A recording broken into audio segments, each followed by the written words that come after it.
Xiao Family Village is a quaint mountain hamlet on the outskirts of Yunwu City. Despite its name, few residents bear the surname Xiao. Legend has it that the village was established by descendants of the Xiao family from the Three Kingdoms era. Presently, the village is most renowned for two young maidens, affectionately dubbed the Double Xiaos, who are celebrated as the most beautiful girls in Xiao Family Village. Have you heard? The second daughter of the old Xiao family jumped into the river. I've heard the same. It is said to be due to the marriage exchange involving the old Sun family. That old Sun family is truly despicable. They were initially set to betroth the second daughter, yet now they wish to exchange her for the elder sister. Is that not driving the second daughter to despair? Indeed. However, one cannot entirely blame the Sun family. They were left with no choice. After all, the second daughter's health is quite frail. How could Song Guiyun ever allow her son to marry the second daughter when she is eagerly awaiting a grandson? It's clear that the elder sister possesses the more favorable attributes for childbearing. Alas, it is all so unfortunate. What has become of the second daughter? Is she unharmed? I fear the worst. I heard that when they rescued her, she was already without breath. Qiao Muyu opened her eyes, gazing at the somewhat yellowed mosquito net before her, which bore several patches of fabric in various colors, meticulously sewn with dense stitches, indicating the care of the person who mended it. Turning her head to survey her surroundings, she found herself in a humble earthen dwelling, its walls coated with white lime. Despite its dilapidated state, the space was remarkably tidy. Adorning the wall was a vibrant New Year painting depicting a jubilant Fua holding a colossal carp, accompanied by the auspicious phrase year after year abundant surplus. Beside the painting hung a calendar, the most recent page torn away, leaving a small fragment that revealed fine, soft fibers. The calendar boldly displayed the date, April 3rd, 1982. Qiao Muyu let out a resigned sigh, fully aware that she had traversed realms and assumed the role of a mere supporting character in a period drama. This narrative was titled Rebirth in the 80s, a spicy wife's comeback. In this tale, the protagonist was none other than Xiao Muyu's cousin, Xiao Muexian, the original owner of this body. Her cousin, too, had her share of misfortune in her previous life. She had been deceived by a scoundrel, leading to her family's ruin. Ultimately, due to her inability to bear a son, she was subjected to 5 years of dubious remedies forced upon her by the scoundrel's mother, who showed utter disregard for her well-being, leaving her emaciated. However, Xiao Muexian, armed with the knowledge of her rebirth, realized that the original owner's fiancé, Sun Jincheng, would eventually rise to a position of great authority. Thus, she endeavored to marry Sun Jincheng by any means necessary. Although their relationship lacked genuine affection, through Qiao Muzin's persistence, Sun Jincheng, though mourning the original owner's demise, gradually came to accept Xiao Muexian. Their marriage, while initially strained, eventually blossomed into harmony. Leveraging her foresight from her rebirth, Xiao Muexian seized opportunities to elevate her family's fortunes. With Sun Jincheng's assistance, she ultimately emerged as a nationally renowned businesswoman, avenging her past grievances while giving birth to a son and a daughter, resulting in a blissfully content marital life. Qiao Muyu sighed, reflecting on her status as a renowned feng shui master. Having traversed through time, she found herself stripped of her wealth and possessions. If her memory served her correctly, the original owner of this body was destined to become a tragic figure at this very moment. Now that she had arrived in this new reality, would she also meet the same fate? With a gentle creak, the door swung open, revealing Wu Chuanqin, who entered with a bowl of brown sugar water. Upon seeing Qiao Muyu reclining against the headboard, her eyes widened in astonishment. You are awake. How wonderful. You nearly gave your mother a heart attack. Setting the bowl of brown sugar water aside, she rushed to Qiao Muyu's side, tenderly placing her hand on her forehead. Noting the fever had subsided, she finally exhaled in relief. Why were you so foolish? Why would you contemplate death? If you were to die, I would have no reason to live." Wu Chuanqin wiped away her tears. This daughter was born through her utmost struggle. Having been frail since childhood, she was her heart's treasure. If anything were to happen to her, Wu Chuanqin felt she could not endure it. Observing the anguish etched on her mother's face, Qiao Muyu felt a surge of uncontainable grievance, and tears streamed down her cheeks involuntarily. "Mother!" At the sight of her daughter weeping, Wu Chuanqin, who had just managed to compose herself, enveloped Qiao Muyu in a warm embrace. "I am here. I am here. Sun Jinsheng and Song Guiyun are blind to your worth. Our wearer is exceptional. Once you regain your health, you will surely find a better husband." At this moment, Qiao Muyu recalled that the original owner had been betrothed, albeit only verbally and without formal proceedings, a fact known throughout the village. The betrothed was none other than the male protagonist of this period drama, Sun Jinsheng. However, the original owner had been in frail health since childhood, frequently falling ill, which led Sun Jinsheng's mother, Song Guiyun, to harbor a strong dislike for her and persistently seek to annul the engagement, despite Sun Jinsheng's fondness for the original owner. In Xiaojia village, there were two sisters known as the two Qiaos. The elder sister, Qiao Muexen, and the younger sister, Qiao Muyu, both renowned for their beauty, yet their fortunes were starkly different. Qiao Muyu was born with a frail constitution and bore a birthmark the size of a mung bean between her brows, leading the villagers to believe she was cursed for past misdeeds, doomed to die by gunfire in a previous life. Conversely, Qiao Muzin's birth was marked by favorable winds and rains, and on the day of her arrival, the village was filled with magpies, prompting the villagers to declare her destiny auspicious. This was also the reason a scoundrel in her past had valued her. Song Guiyun, Sun Jinsheng's mother, recognized this and believed that Xiao Muzin's auspicious fate would surely benefit her son, who was currently serving in the military and destined for a high-ranking official position. Thus, she relentlessly pressured Sun Jinsheng to marry Qiao Muexen. Qiao Muyu's memory sharpened. It was not she who had jumped into the river, but someone had pushed her. She distinctly remembered being shoved from behind into the water. Yet in her panic, she had failed to discern the identity of her assailant. With narrowed eyes, Qiao Muyu pondered whether it was the female lead, Qiao Muexen, who had harmed her, or perhaps Song Guiyun, or even Sun Jinsheng himself. "Mother, I am perfectly fine. I am not one to seek death. I merely slipped by the river and fell in." Qiao Muyu composed herself and quickly spoke, wishing to ease her mother's worries and prevent any rumors from spreading throughout the town. After all, she was a master of feng shui. The notion of taking her own life for a man would be utterly laughable if it got out. Wu Chuanqin wiped away her tears and looked at her daughter with suspicion. Is that truly the case? Chapter 2. The Awakening of the Third Eye. Wu Chuanqin exhaled a sigh of relief. Even if it's not about throwing oneself into the river, I must make it clear to you that you need to sever all ties with Sun Jinsheng. The Sun family has been excessively oppressive. Before Wu Chuanqin could finish her words, Qiao Muyu obediently nodded in agreement. Wu Chuanqin, mistaking her daughter's reaction for rejection, continued, "Listen to me. Sun Jinsheng's mother is truly not a good matchmaker." Do you agree? Qiao Muyu interlaced her fingers with Wu Chuanqin's. "Mother is doing this for my sake. Of course, I agree." Wu Chuanqin was further perplexed. Her daughter had always harbored a fondness for Sun Jinsheng. Why had her attitude shifted so dramatically? Previously, when they discussed the unsatisfactory nature of Song Guiyun as a mother-in-law, her daughter had resolutely insisted on marrying Sun Jinsheng. Even when they pressed her harshly, she had been known to secretly shed tears in the dead of night. Consequently, they had refrained from exerting any further pressure. For this daughter was their cherished treasure.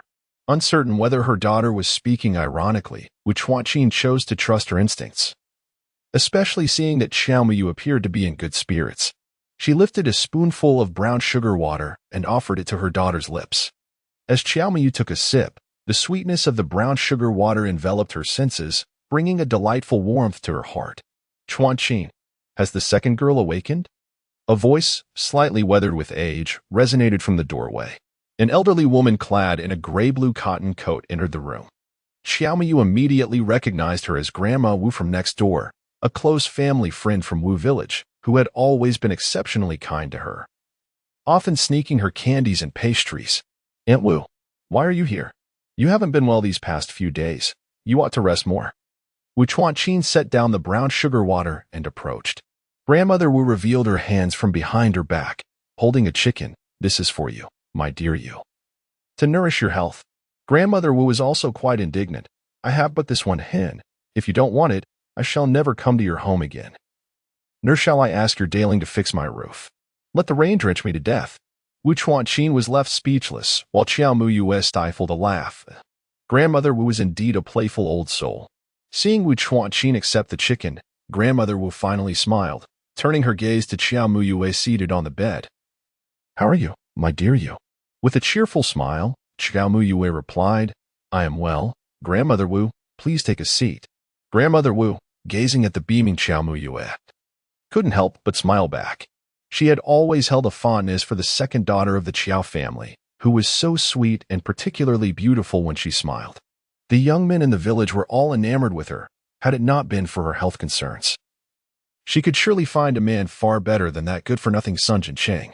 Xiao Muyu nodded in agreement, genuinely feeling the elderly woman's concern for her. Indeed, that Sun Jincheng is blind to true value.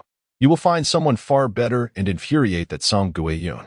Grandmother will move to sit beside Xiao Muyu on the bed. Saying this, Xiao Muyu felt helpless. Why did everyone assume her distress was solely due to Sun Jincheng's leap into the river? She wished to explain. But upon lifting her gaze to Grandmother Wu, she was taken aback. The old woman's brow bore a sinister shadow, suggesting a grave illness. After bidding farewell to Grandma Wu Chuanqin covered the hen with a coop, scattering some rice inside and placing a bowl of water. That mischievous boy. Instead of avoiding confrontation when he cannot win, he insists on provoking others. How embarrassing. As the two entered the house, they spotted the already awakened Xiao Muyu and rushed towards her, filled with excitement. "Sister, you've finally awoken. I was so worried about you," Xiao Muyu exclaimed, revealing that he had been injured, with bruises on his forehead and mouth. "Brother, have you been hurt?" Xiao Muyu inquired. Xiao Muyu retorted with a cry, "Don't be ridiculous. I win a fight." He stepped forward to show Xiao Muyu his face. Xiao Gillen, in exasperation, remarked, "Isn't it because he wanted to beat up Sun Jincheng? But Sun Jincheng is a soldier.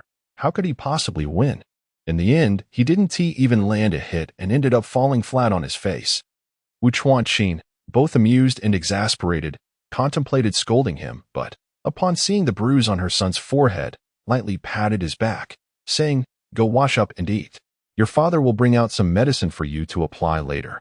Xiao Muyu, feeling indignant, protested, "I didn't really hit him hard. If I had, that Sun Jincheng would have been in tears." Xiao Gillen scolded, "What else can you do besides fighting? You refuse to study properly and won't even look for a job. If it weren't for you standing up for your wear, I would have given you a good beating today." "Humph, I can still succeed without school," Xiao Muyu retorted defiantly. Just as Xiao Gillen rolled up his sleeves to discipline his son, Wu Chuanqin hurriedly intervened. All right. Your son is injured. Hurry and fetch the medicine." With that, she pushed Xiao Gillen towards the inner room. Xiao Muyu looked at her sister with a pleading expression. "I speak the truth." Xiao Muyu nodded. "I believe you." She truly did, for her brother possessed a prominent nose, well-defined cheekbones, and neatly joined eyebrows, signs of future prosperity. "My sister is the best." With this affirmation, Xiao Muyu immediately beamed with joy, reaching out to pinch Xiao Muyu's cheek. However, this was noticed by Wu Chuanqin, who emerged just in time to slap her hands together and push him away. "You only know how to bully your sister. Look at you. If you have the capability, go confront Sun Jincheng." "I will do so tomorrow," Xiao Muyu declared. "If you can, do it now. Let him go today." Listening to the playful banter between her mother and brother, Xiao Muyu felt a sense of happiness. Chapter 3.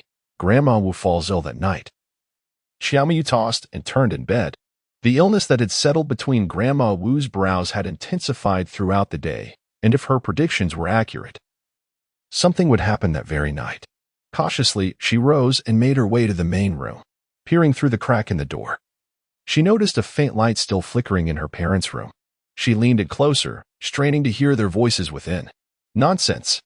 Yuera is the child I bore with my utmost effort. We cherish her as if she were fragile glass, not to be squandered. Let him abandon any thoughts of that. Our wear is not to be taken lightly. Please, do not be upset. I have not agreed to anything, have I? I am merely pained for our dear Yuera. She harbors such affection for Sun Jincheng, and indeed, he is the only one in our village with promise. If he could truly persuade Song Guiyun, would that not be splendid? 3 years are but a fleeting moment, especially as Yuera is currently pursuing her studies, and there is no rush for those 3 years. It is of little consequence. My Yuera will undoubtedly find someone far better in the future. Your elder brother's family seeking to wed Xin Yada to Sun Jincheng is already a great injustice to our Weir, and you, too, are imposing upon your own daughter. Xiao Gillen, do you possess no heart? I was wrong. I was wrong. Please, do not weep. If our Yuera remains unmarried, I shall strive diligently to provide for you both, ensuring a prosperous life for you too. Xiaomiyu faintly heard her mother's sobs, accompanied by her father's comforting voice. She felt a sense of helplessness. Sun Jincheng was the male lead, Xiao Mu Xian the female lead. While she was merely a minor character destined for an early demise, she wished to avoid entanglements with the protagonists and instead focus on living her own life. The one who wished her harm remained unfound, and due to her opened heavenly eye, her health had deteriorated. If she did not find a way to recuperate, she too would meet an early fate.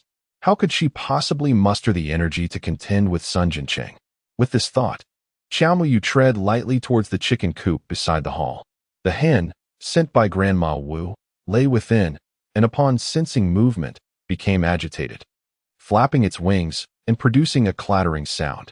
She lifted the small stool atop the coop's entrance, and the hen immediately burst forth. Approaching the door, she opened the small gate at the bottom, allowing the moonlight to pour in.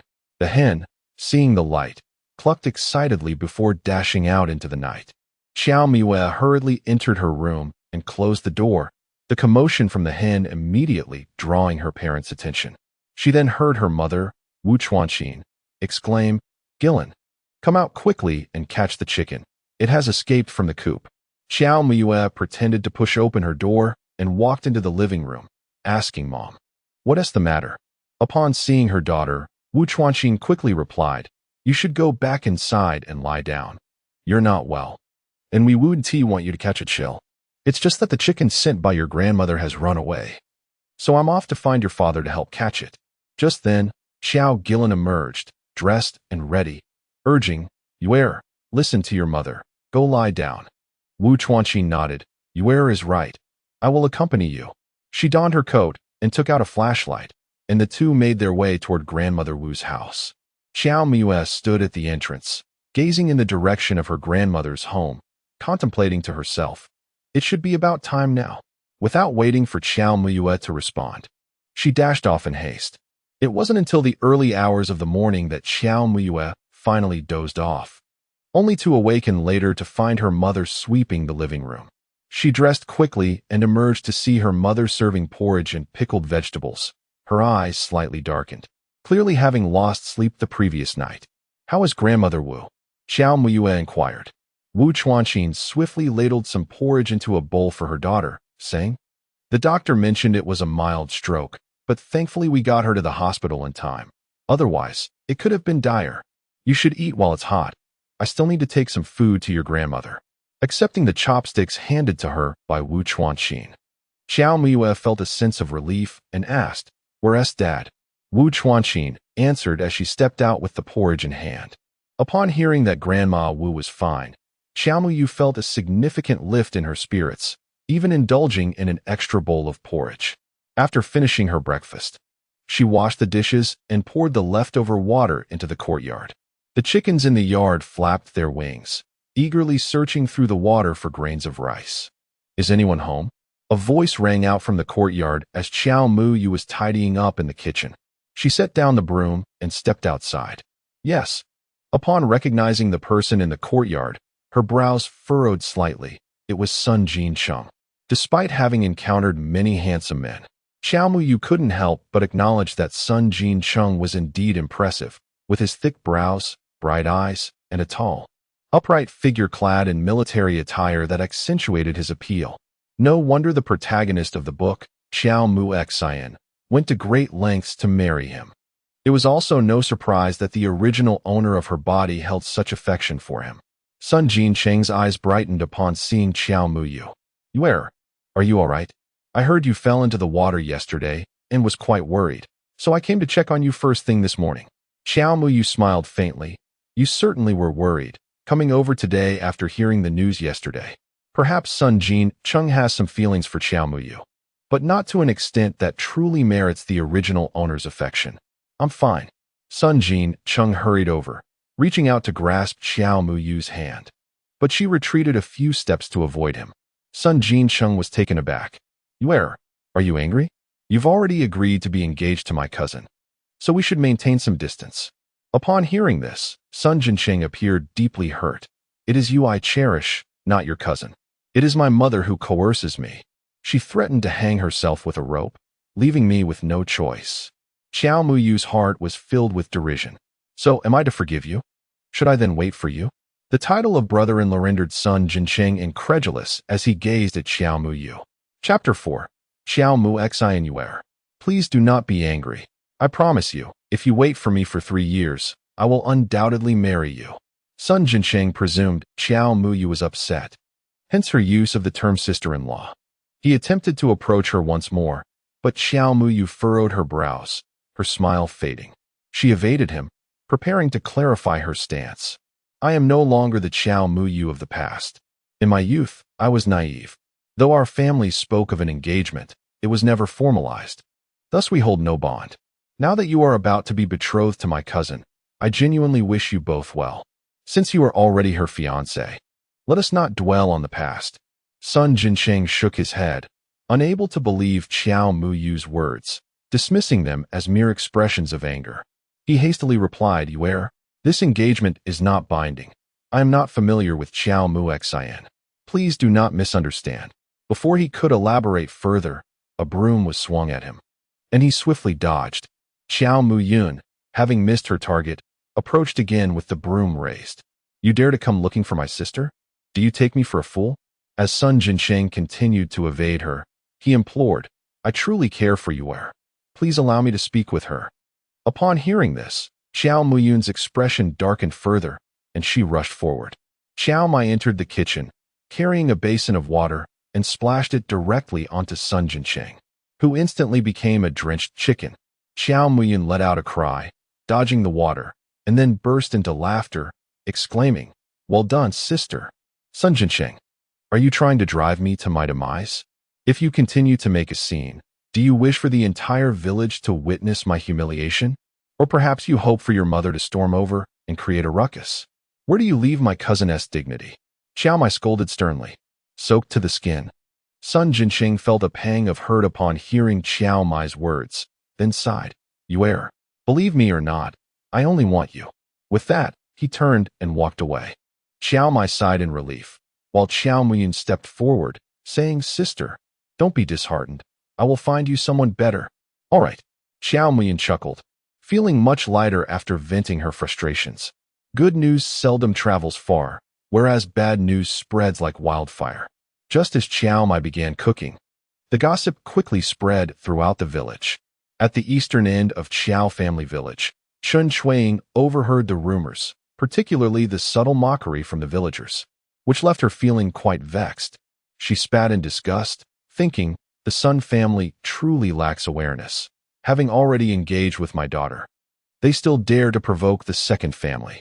How shameless. Were it not for Sun Jincheng's decent looks and military service, I would never entertain this marriage."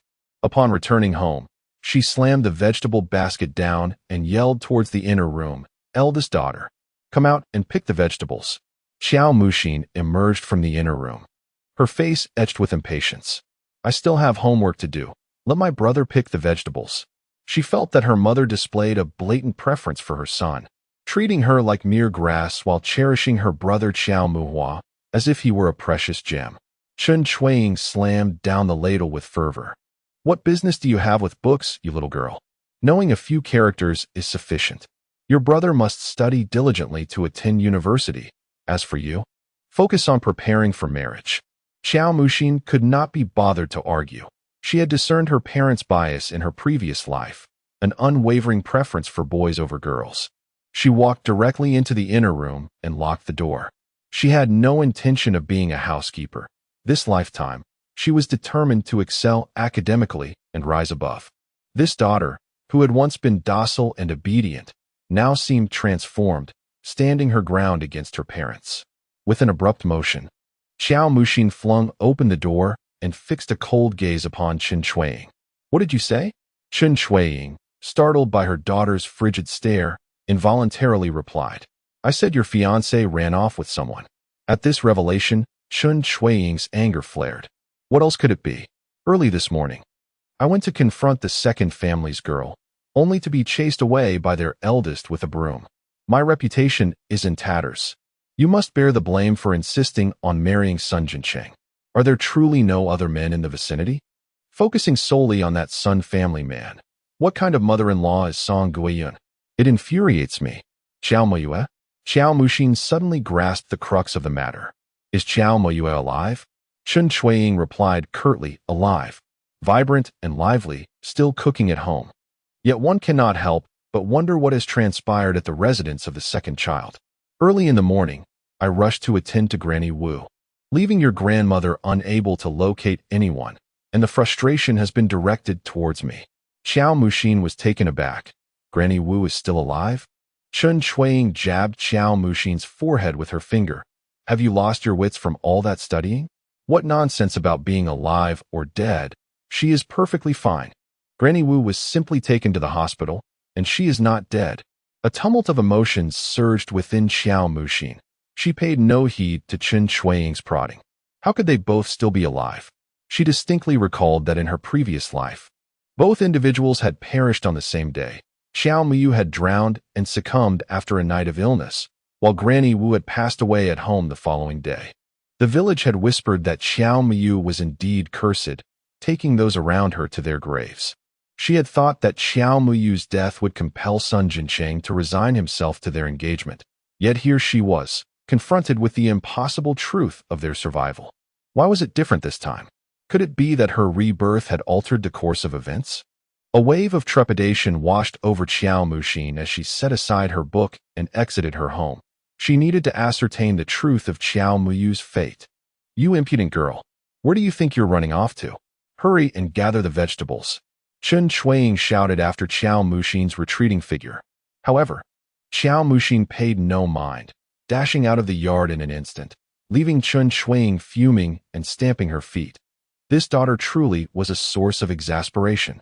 Chapter 5. The hospital's energy. Xiao Muyu clutched several aluminum containers, wrapped in cloth and held close to her chest. Within them lay the lunch she had prepared. To prevent the meal from becoming cold, she hurried along the way from Qiao family village to the hospital in town, a distance of 2 to 3 kilometers. Though the journey was not particularly lengthy, Xiao Muyu's health was frail, leaving her slightly breathless. Upon arriving at the hospital, she was about to inquire with a nurse regarding Grandma Wu's ward when she spotted her father descending the staircase from the second floor. Dad, Xiao Muyu called out, lifting the lunchboxes in her hands. I made food for you. You child. Xiao Guilin approached, wiping the sweat from Xiao Muyu's forehead. Your health is not good. How can you come to the hospital? Xiao Muyu nodded. Upon entering the ward, her gaze immediately fell upon her mother at the far end. She quickly walked over to find her mother washing Grandma Wu's hands, who had just awakened and was conversing with her. Mom, it's time to eat, Xiao Muyu announced as she approached. I brought some food for you and Grandma Wu. She extended the lunchbox towards them. Wu Chuanqin accepted it. Just set it down and leave. Your health has only just begun to improve. You needn't linger in the hospital. Xiao Muyu nodded, turning her attention to Grandma Wu. Grandma Wu, how are you feeling? She observed that the pallor on Grandma Wu's forehead had dissipated, indicating that the worst had passed. Though her complexion still appeared frail. You will surely live a long life, Grandma. Take good care of yourself. I made porridge, and to make it more palatable, I added some brown sugar. Grandma Wu smiled. What a well-behaved girl. Xiao Mu nodded, having two intentions for visiting the hospital: to deliver food and to check on Grandma Wu. Now that she saw Grandma Wu was fine, her heart felt at ease. Yes, I know. Mom, you must try the dishes I made. As soon as Xiao Mu finished speaking, she caught sight of a shadow drifting in from the corridor, circling around the ward before darting back out, causing her expression to change slightly. Noticing her daughter's sudden shift in demeanor, Wu Chuanqin hurriedly asked, "Are you feeling unwell? I told you not to come to the hospital." Xiao Mu quickly reassured her, "It's nothing, Mom. Don't worry." After saying this, she moved her hands. "I feel much better now." Xiao Gillen nodded. "I know." He continued to nod. "Rest assured, I will definitely wait for you to join me." Seizing the opportunity while her parents were conversing, Xiao Mu ventured to the corridor. She hadn't clearly seen the shadow earlier and wished to catch another glimpse. Upon reaching the corridor, she indeed saw the shadow recklessly rushing about. This time she was completely certain. To confirm her suspicion, she quickened her pace, heading in the opposite direction of the shadow, and soon, from the innermost room, she heard weeping. "Mom, why didn't you wait for me? You just left." "Mom." Two nurses were conversing at the door. This elderly lady is truly unfortunate. She had shown signs of improvement, yet suddenly deteriorated. The family has spent quite a bit. It's actually a good thing. This illness cannot be cured, and prolonging it only brings suffering to herself and burdens her family. Alas, it is truly lamentable for her daughter, who, in her desperate attempt to treat her mother, has borrowed a significant sum of money, ultimately resulting in a complete loss of both resources and affection. The daughter had just been out securing funds and did not even have the chance to bid her mother farewell. Xiao Mu felt a pang of sorrow upon hearing this. Such circumstances are fraught with ill fortune, particularly given the daughter's own fragile health. Any misstep could prove disastrous. Nodding gently, Xiao Mu obediently followed her father down the stairs, watching as he retrieved his bicycle from the shed. She climbed onto the rear seat, wrapping her arms around his waist, casting a final glance at the hospital's second floor. There lingered a faint aura of negative energy. Had it been more potent, it could potentially affect the living, transforming them into spirits, an occurrence that is quite rare. The ability to perceive such energies, often referred to as opening the heavenly eye, can severely deplete one's vitality. This particular form of sight, capable of discerning negative energies, is a gift not easily attained, even in her past life. Xiao Mu could only wield such sight momentarily after casting spells, a testament to her extraordinary talent. Many who pursue the arcane arts may never achieve this level of insight throughout their lives. Thus, it is evident how rare and precious this gift is, yet it comes with its own dire consequences. The toll on the body can be immense, and those endowed with such sight often lead tragically short lives. Contemplating this, Xiao Mu felt an even deeper sense of despair. Having finally traversed into this new world, must she face an untimely demise? She needed to devise a plan. She had no desire to perish, for should she fail to reincarnate, it would truly be the end. Chapter 6. Song Guiyun's Visit at Present.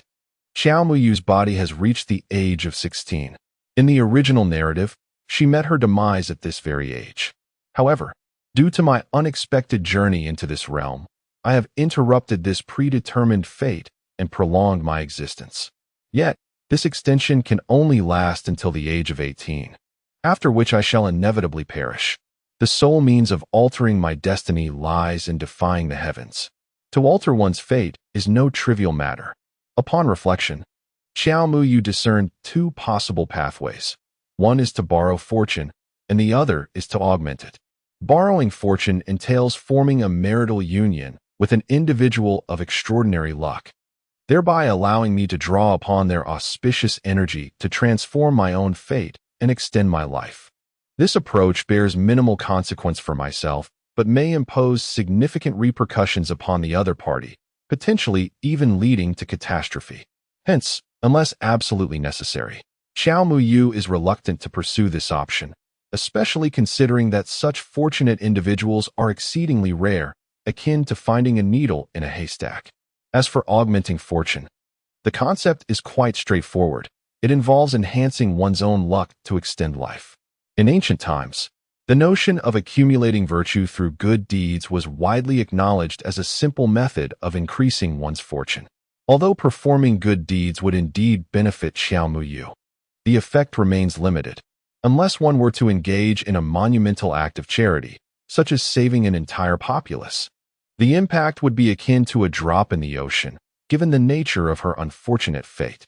Nevertheless, Xiao Muyu contemplated an alternative method of enhancing her fortune by boosting her literary fortune. She envisioned amassing the literary prestige of an entire city or province to alter her destiny. In ancient traditions, there existed the belief in the Wenchang star, a celestial entity that bestows literary fortune upon those who accumulate sufficient merit to ascend to the heavenly realm. Xiao Muyu's idea was to achieve recognition as the top scholar in the city or even the province, thus leveraging this literary fortune to transform her fate, which may indeed prove feasible. Xiao Muyu picked up the textbook from the table. The original owner often took leave due to poor health, resulting in unsatisfactory grades. She sighed. Realizing she must double her efforts, for the sake of survival, she would begin studying tonight. Wu Chuanqin assessed her daughter. Are you all right? Xiao Muyu replied with a smile. I'm perfectly fine. This reassured Wu Chuanqin, who then proceeded to prepare dinner. Xiao Muyu, cheerfully eager to lend a hand, felt her spirits lift as she contemplated ways to prolong her life. The mother and daughter entered the kitchen, and just as Xiao Muyu was about to light the fire, they heard a cacophony of insults from outside. Wu Chuanqin, Xiao Gillen, Xiao Muyu, come out, you wretches. You had the audacity to flirt with my son. And now you hide away. What a shameless display. Thankfully, you aren't engaged. Otherwise, what would become of you? Why didn't you drown when you jumped into the river? With your frail health, do you truly have the fortune to pursue my son? Wu Chuanqin slammed down the water ladle, her face pale with fury. The voice was painfully familiar. It belonged to Song Guiyun, the mother of Sun Jincheng. Wu Chuanqin anxiously glanced at her daughter, fearing these vile words would infuriate her. To her surprise, Xiao Muyu looked back at her with a smile. Mom, I'm fine. Indeed, Xiao Muyu was unbothered. She found no merit in engaging with such a troublesome woman. Wu Chuanqin exhaled in relief. Her daughter had grown much brighter and more spirited since the incident in the water. Just wait. I shall deal with that foul-mouthed woman. With that declaration, Wu Chuanqin rolled up her sleeves and stormed out with a basin of water. Xiao Muyu followed her, still smiling. The gate of the Qiao family's courtyard creaked open, and Song Guiyun instantly recognized that someone had emerged. She promptly readied herself to unleash a tirade, but before she could utter a word, a basin of water was hurled out, drenching her completely, rendering her a soggy mess. The onlookers burst into uproarious laughter. Get lost, Wu Chuanqin exclaimed, brandishing the basin as she stepped out. Enraged, Song Guiyun charged forward with a furious scream, but Wu Chuanqin was not to be trifled with. While she could brush off a few jabs from others with a smile, any disparagement directed at her daughter, Yuer, was utterly intolerable. As Song Guiyun lunged at her, Wu Chuanqin retaliated by swinging the basin at her. The impact left Song Guiyun stunned, her face suddenly numb. Song Guiyun, you rabid dog. If you dare utter another slander against my Yuer, I shall flay you alive, Wu Chuanqin declared coldly. Xiao Muyu, witnessing the spectacle from behind, was utterly astonished. Her mother was formidable indeed. With such a blow, half of Song Guiyun's face would surely swell. Feeling the weight of Wu Chuanqin's glare, Song Guiyun faltered. Realizing that brute strength was not on her side, she resorted to theatrics instead. She collapsed to the ground, disheveling her hair and screeching, "Murder! Murder! The Chow girl is enticing others and plotting to silence me." Wu Chuanqin was infuriated, hurling the somewhat deformed basin in her direction. Song Guiyun yelped and leapt up, exclaiming, "Are you truly intent on murder? You drive my daughter to despair, and I shall fight you to the death." Wu Chuanqin retorted fiercely. Song Guiyun, retreating into the crowd, hollered, "This is all your daughter's fault for enticing others. My son is on the verge of engagement, and she cannot behave." That was indeed your son who came knocking at our door. My daughter is quite beautiful, and there are numerous suitors queuing up. Do you truly believe your son is a coveted prize? Observing Song Guiyun hiding behind the onlookers, Wu Chuanqin hesitated to resort to violence and could only retort in kind.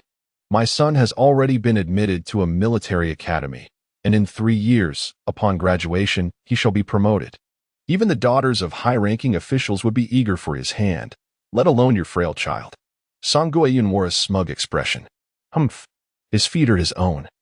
If he is unwilling, can we force him to seek out our heir? If your son is lacking in merit, do not cast blame upon my daughter. Song Guiyun seethed with anger. Her son was indeed disappointing. Xiao Muyu sensed that continuing this quarrel would yield no fruitful outcome, as it would only result in a stalemate. Moreover, after such a prolonged commotion, could Sun Jinqing truly remain oblivious? Indeed, Sun Jinqing was not a suitable match.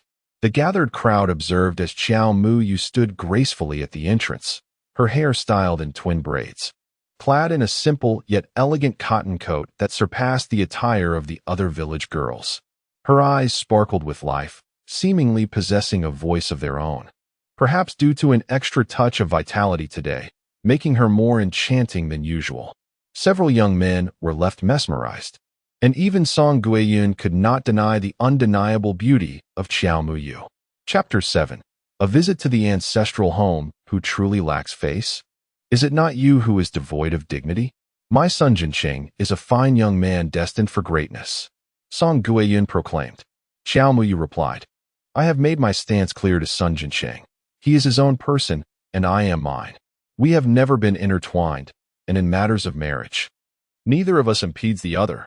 What do you hope to gain from this disturbance? He successfully gained admission to the military academy, which is commendable. However, if you persist in causing a scene, and the future employers come to investigate his character, discovering his flirtations and the dissolution of his engagement with your sister only to pursue another with your elder sister, what benefits do you foresee? Should you continue this commotion, it would be most advantageous if it became common knowledge. At that moment, Song Guiyun was rendered speechless. How could this girl be so eloquent? Fortunately, they had not become betrothed. Otherwise, she would have brought such turmoil into their home, undoubtedly having learned from her mother, Wu Chuanqin. With a shrill cry, Song Guiyun fled the scene.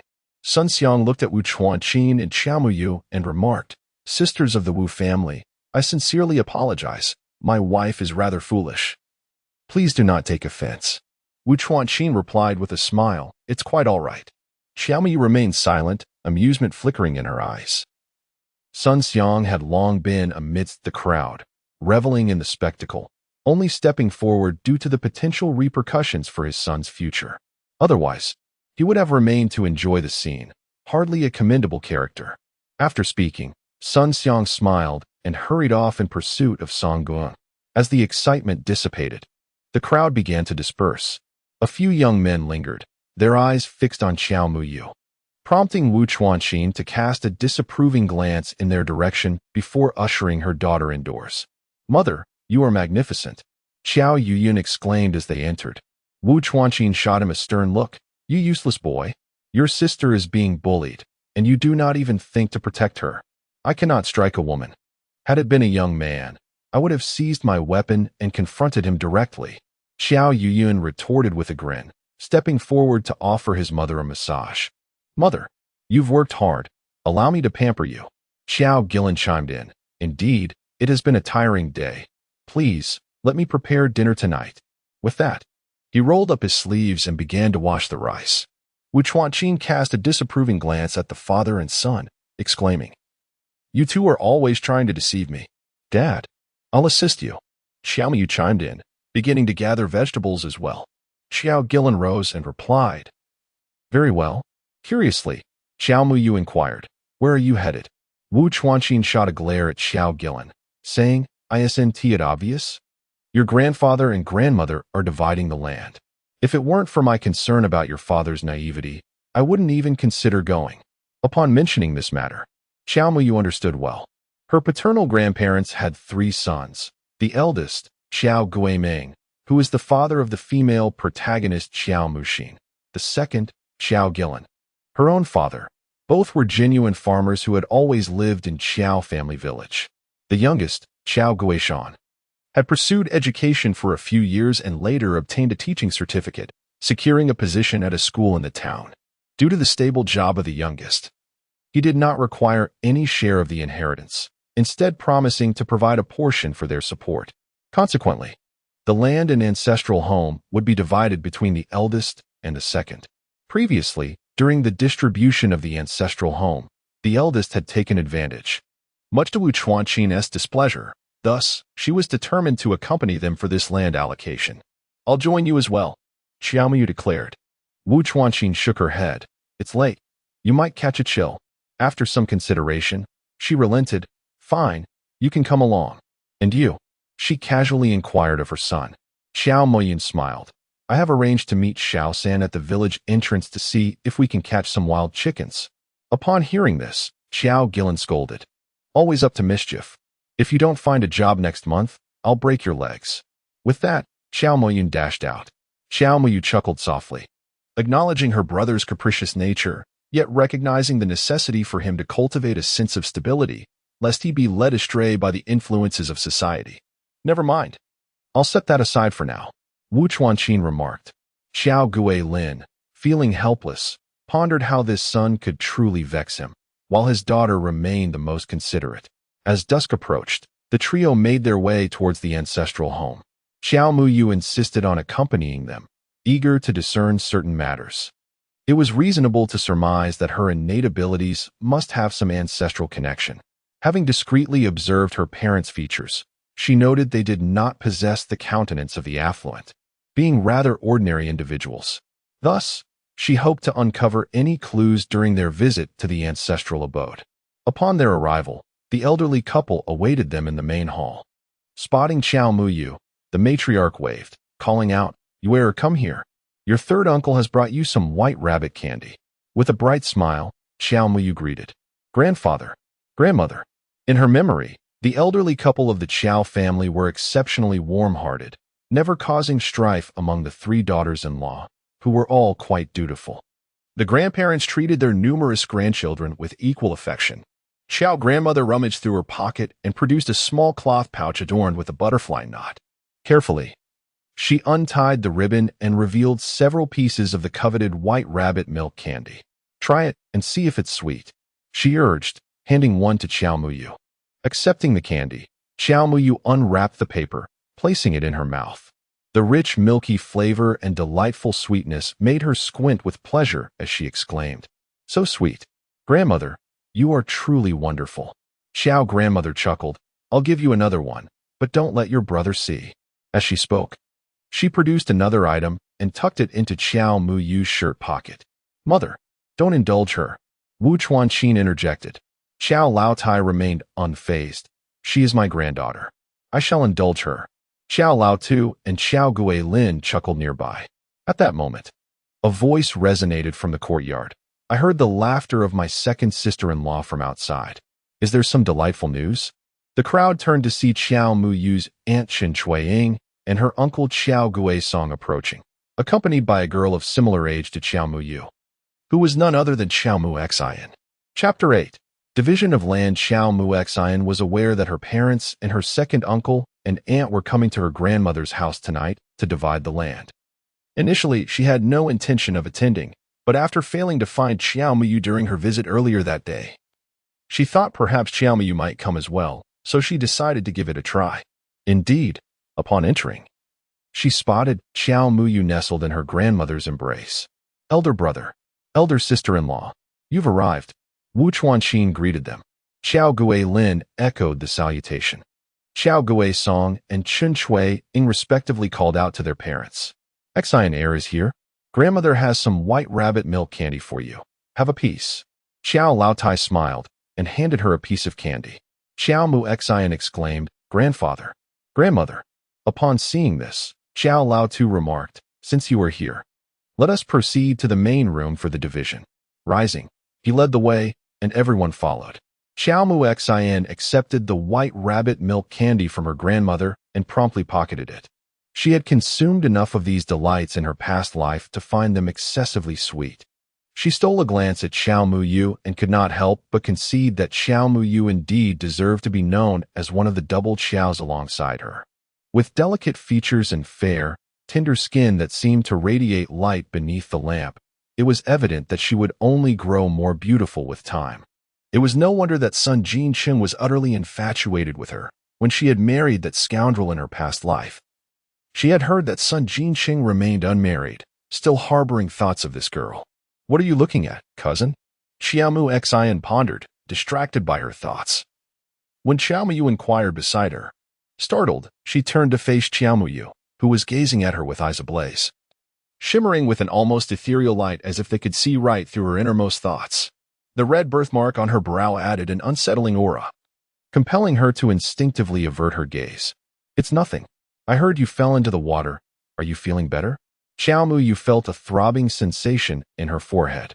As the protagonist, Xiaomu Xian was indeed formidable. Her celestial eye faintly discerned another shadow within Xiaomu Xian's body, howling with bitterness, exuding a palpable aura of resentment and hostility. She recognized this as the malevolent energy from her reincarnation.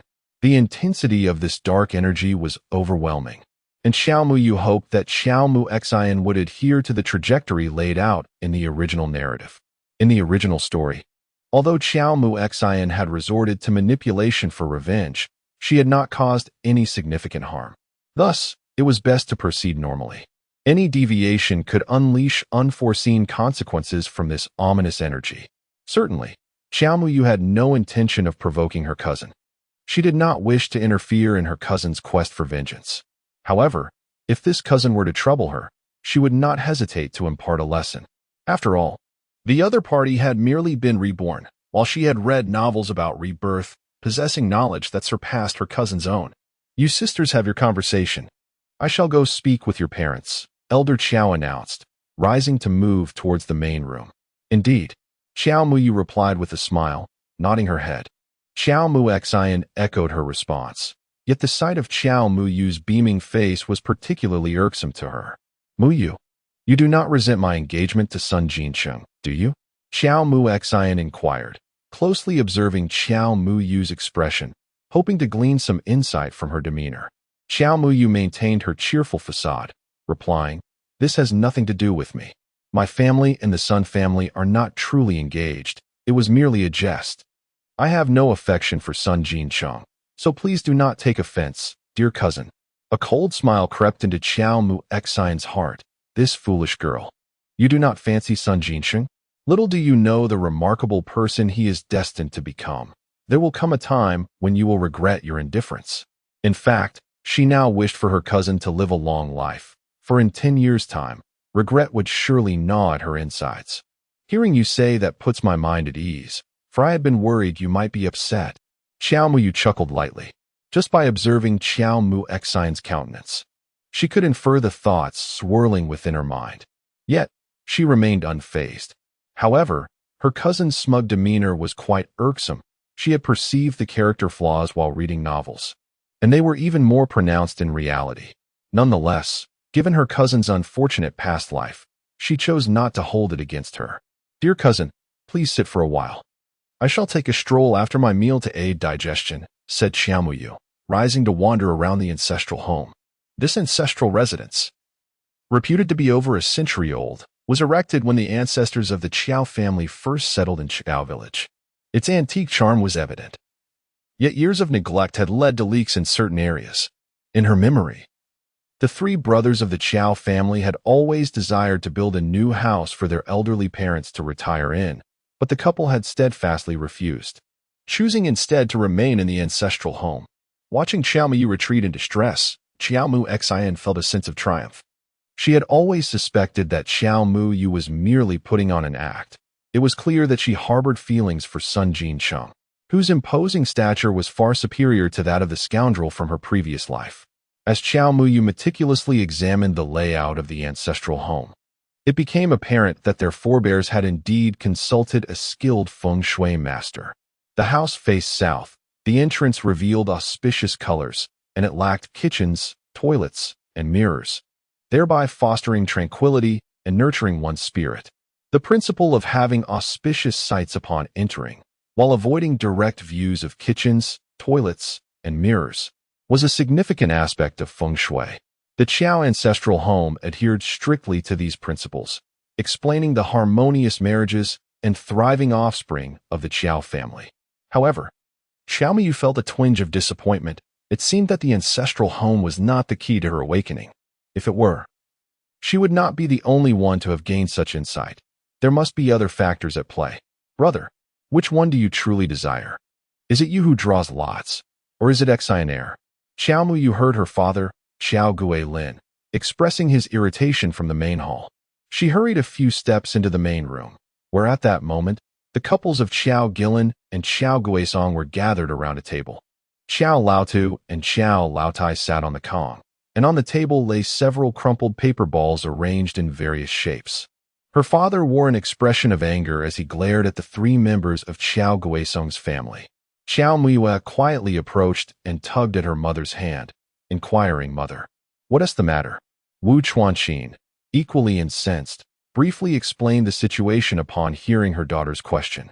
It turned out that the grandparents owned 6 acres of land, divided into 4 sections, 2 sections of 2 acres each and 2 additional sections. The 4 acres were fertile, making an even split between the 2 families rather pointless. However, disputes arose over the remaining 2 acres.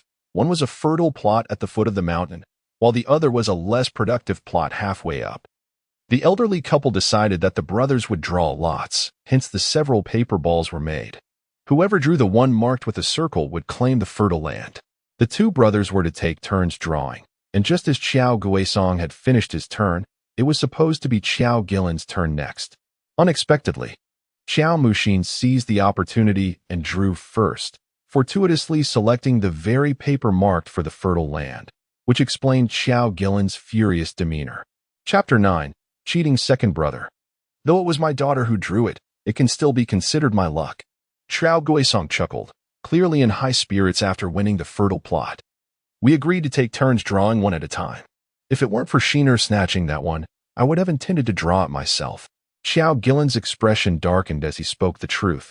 He had indeed planned to draw that very lot, only to be outmaneuvered by his own niece. Qin Shuiying was displeased. Uncle, how can you say such a thing? Is it not possible that you are envious of my daughter for having secured this piece of land? Wu Chuanqin immediately countered. Your family is the one who first violated the rules set by our parents. Do you still have the audacity to argue? This land was rightfully ours. Qin Shuiying wore a smug expression. Her demeanor turned slightly frosty. Indeed, the reborn Xiao Muxin's worldview was quite skewed. In her previous life, her parents never harmed her, yet now she engaged in such self-serving actions. Enough. Old man Xiao declared firmly, let this matter rest. Since it was Muxin who secured it, it should go to the eldest branch. Must you 2 brothers quarrel over a mere piece of land? With the elder's pronouncement, Xiao Guilin had no choice but to sigh in resignation. I shall heed father's words. Although Wu Chuanqin was reluctant, she did not wish to create chaos for the sake of this land, especially since the old couple of the Qiao family had always treated her kindly. Qiao Guiming smiled broadly. It is settled then. Xiao Muxin displayed a triumphant smile from the side. Go fetch the land certificate. Old man Xiao instructed Xiao Laotai. She responded affirmatively and made her way to the inner room. As she passed by Xiao Miyu, she said, Yuer, help Grandma retrieve it. Xiao Miyu nodded and assisted Xiao Laotai into the inner room. Upon reaching, Xiao Laotai rummaged through a tin box that had once held cookies and opened it to reveal several land certificates. Xiao Miyu was aware that every family's land was now registered, each plot measured and documented. These certificates were replacements for the old land deeds following the land reform, rendering them more official and clearer. Curious, Xiao Miyu perused the land certificates, casting a glance at the plot that neither family desired. Yet, upon merely glancing, she could not help but chuckle, realizing how one could overlook such a hidden treasure. Put this on. It belonged to your great-grandmother. She said it is a talisman. Given your health, this will serve you well. After retrieving the land certificates, Grandma Xiao rummaged through a tin box and produced a small jade pendant. Grandma, this is yours. How could I accept it? Xiao Muyu hastily declined. Grandma Xiao's expression soured slightly. Why can't you accept it? If the oldest family is inconsiderate, then let this jade pendant be a gift for you. With no choice, Xiao Muyu nodded, accepting the pendant as she assisted Grandma Xiao out of the inner room. Moreover, it was indicated that when the elderly couple truly required care, they would rotate among the three households monthly, a consensus that met no opposition from the Qiao brothers, nor from Chen Chuiying and Wu Chuanqing. Observing this, Xiao Muyu reflected on the dynamics of the Qiao family, despite their various issues. The three sons and their wives maintained a facade of harmony, demonstrating filial piety towards the elders. It was evident that Grandpa and Grandma endeavored to treat everyone equally. The recent gesture of Grandma guiding her into the room was obviously an attempt to compensate their family, hence the gifting of the jade pendant. However, Aunt Chen Shuiying's family exhibited an excessive preference for sons. Otherwise, Qiao Muxian would not have met such a tragic fate in her previous life. Once all matters were settled, Qiao Guisong's family laughed heartily as they departed, embodying the demeanor of victors. While Aunt Chen Shuiying incessantly praised Qiao Muxian's good fortune, claiming she had been blessed since birth. As the Qiao family exited their ancestral home, Qiao Gilin and Wu Chuanqing wore somber expressions, while Xiao Muyu cheerfully extracted a jade pendant from her pocket. Mom and Dad, there's no need to be upset. Grandma still cares for our family. She took me into the inner room and gifted me this jade pendant, claiming it was left behind by my great-grandmother. Qiao Gilin and his wife turned to see their daughter holding a thumb-sized jade pendant, intricately carved with exquisite patterns, its quality and translucence evident at first glance. How could you take something that belongs to your grandmother? Xiao Gilin immediately exclaimed. Wu Chuanqing, however, remained unfazed. Why shouldn't she take it? It's evident that your elder brother's family has disregarded propriety. This is clearly a token of love from our mother for her beloved granddaughter. Xiao Muyu chimed in. Grandma said that if I don't take it, I shall no longer call her grandma. What do you think, Dad? Should I take it? With a sigh, Xiao Gilin recognized his mother's affection for him, replying, Go ahead and take it. Wu Chuanqing felt a sense of relief. She had been holding back her frustration, her mind buzzing with indignation. It's fortunate that you both are reasonable. Your elder brother's family truly is. Xiao Gilin nodded in agreement. In any case, we seldom interact with them, out of sight, out of mind. Xiao Muyu laughed. I read somewhere that misfortune may turn out to be a blessing in disguise. I doubt that piece of land is any better than ours. I'm well aware of that land. It's hardly desirable. It's nothing but hard soil, dry and unyielding, unsuitable for any cultivation. They even suggested planting trees if nothing else worked, but the trees wouldn't take root, leading to a complete loss. It has been left fallow all these years. Hardly good land at all.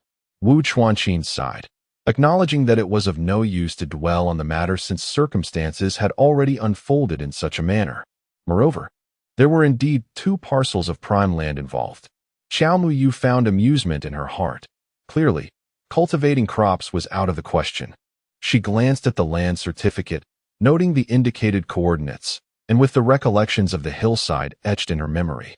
She instantly recognized that this was a piece of land blessed with auspicious feng shui, albeit not an unclaimed one.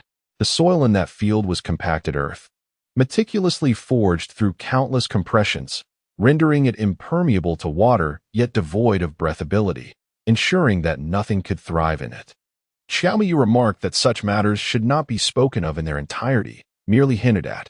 Xiao Gilin, comforted by the jade pendant gifted by his mother, found his spirits lifted and even felt inclined to jest. Indeed, he nodded. Chapter 10. Third Aunt Xiao Guizong shot a sharp glance. You impudent girl. How dare you speak like that? Chen Shuiying mirrored the reprimand.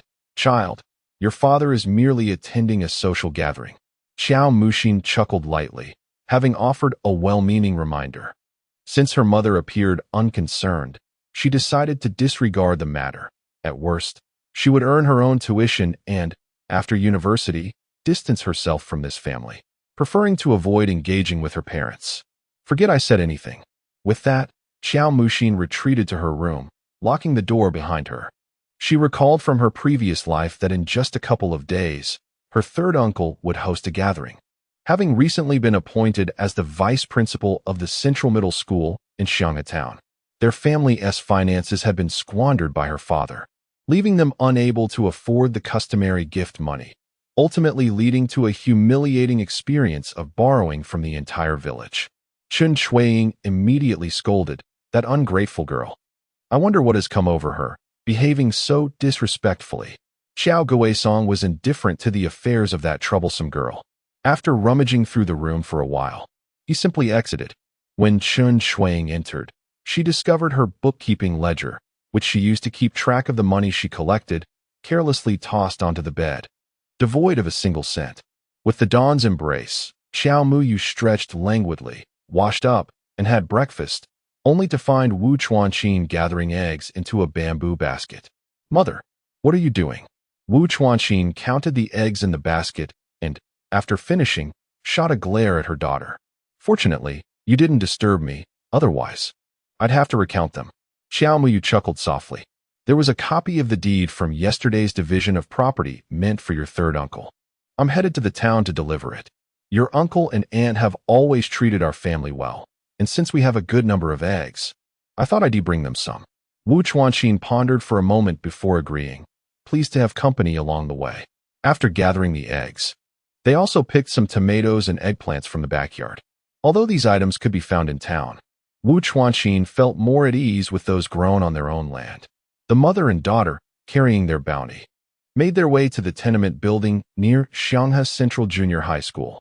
Xiao Muyu recalled that her third uncle, Xiao Guishan, was a teacher there, and her third aunt, Huang Lin, also taught at the same school. The tenement was allocated by the institution, and they had a child named Xiao Mulong, who should be in the first year of junior high by now. Currently, elementary education spans 5 years, lacking a kindergarten, followed by 2 years of junior high and 2 years of senior high. Xiaomu and Xiaomu Xin are both in their first year of high school, preparing for the impending college entrance examination next year.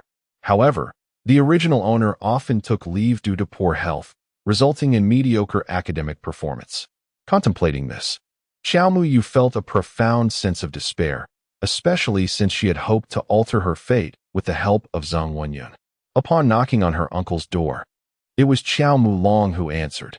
Spotting Xiao Muyu and Wu Chuanqin, he greeted them with second sister, second aunt. "Has Xiao Long grown taller again?" Wu Chuanqin remarked. At 13, Xiao Mulong was indeed in a growth spurt. Their last encounter was merely a month prior, hence Wu Chuanqin's surprise. "Is second sister here?"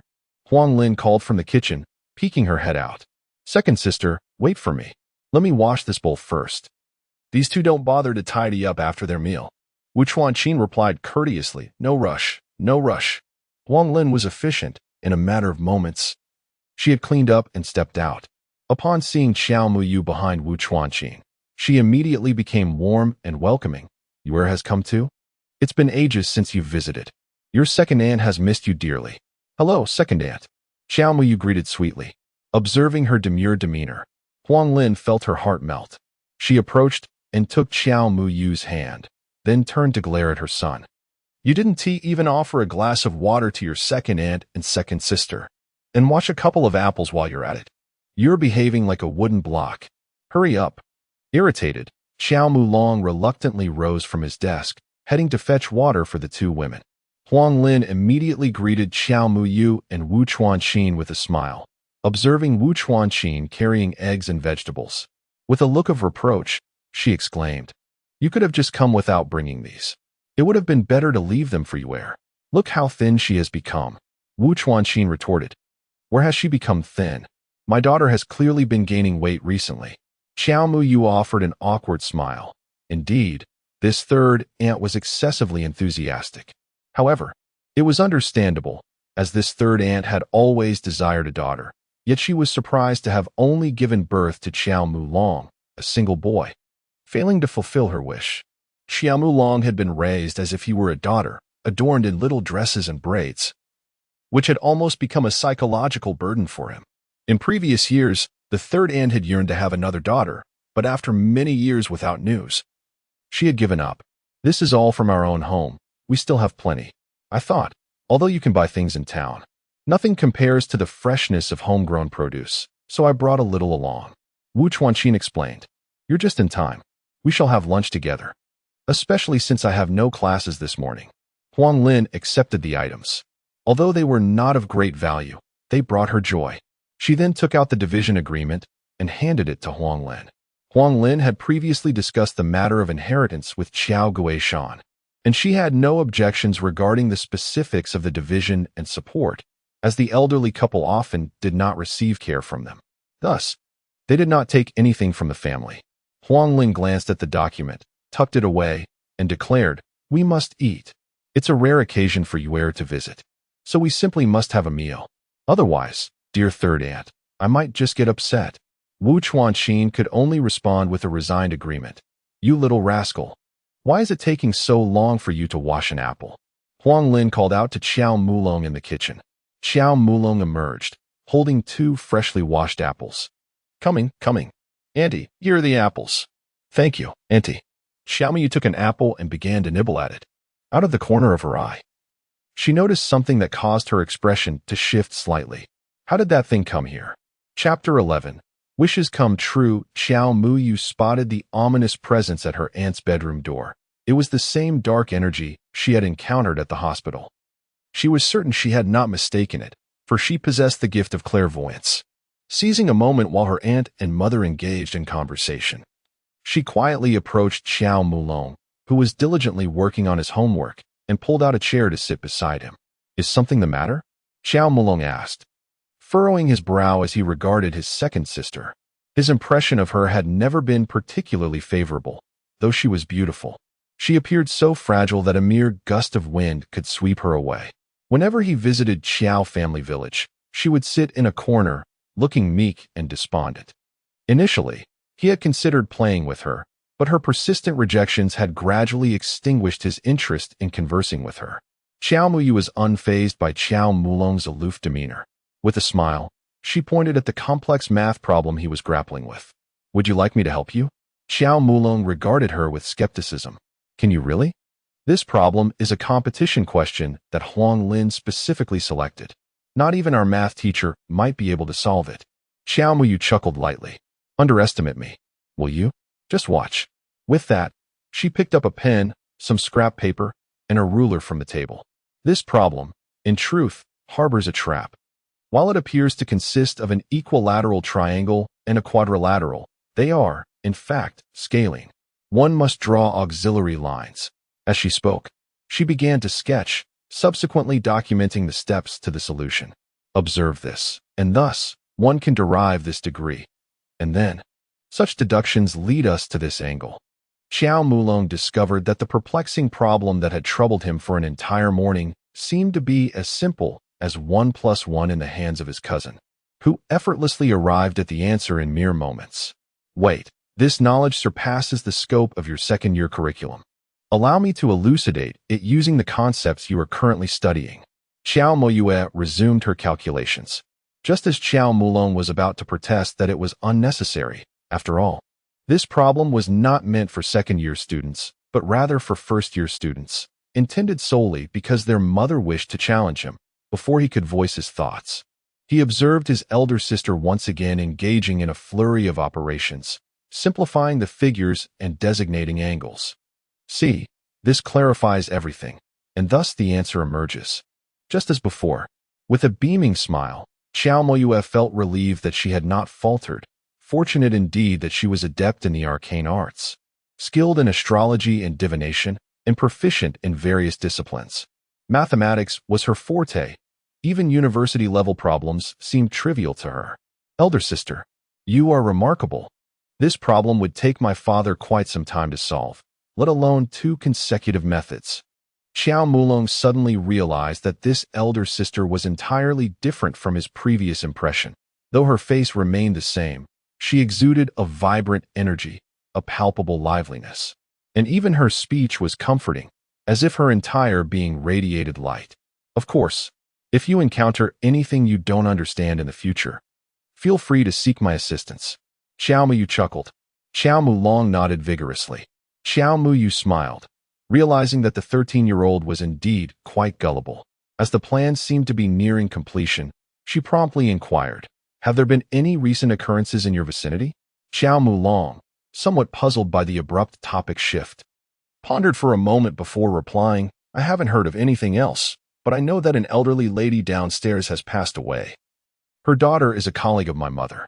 My mother went to offer her condolences yesterday. Have there been any strange happenings in your building?" When negative energy enters a residence, peculiar events are likely to ensue. Xiao Mulong shook his head. Nothing unusual, except for the death downstairs. How has Aunt Sim been feeling lately? Xiao Mu subtly probed. Xiao Mulong nodded vigorously again. She's in remarkably good health. Despite our residence being on the 5th floor, my mother scolds me so loudly that even the neighbors on the 1st floor can hear. Not having gleaned any significant information, Xiao Mu continued solving problems with Xiao Mulong, tackling several challenging questions in succession, which left him in awe. Hearing a faint sound of weeping, she turned to see Aunt San with reddened eyes, dabbing at her tears while her mother offered comfort. Xiao Mulong did not turn around but lowered his voice, saying, "My mother has always wanted a daughter, but there has been no news. It's become an obsession." Sensing her cousin's melancholy, Xiao Mu gently patted his shoulder. "What is meant to be will come in due time. What is not meant to be cannot be forced. I believe Aunt San will have a daughter. I too hope my mother will give birth to a little sister." Xiao Mulong murmured. Xiao Mu did not speak recklessly. She had observed the facial features of her third aunt, particularly the area between the nose and the upper lip, known as the philtrum. Many are unaware that this part of the face not only reveals one's lifespan, but also indicates progeny. While most people only recognize that a longer philtrum signifies a longer life, there are nuances regarding its depth and width. A deeper and wider philtrum suggests a greater number of children, and indeed, her third aunt possessed such a feature. Thus, it seems implausible that there is only one cousin at present. As for why Xiaomu was confident that her aunt would have a daughter, it stemmed from the positioning of the philtrum. Traditionally, the left side indicates male offspring and the right side indicates female. The fact that her third aunt's philtrum was centrally located suggested that at least one son and one daughter were to be expected. However, it struck her as peculiar that her third aunt had not yet borne a daughter. Although she had perused novels, they rarely chronicled the lives of secondary characters, focusing instead on her cousin Xiaomu Xin, leaving her unaware of whether her third aunt had indeed had a daughter within those narratives. "Please attend to your studies. I shall step out for a moment," Xiao Mu declared as she rose and made her way to the living room. Upon seeing her emerge, Huang Lin hastily wiped away her tears. "Did DeLong trouble you?" Xiao Mu chuckled lightly. "Not at all. I merely stood up to alleviate my numb legs. By the way, third aunt, you appear rather unwell. Have you been experiencing insomnia lately?" Huang Lin turned to Wu Chuanqin with a smile. "Our Yuer has become quite the expert, even in matters of health. Second sister-in-law, you wouldn't believe it, but she has indeed hit the nail on the head. I've been unable to sleep for 2 nights. Then allow me to take your pulse, third aunt." Xiao Mu's heart sank as she sensed the presence of negative energy. Regardless of one's physical well-being, being accompanied by such energy inevitably leads to illness. Insomnia was but a minor concern. She feared there could be more grave implications. After speaking, Xiao Mu approached Huang Lin, and without waiting for her to refuse, directly took her hand to check her pulse. Huang Lin chuckled and shook her head. While Wu Chuanqin looked on helplessly, both of them dismissed it as a playful act by a young girl. However, Xiao Mu was not merely toying around. The study of medical astrology was a compulsory subject for her, particularly in traditional Chinese medicine, where she excelled as a national expert. In her past life, affluent individuals would offer her hundreds of millions just for a consultation, and she would only oblige based on her mood. As she felt Huang Lin's pulse, Xiao Mu's eyes sparkled. Her third aunt's wish had indeed come true. Heaven was merciful, rewarding the good-hearted. Chapter 12. Rebirth and Renewal. Third aunt. "You are pregnant," Xiao Mu declared, glancing at Huang Lin. Huang Lin erupted into hearty laughter, while Wu Chuanqin shot a disapproving look at Xiao Mu, saying, "You silly girl. Why are you so thoughtless?" Huang Lin laughed uncontrollably, and upon noticing Wu Chuanqin's reprimand towards Xiao Muyu, she quickly interjected, "Second sister-in-law, do not blame Yuer. She is just trying to make me happy. This girl, always spouting nonsense." Wu Chuanqin gently glared at Xiao Muyu, fearing that her daughter's words might hurt her sister-in-law's feelings. Xiao Muyu felt exasperated, but upon realizing the crux of the matter, she could only smile wryly, clearly aware that both her mother and third aunt doubted her medical skills. "I am serious," Xiao Muyu insisted, striving to maintain a sincere expression. Little did she expect that a renowned expert in traditional Chinese medicine would be questioned. Huang Lin, evidently unconvinced, regarded her niece's words as mere attempts to amuse her and nodded in agreement, saying, "All right. Whatever Yue says is true." Xiao Muyu found herself utterly speechless and could only shift her perspective. "Aunt San, didn't you mention you've been sleepless for 2 days? Perhaps you should consider visiting the hospital for a checkup tomorrow. Think of it as a routine health examination. If a hospital examination were to occur, it would inevitably reveal her pregnancy." Just as she was speaking, the sound of the door lock turning resonated, followed by the entrance of Qiao Guishan, who walked in with a beaming smile. Upon noticing Xiao Muyu and Wu Chuanqin in the living room, he immediately remarked, "What brings my second sister-in-law and Yue here today?" Xiao Guishan casually placed his bag on the rack by the entrance, changed into his slippers, and stepped further inside. "Uncle San," Xiao Muyu greeted him. Though Xiao Guishan was merely 2 years younger than Xiao Guilin, he appeared considerably more youthful, adorned with glasses and exuding a refined demeanor, having been known as a campus heartthrob in his youth. "What is the reason for that cheerful expression?" Wu Chuanqin inquired with a smile. Xiao Guishan laughed heartily. "Indeed, my second sister-in-law has hit the nail on the head. Today is indeed a fortuitous day. This morning, the Ministry of Education notified me that I have officially become the vice principal of Xianghe Town Central Middle School." Huang Lin exclaimed in delight. "Is that true?" Wu Chuanqin echoed her excitement. "That's splendid news."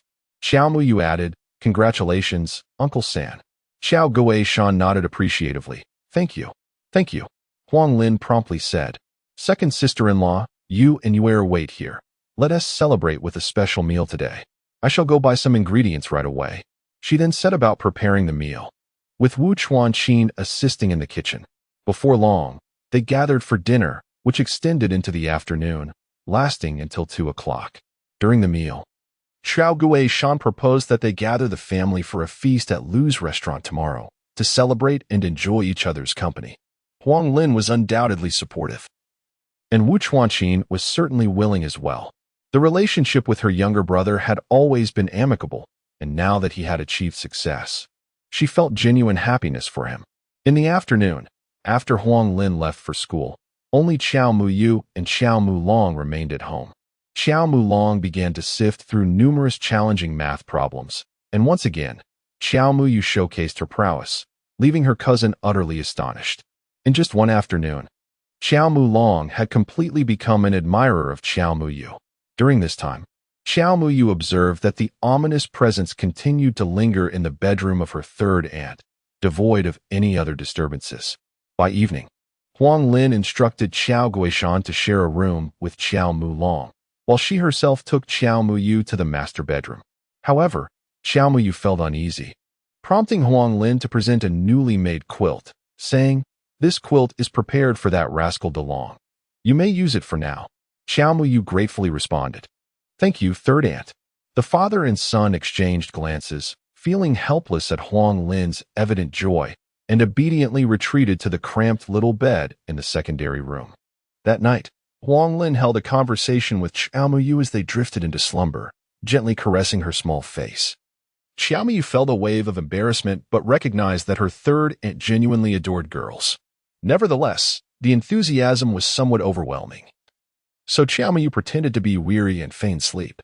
The dark presence seemed to be deterred by Xiao Muyu and did not advance, allowing Huang Lin, who had been sleepless for 2 days, to finally succumb to a deep slumber.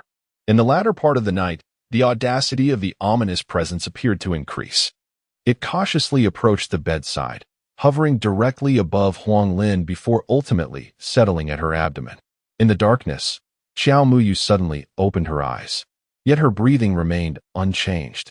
Upon witnessing the scene before her, her expression shifted dramatically. The malevolent energy was indeed at play, attempting to seek rebirth through possession. She lamented the absence of any talismans or magical artifacts at her disposal, vowing to eradicate this sinister force by the morrow. This malevolent energy, a manifestation of resentment from the deceased, was not a ghost. Death extinguishes life like a snuffed candle. The elderly woman in the hospital harbored resentment arising from her unwillingness to depart from life. Thus her vengeful spirit sought a way to continue living. Fixating on her pregnant sister-in-law, the notion of borrowing a womb for rebirth was merely a figment of the malevolent energy's desire.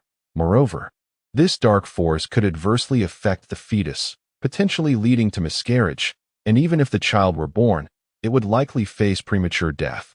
As Huang Lin slept soundly, she seemed to sense something amiss, her body trembling slightly, instinctively cradling her abdomen. Xiao Muyu felt a pang of tenderness. This was a mother's instinct. She feigned turning over, resting her arm upon her sister-in-law's abdomen. Activating her third eye, she often faced the onslaught of malevolent energy. Yet this energy typically recoiled in her presence. Indeed, as her arm lay across her sister-in-law's belly, the dark force appeared startled, retreating to the doorway. She then perceived her sister-in-law's body beginning to relax, sinking back into a deep slumber. After a sleepless night, Xiaomiyu rose early. Although Huang Lin urged her to sleep a little longer, Xiaomiyu insisted on exercising, prompting Huang Lin to pull Xiaomu Long into the conversation as an example of laziness. As Huang Lin prepared for her morning class, she splashed water on her face and, upon seeing her reflection, remarked curiously, "You come and see if I've developed a mole." Upon hearing her aunt's voice, Xiao Muyu approached and noticed a faint mole indeed situated at the philtrum.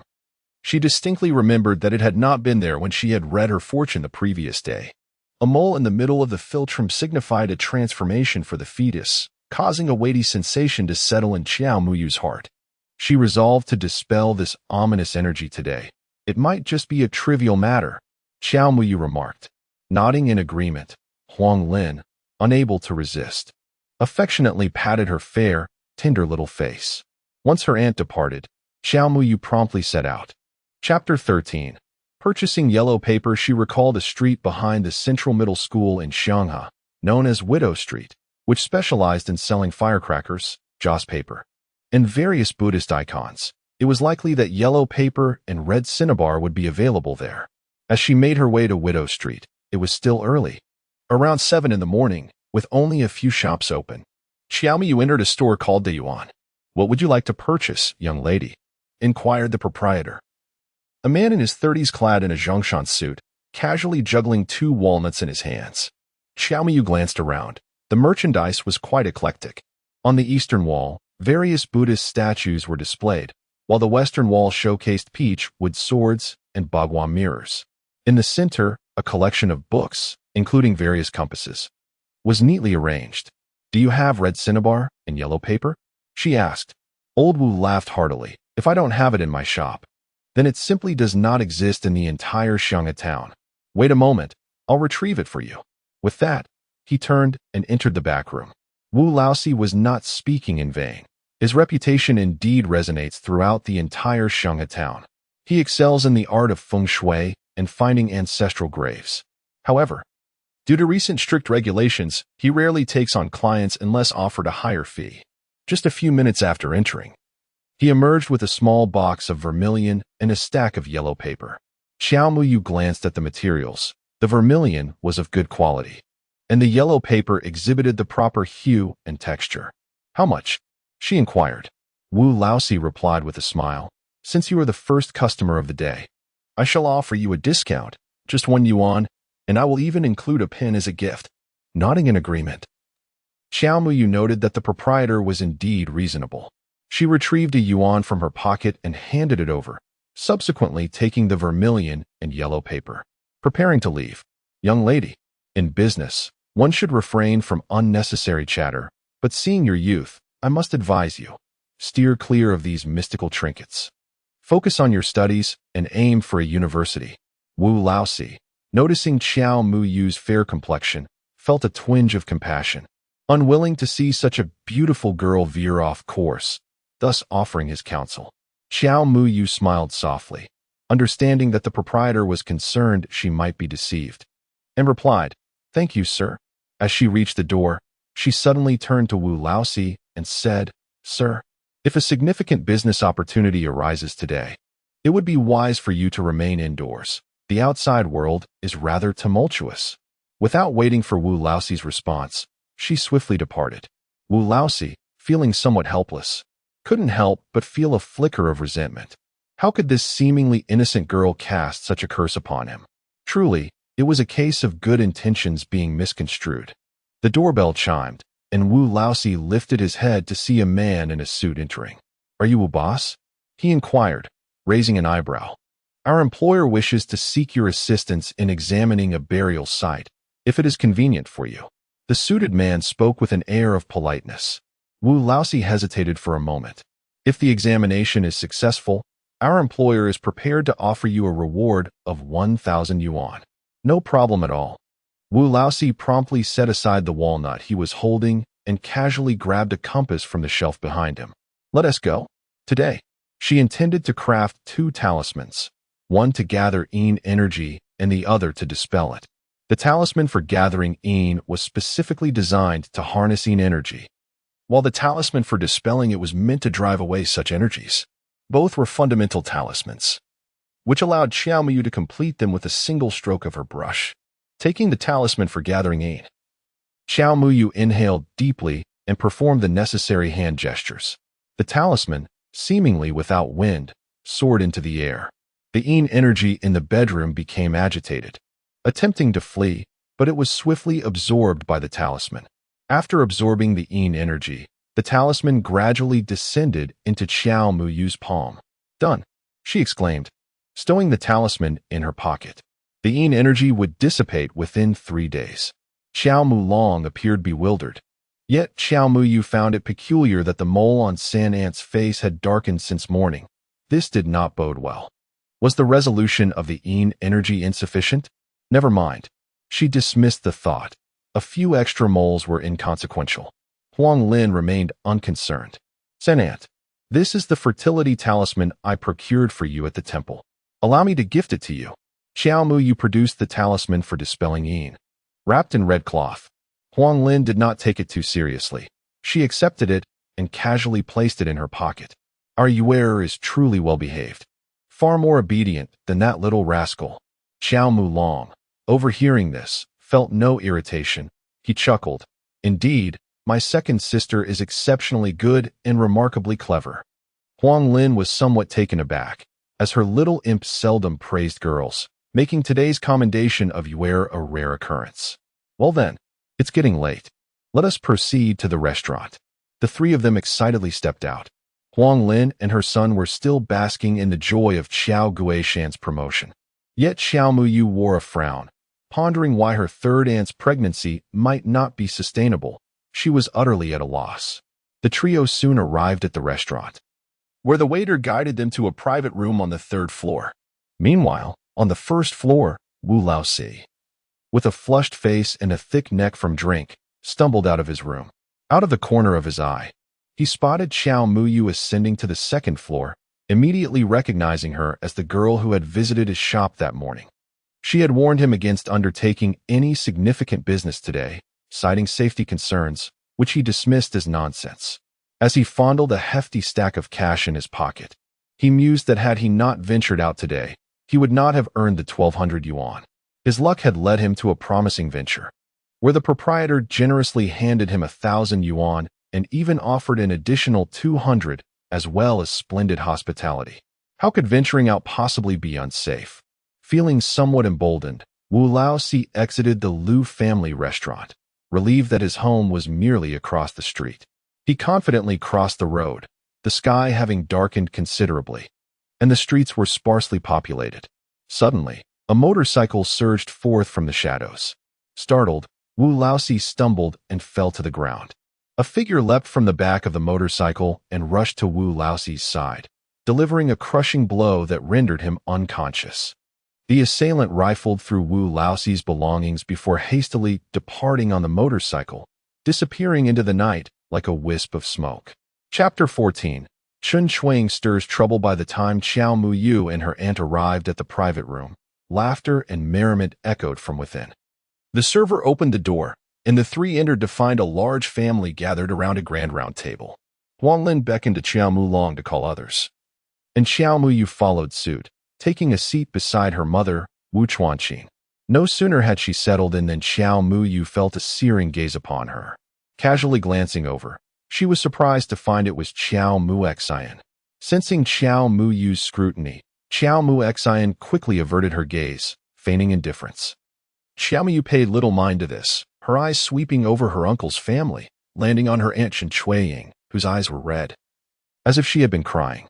Seeing that everyone had arrived, Xiao Guishan promptly signaled the server to begin serving the dishes.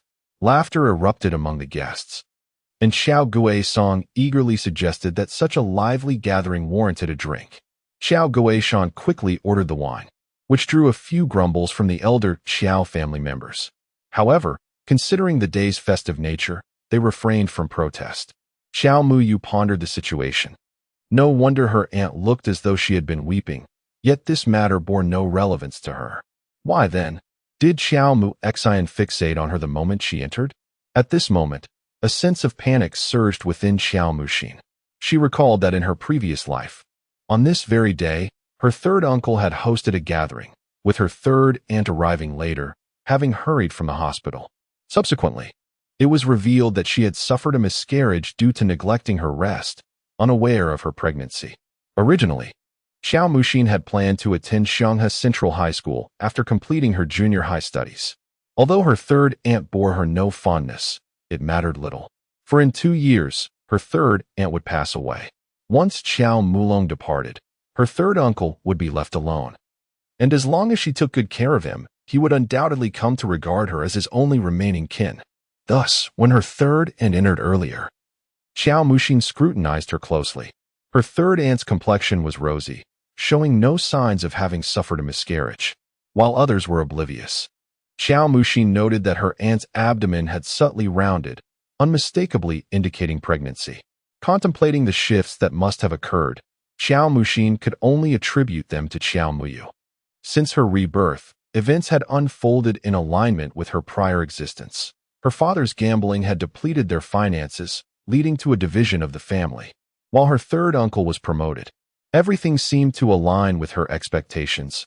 She had taken away Qiao Muyu's fiancé, Sun Jincheng, pilfered her mother's money, concealing half for her own tuition, while her father squandered the remaining half. The financial discrepancies between her parents resulted in discord, yet there was no evidence to substantiate either side's claims. Nonetheless, Qiao Muxin remained indifferent, for she was assured of her tuition for the coming year. Following the division of assets, she had secured the fertile land for her family, significantly improving their circumstances. Everything seemed to be progressing in a favorable direction. Why then did unexpected events suddenly unfold? After much contemplation, she could only attribute the changes to the variable that was Qiao Muyu. From the moment she survived, to the unexpected survival of old lady Wu, and now with the news that Aunt San had not suffered a miscarriage, each incident seemed to bear Qiao Muyu's mark. Sister-in-law San, you are indeed fortunate. Your husband has truly made something of himself. Chen Chuiying observed Huang Lin's beaming demeanor and felt a pang of discontent within. As women, why was it that her own husband was a compulsive gambler who even resorted to violence against her? Yet, one must not blame me, your sister-in-law, for saying this. We women ought to ensure our homes are well managed. No external matters can compare to the importance of family. Strive harder to bear a daughter, and then life would be flawless. Upon hearing this, the room fell silent for a few moments. The family knew that Huang Lin's greatest regret was not having a daughter, especially since Qiao Gilin and Qiao Guishan, the two brothers, were blessed with both sons and daughters, which only deepened Huang Lin's distress. Chen Chuiying's public remark was evidently intended to provoke. The smile on Huang Lin's face vanished instantly. Sister-in-law, as for the matter of children, let fate decide. The success of my husband is what truly brings happiness. Huang Lin was not one to be trifled with. Her words silenced the criticism. Chen Shuiying's expression turned sour. For it was common knowledge that among the three brothers, Xiao Guisong had achieved the least and was notoriously reckless with gambling, which was clearly a jab at her. Wu Chuanqin chimed in, "Indeed. I see that the third brother, at such a young age, is already a vice principal. Surely, he will ascend to the position of principal or even take a post in the city. His future is boundless. Sister-in-law, you educate and nurture the young. Who knows? Perhaps one day you will ascend to the position of a principal, far surpassing us, who toil in the fields." Xiao Muyu, listening nearby, stifled a laugh.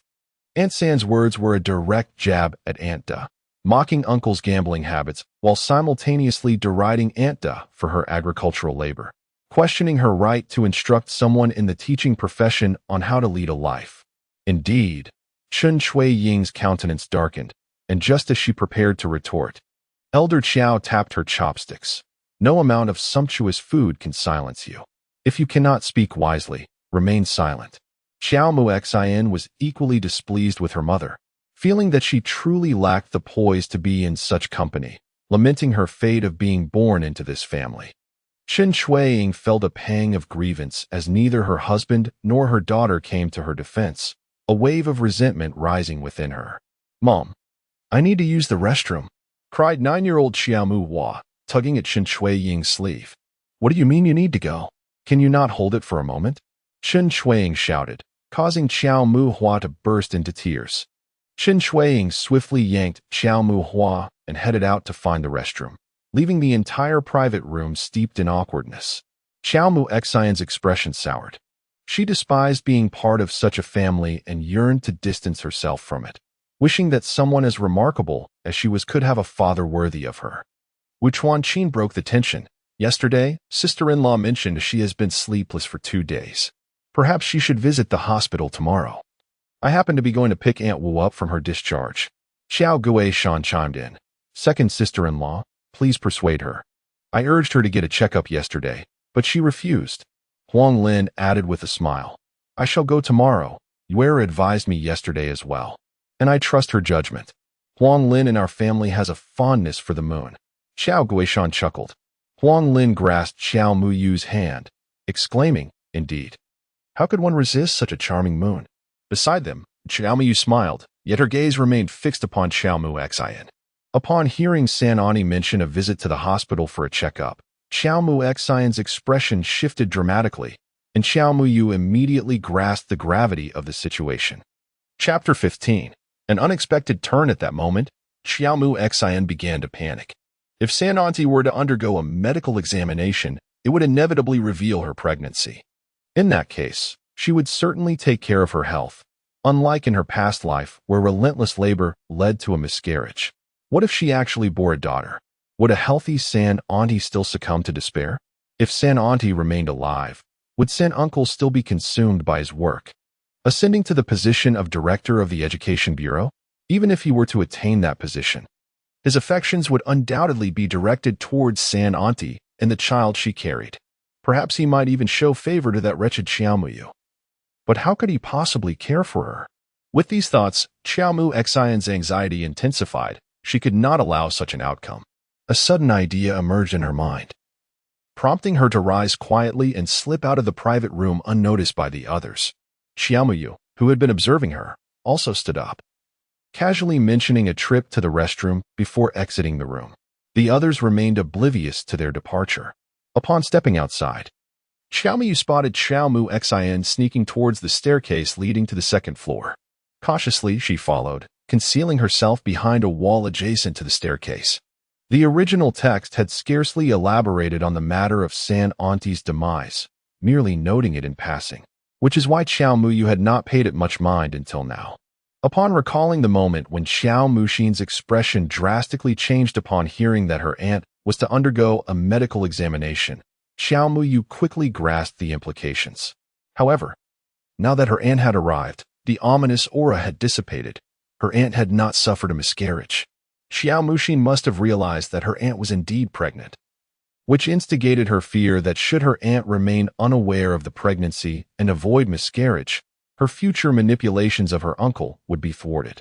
Thus, had Xiao Muxin ventured out moments ago with ulterior motives to orchestrate a miscarriage? The patriarch of the Qiao family had spoken, and naturally, everyone complied. Even Xiao Guisong nodded in agreement.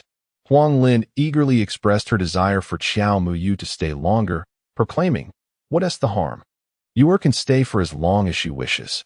As she spoke, she took Qiao Muyu by the hand, exclaiming, "Tonight, I shall have the pleasure of caressing Yu's lovely face once more.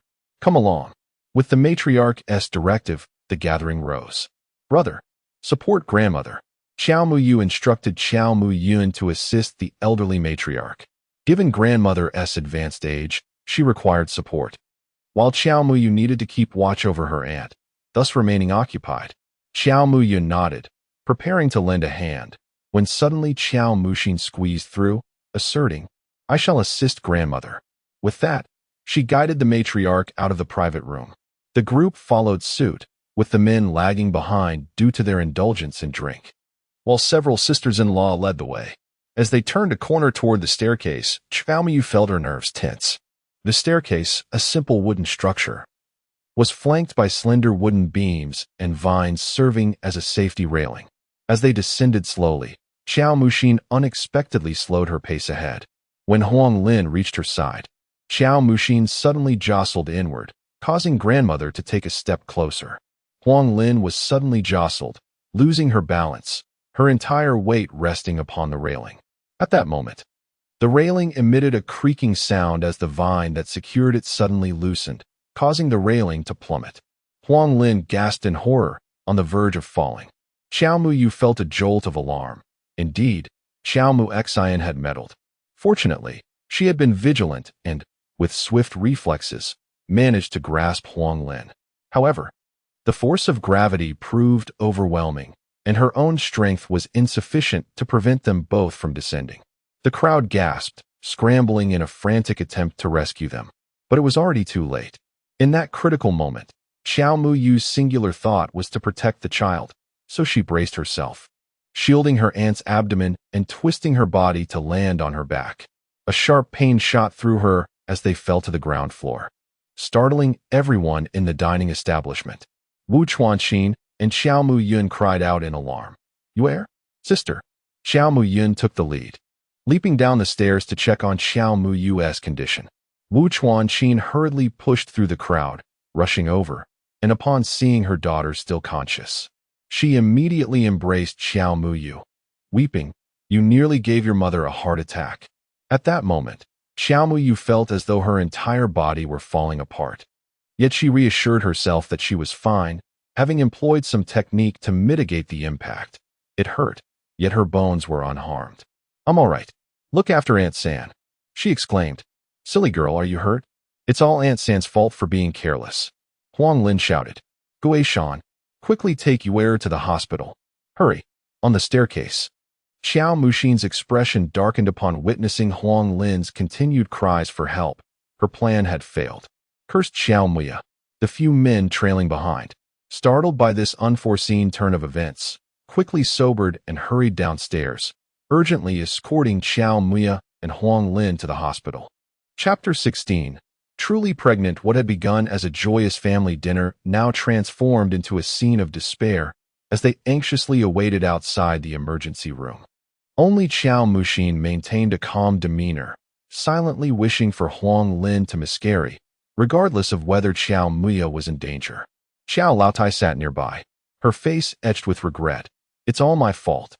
I, an old woman, can hardly stand and have no idea what has happened to Muya and Huang Lin." Qiao Laotu sighed heavily. Qiao Muyan felt a profound sense of guilt. If only he had been a little more attentive, Muya would not be in peril. He considered himself a most inadequate brother. Inside the emergency room, Wu Chuanxin wiped her tears, anxiously watching Qiao Muya, who appeared remarkably composed. As a nurse tended to her arm injury, "Mom, I'm fine.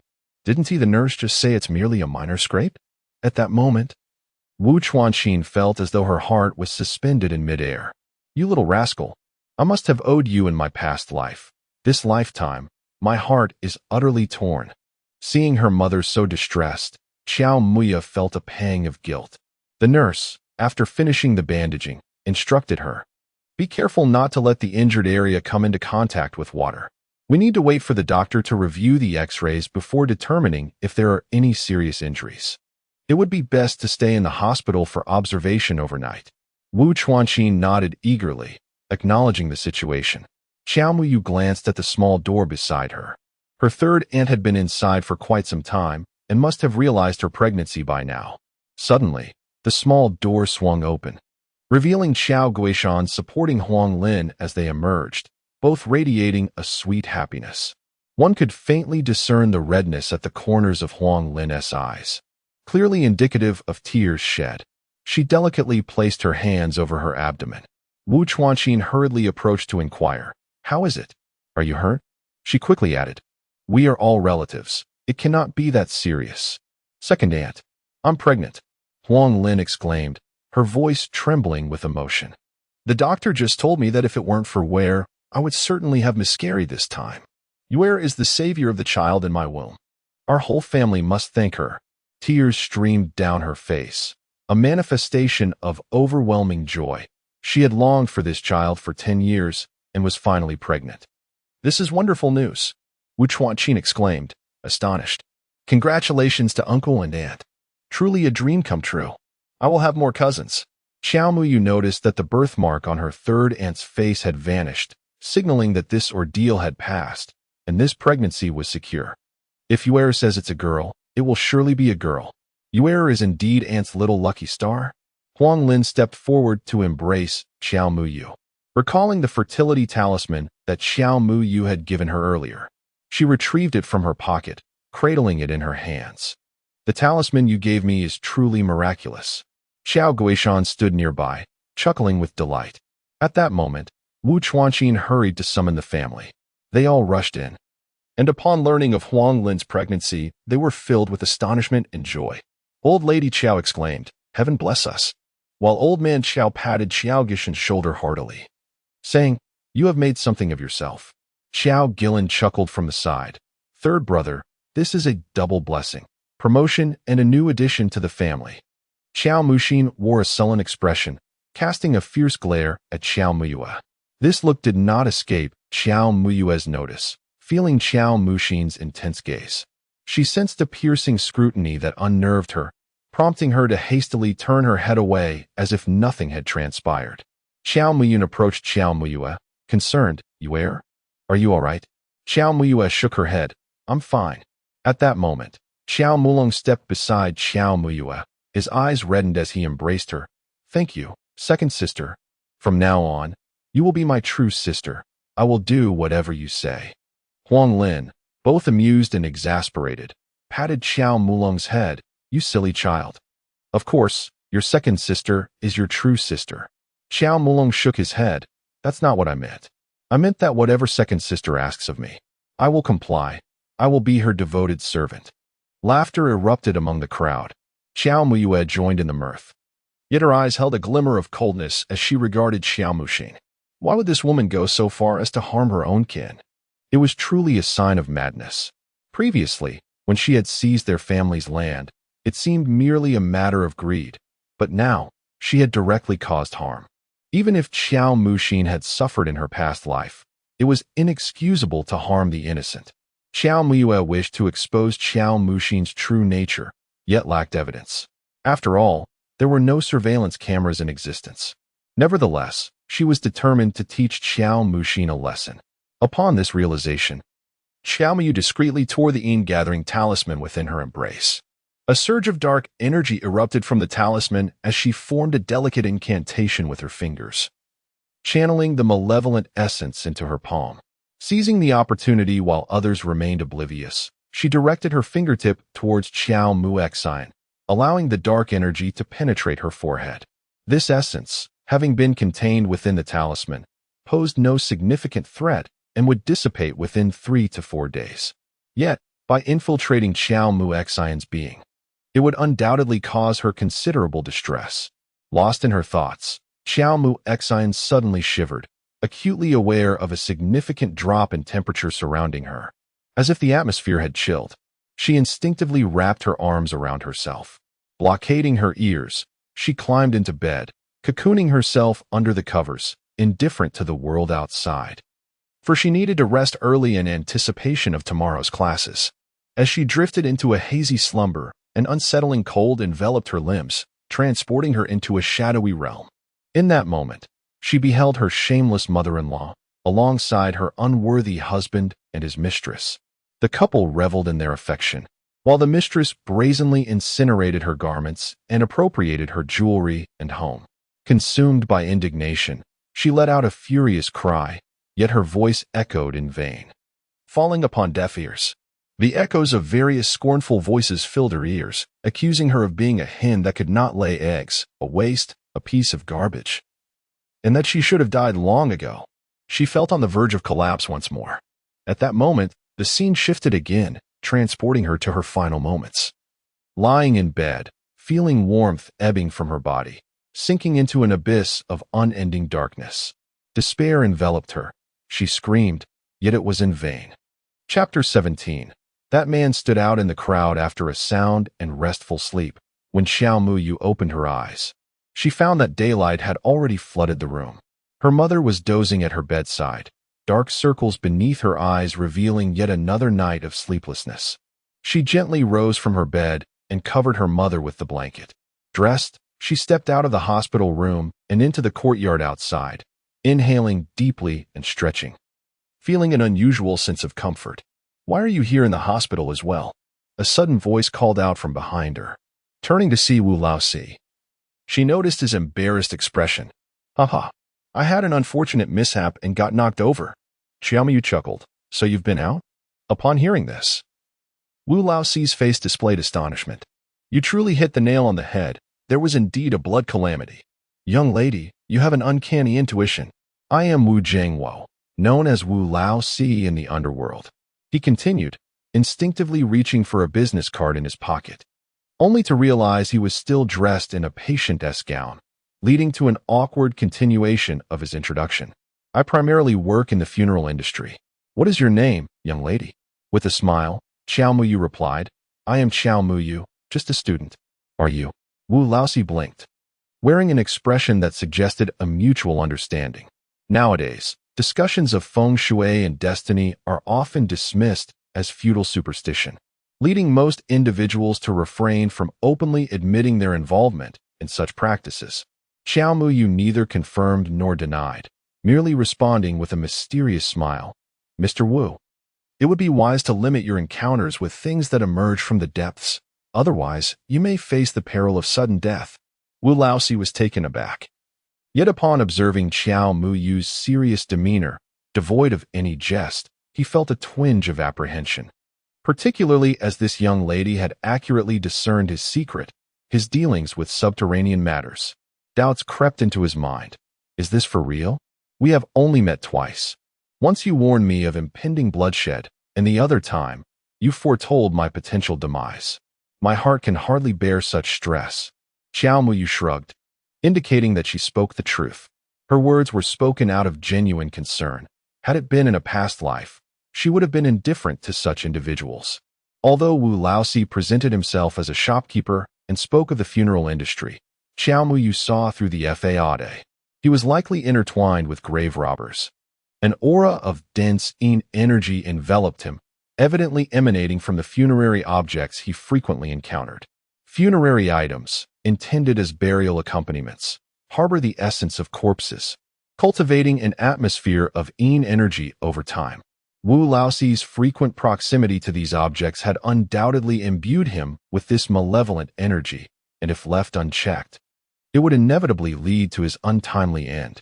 Nonetheless, this Wu Laoxi possesses a commendable appearance, particularly with his rounded, fleshy nose, suggesting he maintains a moral compass and harbors a sense of compassion. His generous nature was evident when Xiao Muyu purchased the vermilion, prompting her to offer a kind reminder upon completing her transaction. It is with this same sentiment that she now offers a word of caution. Thus, she concludes, "Mr. Wu, please exercise caution. Xiaomu does not impose her will and prepares to depart. Suddenly, two individuals at the hospital entrance capture her attention, specifically one among them. They blend discreetly into the throng of patients, yet stand out remarkably due to their towering height, both exceeding 6 feet. For someone like Xiaomu, who has awakened her third eye, one of them shines like a beacon in the darkness, his aura radiating upward like a pillar of light. How many generations of virtuous deeds must one's ancestors have performed to attain such fortune? Such a person, even if illiterate, could rise to nobility, and even in the face of dire circumstances, could transform misfortune into fortune. A thought arises within Xiaomu. If only she could harness such luck. Should this fortune be bestowed upon her, longevity would certainly be hers, and she would no longer fear an untimely demise. At that moment, Xiaoziwu feels a searing gaze upon him. Turning to identify its source, he finds a petite girl in a hospital gown staring intently at him, her ponytail swaying slightly.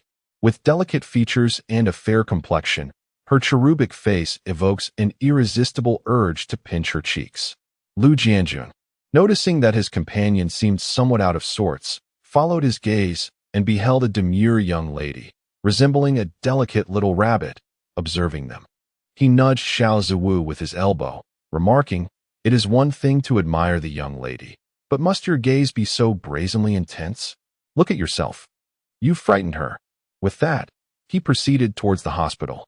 Lu Jianjun hurried to catch up, saying, "There's nothing wrong with looking. We're all men, after all.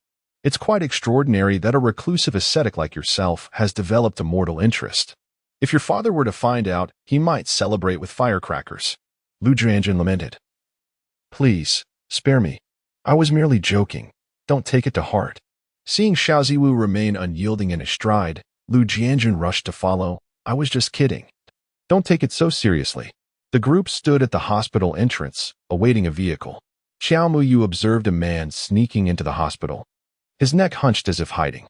A frown creased her brow. She had been encountering such rodents frequently of late. The man who had just entered was undoubtedly a grave robber, exuding an overwhelming aura of negative energy. Compared to him, the presence of Wu Laosi seemed trivial. Since he was at the hospital, it was likely that the malevolent energy had begun to affect his health, and retribution would soon follow. She had never realized how mixed the populace of Xianghe town was. However, this was of no concern to Xiaomu, who chose to disregard it. Chapter 18. Returning to school after resting for 2 days at home, Xiaomu finally prepared to attend class. Early in the morning, she organized her belongings and was escorted to the town by Qiao Gillen on his bicycle. Near Qiao Family Village, there is only an elementary school, and the nearest junior and senior high schools are located in Xianghe town, 10 miles away. In the past, Xiaomu would be cycled to class by her older brother, Xiao Muyun. However, since Xiao Muyun dropped out of high school this year, her father, Xiao Guilin, has taken over the responsibility of escorting her. Compared to others, Xiao Muyu enjoys relatively favorable conditions. Many students without bicycles must walk, rising early and returning late. Upon arriving at Xianghe First High School, Xiao Muyu effortlessly located her class, the second class of the first year. And as soon as she entered, she captured the attention of all her classmates. Xiao Muyu is quite well known at Xianghe First High School, distinguished by 2 remarkable traits: her exceptional beauty, which often draws the gaze of male classmates peeking from outside the classroom, and her frail health, which necessitates frequent absences from school. Lu Xiaoqin, a girl with a mushroom haircut and straight bangs, bears a smattering of freckles on her cheerful face. Her lively personality serves as a delightful contrast to the previously reserved nature of Xiao Muyu, ensuring that boredom is kept at bay. Xiao Muyu placed her backpack beneath her desk and smiled, declaring, "It's all right. I've been studying diligently at home." She spoke the truth. She had reviewed all the subjects from her 2 years of high school, mastering the foundational knowledge, and felt no trepidation about any examinations. After all, she was once a nationally renowned master of metaphysics, so why should she fear such trivial matters? Just as she finished speaking, she noticed Lu Xiaoqin staring at her with an odd expression, her eyes unblinking. Taken aback, Xiao Muyu asked, "Is there something on my face?" Lu Xiaoqin shook her head, hesitating before responding. Are you still Xiao Muyu? Xiao Muyue was taken aback. Before she could respond, Lu Xiaoqin continued. You seem entirely different from before, almost more vivacious. Xiao Muyue sighed in relief, thinking she might have uncovered something alarming. Have I become more beautiful? Lu Xiaoqin then scrutinized Xiao Muyue closely. Her distinctive features, fair and delicate skin radiating a subtle glow, were what Lu Xiaoqin envied most. With her refined brows and eyes that seemed to converse, this girl, if given a few more years, would undoubtedly captivate the hearts of many men. You do seem more beautiful, Lu Xiaoqin remarked, albeit with a hint of uncertainty. Xiao Muyue burst into laughter. Xiaoqin, you are so adorable. As she spoke, she playfully pinched Lu Xiaoqin's cheek. Lu Xiaoqin retorted with mock annoyance. You still have the energy to tease me? Didn't you notice how everyone was staring at you when you walked in? So what? Xiao Muyue replied, oblivious to any unusual attention. It's just her. Lu Xiaoqin gestured with her eyes towards the entrance. Xiao Muyue turned to see Xiao Muxin entering with a lackluster demeanor. Your cousin is quite something. Rumors have circulated throughout the school that she has stolen your fiancé. Initially, it was merely a whisper, dismissed with laughter. But she, during recess, took it upon herself to announce in class, I did not steal your fiancé, nor did I attempt suicide by jumping into the river. It was all false. At this point, Lu Xiaoqin let out a cold laugh, remarking, she is doing this deliberately. On the surface, she appears to be helping you with explanations, but in reality, she is tarnishing your reputation. This has blown up, and now the entire school is aware of it. Everyone believes that your fiancé has been taken away by her, and you, heartbroken, even contemplated suicide. Hence, you've taken such a long break. Do I seem like I am heartbroken? Lu Xiaoqin shook her head, as she had never believed that Xiao Muyue would go so far as to attempt suicide. Although her desk may appear delicate and fragile, deep down, she possessed a strong will. Observing her current demeanor, Lu Xiaoqin couldn't see any signs of heartbreak. Rather, she seemed quite pleased. Your cousin is simply envious of your beauty. Lu Xiaoqin had always held this belief. Xiao Muyue, however, did not share this sentiment. Nevertheless, she could discern a hint of Xiao Muxin's intentions. She aimed to create public opinion, assert her claim, and distance herself from Sun Jincheng, perhaps due to her own insecurities. Reflecting on the original narrative, where it took Sun Jincheng several years after Xiao Muyue's death to gradually accept Xiao Muxin, Xiao Muyue found it quite understandable. Your cousin has changed, too.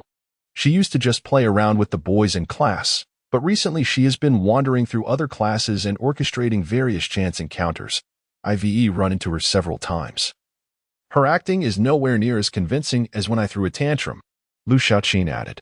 Xiao Muyue chuckled. Her deskmate was indeed quite the gossip. However, Xiao Muyue was aware of these developments, as the original text had mentioned them briefly. In her rebirth, Xiao Muxin had actively befriended several classmates at school, who would later become influential figures nationwide, proving to be quite beneficial for her career.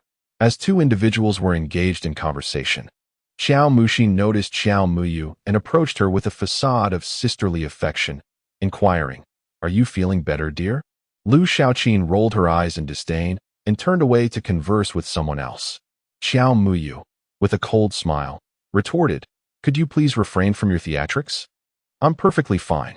However, dear cousin, you ought to be more cautious while walking. The last time you stumbled down the stairs, you collided with me, causing both me and Aunt San to tumble down, and she is pregnant, nearly suffering a miscarriage. With a hint of malice, she added, If you choose to spread rumors about me, I shall reciprocate. The nearby classmates, eavesdropping on the gossip, widened their eyes in astonishment, recognizing the situation as a sensational scandal. Xiao Muxin, akin to a cat whose tail had been stepped on, quickly retorted, What are you talking about, Muyue? How does your fall down the stairs concern me? Her voice involuntarily escalated in pitch due to her agitation. Xiao Muyue smirked and immediately adopted a pitiful demeanor, exclaiming, Cousin, please don't yell at me. The restaurant owner came to the hospital and informed me of the incident, mentioning an apology to Aunt San, but he couldn't find her. I feared that Aunt San might misunderstand you, so I haven't said anything to her yet. If you believe there's no issue and the owner has wronged you, I can bring him here for confrontation." Xiao Muxin was momentarily taken aback, pondering whether anyone had witnessed her pushing someone. Is this for real? Wouldn't that spell disaster for her? Chapter 19. The competition. As Lu Xiaoqin concluded her statement, the onlookers began to murmur among themselves. Indeed, Xiao Muxin's reaction had been excessively dramatic, and with Xiao Muyu's claims being so detailed, it was impossible not to harbor doubts. "I apologize. I was just overwhelmed with emotion. The owner has wronged me. Muyu, please don't believe her." Xiao Muxin was aware that her earlier reaction was somewhat inappropriate, and thus she offered a direct apology. Lu Xiaoqin scoffed lightly and took her seat without further ado. Xiao Muyao resembled a startled rabbit, nodding obediently. "Yes, I understand. It must have been a misunderstanding on the boss's part. I thought you were jealous of Sun Jinsheng visiting me at home, which is why you wanted to push me aside. However, let me clarify that I have no relationship with Sun Jinsheng. I've even had my brother send him away." Upon hearing this, Lu Xiaoqin let out a derisive laugh, while the eavesdropping classmates gasped, intrigued by yet another juicy tidbit. Just a few days prior, Xiao Muxin had been boasting about her fiancé, Sun Jinsheng, who was a soldier and had even attended a military academy, emerging as an officer, which left their classmates envious. She had even claimed that Xiao Muyao was infatuated with Sun Jinsheng to the point of attempting suicide by jumping into a river for him. Yet now, the spectacle was quite the opposite. It was evident that Sun Jinsheng was infatuated on his own accord, while Xiao Muyao held no affection for him whatsoever. Hadn't she just mentioned sending her brother to expel Sun Jinsheng? Moreover, "Dear cousin, please do not be upset.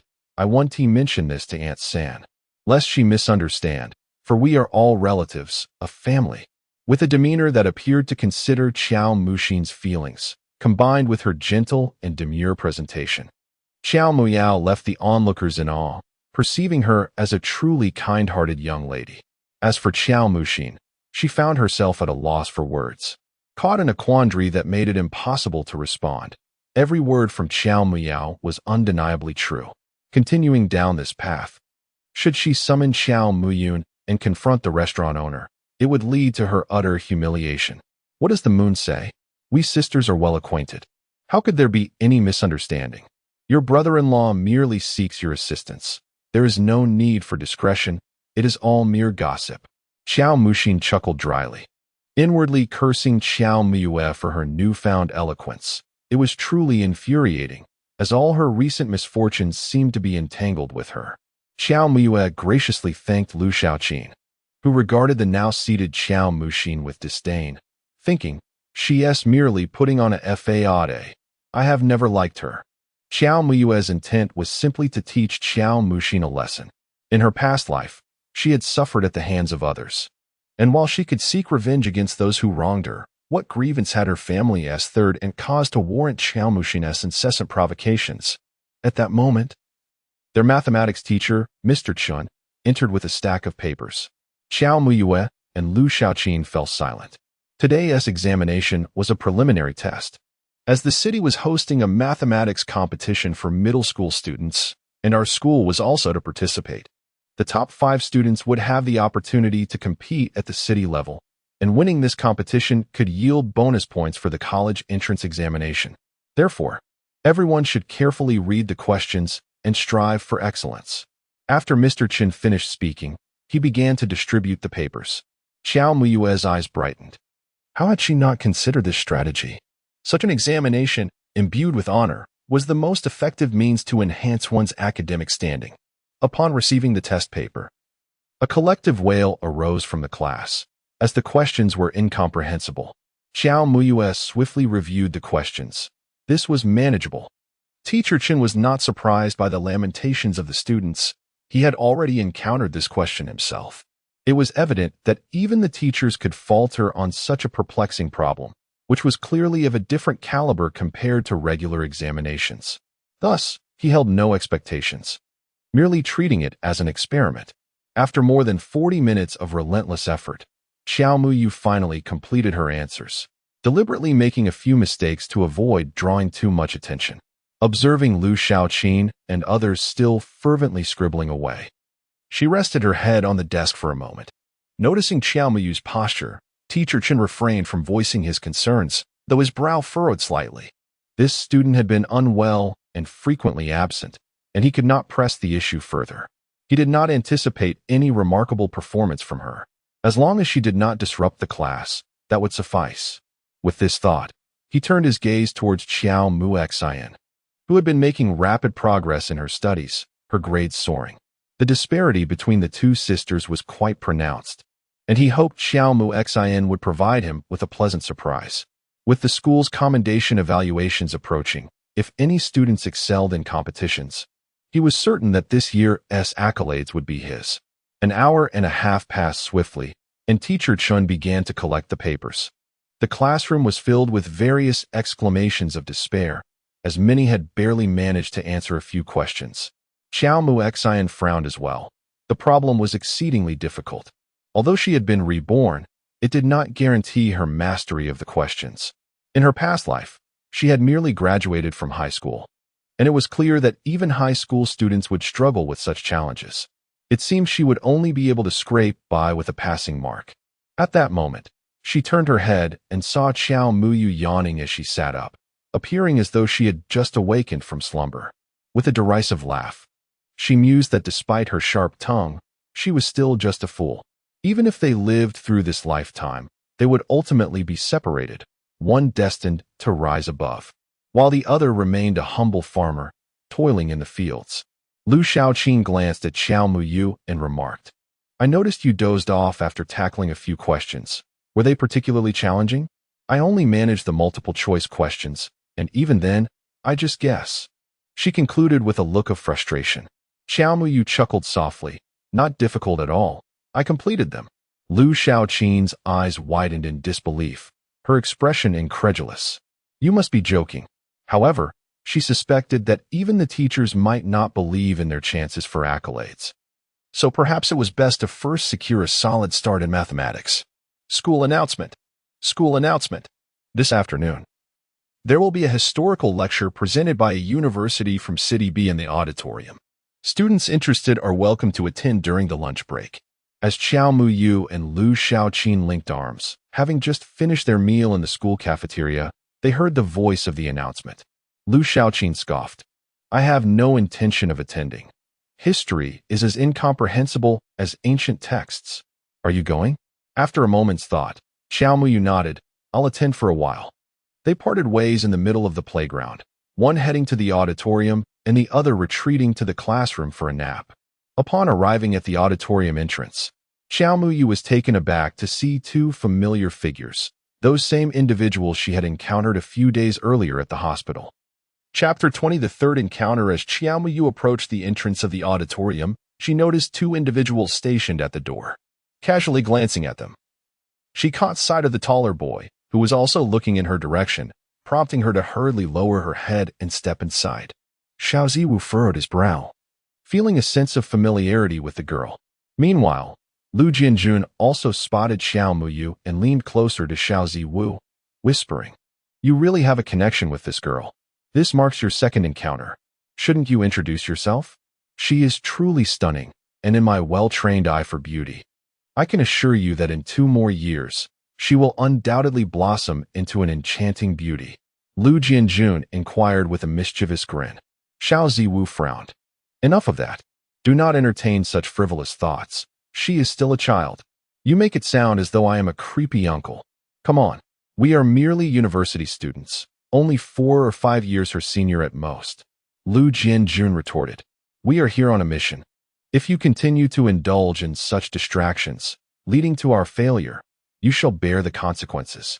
Seeing the seriousness etched on Xiao Ziwu's face, Lu Jianjun had no choice but to relent. "Fine. I understand. I am merely looking out for you, my perpetually single friend. Your reputation in B City has suffered. It would be a shame not to seize the opportunity to meet such a beautiful and faithful girl in this small town." Xiao Ziwu shot him a lethal glare, prompting Lu Jianjun to discreetly step aside. As Qiao Muyu entered the auditorium, She noticed that only a scattering of individuals had gathered. However, the teachers and the principal were all present.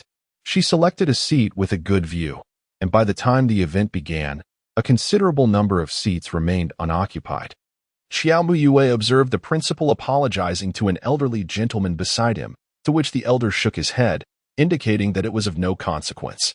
Subsequently, she watched as the elder stood and approached the stage to introduce himself. Greetings, everyone. My name is Wen Dangsheng, and I am currently a history professor at Qingbei University. I have dedicated over 2 decades to the field of historical education and have since focused my efforts on archaeological research. Today, I wish to share with you the significance of the relics unearthed in Xianghe town and their profound importance to our nation's history. After completing his introduction, the elder commenced his discourse on archaeological studies, elegantly weaving narratives from the minutiae of local customs to the complexities of the ancient Chinese calendar, captivating Xiao Muyue, who nodded in agreement throughout his eloquent presentation. Once classes concluded, as Xiao Muyue exited the school gates, she spotted her aunt, Huang Lin, waiting for her. As soon as Huang Lin saw Xiao Muyue, she approached her with enthusiasm. Come, let us go have a sumptuous meal." Xiao Muyue quickly declined, stating, "No, thank you. My father will be here to pick me up shortly." As she spoke, Huang Lin took her arm and led her away. After a winding journey, they arrived at the entrance of a rather lavish restaurant. With an air of mystery, Huang Lin confided in Xiao Muyue, "Your uncle has invited a professor from City B for dinner. Their institution places great importance on this, so they chose the finest restaurant. Since the school will cover the expenses, I've brought you along to enjoy a complimentary meal." A professor from City B? The image of the professor from the auditorium flashed through Xiao Muyue's mind. Surely, it couldn't be a mere coincidence. Upon entering the private dining room, Xiao Muyue opened the door and inadvertently collided with a warm wall. After stabilizing herself, Xiao Muyue, still shaken, gazed at the wall before her, only to find that man once again, a fateful entanglement. Xiao Ziwu furrowed his brow tightly. He hastily released his grip and looked at the young girl, quickly apologizing. "I am truly sorry." Xiao Muyue waved her hand dismissively, indicating that it was nothing, that she had not been paying attention and had rushed in. Huang Lin anxiously inquired, "Are you all right, you heir?" Xiao Muyue reassured her that she was fine. The 2 girls circumvented Xiao Ziwu and entered the room, which was already occupied by several individuals, including Chao Guishan, Xiao Mulong, the professor Wen Dangxing whom Xiao Muyue had met before, and the man who had been with the wall. Upon seeing Xiao Muyue and Huang Lin enter, Chao Guishan stood and introduced, "You have arrived just in time. This is Professor Wen from City B." He then turned to Professor Wen, saying, "Professor Wen, this is my wife Huang Lin, who is also a teacher at our school. And beside her is my niece Xiao Muyue, the very person from Chaojia village whom you intend to visit." Hearing this, Wen Dangshang's eyes lit up as he turned to Xiao Muyue. "You hail from Chaojia village?" The newly seated Xiao Muyue nodded affirmatively, indeed. At that moment, Xiao Ziwu, who had just stepped out, re-entered and took a seat beside Lu Jianjun. Lu nudged him with his elbow, teasing, "You still claim there's no luck involved? This must be the 3rd time, right?" Such a connection is indeed significant. Xiao Ziwu frowned, but chose not to respond. When Dangxing immediately chuckled, "I have heard that Chaojia village was established by descendants of the Qiao family and boasts a history of several hundred years. Have you heard of any grand tombs in the vicinity of the village?" Xiao Muyue recalled that Professor Wen had mentioned during his lecture that he was an archaeologist. Thus his true purpose for this journey was to conduct archaeological work in Chaojia village. She remembered hearing from the elders that Chaojia village was indeed settled by descendants of the Qiao family. In her childhood, she had also heard tales of a grand tomb located near the village's back mountain, though she was unsure of its authenticity. Xiao Muyue's words were indeed truthful, as they were recollections from her childhood chats with Granny Wu, an elderly villager.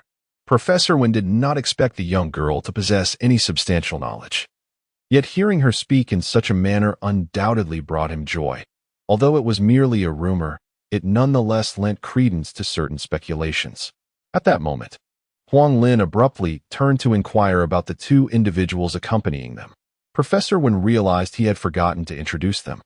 He gestured towards Xiao Ziwu and Lu Jianjun, stating, "These are Xiao Ziwu and Lu Jianjun, both second-year students from the military academy in City B. I have a friendship with Xiao Ziwu's grandfather, who, fearing for my safety, insisted that these two accompany me." Huang Lin's eyes brightened, and she regarded the two young men with satisfaction. Lu Jianjun, noticing the glint in Huang Lin's gaze, felt an unsettling familiarity. He leaned towards Xiao Ziwu and whispered, "Why do I feel like that lady over there is looking at us strangely?" Xiao Ziwu frowned and admonished him. "Don't talk nonsense." Lu Jianjun hastily clarified, "I swear, it feels off. It's like a mother-in-law scrutinizing her son-in-law, and it makes me a bit apprehensive." Xiaomu Long leaned closer to Xiaomu and whispered, "Sister, you might be in trouble." Xiaomu, puzzled, asked softly, "What do you mean?" Xiaomu Long replied candidly, "Do you know what matchmaking is?" Chapter 21. The blind date. Xiaomu choked on a mouthful of water, bewildered. What on earth? A blind date. Xiaomu Long wore an expression of helplessness. "Mother is planning to find you a partner." Xiaomu could hardly believe her ears. "Is this for real?" On the other side, Huang Lin turned to Xiao Ziwu. "How many people are there in your family?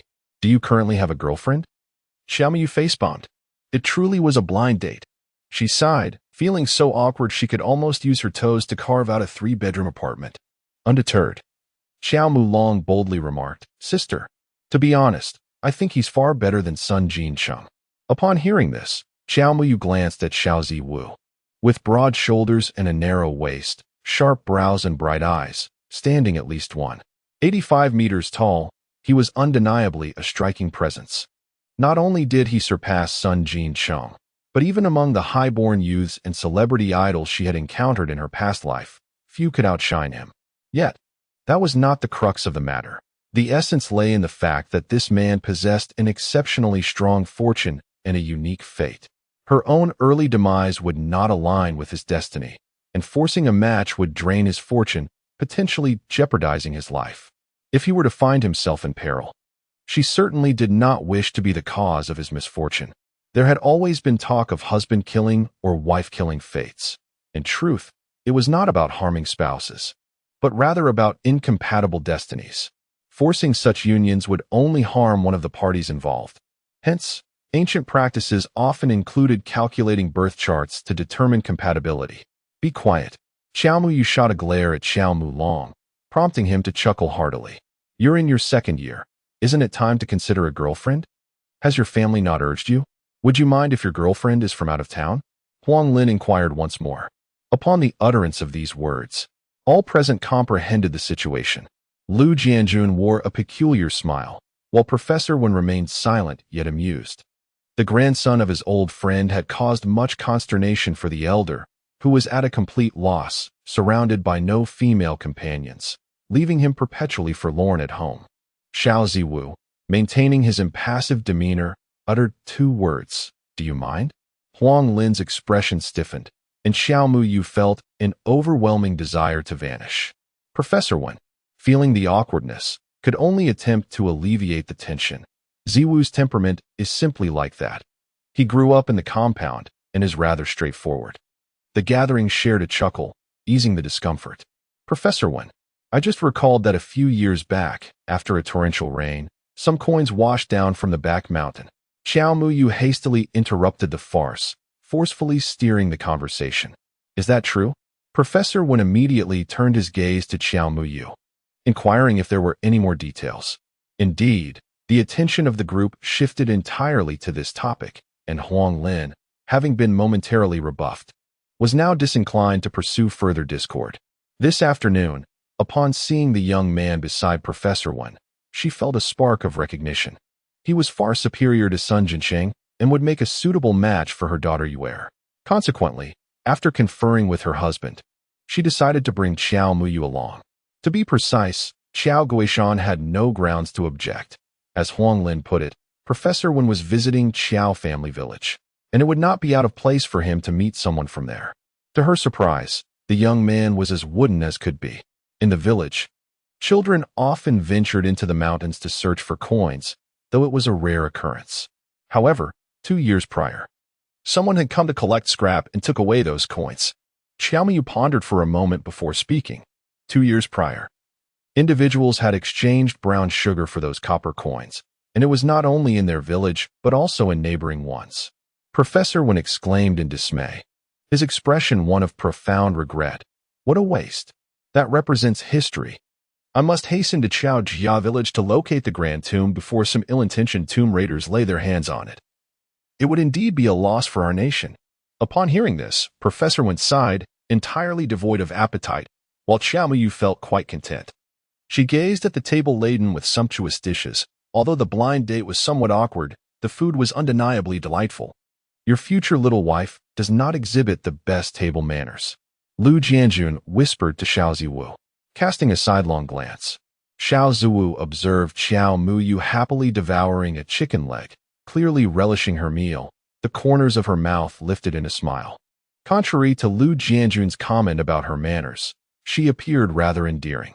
Suddenly, as Xiaomiyu was engrossed in her meal, she sensed a chill enveloping her. Turning her gaze towards the entrance, she saw a man dressed as a waiter, wearing a mask, entering with a tray that held a bottle of white liquor. Recognizing the strong aura of malevolence emanating from the waiter, Xiaomiyu realized he was none other than the tomb raider she had encountered that morning at the hospital. What a coincidence! A tomb raider? An archaeology professor? Xiaomiyu speculated whether this tomb raider had been tracking Professor Wen. If that were the case, were Xiao Ziwu and the others at the hospital that day also in pursuit of this very tomb raider? Was it possible that this tomb raider, disguised as a waiter, was now seeking information? Had they also set their sights on the grand tomb of Chaojia village? A tumult of thoughts clashed within Xiaomiyu's mind. Should she divulge this information? Observing Professor Wen's graying temples, it was disheartening to see a distinguished university scholar enduring hardships in a remote location like Xiao Family Village for the sake of national archaeology. The tomb raider placed a bottle of liquor on the table and, with an air of nonchalance, began to withdraw from the private room. Noticing the silence among the group, he deemed it inappropriate to linger and prepared to exit. Suddenly, Xiaomiyu's hand trembled, causing a ceramic spoon to clatter to the floor, shattering into several pieces with a crisp sound. Are you all right? Don't clean it up. You might cut your hand. Let the waiter handle it later. Huang Lin immediately checked to see if Xiaomiyu was unharmed. Xiao Ziwu glanced up briefly, and Lu Jianjun, noticing this, wore a peculiar smile. As Xiaomiyu watched the tomb raider slip out of the room, she raised her head and feigned confusion, saying, "That waiter was quite peculiar. Why didn't he come to clean up my broken spoon? It's as if he didn't hear it at all." The group was startled, utterly perplexed by the unfolding events. Xiaomiyu, however, was well aware of the situation, yet she pretended to be frightened, a sly smile tugging at her lips. These two were not entirely foolish and quickly grasped the implications. Chapter 22. The capture what just transpired? Professor Wen inquired, glancing at Lu Jianjun, who was standing protectively beside him. Lu Jianjun smiled reassuringly. It's nothing. Ziwu can handle it. We owe a debt of gratitude to this young lady. Otherwise, we might not have realized that the waiter was an impostor. He then winked at Xiaomiyu. Upon hearing this, everyone turned their attention to her, and she feigned innocence, replying, I didn't quite understand. Lu Jianjun certainly believed that Xiaomiyu was unaware, merely considering it a coincidence. Just moments ago, this sister had accidentally dropped her spoon, shattering it into several pieces, a sound that resonated throughout the room. If she were a typical waitress, she would have rushed over to clean up or inquire if the customer was injured. Instead, that attendant callously exited, indicating she was clearly not a waitress. Professor Wen's expression shifted dramatically, as if a realization struck him, and he erupted in fury. It must be those rats. These scoundrels have been watching me all along, and several priceless artifacts have been pilfered by them before I could even lay claim to them. Truly a disgrace to our nation. At that moment, Huang Lin and Xiao Guishan also grasped the situation, realizing that their niece's unfortunate accident had inadvertently exposed a tomb raider trailing them. How impressive! Xiao Mulong exclaimed, his eyes sparkling with excitement as he turned to Xiao Muyao. Sister, this man would make an excellent brother-in-law. Without hesitation, Xiao Muyao delivered a swift blow to his head, prompting hearty laughter from Qiao Mulong as he cradled his scalp. Xiao Ziwu glanced at Qiao Guishan and urged, "Please, call the police." Qiao Guishan, now alert, sprang to his feet and hurried outside. Huang Lin, eyeing the unconscious tomb raider with trepidation, instinctively shielded Qiao Muyao and Qiao Mulong behind her. "Ziwu, is this the one who has been following us?" Professor Wen inquired. Xiao Ziwu nodded affirmatively. "He bears wounds that resemble those inflicted by Jianjun. It must be that group." Xiao Ziwu nodded, realizing that this journey had indeed borne fruit. It was true that one could stumble upon treasure without the arduous search. For he had encountered Jianjun and his associates on several occasions. Each time they had managed to evade him. During their most recent encounter, they had even sustained injuries, leading them to the hospital, yet no information surfaced. To his astonishment, they had finally apprehended one today. Contemplating this, Xiao Ziwu turned his gaze towards Qiao Muyu. Was it merely a coincidence? When the server had entered, her body had noticeably stiffened for a fleeting moment, and he was certain it was not a figment of his imagination. He sensed that this young woman had already discerned the server's true identity, thus intentionally hinting at it. "Ziwu, don't forget to thank this young lady. We owe her a great deal," Lu Jianjun interjected, stepping forward. Xiao Ziwu gazed earnestly at Qiao Muyu and inquired, "How did you uncover his identity?" What kind of male chauvinism is this?" Xiao Muyu found herself at a loss for words. Lu Jianjun swiftly nudged Xiao Ziwu. "Don't frighten her." Taking a deep breath, Xiao Muyu made an effort to suppress her urge to critique. Feigning fear as she replied, "I don't understand, and I have no idea." Xiao Ziwu remained silent, his eyes fixed on Qiao Muyu. Lu Jianjun, exasperated, finally grasped why this fellow had remained single for so long.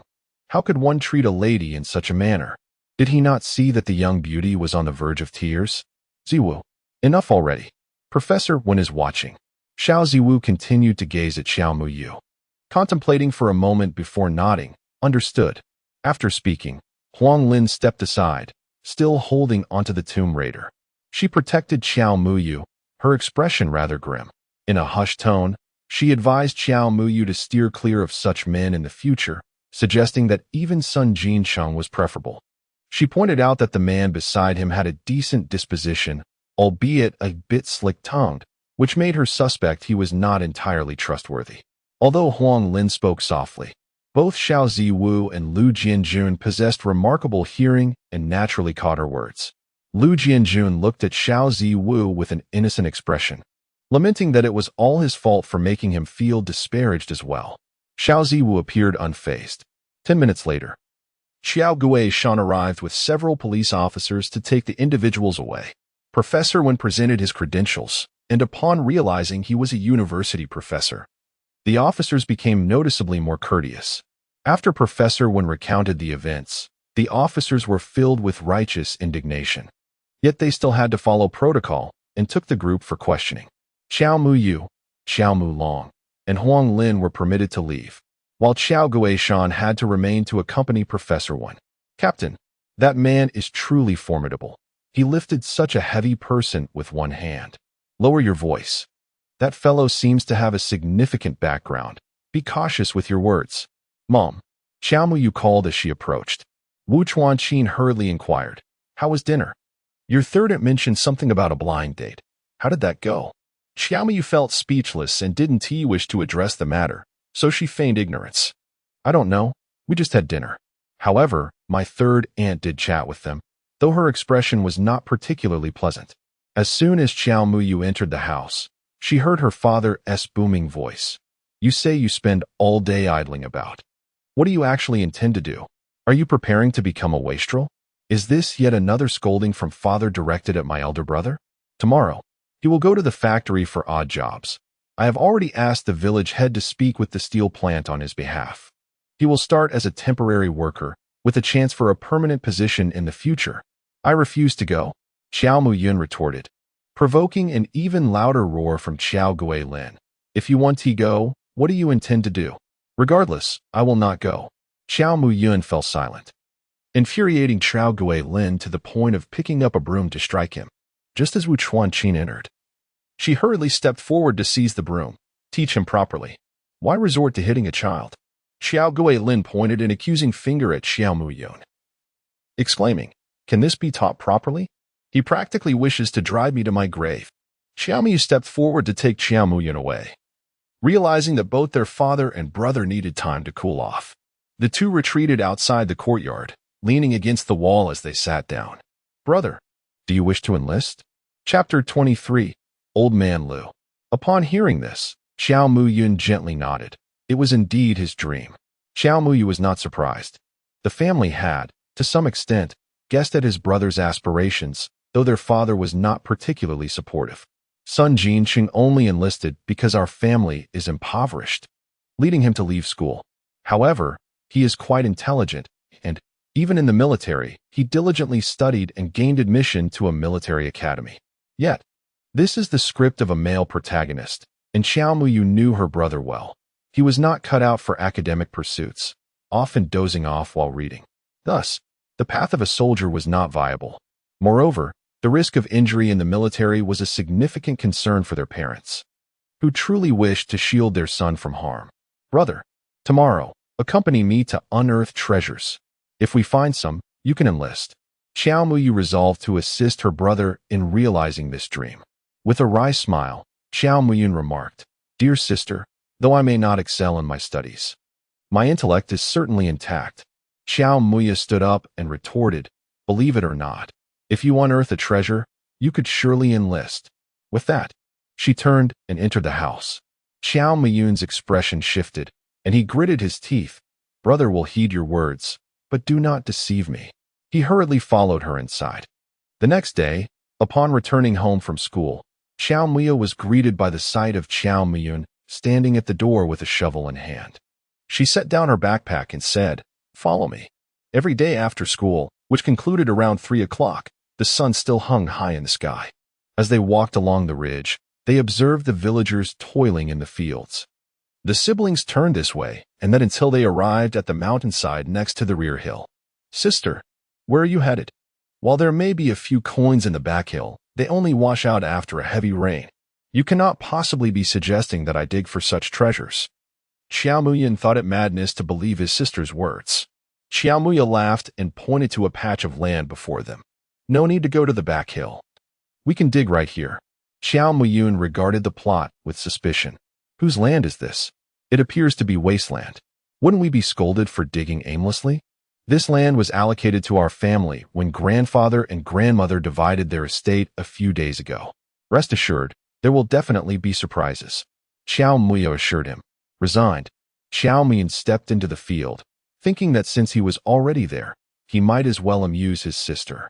With that thought, he began to dig, shoveling one scoop after another. Xiao Muya, beaming with joy, perched on the ridge, watching her brother swing the shovel.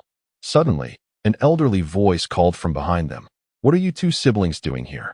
The brother and sister simultaneously lifted their heads to gaze at the newcomer, who turned out to be old Lu from the village.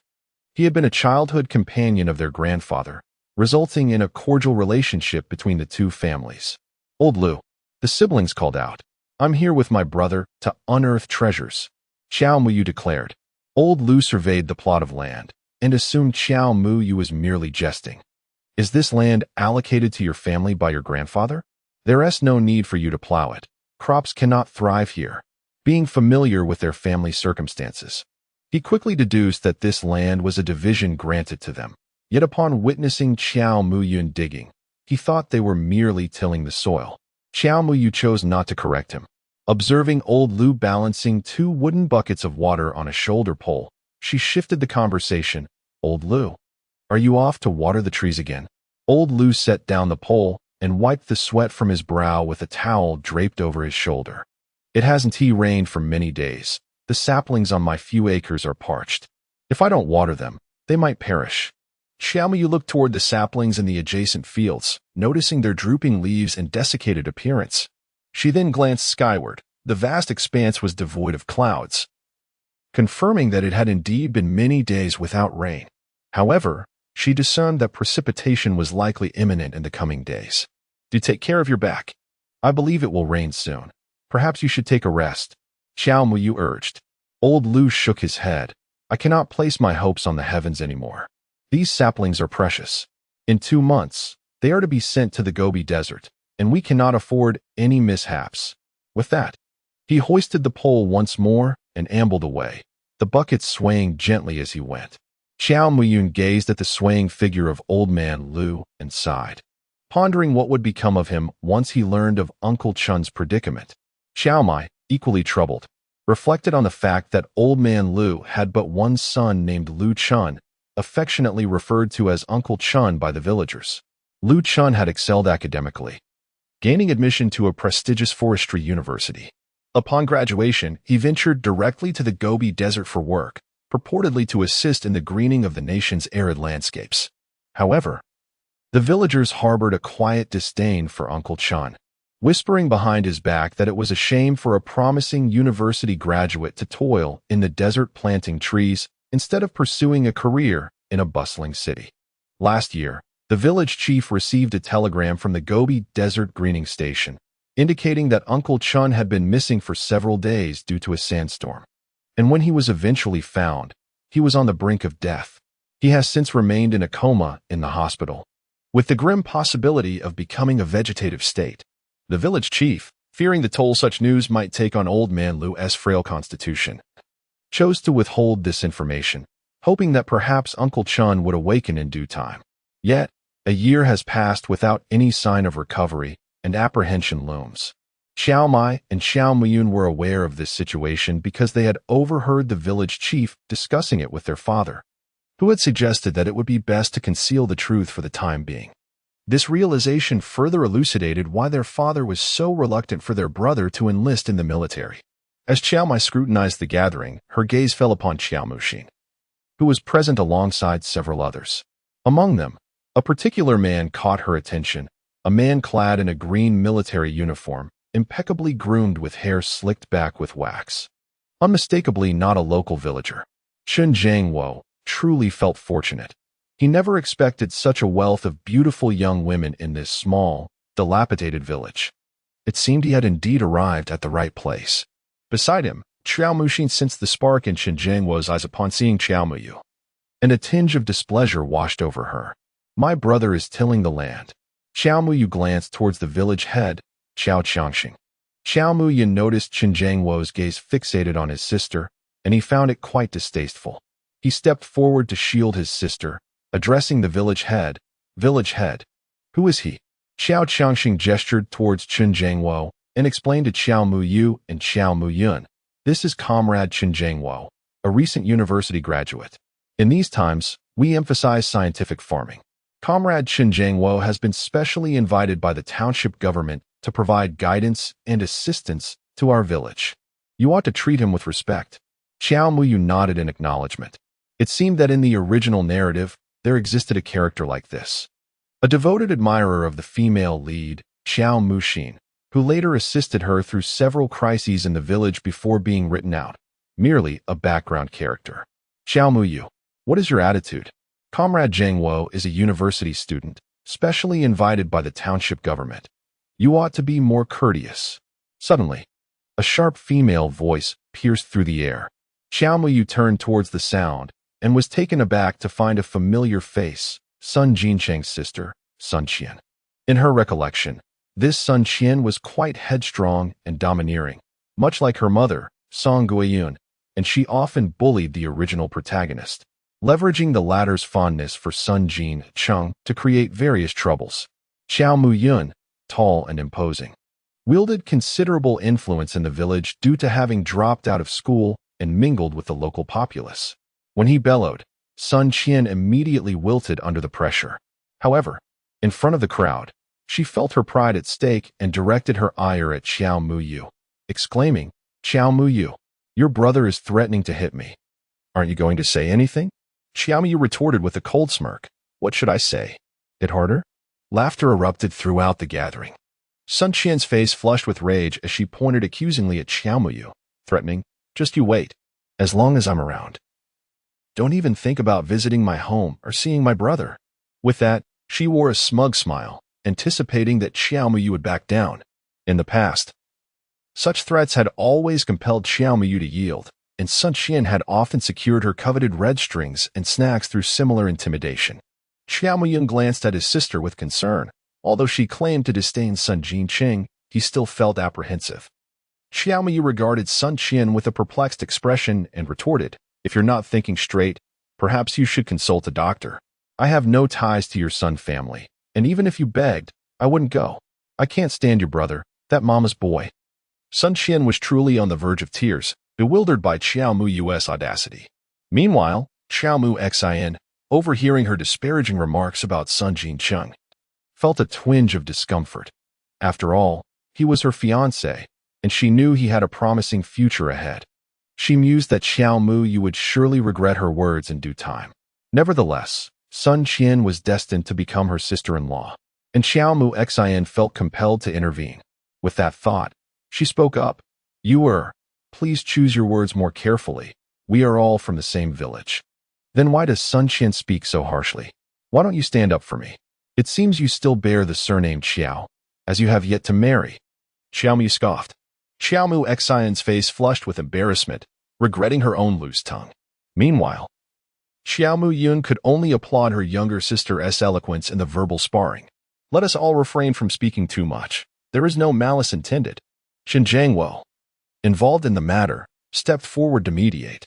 Sun Qian gazed adoringly at Qin Jiangwo, and upon hearing his words, obediently retreated to the sidelines. Xiao Mu Xian had no desire to involve herself, so she remained silent. Were it not for Qin Jiangwo, she would not have come to partake in the commotion. In her previous life, Qin Jiangwo was a respected university student, invited by the village government, and held in high regard by the villagers. He had a fondness for her, and she had reaped many benefits from him. However, Qin Jiangwo was notoriously fickle.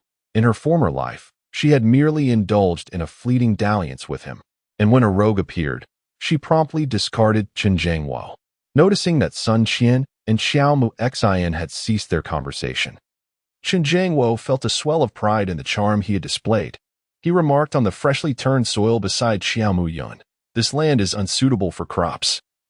The soil is too hard and compact. You needn't exert yourselves."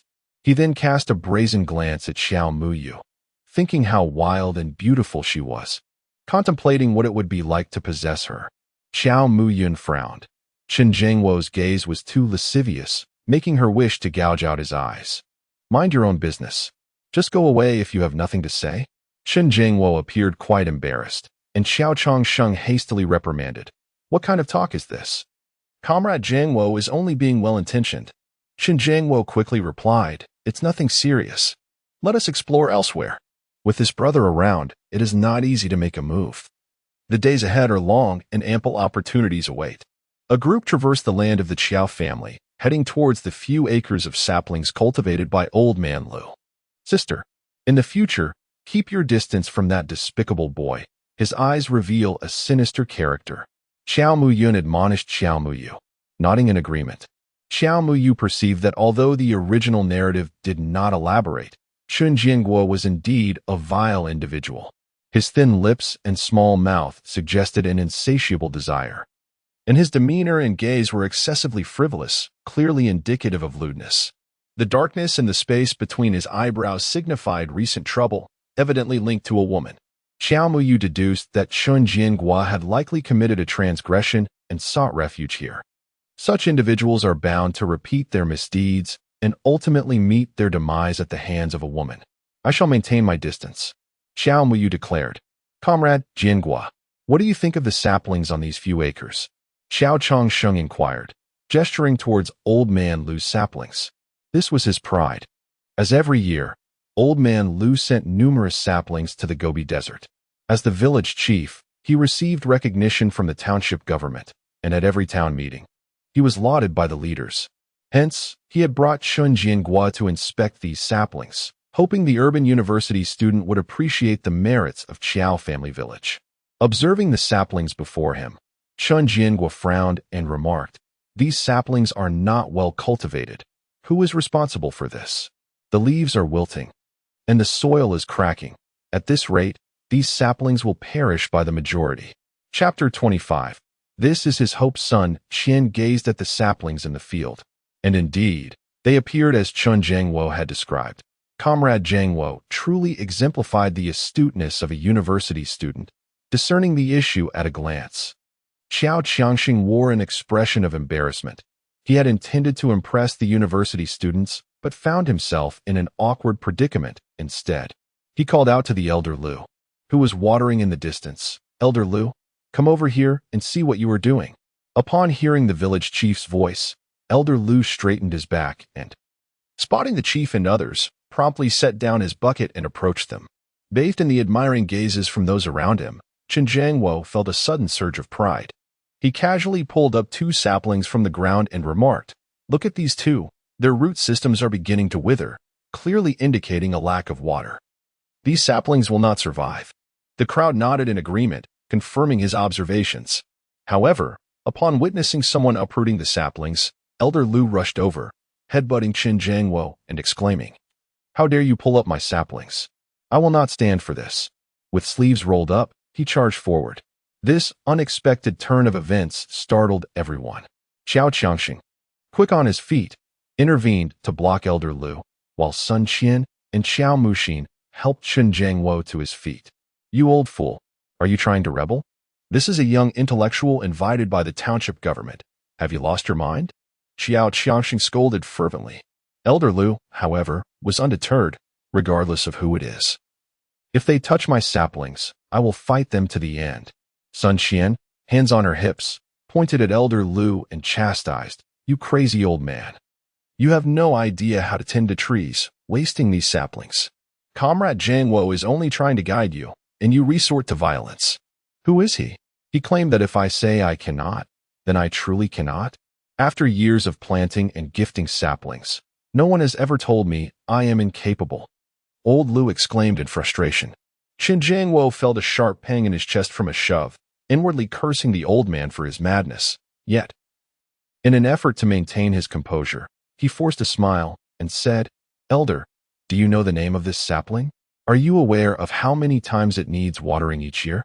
Do you know what fertilizer to use and in what quantity per acre?" Old Lu opened his mouth.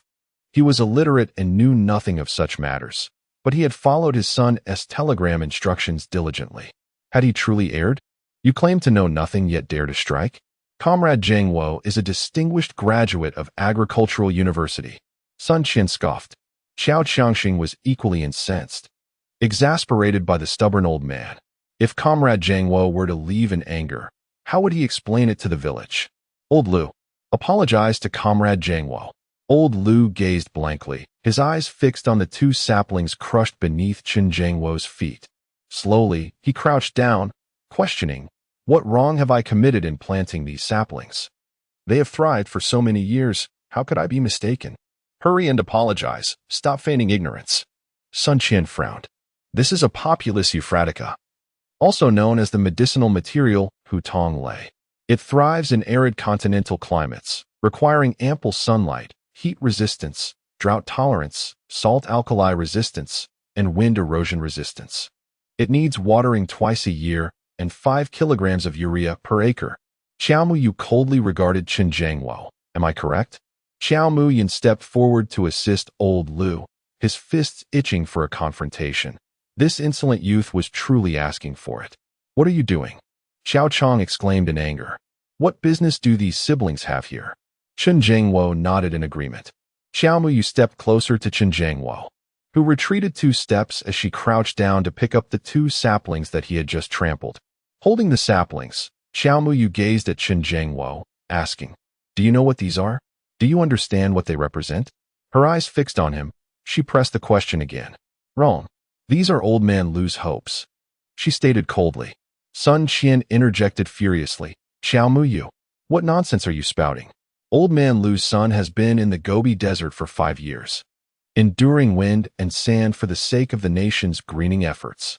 For 5 arduous years, old man Lu has nurtured these saplings just to see his son. You think these are merely poplar saplings, but to old man Lu, they symbolize his reunion with his son and the hope for greening."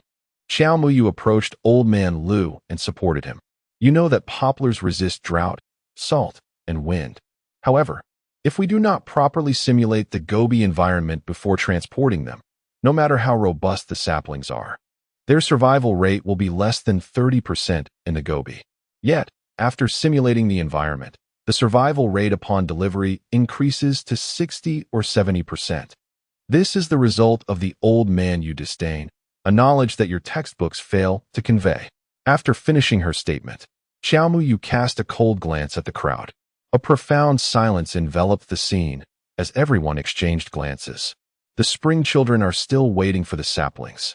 Not a single one can be wasted. Chen Jiangwo's face flushed crimson, and he opened his mouth, uncertain of what to say. Xiao Qiangxing also felt a twinge of embarrassment and cleared his throat, urging, "Everyone, please disperse. Comrade Jiangwo, let us proceed to the village committee. We have just prepared a room for you. You should go and take a look at your accommodations." Sun Qian nodded in agreement, saying, "Yes, yes. Let us go, and do not stoop to their level. They know nothing." Chen Jiangwo nodded in acquiescence and followed the village head, with Sun Qian closely trailing behind. Xiao Muxin observed Xiao Muyue, who stood like a resolute spear, and felt a chill of trepidation in her heart. The forceful demeanor she displayed. Could this truly be Xiao Muyue? Would Sun Jincheng still hold affection for her in light of such a formidable presence? Xiao Muxin hesitated to gamble on it. She was filled with fear, fearing that even after her rebirth, she would still pale in comparison to others. In the distance, 3 individuals stood on the ridge, having witnessed the entire event unfold. Professor Wen shook his head, remarking, "Today's university students truly require experiences in the countryside to hone their skills. They are merely a bunch of bookworms." Xiao Ziwu observed the girl, standing tall and protecting the elderly man, and felt a stirring in his heart. Lu Jianjun widened his eyes and exclaimed, "I think I have fallen for that girl. She is simply stunning." Chapter 26. The Bashful Young Girl of Feng Shui. You can act recklessly yourself, but do not provoke that girl. She is so young. Xiao Ziwu glared at Lu Jianjun. Lu Jianjun muttered, "I was just making an observation." Professor Wen chuckled softly and pointed towards Xiao Muyue. "Let us go and take a closer look." The two nodded in agreement. As Xiao Muxin watched the crowd depart and was about to leave herself, Xiao Muyue spoke up, "You would do well to keep your distance from that Chen Jiangwo." Xiao Muxin paid no heed and directly followed the main group, her heart brimming with indignation.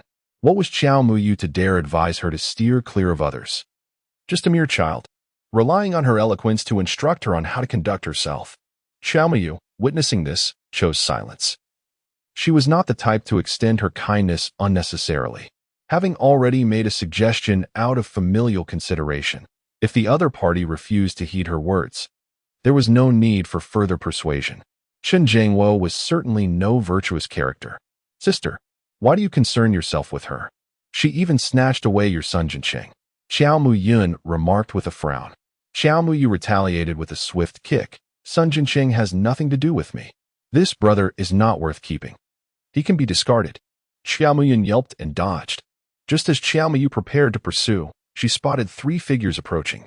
"Professor Wen, Brother Xiao, Brother Lu," she greeted. A wave of embarrassment washed over her as she realized her earlier insults had been witnessed. Professor Wen chuckled, "Indeed, Xiao, you were quite right. Reading a myriad of books pales in comparison to traversing a multitude of paths. Many university students today are overly ambitious yet lack practical skills. They truly need to venture into the countryside for some authentic experiences." Xiao Muyu hastily demurred. "I only spoke out of frustration seeing them bully old man Lu." Xiao Muyun, displeased, interjected, "That was not mere nonsense." Xiao Muyu shot her brother a glare, wondering if he could not recognize her humility. "Professor Wen, this is my brother Xiao Muyun. Brother, this is Professor Wen, visiting from City B." Xiao Muyun bowed respectfully. "Greetings, Professor Wen." Professor Wen responded with a smile. "Good to meet you. Is Professor Wen here to find a tomb?" Xiao Muyu inquired. Upon mentioning Professor Wen, the smile on his face instantly faded. "Indeed, the police have already conducted their inquiries. Those grave robbers are aware of my presence here, and they have followed me. They also know about Xiao Village. So I must act swiftly to locate the site and promptly apply for national protection." If those grave robbers find it first and exploit the stillness of the night to dig a hole, the artifacts will be irreparably damaged. Xiao Mu nodded, clearly perceiving Professor Wen's urgency. Can you be certain that the tomb you seek is indeed located in Xiao Village? Professor Wen's expression turned solemn.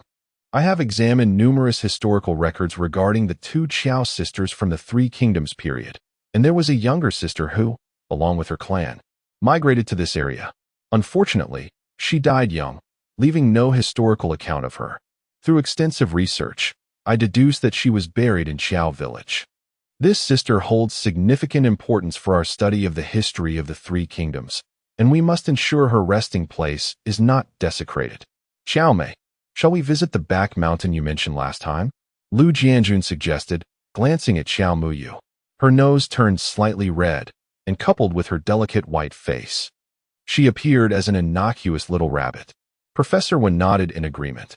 Last time, you mentioned that there were discoveries of copper coins in the back mountain, indicating a possibility of a grand tomb.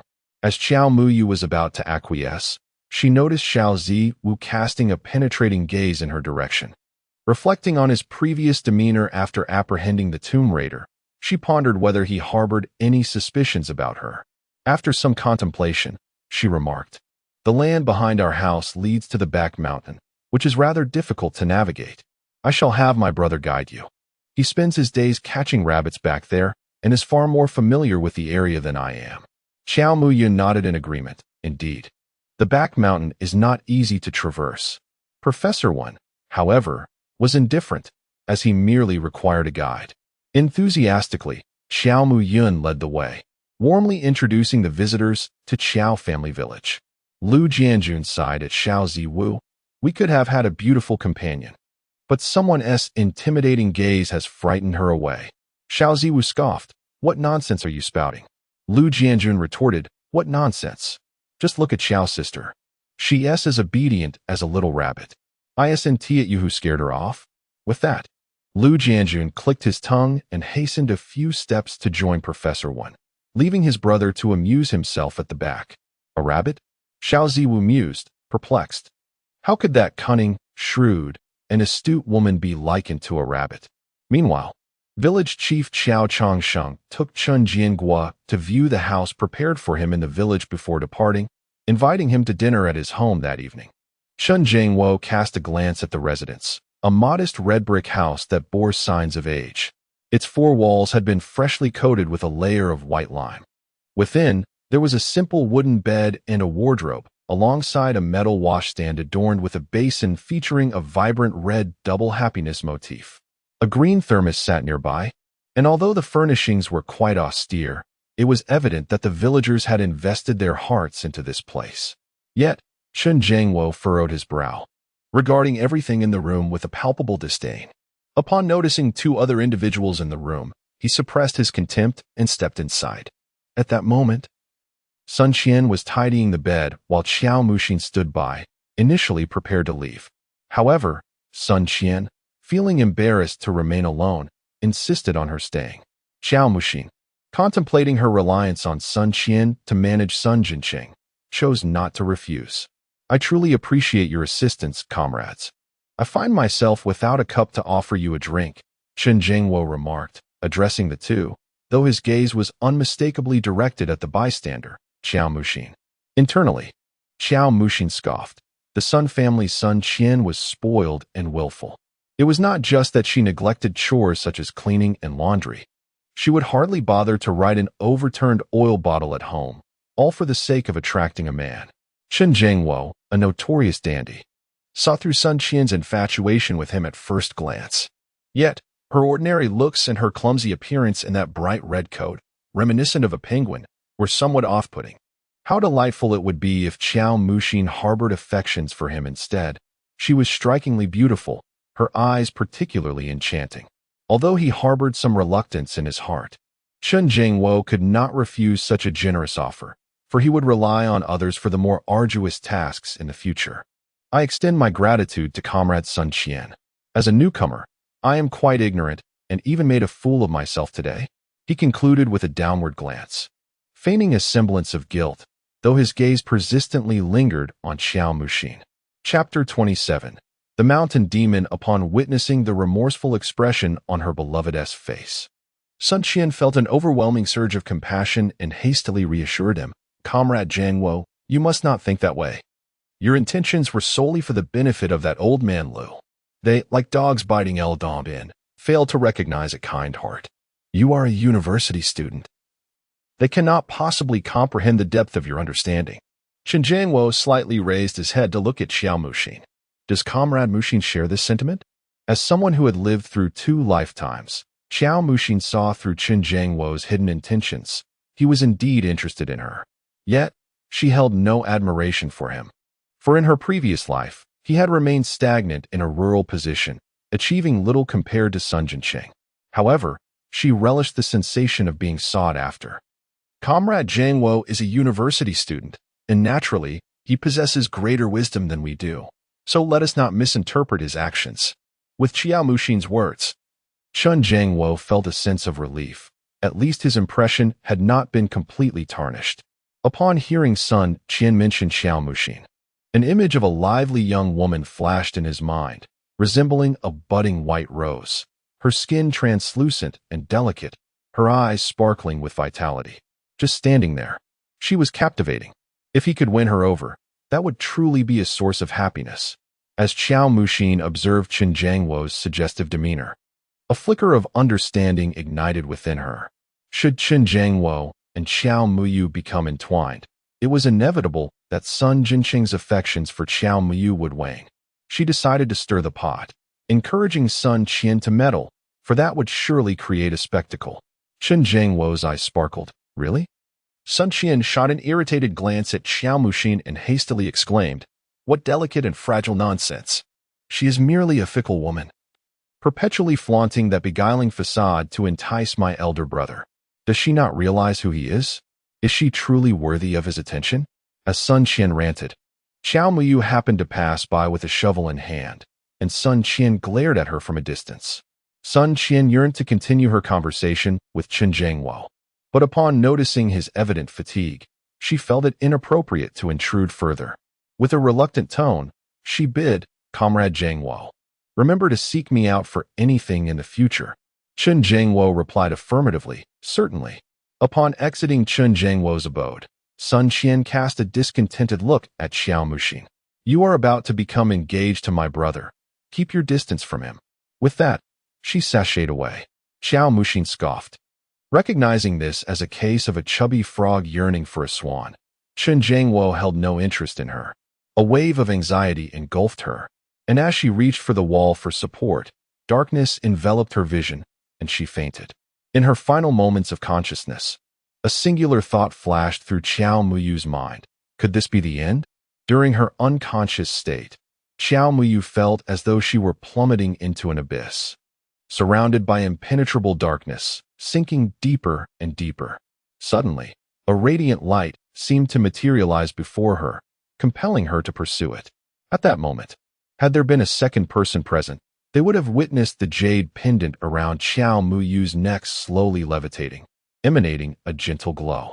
As Xiao Muyu, still in a state of unconsciousness, fluttered her eyelids, the pendant gradually descended, its luminous aura fading away. Her delicate visage appeared strikingly pale, her lips devoid of color, while the cinnabar mole on her forehead had turned a dark crimson. This foreboding fate of premature demise indeed suggested a fleeting existence, without intervention to alter her destiny. She feared she might not survive beyond a month, confirming her role as a tragic supporting character destined for an early death. The endeavor to alter one's fate is no simple task. She must first engage in acts of kindness to cultivate benevolent connections. However, such noble deeds require financial means. A figure flickered in her mind. Old Fourth Wu from the Daoyuan shop, who, engaged in his line of business, must surely be acquainted with affluent individuals. She resolved to seek him out the following day. Wu Chuanqin, noticing that Xiao Muyu was alone at home, inquired about Xiao Muyun's whereabouts. Meanwhile, Xiao Gilin appeared ready to reprimand his son. Xiao Muyu hastily clarified that her brother had accompanied a university professor to the back mountain, reassuring her parents that this professor had previously dined with their third uncle. Upon hearing her explanation, Xiao Gillen relented, allowing Xiao Muyu to exhale in relief. Brother, I have indeed saved your life. Consequently, Xiao Muyin faced a scolding from Wu Chuanqin for neglecting to invite someone to their home for a meal. He contemplated offering an explanation, yet, recalling his mother's unreasonable nature, he ultimately refrained. With his head bowed, Xiao Muyin endured half an hour of chastisement before Wu Chuanqin finally permitted him to enter the house for dinner. As soon as Xiao Muyin entered the room, Xiao Muyu narrowed her eyes slightly, sensing the presence of something that had followed him inside. She glanced around the living room and noticed a shadow drifting in the far corner, resembling an infant floating in the air. Observing her brother voraciously devouring his meal, Xiao Muyu felt a profound sorrow within her. Such was the plight of her laborious existence, destined to endure a sleepless night. Fortunately, there remained some yellow talismans and vermilion powder from the last time. Otherwise, her brother would have had a rough evening. Xiao Muyun, noticing his sister's gaze, looked up and offered her a hearty smile. Silly brother! Xiao Muyu exclaimed, Brother, is your birthday on the 5th of August? Xiao Muyun nodded, Yes. Are you planning to celebrate my birthday? It's just 2 months away. Xiao Muyu rolled her eyes at him, teasing, Shall I gift you a mountain demon? Chapter 28. The transformation of the jade pendant. Suddenly, Xiao Muyun set down his bowl and, with a serious expression, addressed his parents and Xiao Muyu.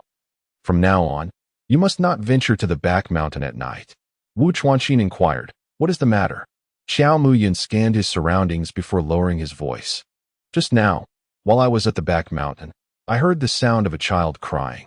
At first, I thought a child had gotten lost. But Professor Wan and the others nearby claimed they hadn't heard anything. After listening closely, the sound faded away. The most terrifying part was that when I was descending the mountain, I heard the laughter of a child, as if it were right next to me. At this point, Xiao Muyun shivered. If it weren't for the presence of 3 living people beside me, I would have surely been terrified to the point of losing control. It wasn't until I reached the village that I regained my composure. Xiao Muyu wore an expression of helplessness as she remarked that her companion had finally regained composure, while the ominous presence of the mountain demon had already made its way to their home. The mountain demon, a malevolent creature known for its ruthless slaughter and predilection for devouring children, had long been used by the elders to frighten the young. Moreover, the mountain demon was particularly cunning, luring unsuspecting travelers with its deceptive laughter and cries in the depths of the mountains. Upon noticing her daughter's pallor, Wu Chuanqin hastily kicked Xiao Muyun, admonishing, Do not utter such things at this late hour. Xiao Gillen swiftly delivered a sharp slap to the back of Xiao Muyun's head, scolding, You frightened your sister. I shall break your legs. Xiao Muyun feigned innocence, retorting, I was frightened too. Why do you not comfort me? Am I not your biological child? Wu Chuanqin replied irritably, Indeed. You are not our biological child. You were found. One winter, your father and I braved the snowstorm to return home when we heard a cry near the restroom. And there we discovered you. Xiao Muyun sighed, Let us forget it. The family erupted into laughter. It was still early in the night, and Xiao Muyu dared not act until her parents were soundly asleep in the latter half of the night, lest they awaken and deem her a lunatic. Seizing the opportunity, she calculated Xiao Muyun's fortune. Having observed her brother's visage, she noted it was one that promised great wealth and prosperity, bolstered by the assistance of benefactors, ensuring a smooth life. Typically, such a countenance would not attract the attention of malevolent spirits unless influenced by human malice. Setting up a celestial and terrestrial cycle chart, Xiao Muyu began her calculations. Suddenly, she furrowed her brow. The day master was weakened, and the official star was being overcome, indicating a potential calamity involving bloodshed. However, since this ominous sign remained dormant, it suggested that a crisis had yet to manifest. The auspicious star resided in the north. Xiao Muyu opened her eyes. Her brother's benefactor was in the north. Recently, the only individuals they had encountered from that direction were Professor Wen and his companions. Her brother must enlist in the military promptly. His destiny required him to enter the army, allowing the influence of the greedy wolf to cleanse his fate, enabling him to soar to great heights. Should he refrain from military service, while wealth and nobility might be his, the lurking danger of bloodshed would inevitably bring forth various misfortunes, leading to an uncertain old age. With her rebirth, her brother's fate appeared to have shifted. His official star and day master had clearly deviated, and the moment of this deviation coincided with her own rebirth. Was this mere coincidence? Xiaomuyu couldn't help but ponder. She resolved that regardless of whether her existence had caused this alteration in her brother's fate, he must enlist without delay. Previously, he had aspired to be a soldier. Now, there was an additional motive for future prosperity. Tomorrow, she would surely uncover the entrance to the ancient tomb. Following her positioning from the previous day, the entrance was within reach, and she needed to hasten her pace. In the late hours of the night, Xiaomuyu quietly rose from her bed. The mountain demon's intrusion into their home was solely for malevolent purposes. Such creatures would typically wait until deep night when their victims were fast asleep. Clutching a talisman, she stealthily exited her room, and indeed, she spotted the mountain demon hovering near her brother's door. This demon had transformed into the guise of an infant, its eyes hollow and its mouth slightly agape. As if in silent laughter, yet not a sound was uttered. Suddenly, it seemed to sense Xiaomuyu, letting out a piercing scream as it charged directly at her. A chill swept over Xiaomuyu, causing her to shiver uncontrollably. This body was far too frail, had she been in her previous life, where she had accumulated countless merits. Even such a minor mountain spirit would tremble at a distance of 500 meters, daring not to raise a ruckus in her presence.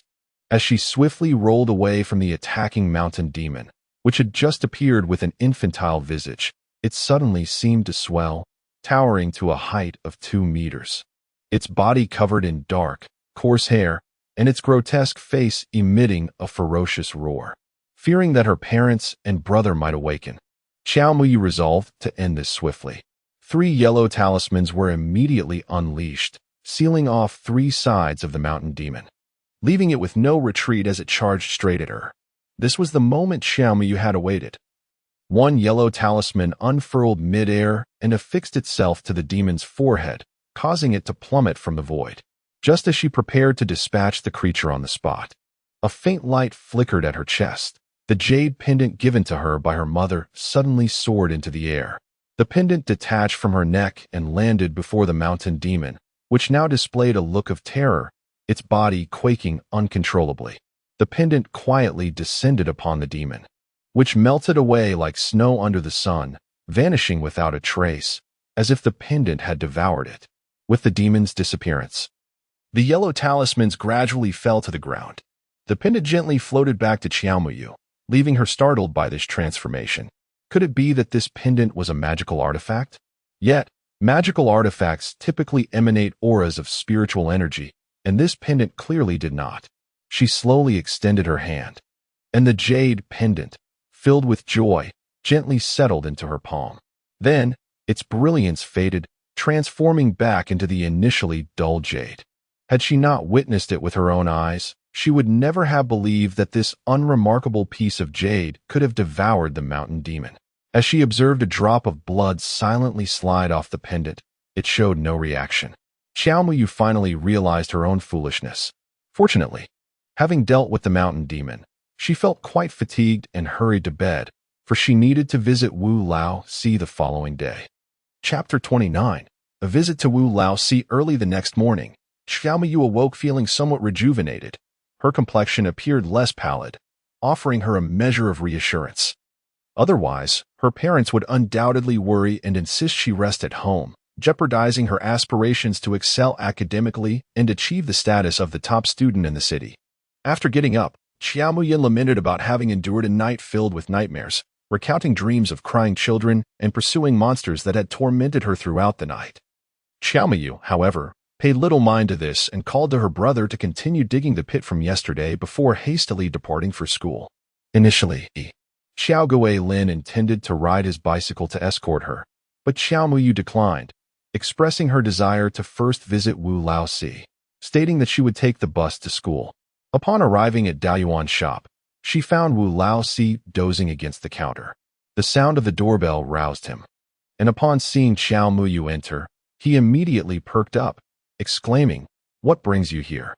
Xiao Muyu smiled and replied, I shan't ramble. You have a wide network. So please keep an eye out for opportunities involving fortune-telling, ghost-catching, or feng shui work. No specific conditions, just the price. If you secure a deal, you can keep 30% of the commission. Wu Laosi was indeed troubled. Even he, at this moment, could only show others the location of the grave, as fortune-telling, ghost-catching, and feng shui consultations were typically sought from renowned masters in larger cities.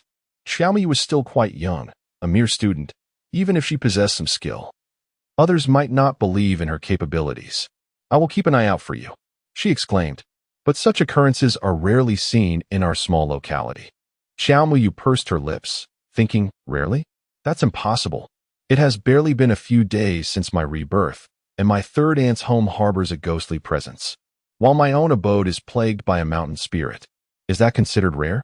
The way Wu Laosi spoke made it seem as though she were akin to Sherlock Holmes, encountering mysteries wherever she went. Do not accuse me of being ungrateful. You also harbor considerable negative energy. It would be wise for you to refrain from venturing outside at night for the next few days, as the energy has settled between your brows. If you do go out, you are bound to encounter strange occurrences. As she spoke, Xiaomi produced a talisman she had drawn the previous night. Take this. If you find yourself in danger, tear it apart immediately.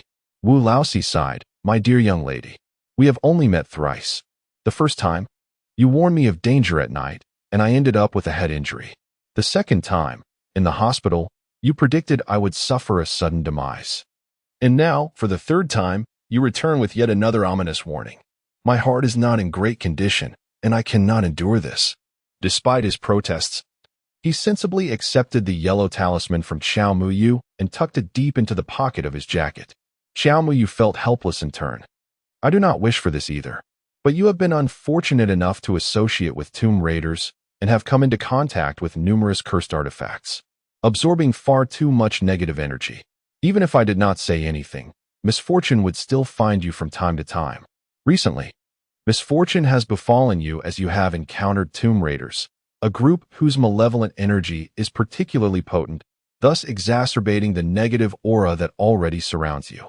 Wu Laosi's expression shifted dramatically. The young girl was entirely correct. Indeed, he has collected a few ghostly artifacts, albeit only a modest number, and has never engaged in morally dubious activities. However, it seems that acquiring such artifacts has brought him a streak of bad luck.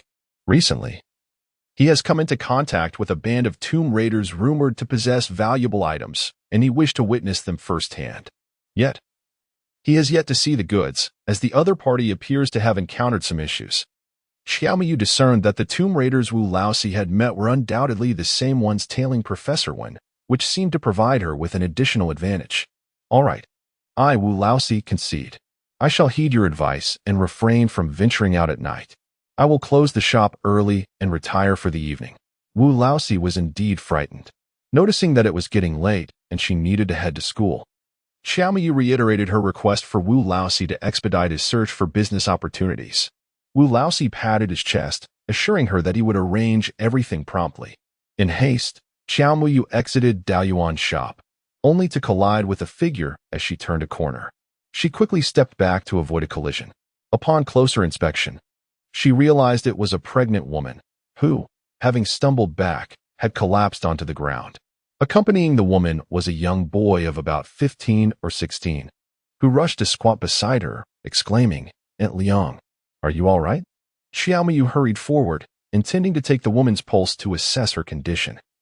Noting that the woman's belly seemed to suggest she was nearing her due date, a fall could have serious consequences. However, the moment she reached out to touch the pregnant woman, the boy forcefully pushed her aside, barking, Stay away. The pregnant woman furrowed her brow and admonished, Be quiet. Do not be impolite. After saying this, the pregnant woman steadied herself with the assistance of the young man beside her and rose to her feet.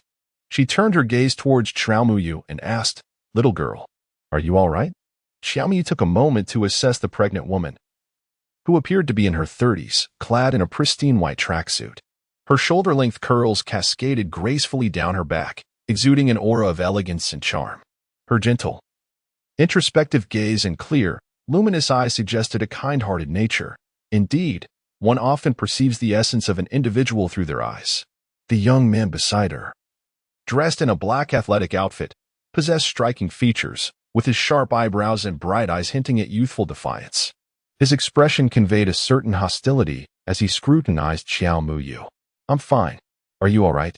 Xiao Muyu inquired, noting how stylishly both the pregnant woman and the young man were dressed, a stark contrast to the attire of the townsfolk. They clearly appeared to have been out for a morning walk together. The pregnant woman smiled reassuringly. "Little girl, do not worry. I am perfectly fine." She took a few steps forward to demonstrate her well-being.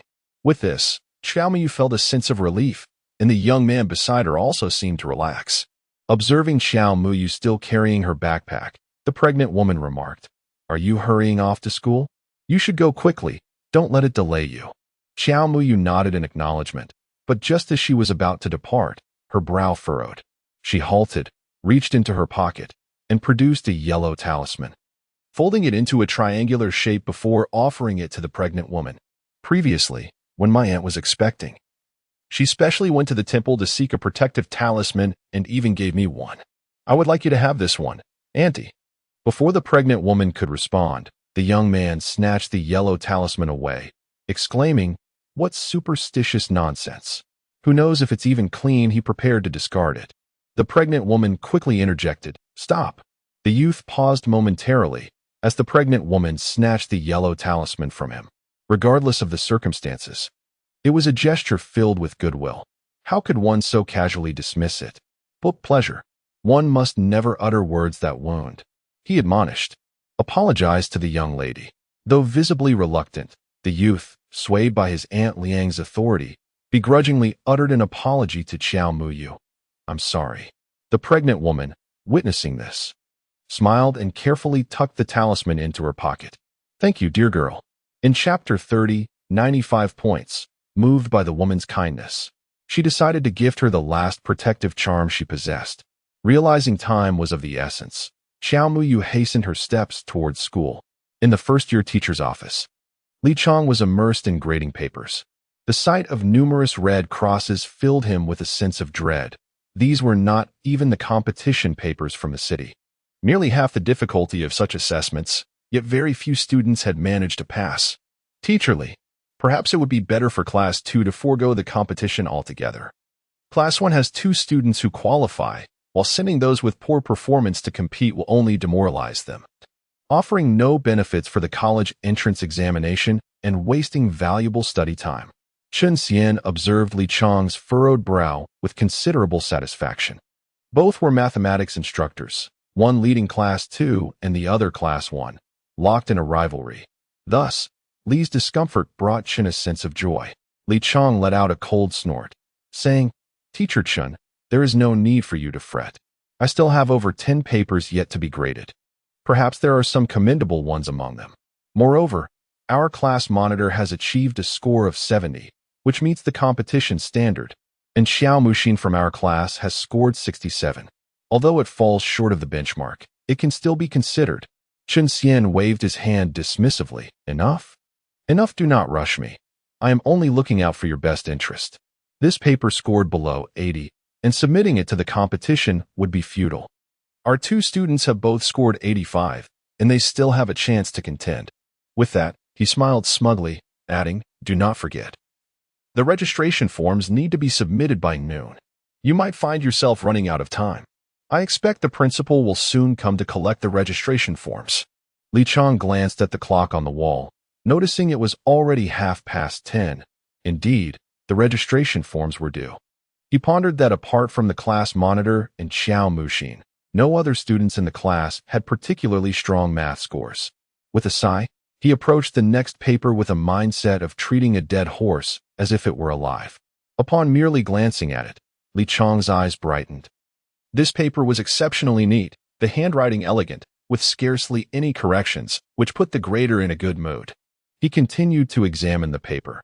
The multiple-choice questions were correct one after another.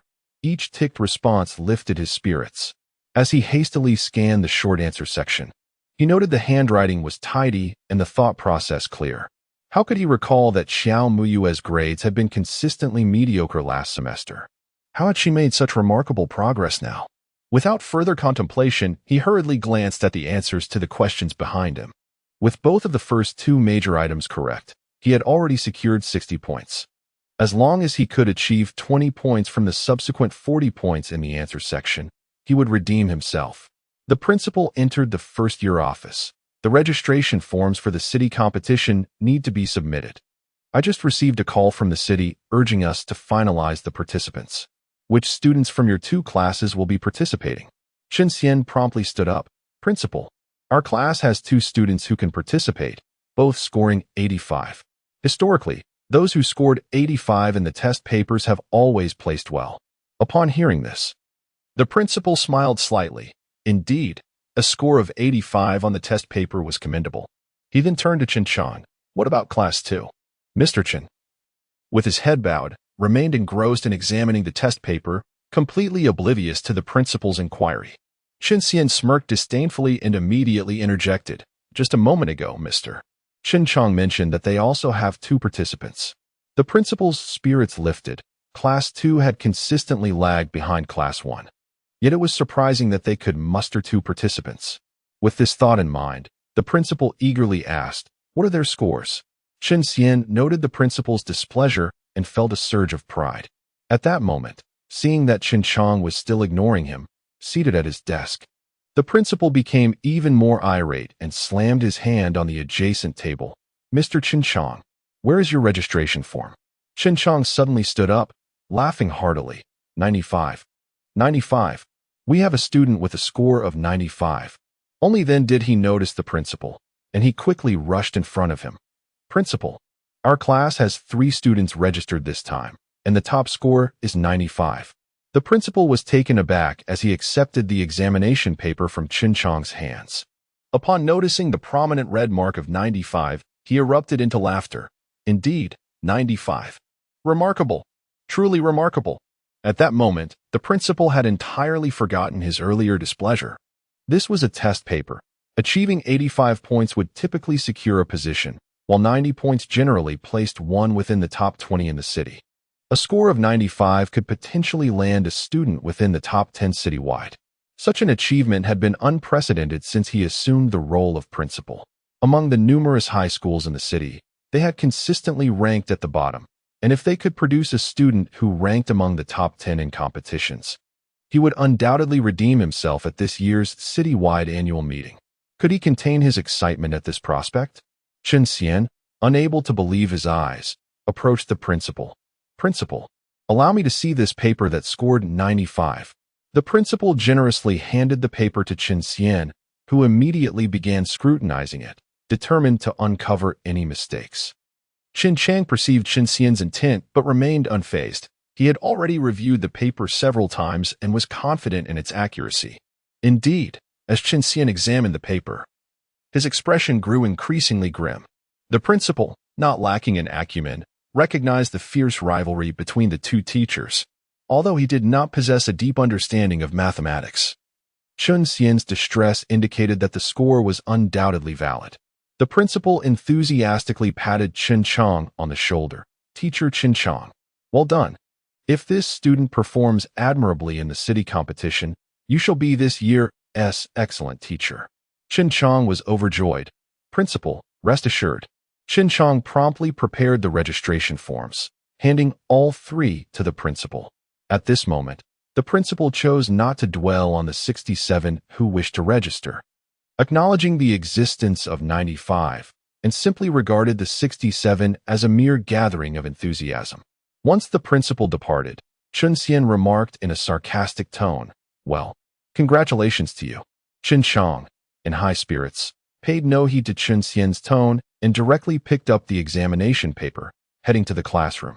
With a cheerful demeanor, Chen Chang entered the classroom, where each student sat upright. He cast a glance at Xiao Muyu, whose fair complexion was particularly accentuated by her lively and natural eyes, growing fonder with each passing moment. Today, I have some splendid news to share. The teacher has finished grading the papers from a couple of days ago, and our class has 3 students who will participate in the upcoming city competition. As soon as Qin Chang's words fell, Xiao Mu Xian beamed with a smile, certain that she would be among them. Chapter 31. A life brief and urgent this time. I must especially commend Xiao Shui, whose performance has not been very strong. Yet through hard work and perseverance, she has made remarkable progress. Everyone should learn from Xiao Shui. Qin Chang's statement caused a stir throughout the class.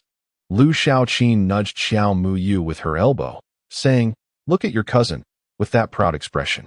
It's just one compliment from the teacher.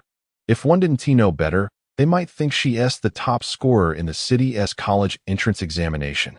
Lu Xiaoqin could not stand Xiao Mu Xian's pretentious demeanor. Xiao Mu Yu chuckled softly. Is there a possibility that the teacher was actually praising me? Sighing, Lu Xiaoqin replied, "Where? Our academic performance may not be commendable, yet our beauty is indeed a blessing.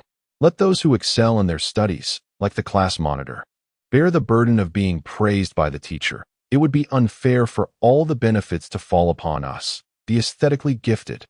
Xiao Mu Yu nearly burst into laughter, for the class monitor, while not unattractive, simply had a disheveled appearance due to infrequent hair washing, and his thick glasses rendered him rather lackluster. Nevertheless, he often clung to Lu Xiaoqin, with whom he shared a childhood bond, prompting her to tease him incessantly.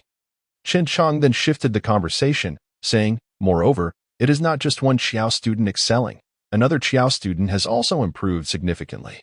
The teacher has mentioned that you two are cousins, so it is likely that you have been studying together after class." Xiao Mu Xian's joyful expression momentarily froze, but she quickly regained her composure. She glanced at Xiao Mu Yu and nodded slightly. The teacher is absolutely right. Qin Chang nodded in agreement. The teacher foresaw this. Your academic progress has truly been remarkable, one scoring 67 and the other 95. It is beyond the teacher's imagination. The entire class turned their attention toward Xiao Mu Yu. Even Lu Xiaoqin looked at her in astonishment. Well done. You actually scored 67. Feeling embarrassed, Xiao Mu Yu stammered. Is it possible that the 95 is actually? Impossible. Lu Xiaoqin interrupted her abruptly. Just be grateful you scored 67. Did you not hear the teacher say that only the three of you passed? Who knows if I even managed 30? Teacher. The class monitor, Wang Yong, raised his hand, eager to speak. What would you like to say, Wang Yong? Qin Chang inquired. Wang Yong rose to his feet and inquired, was it not stipulated that a score of 70 is required to register for the competition? Why then? Did classmate Chao manage to sign up with only 67? Xiao Muxin's eyes sparkled. Previously, she had regarded Wang Yong as somewhat naive, but at this moment, his astuteness surprised her. His question was enough to embarrass Xiao Mu Yu. Xiao Mu Yu, rendered speechless, pondered why her peers could not trust her, since the teacher had stated it. Wang Yong found it difficult to contest.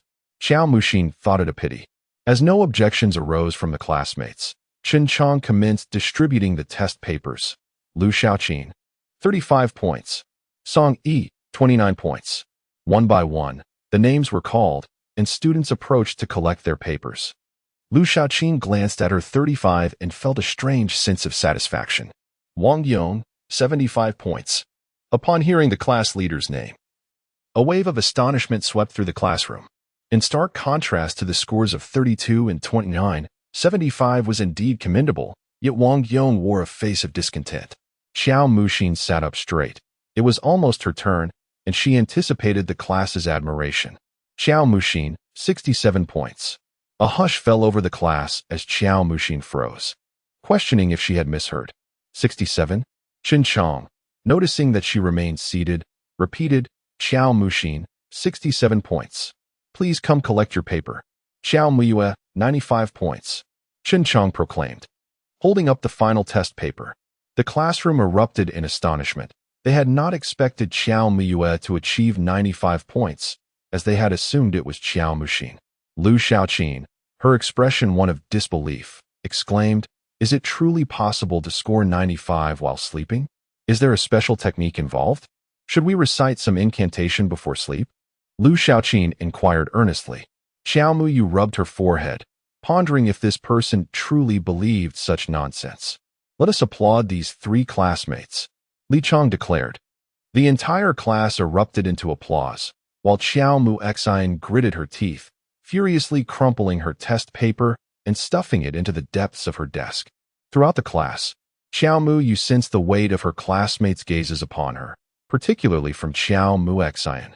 Yet, she remained unfazed. Once the bell rang, she promptly intercepted Teacher Li.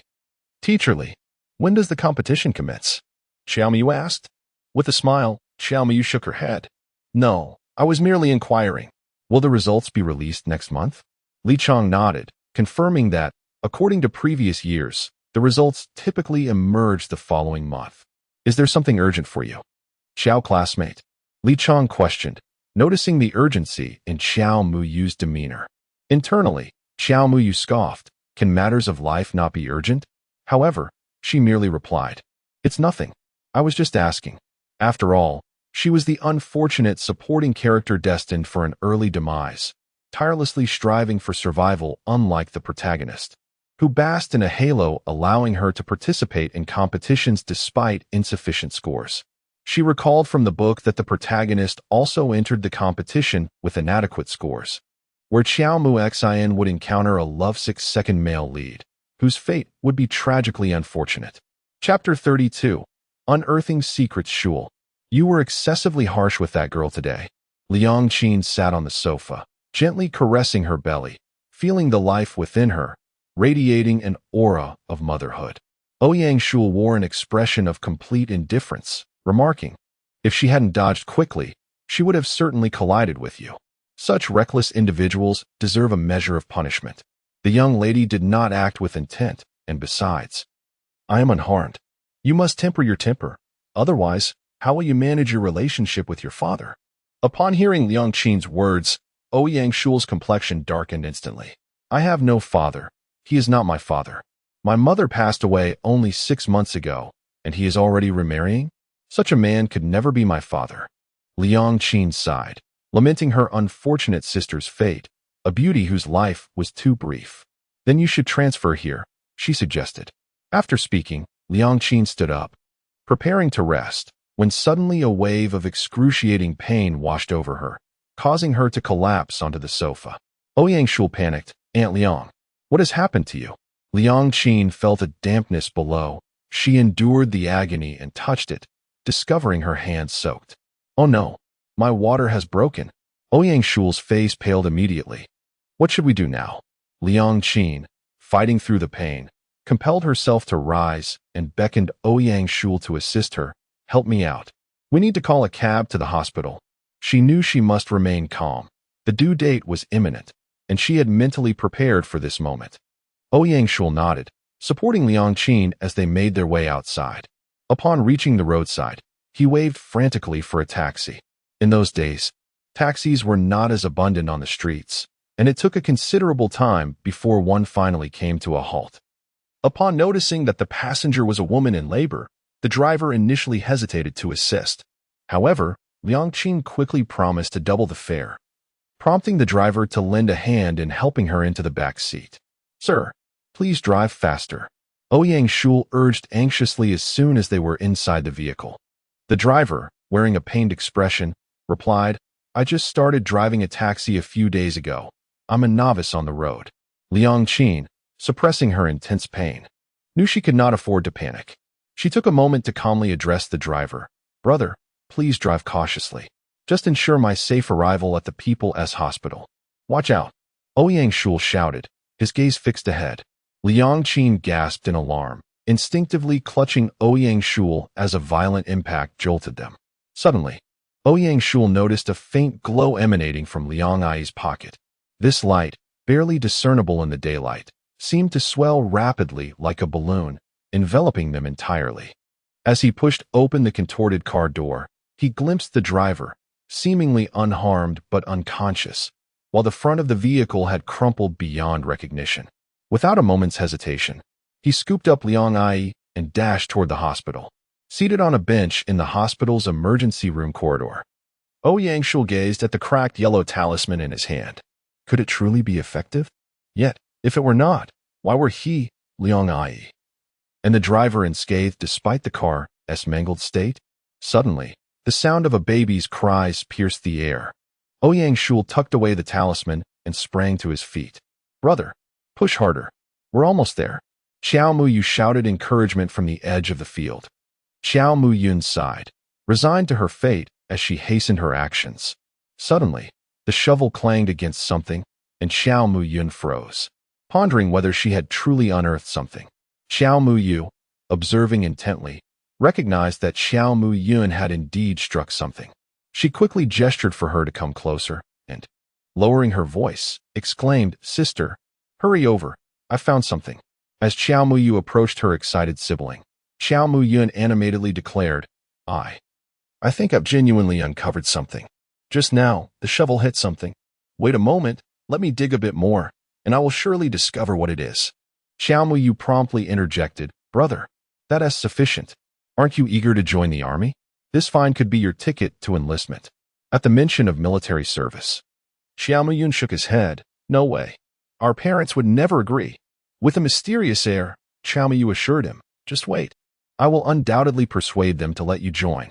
Really? Xiao Muyun responded, skepticism etched on his face.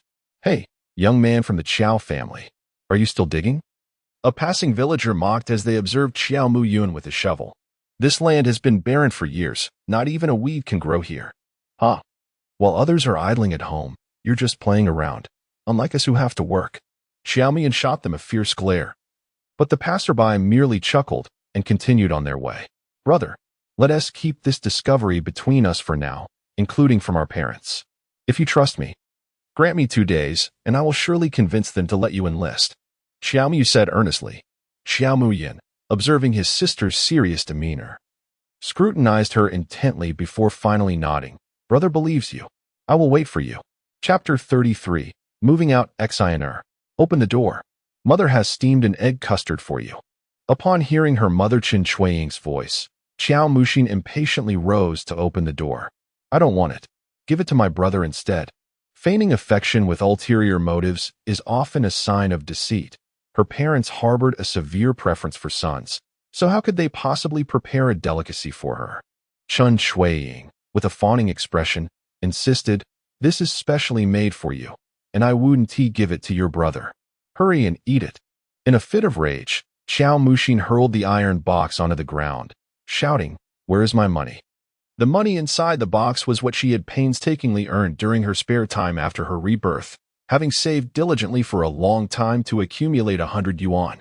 In a world where the average monthly salary was merely 30 yuan, this sum represented a considerable fortune, essential for her tuition next year. The sudden disappearance of her money sent her into a frenzy. Startled, Qin Shuiying stammered, Your uncle's son is getting married and came to borrow some money from me. I had no choice, so you stole my money? Qiao Muxin retorted with a cold laugh. Qin Shuiying immediately bristled at the accusation. What do you mean by stole your money? You are my daughter, let alone your money, even if you were born of me. And besides, it's for your uncle.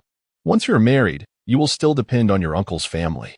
Seething with anger, Qiao Muxin trembled all over. She needed to escape this home. She had to marry Sun Jincheng as soon as possible. She could not endure another moment in this house and needed to devise a plan. Early in the morning, Xiao Muyu stepped out, making her way to the local hotel. After inquiring about Professor Wen and his companion's lodging, she discovered that there were few hotels in the town and was able to locate the establishment with minimal effort. Excuse me. Could you tell me which room Xiao Ziwu is in? Xiao Muyu inquired at the front desk. The receptionist, a middle-aged woman clad in an olive green coat, scrutinized Xiao Muyu with a dismissive glance. There's no Xiao Ziwu here. Move along, she replied, waving her hand impatiently. Xiao Muyu, however, remained unperturbed, recognizing that the woman's attitude was not personally directed at her, but rather a reflection of the prevailing societal norms where shopkeepers often treated customers with disdain, akin to reprimanding a grandchild. In a place as prominent as this hotel, the front desk staff likely had substantial backing. Excuse me, dear lady, have you been experiencing excessive sweating lately? It seems as though you wake each morning to find your sheets completely soaked. Xiao Muyu approached her. The term dear lady prompted the woman to turn her head, a hint of amusement gracing her features. Oh, you possess some medical knowledge, young girl. Xiao Muyu responded politely, I've inherited a bit of medical expertise. Might I inquire if you have been struggling with infertility? The woman's expression shifted abruptly. She quickly glanced around to ensure no one was eavesdropping before lowering her voice. You can discern that too? She asked, her tone tinged with surprise. At 40 years of age, she had been unable to conceive despite years of marriage. Although her husband never voiced his discomfort, there lingered an unspoken tension between them. To protect her feelings, he fabricated excuses to those around them, claiming he did not desire children, asserting that they were a nuisance, while others praised her for having such a considerate husband, unaware of the underlying truth. However, she was acutely aware that her husband had longed for a child. For years, she had prayed fervently, yet her womb remained silent.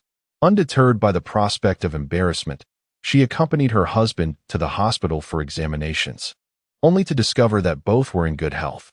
Nevertheless, the absence of news continued to weigh heavily on her heart.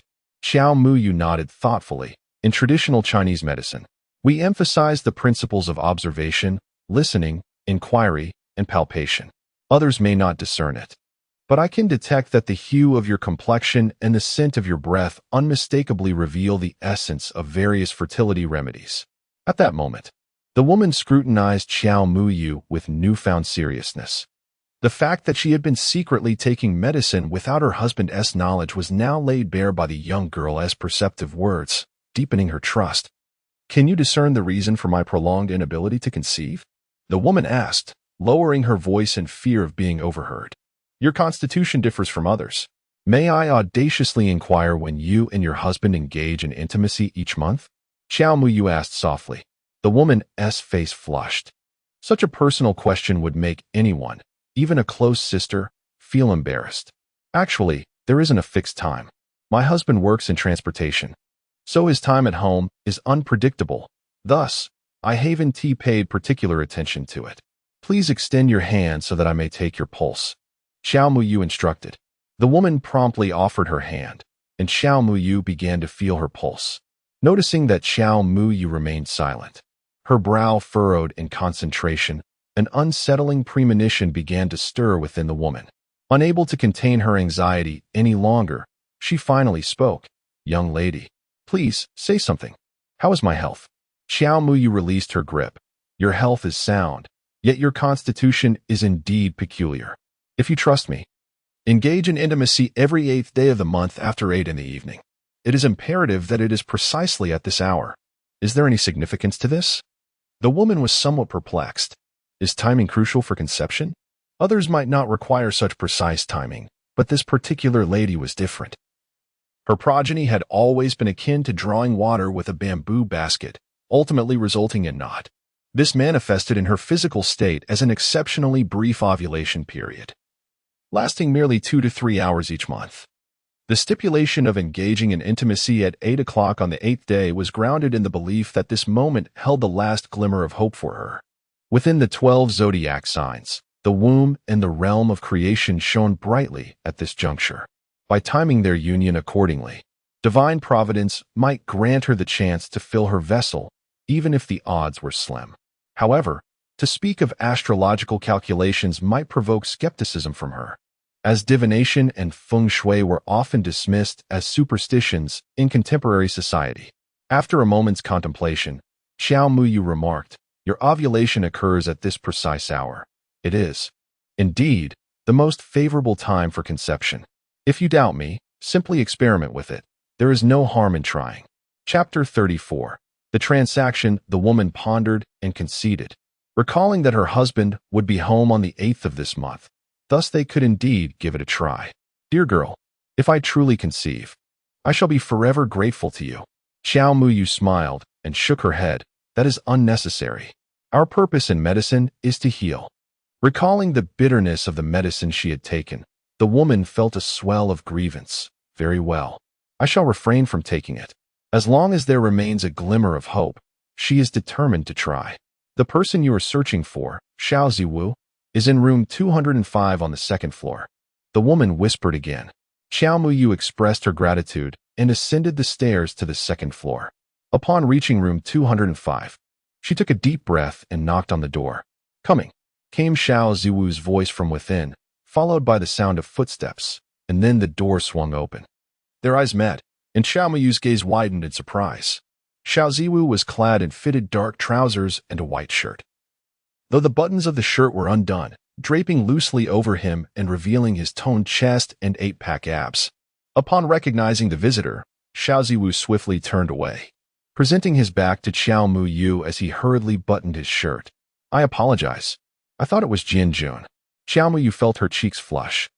How long had it been since she had seen such an impressive physique? It's all right. I should have announced my presence earlier. Once Xiao Ziwu had adjusted his attire, he turned to face Xiao Muyu. What brings you here? Xiao Muyu smiled. Are you sure you want to converse in the hallway? Will you not invite me inside? Xiao Ziwu stepped aside. Please, come in and have a seat. As Xiao Muyu entered, she noted the simplicity of the hotel room from the 70s, furnished with only a basic wooden bed, a wardrobe, and 2 chairs. Xiao Ziwu left the door ajar and walked over to pour a cup of hot water, which he handed to Xiao Muyu. Thank you, she said, accepting the cup. After taking a sip, she pondered for a moment before speaking. I would like to propose a deal. Xiao Ziwu's eyes glimmered with curiosity. What sort of deal? I have located the entrance to the ancient tomb that Professor once sought, and I have also obtained information regarding the tomb raiders. However, I require a condition from you. What condition? Xiao Ziwu did not pursue inquiries regarding the ancient tomb or the raiders. Instead, he directly inquired about the condition, which left Xiao Muyu somewhat astonished. Why do you not ask me about the ancient tomb and the tomb raiders? Xiao Ziwu cast her a fleeting glance. If I were to ask, would you divulge the information? Certainly not. That is her bargaining chip for negotiating conditions. How could she disclose it now? Then what should I ask? Xiao Muyu found herself at a loss for words. Please articulate your condition. Although Xiao Ziwu was unaware of the reason for his unwavering confidence in this young girl before him, he was convinced that her claims regarding the ancient tomb and the raiders were indeed credible. I require a promise from you. Xiao Muyu turned her gaze toward Xiao Ziwu. What promise? My brother wishes to enlist in the military. We all understand the honor that comes with serving. However, upon discharge, securing a favorable position is not guaranteed. I only ask that you pledge to advocate for him when he transitions to civilian life, provided he is sufficiently outstanding. Should he languish in the military, you may disregard this promise. Upon finishing her statement, Xiao Muyu looked at Xiao Ziwu. Agreed. Xiao Ziwu nodded affirmatively. Xiao Muyu was momentarily taken aback. Was it truly that simple? He agreed just like that? Observing the astonishment on Xiao Muyu's petite face, Xiao Ziwu's lips curled into a slight smile, and his mood unexpectedly brightened. I wish to acquire knowledge regarding the ancient tomb and the tomb raiders. You seek to secure a favorable opportunity for your brother's transition. This is a mutually beneficial exchange, so why would I refuse? Xiao Muyu felt a sense of helplessness. Although what he said held some truth, she could not shake off the feeling of frustration. She had prepared numerous arguments to persuade him. Yet now she found herself at a loss for words, akin to striking a cotton ball with all her might. Then I have an additional condition, Xiao Muyu declared, unwilling to concede. Speak, Xiao Ziwu replied. My parents are opposed to my brother joining the military. I will tell them I've secured an opportunity for him to transition to civilian life, but I fear they may not believe me. I hope you can assist in convincing them, Xiao Muyu contemplated before speaking. Certainly. Once again, the response was succinct, and this time, Xiao Muyu felt no annoyance. She began to understand that Xiao Ziwu was indeed a straightforward individual. Now, let us discuss the information regarding the ancient tomb and the tomb raiders. Xiao Ziwu said, the ancient tomb lies directly beneath the land where my family resides. My brother has already excavated down to the tomb's surface. You simply need to accompany Professor Wen to meet him today, he continued. As for the tomb raiders, you might inquire at the ghost houses around Danpu. There should be leads there. Xiao Ziwu was concise, and so was Xiao Muyu. Since he had agreed, she divulged all the information she possessed. Very well. Do you need me to drive you to school? Xiao Ziwu inquired. I can manage on my own. Just remember your promise, Xiao Muyu replied. Standing up to leave, Xiao Ziwu's fate was too potent. She could not afford to engage with him too closely. Her own fate was uniquely peculiar, and prolonged interaction with Xiao Ziwu could have repercussions for him. Though she was not a virtuous person, she had no desire to bring harm to others. In the quaint village of Qiao, home to merely a dozen families, even the most trivial occurrences swiftly spread from the village entrance to the farthest reaches. Thus, news circulated that the children of Qiao Lar had unearthed an ancient tomb, attracting a throng of professors from City B. This gathering of scholars encircled the family's land, buzzing with speculation that fortune was finally smiling upon the Qiao household. "You, my dear, is it true that your family has discovered treasure?" An eager voice inquired. "Indeed. How much treasure have you unearthed?" chimed in another, their tone laced with opportunism. "Remember, once you strike it rich, do not forget your roots." "Quite right," Xiao Muyu retorted with a sardonic smile, bemused by their audacity. "Whether treasure has truly been found remains uncertain, but I am acutely aware that such artifacts belong to the state. Should anyone attempt to claim them, they may face dire consequences." As she entered the main room, she found her parents seated, sighing heavily. "What troubles you?" she asked. "It's merely the village gossip claiming we have unearthed treasure," her mother, Wu Chuanqin, lamented. "Your father and I have tried to clarify the situation numerous times, yet they refuse to believe us. That's why I shut the courtyard gate." Her mother added with a sigh. Xiao Miyu chuckled. "I thought it was something serious. It's an ancient tomb, after all, and it belongs to the nation." Her father, Qiao Gilin, interjected. "Though your mother and I may not be well versed in literature, we understand that these artifacts are the property of the state. Yet others do not share this understanding. Just earlier, your uncle came to our home, causing a ruckus, claiming that the division of the estate was unjust and that he too deserves a share of whatever treasures lie within the earth." Chapter 35, Donated Without Compensation. It truly is something her uncle would say, and it seems her aunt is beginning to scheme as well. "So, what does my uncle propose now?" Xiao Gillen sighed, as this situation, if mishandled, could lead to endless repercussions. "Does uncle not realize that the crops belong to the state?" Xiao Muyu inquired. "He is aware, but he believes that while the treasures from the land belong to the nation, the land itself is ours. If the state wishes to extract these treasures, they must utilize our land, thus allowing us to sell it at a premium," Xiao Gillen explained. Xiao Muyu scoffed, asserting that such notions were utterly fantastical. Not only is the land inherently owned by the state, but they also have no authority to engage in transactions regarding it. Even if they could, there would be no exorbitant price. At most, they would receive a mere subsidy. Nevertheless, her uncle would undoubtedly be skeptical, perhaps even demanding an outrageous sum. There is, in fact, a viable solution, though I wonder if you would be amenable to it? As soon as Xiao Miyu finished speaking, both Wu Chuanqin and Xiao Gillen turned their gaze towards her. "What solution?" Wu Chuanqin asked. "This plot of land was allocated to our family by Grandpa and Grandma, yet it still belongs to the state. We possess no right to sell it at an inflated price. My proposal is to directly transfer this land to the state without any compensation." Upon finishing her statement, Xiao Muyu glanced at her parents, harboring concerns that they might be reluctant, for land is the very root of a farmer's existence. Although her father works in a furniture factory, he remains intrinsically connected to the land. Xiao Gillen and Wu Chuanqin exchanged a glance, with Wu Chuanqin turning to her daughter. "Your father and I have just spent quite some time deliberating, and we share the same sentiment. The land in question cannot yield any crops. Retaining it would simply be a waste. It is only right that we surrender it to the state, but we are somewhat concerned about your uncle." Xiao Muyu felt a surge of joy, pleasantly surprised by her parents' understanding. The land was indeed incapable of producing crops. It was situated on the hillside, with an ancient tomb below, consisting solely of compacted earth. How could such soil ever support agriculture? "I have a way to silence uncle," she declared. "All you need to do is trust me."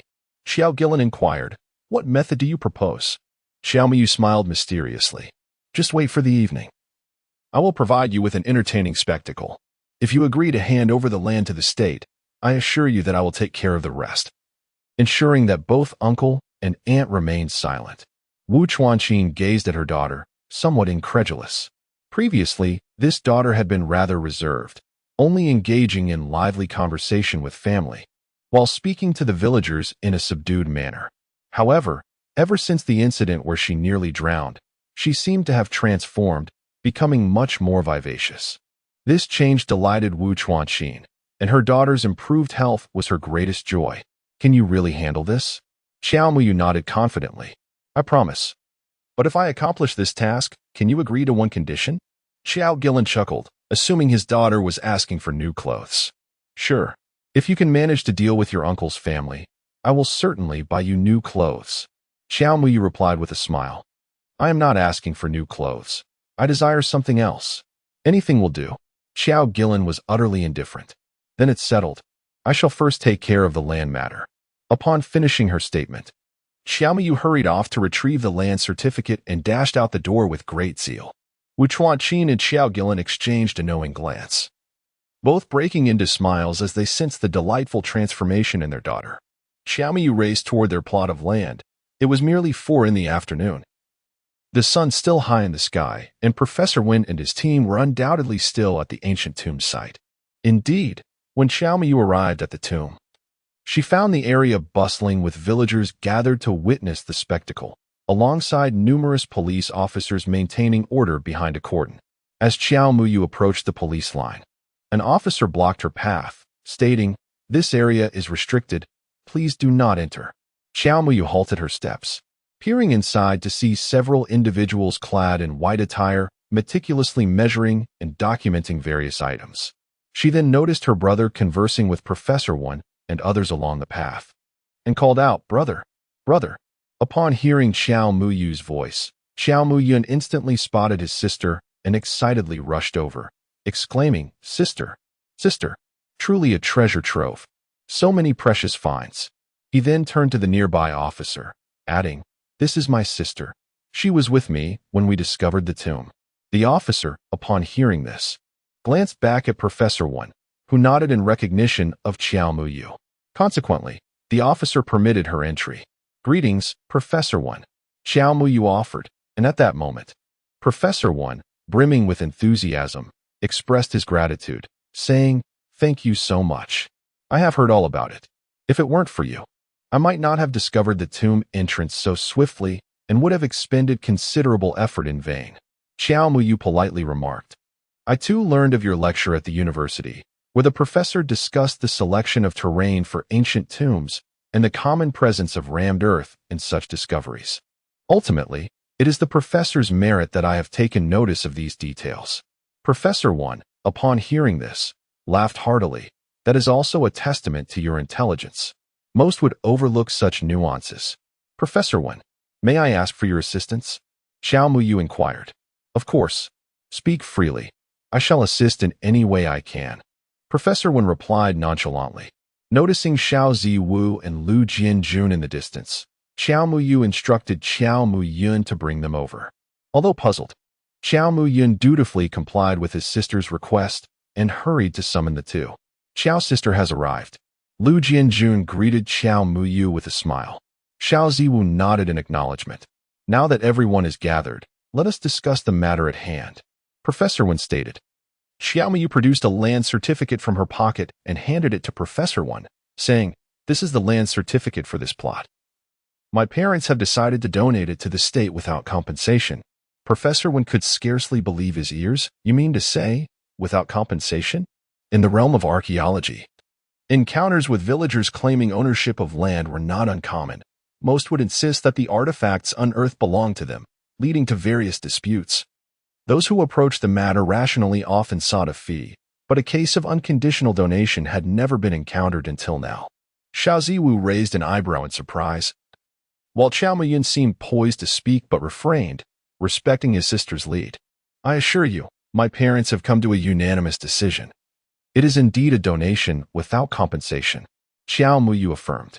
"In fact, the government has allocated a compensation fund for this matter, and you are entirely entitled to claim it." Professor Wen, noticing that Xiao Muyu spoke with earnestness, realized she was not jesting, and thus offered a word of advice. Chapter 36. Xiao Guisong's plan. Professor Wen, look at the villagers gathered outside.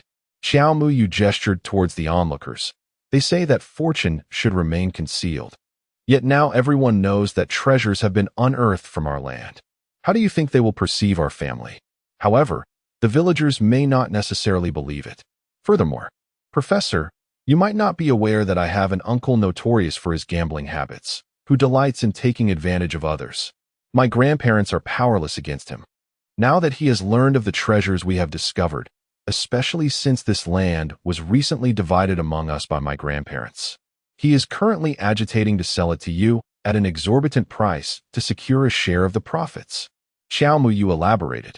Professor Wen furrowed his brow. After years in archaeology, he found such unreasonable individuals to be most vexatious. What do you propose? Xiao Muyu smiled. My parents hope to offer it to the state without charge, but they wish for you, Professor Wen, to stage a little performance. Do elaborate. My uncle will be at my grandparents' house tonight, and my parents will also be present. I hope you can assist by pretending that the land has been requisitioned by the government. Xiao Muyu explained. This was Xiao Muyu's initial plan. Her uncle and aunt were easily intimidated and needed someone to instill fear in them. Professor Wen evidently recognized Xiao Muyu's intentions and gestured to his own appearance. Do you think I can intimidate your uncle looking like this? Xiao Muyu turned to Lu Jianjun, who stood behind Professor Wen. Then we shall enlist Brother Lu's assistance. Lu Jianjun wore an expression of helplessness. Me? Do I appear frightening? Xiao Muyu comforted him. Certainly not. It's primarily because Brother Lu exudes an imposing presence that can intimidate my uncle, standing at an impressive height of 185 centimeters. With a buzz cut and a robust physique, Lu Jianjun's dark complexion indeed lent him an air of authority. He burst into laughter. Sister Qiao truly has a discerning eye. Xiao Ziwu smirked slightly. Lu Jianjun cast a discontented glance at Xiao Ziwu. What are you laughing at? Xiao Ziwu raised an eyebrow. I'm just happy for you. Lu Jianjun nodded in satisfaction. Now that's more like it. Noticing Professor Wen's hesitation, Xiao Muyu hastily interjected. I hope Professor Wen can lend a hand. Otherwise, my family will surely be in perpetual turmoil. This reflected her true intention. The villagers did not concern her much, as they were not family. Once the village chief was notified, they would disperse. However, her uncle was a different matter altogether. Having read the original work, she knew that her uncle and aunt were the epitome of clinginess. Even after Qiao Muxin's rebirth and her rise as a prominent businesswoman, she had not managed to rid herself of these peculiar parents, often silencing them with financial means. Therefore, it was essential for her uncle to understand that the land was requisitioned by the state without compensation, and it must be approached with a firm stance. Otherwise, even if they received compensation, it would never suffice, and they would continue to incite their family to demand money from the government. Although Xiao Muyu was aware that her parents would not heed her uncle's words, the persistent entanglement with him was still quite bothersome. Thank you. Xiao Muyu expressed her gratitude. Professor Wen nodded. The leaders from the city's Cultural Relics Management Bureau should arrive this evening. I will ensure they speak with the village chief, as that will be more effective. Xiao Muyu expressed her gratitude once more. With the city leaders present, the village chief certainly dared not speak much. For the sake of face, he would ensure that the villagers remained silent. At that moment, the Qiaomu Xin family gathered around the dining table. As Qiaomu Xin pushed her rice around, her mind was awash with thoughts. She had never anticipated that upon her rebirth, so much would have changed. In her previous life, her family had been allocated a plot of land that remained barren until her death, and she had never heard of any ancient tomb. Why then, had it been discovered in this life? Could it be due to her interference? Eating, always eating. Originally, it was our family's treasure. Yet it was forcibly given to the second family. That useless girl is of no help at all. Qiao Guixin scolded Qiaomu Xin bitterly. Chun Chuang joined in with her complaints, saying, if it weren't for this girl's meddling with other land, we would have struck it rich by now. Qiaomu Xin scoffed inwardly, thinking, even if I hadn't intervened, you still wouldn't have discovered it in my past life. The land lay fallow for over 20 years without you finding the tomb. She chose not to retort and continued eating. Her experiences from 2 lifetimes taught her that attempting to reason with these parents was utterly futile. Seeing Qiaomu Xin unresponsive, Xiao Guixing, unwilling to continue his tirade, begrudgingly remarked, I must get my share tonight. I absolutely cannot allow the second family to monopolize it. Chen Chuiying served Xiao Guosheng a helping of vegetables, saying, "You need to put in the effort. The third family is completely ignoring me. I spent an entire afternoon at their house. Yet the third son hid at school all day. His wife, taking advantage of her pregnancy, claimed she was tired and needed to rest, leaving me to sit in their living room for hours without a word about preparing dinner. It truly infuriates me."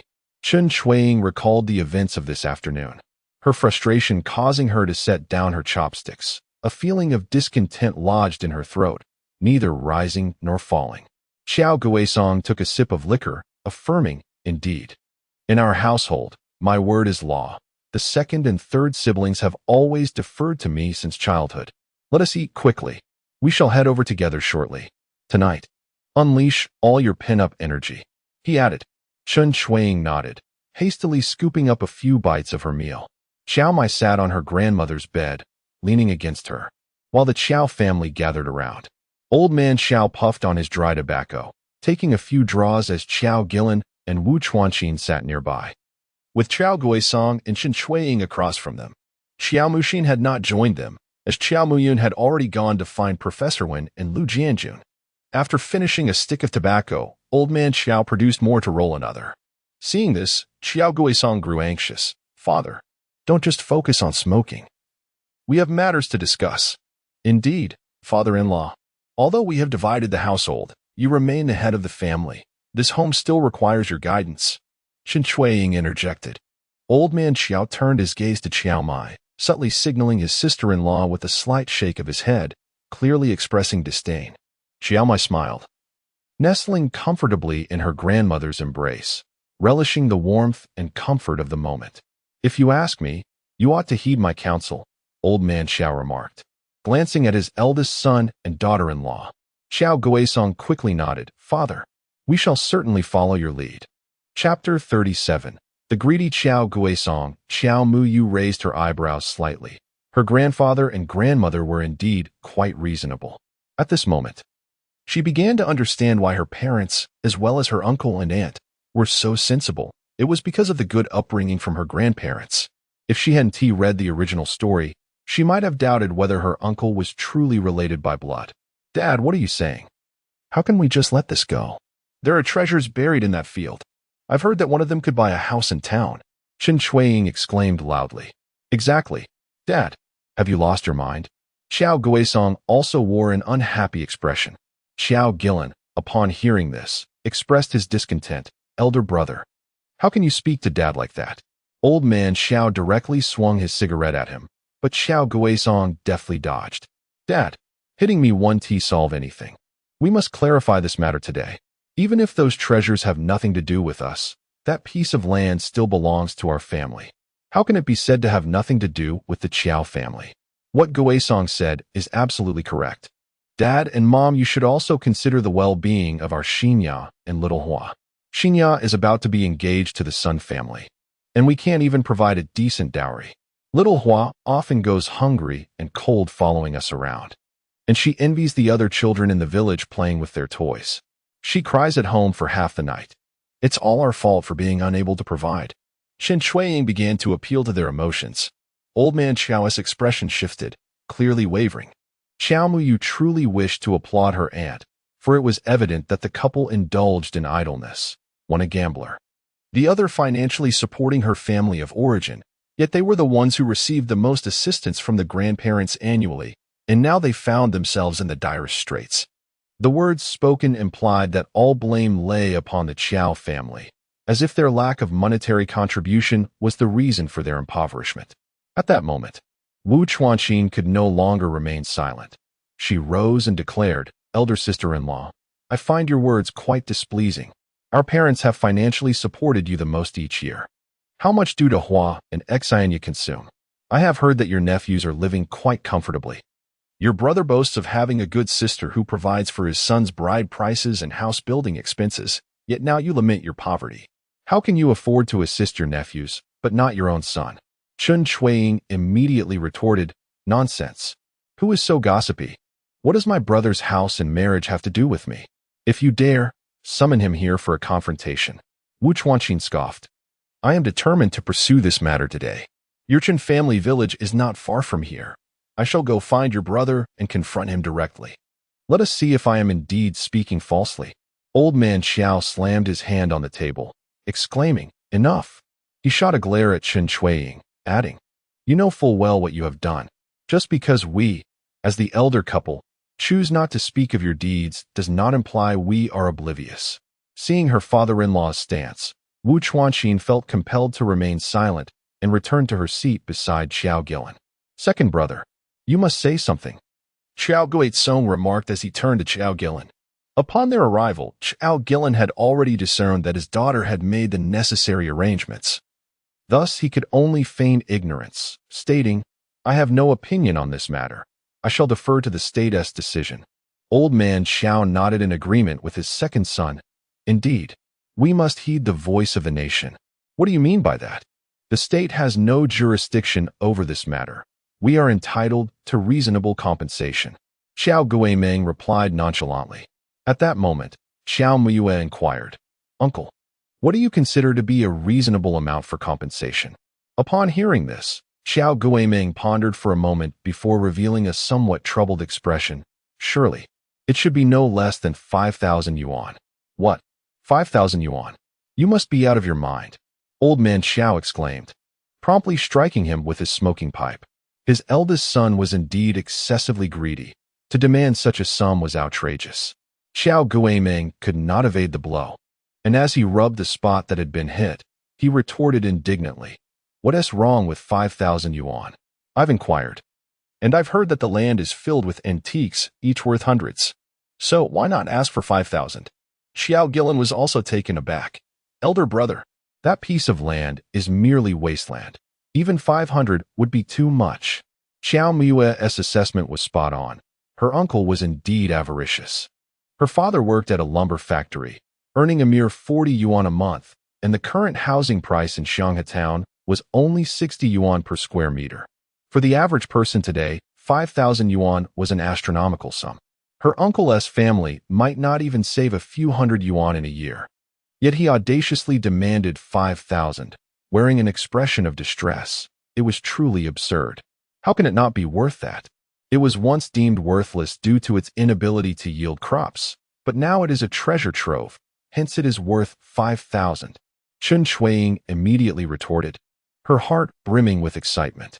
When she arrived, she thought that a sum of around 1,000 would suffice, but now her husband was demanding 5,000, which truly took her by surprise. However, after some contemplation, she reasoned that if 5,000 were indeed necessary, their family ought to receive at least 3,000. After all, they were not affluent, and thus they must claim the larger share. 3,000 could potentially cover the cost of a house in town. With the remainder available to assist a few nephews in their ventures, just the thought of it brought her joy. How many years would you need to cultivate that piece of land to yield 5,000? Wu Chuanqin scoffed. 5,000 is beyond my reach. If you desire it, you must pursue it yourself. This matter does not concern me. Old man Xiao, visibly agitated, breathed heavily, his entire face flushed with anger, clearly provoked.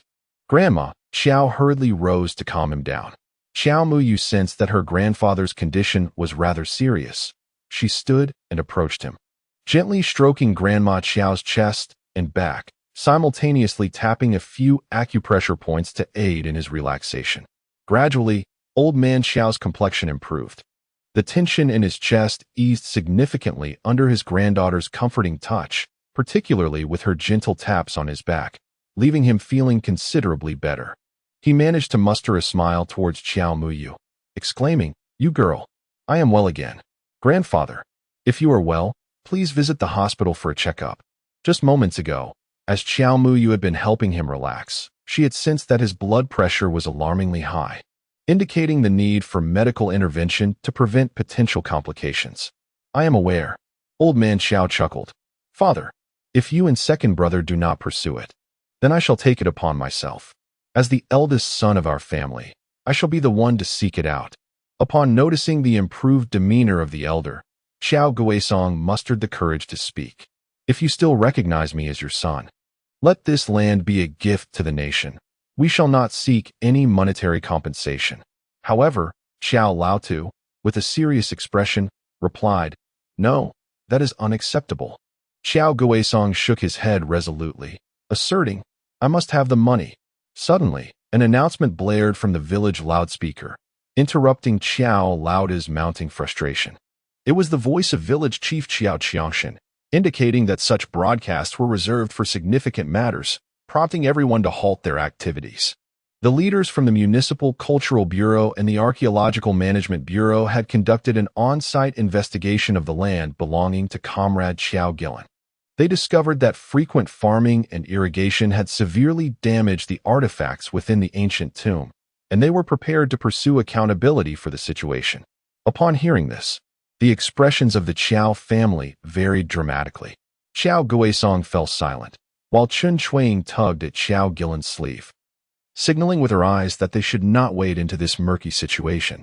Xiao Laotu turned pale, as he had previously attempted to cultivate the land in hopes of yielding crops, clearly implicating himself in the damage. Xiao Gillen and Wu Chuanxin glanced at Xiao Muyue, who seemed equally taken aback. However, Xiao Muyue offered them a reassuring smile, which calmed their nerves, and they refrained from speaking further. The broadcast continued, stating that the leaders from the Archaeological Management Bureau intended to meet with the Qiao family in person to address the issue. The Qiao family was summoned to gather at Xiao Laotu's residence, and the villagers were cautioned to refrain from approaching the ancient tomb to avoid causing further damage. Any resulting damage would necessitate compensation or the pursuit of other liabilities. "What are we to do now?" Xiao Laotai exclaimed in distress. Xiao Muyue gently grasped her grandmother's hand, offering reassurance. "Grandma, do not fret. The city officials will surely be reasonable. Grandfather's actions were unintentional, and he will undoubtedly be fine." Xiao Laotu grunted dismissively. "What is there to panic about? If worst comes to worst, I shall serve my time."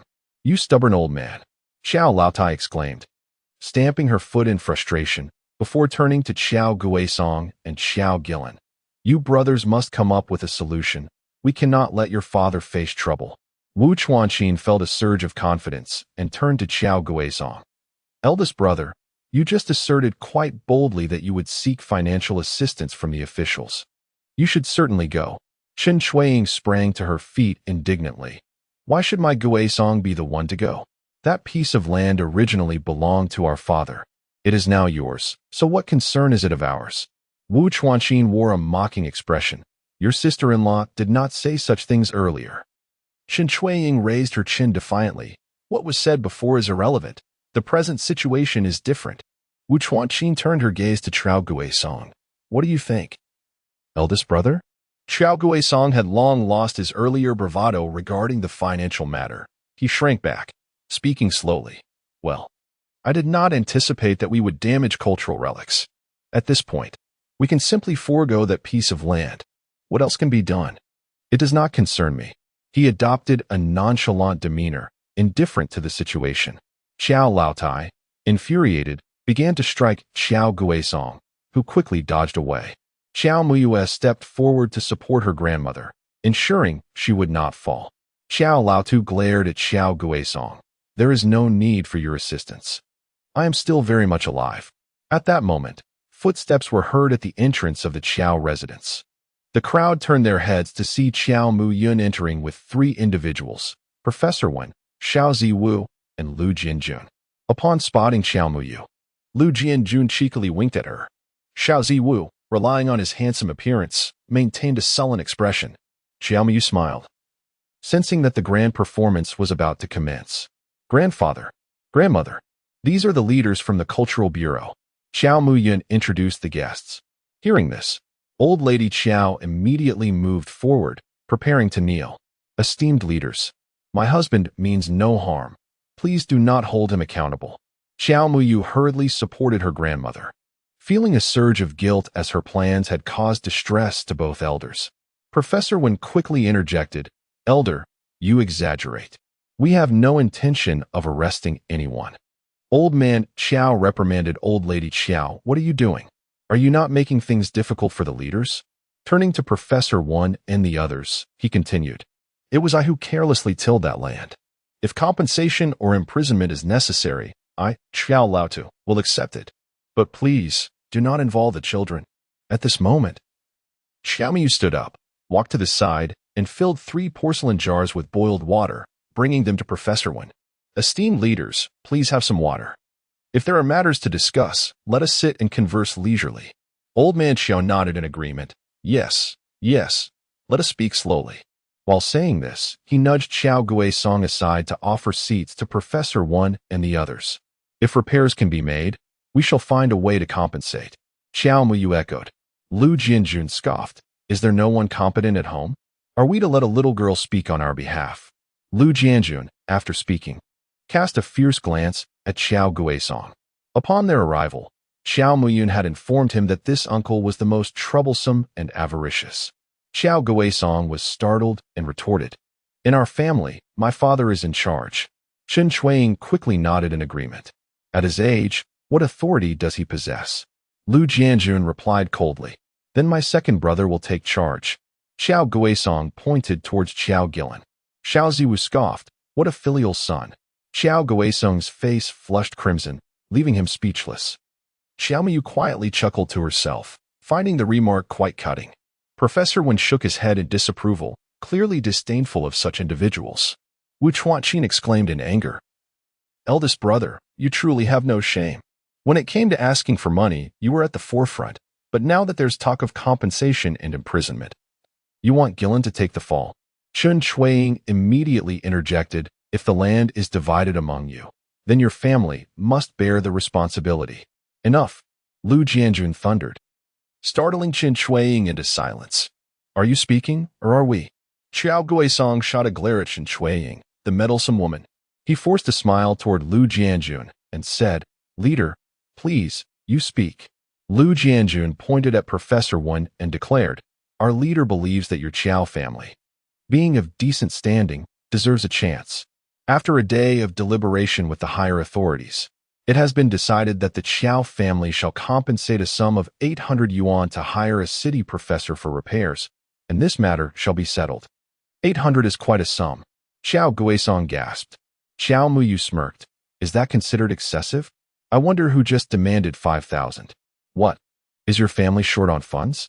Lu Jianjun asked, gazing at Xiao Guisong with a mocking demeanor. Lu Jianjun shook his head, saying, It is not easy for you elders to save some money.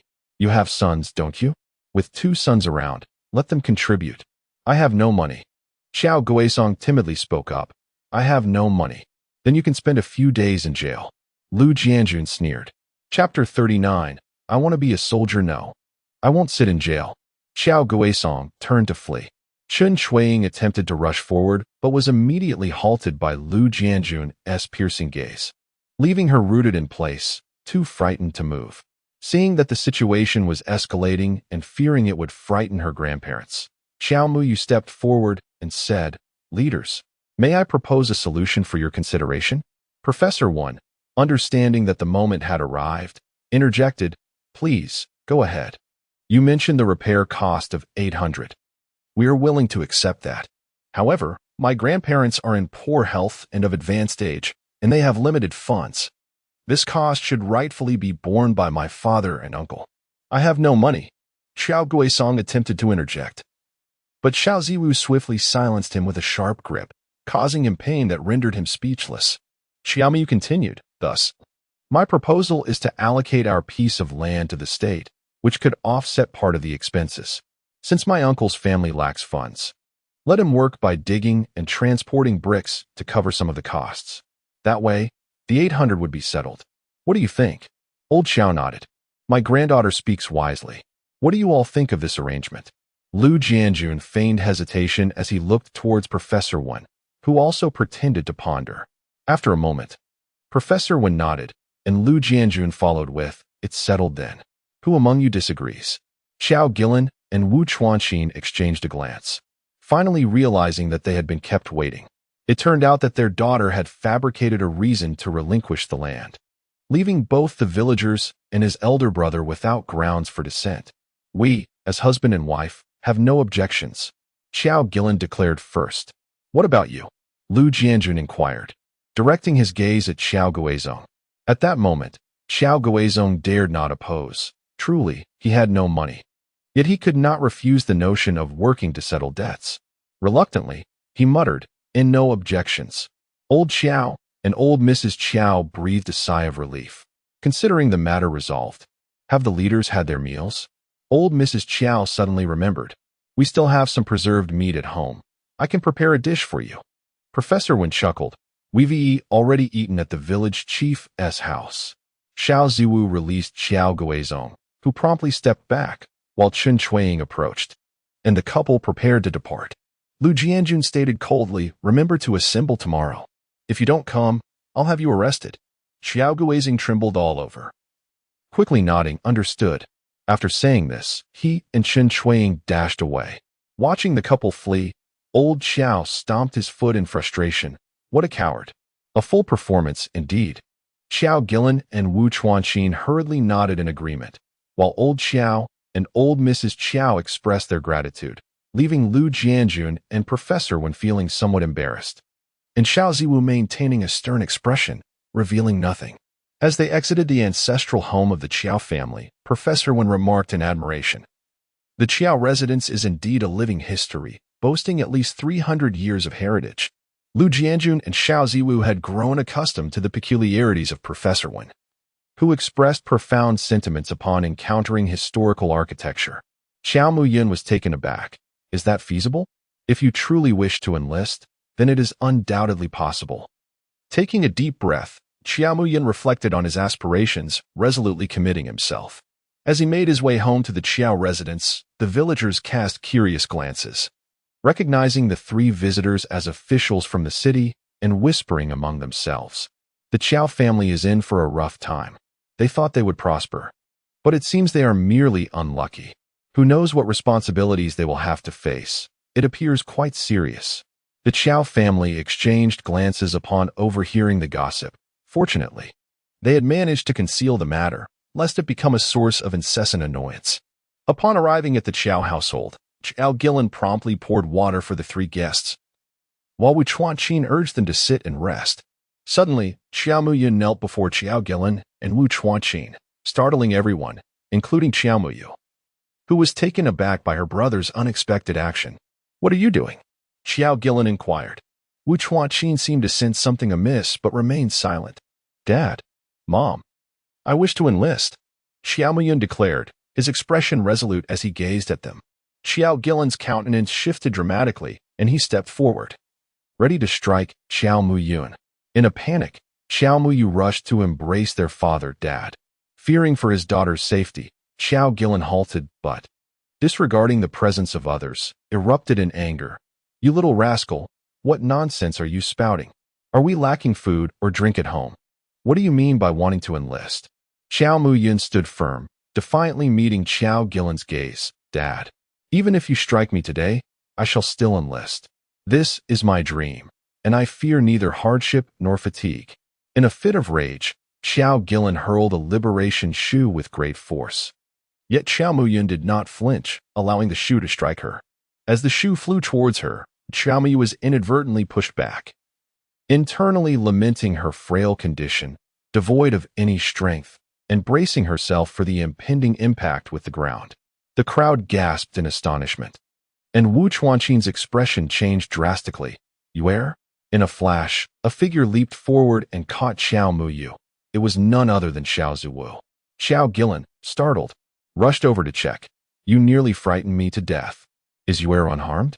Xiao Muyun, relieved after a moment of tension, was thankful that her sister had not fallen. With a sigh of relief, Xiao Muyu turned to express her gratitude to Xiao Ziwu before addressing Xiao Gillen. "Father, do you remember the promise you made today regarding one request?" Wu Chuanqin hurried over. "What request?" "Sit down quickly. You're giving your mother a fright." Xiao Muyu looked at Xiao Gillen. "My request is for you to agree to let my brother enlist." Xiao Gillen was taken aback, glancing between his daughter and son. At a loss for words, he could only stamp his foot in frustration and slump down, sighing deeply. Wu Chuanqin reproached him. "Why can't you understand? Enlisting is not a trifling matter." As Xiao Muyu spoke, she moved closer to Xiao Muyun, supporting his back as she continued. Brother has always aspired to be a soldier. Whenever he sees a military figure, he salutes.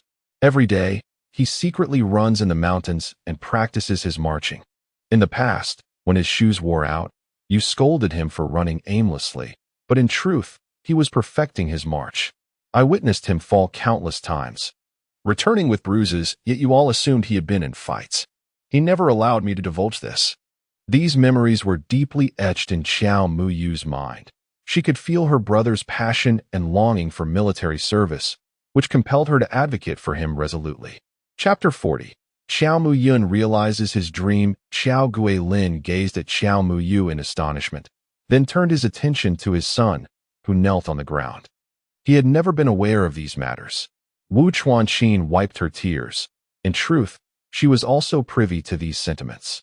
A mother knows her child best. How could she be unaware of her son's actions? Yet, he was her only son, and what mother would willingly send her child to endure hardships? Dad, I want to be a soldier. I am 18. I am no longer a child. I understand your concerns, but this is my dream. They say that those who enlist regret for 3 years, while those who do not enlist regret for a lifetime. I do not want to live with regret. With that, Xiao Muyun bowed his head to the ground. Brother Xiao, though this is your family matter, as an observer, it may seem inappropriate for me to voice my thoughts. However, I am truly moved by your son. Sometimes, as parents, we need to allow them to venture out and forge their own paths. Professor Wen sighed as he spoke. Xiao Guilin, a man of 40, found his eyes reddened with emotion, his heart heavy with concern for his wife and child. While it is commendable for a child to pursue their dreams, their safety and future take precedence. He yearned for his son to engage in what he loved, understanding that serving in the military is an honorable pursuit. However, the perils of military life are undeniable, and the prospects for good assignments post-service are grim. The struggle to sustain oneself afterward can be daunting. He would rather endure his son's resentment for a lifetime than see him go hungry. Xiao Muyu stepped forward, pointing at Xiao Ziwu and addressing Xiao Guilin. Father, rest assured, I have already spoken with this brother Xiao. As long as my brother performs well, he will assist in securing a suitable job for him upon his discharge. Xiao Guilin turned his gaze to Xiao Ziwu, a well-mannered young man, likely around 20 years old. How can such a young man arrange a job for your brother? Upon hearing Xiao Muyu's words, Professor Wen and Lu Jianjun exchanged astonished glances directed at Xiao Ziwu. While others may be unaware, they understood the integrity of Xiao Ziwu. He was known for his steadfastness, often reluctant to offer assistance even to relatives. Yet now, he seemed willing to help Xiao Muyu's brother with employment, a significant matter indeed. In contrast, Xiao Ziwu appeared unfazed, as though the conversation did not pertain to him. Professor Wen interjected, Brother Xiao, if it is Xiao Wu who has made this promise, then you can trust it. Surprised by Professor Wen's endorsement, Xiao Guilin regarded Xiao Ziwu with newfound respect. Realizing the young man possessed considerable capability, Xiao Muyu turned to Xiao Ziwu, urging him to speak. Why are you so silent, like a closed-off gourd? If one performs commendably in the military, I may be able to assist. Xiao Ziwu spoke succinctly. Lu Jianjun wore an expression of disbelief. Could he truly provide aid? Was it destined to rain red today? Father, can you finally agree? Xiao Muyun looked at Xiao Guilin with eyes full of hope. Xiao Guilin's mind was a battlefield, torn between the dangers of military service and the uncertainty of finding a good job upon discharge, and his son's long-held dream. Wu Chuanqin, her eyes glistening with tears, approached Xiao Guilin's side. Please agree. Caught off guard by his wife's support, Xiao Guilin's thoughts became chaotic. After a long moment, under the expectant gazes of his family, Xiao Guilin took a deep breath and finally nodded. Xiao Muyun could hardly believe his eyes. He sought confirmation from Xiao Muyua. Father, did he agree? Xiao Muyua nodded, genuinely delighted for her brother.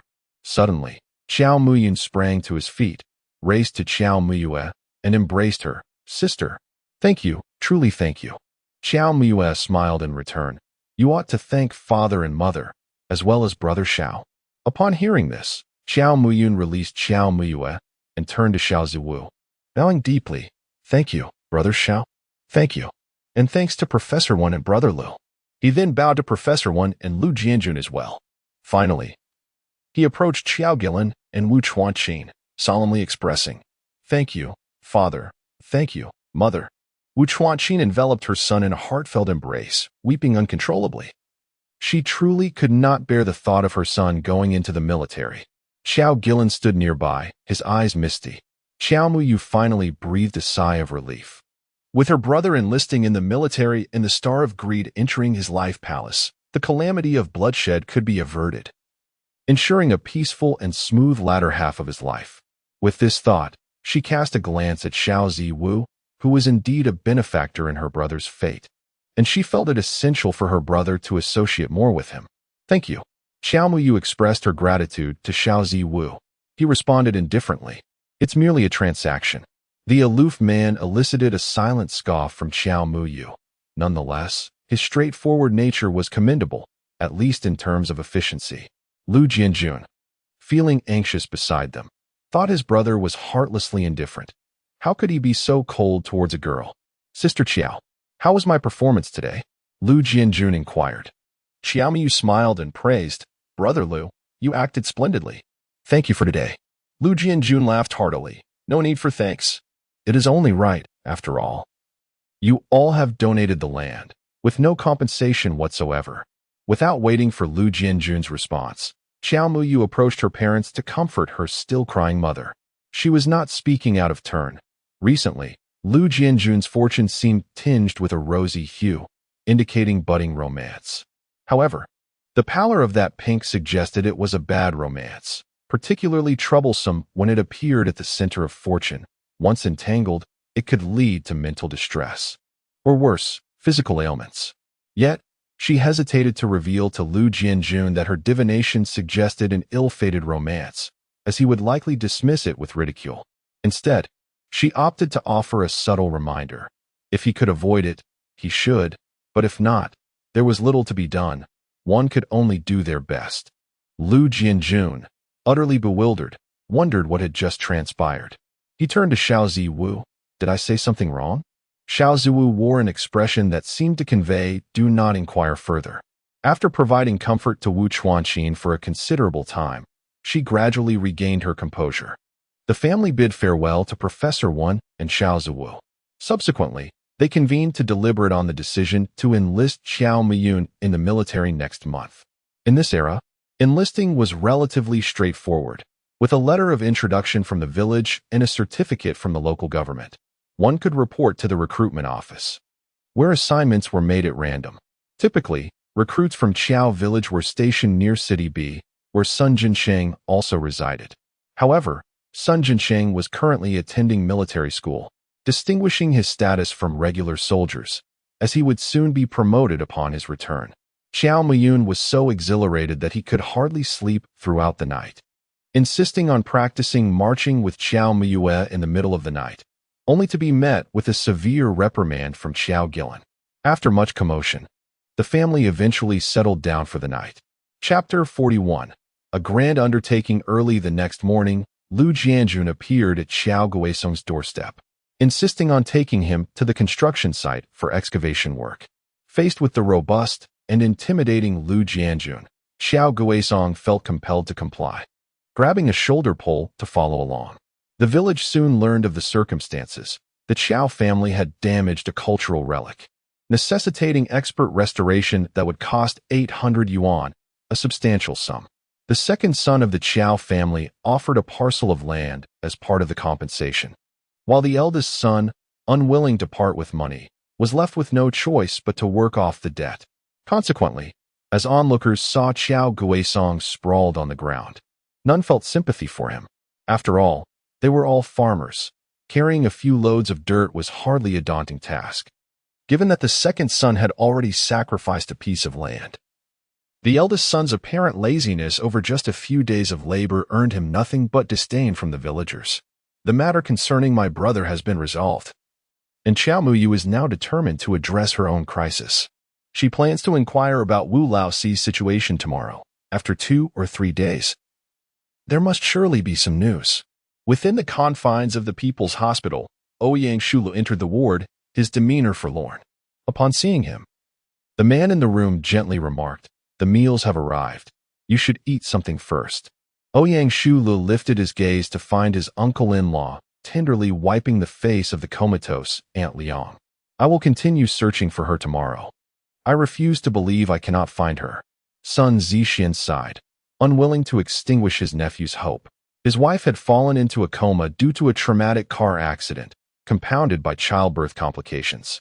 The doctors had warned that she could awaken at any moment or remain in a vegetative state. What good would it do to seek out a little girl? Ouyang Shulu sprang to his feet, insisting, but the doctor stated that Aunt Liang's condition resulted from shock, and conventional medicine is ineffective. "I believe that girl must possess a solution. That girl, who had warned them of impending danger and gifted them with that extraordinary talisman, surely has the answer." "What can a girl possibly do? She merely happened to mention that you would be in danger," Sun Zixian retorted. "But what about the protective barrier? I witnessed it with my own eyes, and both Aunt Liang and the driver emerged unscathed," Ouyang Shulu countered defiantly. Sun Zixian set down the towel in his hand and regarded Ouyang Shulu earnestly. "That was merely an illusion. The doctor has also stated that the situation was perilous enough to induce hallucinations. The fact that the three of you are unharmed can only be attributed to sheer luck." Ouyang Shulu shook his head, filled with disbelief. He was certain he had truly witnessed that luminous shield. Glancing at Aunt Liang, who lay on the bed with an exceedingly pale complexion, he dashed out of the ward in a frenzy. Having already lost his mother, Aunt Liang was the only person who treated him with kindness. He was determined to save her. In the Daosaur shop, Wu Laosi gazed at the young boy sitting at the entrance and sighed. For the past couple of days, the boy had remained seated for hours on end, insisting he was searching for Qiaomuyu. Though Wu Laosi wished to assist, he was at a loss regarding which school Qiaomuyu attended, as there were 2 or 3 high schools nearby. "Fourth brother, there's work." The doorbell jingled as a man entered. Wu Laosi turned to see his childhood friend. "Chin Sampi, walk in." Chin Sampi was a nickname. His real name was Chin Bo due to his thick skin. Many referred to him as Sanpi, implying he had 3 layers of skin. "What work?" Chin Sampi pulled out a cigarette and offered one to Wu Laosi. "Are you familiar with Boss Song?" Wu Laosi accepted the cigarette, his expression turning to one of astonishment. Could it be the real estate tycoon, Boss Song? In our Xianghe town, or even in Yunwu City? The only person who can be referred to as Boss Song is undoubtedly the millionaire in property, Song Baiwan.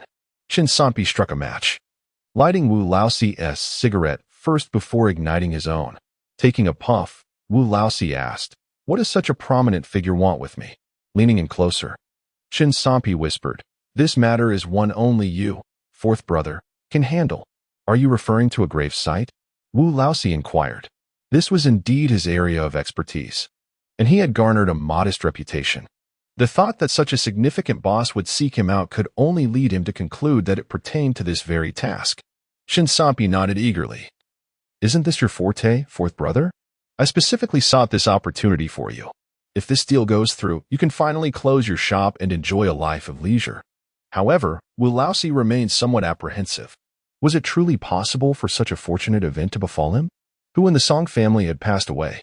Chin Sampi shook his head. "I don't know. It's all rather mysterious. They haven't even held a funeral. I merely caught a glimpse of a coffin placed in their home, but dared not look further. With a coffin present, there must be a deceased. One does not jest about such matters. Moreover, if this succeeds, there's a promise of 10,000 yuan. His face was filled with envy at the thought of such a sum. Wu Laosi gasped in astonishment. Currently, his earnings from locating graves ranged from dozens to hundreds, with the last job being a rare 1,000 yuan, the largest deal in several years. And even that had been snatched away. Now, he only received 1 or 2 calls each month. It seemed unlikely he would amass 10,000 yuan in a decade. "All right, I shall take this job," Wu Laosi declared, immediately preparing his compass. Chin Sampi quickly halted him. "Fourth brother, don't rush. The client specified that we must go at night, as they wish to keep this matter discreet." "At night?" Wu Laosi furrowed his brow, recalling how Qiaomuyu had advised him a few days prior not to venture out at night. What a coincidence! Must it truly be at night? He had never examined a grave under the cover of darkness. What if he misjudged? Chen Sampi sighed in resignation. I mentioned that as well. But the client assured me it was fine, though they insisted on nighttime. They've already paid a deposit of 3,000. He then produced a thick stack of banknotes from his satchel. Wu Laosi raised his eyebrows, gazing at the colorful pile of money before him. Ignoring Xiao Muyu's instructions, he declared, "Let me tidy up, and we shall proceed there tonight. Fourth brother, you take a rest. I will manage the shop. Today, you are the star of the show. A vehicle will arrive shortly to pick us up." Very well. Wu Laosi packed the compass into his bag, gathered a few other items, and suddenly recalled the yellow talisman from the clothes he had changed out of. He hurriedly dug it out and tucked it into his pocket. It had been 2 or 3 days since he had encountered any trouble. Surely, he would be fine? Yet, carrying the talisman provided some psychological comfort. Chapter 42. The evil seed of sorcery. He hastily wrapped his clothes tighter and quickened his pace, the thought of the eerie funeral tonight sending goosebumps across his skin. Suddenly, Wu Laosi sensed something amiss. This path seemed familiar, as if he had traversed it moments ago. Had he walked it again? Damn it! Could it be that he was caught in a ghost wall? Wu Laosi cursed under his breath. Abruptly, he heard a faint, theatrical voice echoing in his ears, causing him to shiver. He quickly scanned his surroundings, but found nothing. Even the pedestrians had vanished, while the flickering streetlights chilled him to the bone. The sound seemed to emanate from the void, leaving him unable to discern its source. Suddenly, the streetlights extinguished, severing Wu Laosi's nerves. He shouted, "Who is it? Show yourself." Yet, the only response was the distant echo of that theatrical singing. Wu Laosi felt an icy chill enveloping him, and in that moment, he realized he had encountered something ominous. Regret washed over him for earning that 10,000, wishing he had heeded Xiao Muyu's advice. The thought of the young girl ignited a flicker of hope within him. Trembling, he fumbled in his pocket for the yellow talisman he had brought along. As soon as the talisman emerged, he felt the eerie sounds of the opera vanish instantly. A warm current surged through his shivering hands, and it was as though he was bathed in sunlight. The bone-chilling cold dissipated. When he regained his composure, he found himself surrounded by pedestrians and streetlights, while the talisman in his hand seemed to ignite and turn to ashes. Cowering in the Daoyuan shop, Wu Laosi felt the night dragging on painfully. At the sound of the rooster crowing, he could no longer endure and succumbed to sleep at the counter. Early the next morning, Xiao Muyu set out, determined to reach Wu Laosi first. Upon arriving at the Daoyuan shop, she noticed the door ajar, with the key still dangling from the lock. Puzzled, she stepped inside and found Wu Laosi slumped over the counter in slumber.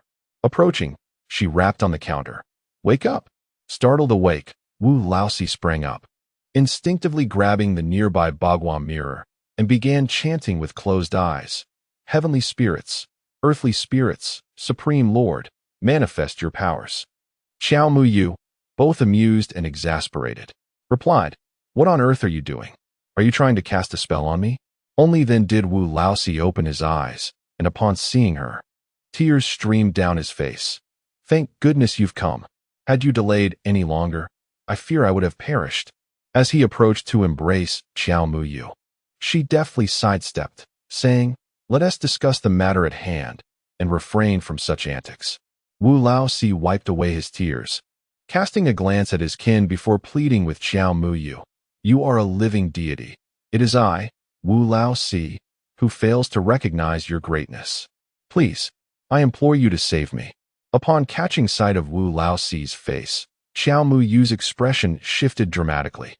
"How can there be such an overwhelming aura of death surrounding you? What transpired last night? Despite this pallor of death, you are still alive. Truly, it is a blessing from your ancestors."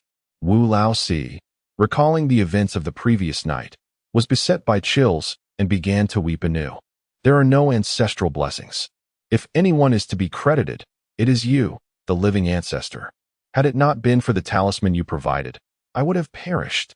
The sight of a burly man weeping like a child was exasperating for Xiao Muyu.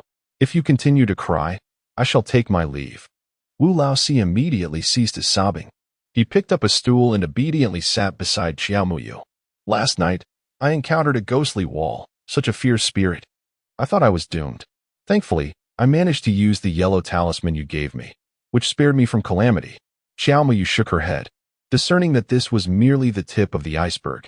The last time she had observed the Yin energy surrounding Wu Laoxi, it was evident that while he had accumulated some due to contact with the underworld artifacts, he should not have attracted any formidable spirits. The current overwhelming aura of death indicated that he had indeed been in close proximity to malevolent entities.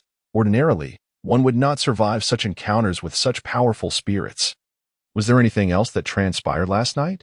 Wu Laoxi nodded and recounted, "Last night, I promised a brother of mine to assist a wealthy individual in examining a tomb."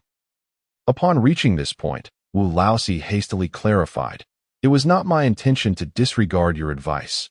Rather, the remuneration offered was exceedingly generous, and I simply could not resist." Xiao Muyu, uninterested in his excuses, urged him to continue. "After accompanying my brother to the residence of this affluent man, I was taken aback by the peculiarities within. Although a coffin was prominently displayed in the middle of the room, there was an utter lack of any funeral atmosphere. The wealthy gentleman instructed 8 women to carry the coffin up the mountain, which startled me. This was the first time I had witnessed women bearing a coffin. However, given the circumstances, I felt it unwise to voice any objections. Once we reached the summit, I diligently searched for a suitable feng shui site and, without further ado, the wealthy man ordered the excavation of a hole of the coffin as dimensions. After the hole was dug, they placed the coffin inside, and the 8 women began to cover it with earth. Out of curiosity, I took a closer look, only to realize that the coffin had inexplicably transformed from black to red. Terrified, I could not utter a word and merely took my payment and departed. Having recounted these eerie occurrences, Wu Laoxi cast a wary glance at Xiao Muyu. Her expression darkened. This was a classic case of zhong sheng zhong. The coffin was no ordinary one. It had been coated with red and black lacquer 8 times.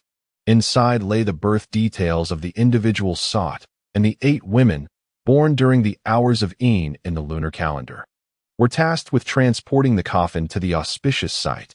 This practice is known as zhong sheng zhong. Indeed, it is a rather sinister method of fortune enhancement. Although it possesses an ominous nature, it proves to be quite effective. However, its success rate is dismally low, yielding positive results only once or twice in 10 attempts.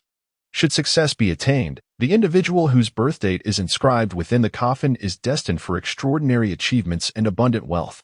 Conversely, failure invariably leads to disastrous consequences, often resulting in a violent demise for both the owner of the coffin and those seeking auspicious burial grounds. Wu Laoxi, surprisingly, has been deceived into engaging in such perilous practices, displaying a remarkable lack of fear for his own life. Contemplating this, Xiao Muyu gazed at Wu Laoxi with a hint of pity, realizing that he has undoubtedly been ensnared in a scheme. "Prepare for your affairs. Your fate is sealed," Xiao Muyu remarked to Wu Laoxi. Chapter 43. A method of rescue. As Xiao Muyu's words fell, Wu Laoxi appeared as if struck by lightning, collapsing to the ground. Once he regained his senses, he flung himself at Xiao Muyu's feet, weeping profusely. "Please, you must save me. I have an elderly mother relying on me, and a 3-year-old daughter who still needs nurturing. I cannot afford to die." Xiao Muyu regarded him with disdain and kicked him away. "Spare me your pleas. Your connections with your children and parents are tenuous at best. Judging by your features, it is likely that your parents passed away when you were around 10 years old. Your marital prospects are dim, and it appears you remain single.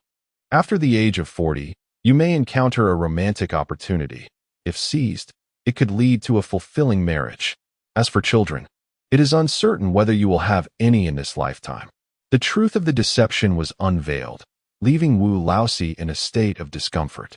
Yet, driven by his instinct for survival, he continued to weep, beseeching, "Please, grant me your mercy. I shall comply with whatever you ask. I will heed your every word. You are my benefactor, my rebirth parents. From this day forth, you shall be my master, and I will ensure your comfort in your twilight years." Xiao Muyu's lips twitched in disbelief. Wu Laoxi was nearly 30, and yet spoke of providing for her in her old age as if cursing her to an early demise. Stop crying. Let me think of a solution, she urged. Xiao Muyu furrowed her brow, realizing the method of planting life had evidently failed, and now death was ominously approaching, leaving her in anguish.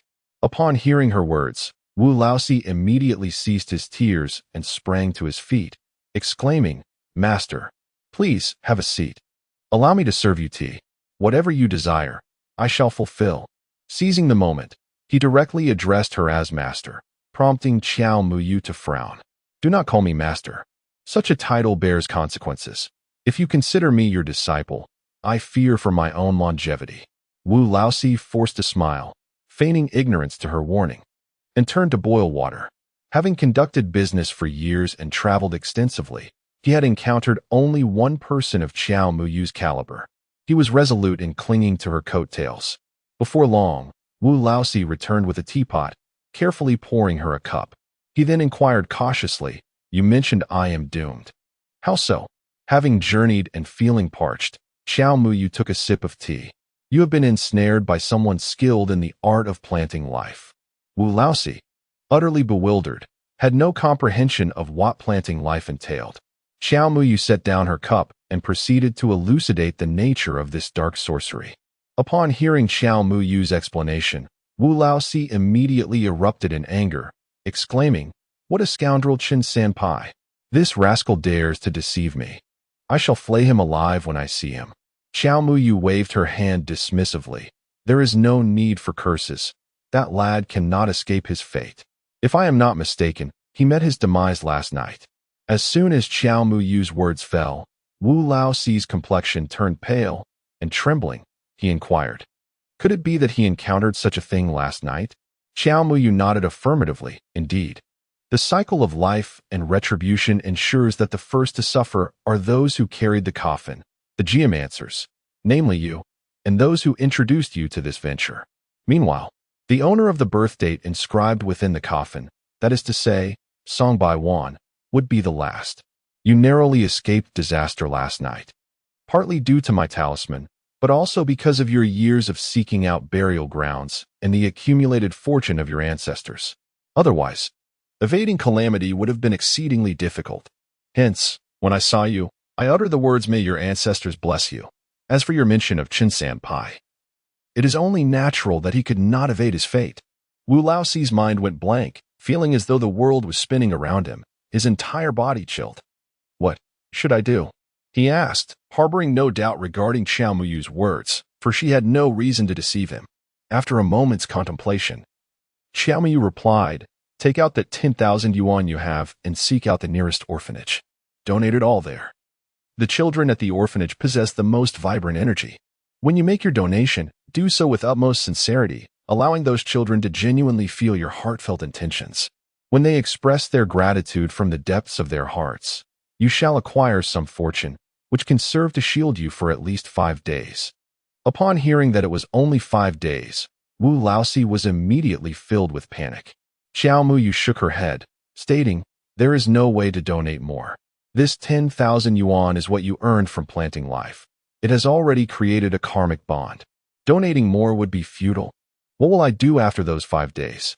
Wu Laozi lamented, his face a portrait of despair. Xiao Muyu scratched her head, fully aware that Wu Laozi was oblivious to the truth. This deathly aura was entirely different. It was not as easily dispelled as illness, resentment, or filth. The intensity of this deathly energy was so profound that it could only be alleviated through bloodshed. "In the next few days, you must find a way to contact Song Baiwan. I need to speak with him and see if we can resolve your predicament," Xiao Muyu instructed. Wu Laozi eagerly nodded. "Even if you hadn't mentioned it, I would seek out Song Baiwan. He is truly a menace. I will come back the day after tomorrow. I hope you can accompany me to find Song Baiwan. To untie the bell, one must find the bell ringer. Since he dares to use the method of planting life, he must be aware of its dangers. Perhaps I can discover a means of salvation from him." Xiao Muyu glanced at the time. It was nearly time for her early morning class, and being late would surely result in a confrontation with her homeroom teacher. With that, she prepared to leave. Wu Laozi hurriedly bowed, saying, "Please take care. I will definitely find Song Baiwan." Xiao Muyu nodded and made her way toward the door, feeling a sudden headache. Were it not for the fact that Wu Laosi was still of use to her, she would have preferred to avoid this murky situation, especially since she was relying on his assistance for her fortune-telling and life-extending endeavors. Just as she reached the door, she collided with an unexpected barrier. Stopping abruptly, she looked up to find it was the boy she had encountered previously with that pregnant woman. "It's you?" The boy appeared somewhat haggard. Yet the ominous aura surrounding him had dissipated, and the ominous mark upon his forehead had vanished, indicating that he had narrowly escaped a calamity. Yangshuo gazed at Xiao Muyu before hastily seizing her wrist, as if fearing she might flee. "I have finally awaited your arrival." Upon hearing this, Xiao Muyu's expression shifted subtly. Could it be that he intended to extort her? Although that Anne had fallen last time, she was evidently unharmed. Xiao had observed her vitality and demeanor were quite stable. There may have been some unforeseen incidents, but they were evidently unrelated to her. Surely he would not claim that she was responsible for his misfortunes now? "What do you want?" "If it is extortion, I assure you I possess no money." Chapter 44. Saving a life after her retort, Xiao Muyu forcefully freed herself from Yangshuo's grasp, regarding him with suspicion, realizing that she had gravely misunderstood his intentions. Yangshuo quickly clarified, "I am not here to extort you. I implore you to save my second aunt." "Save someone?" Xiao Muyu regarded him skeptically, recalling how he had previously treated her with such disdain, even insisting she keep her distance, and nearly discarding the protective talisman. Why, then, had his demeanor shifted so drastically? Noticing her silence, Yangshuo tightened his grip on her. "If you are upset due to my previous affront, feel free to strike or berate me. I beg of you. Please help my second aunt. She is my only remaining family." Observing the urgency etched upon the boy's face, his trembling hands betraying his anxiety, Xiao Muyu recognized his genuine distress. "Speak as we walk. I am running late for class." Upon hearing this, Yangshuo nodded. Xiao Muyu took the lead and stepped outside, with Yangshuo hastily following, his expression betraying concern for her potential disappearance. With Xiao Muyu in front and Yangshuo behind, the two remained silent. Just as Xiao Muyu began to grow impatient, Yangshuo finally broke the silence. "Aunt Liang delivered prematurely, and while I was taking her to the hospital, we encountered a car accident. I witnessed your yellow talisman emitting light that saved us.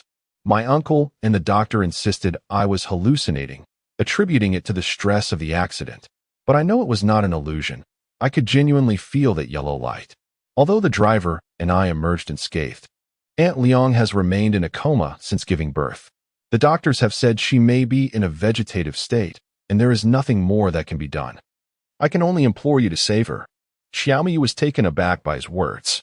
She turned to scrutinize the young man behind her closely.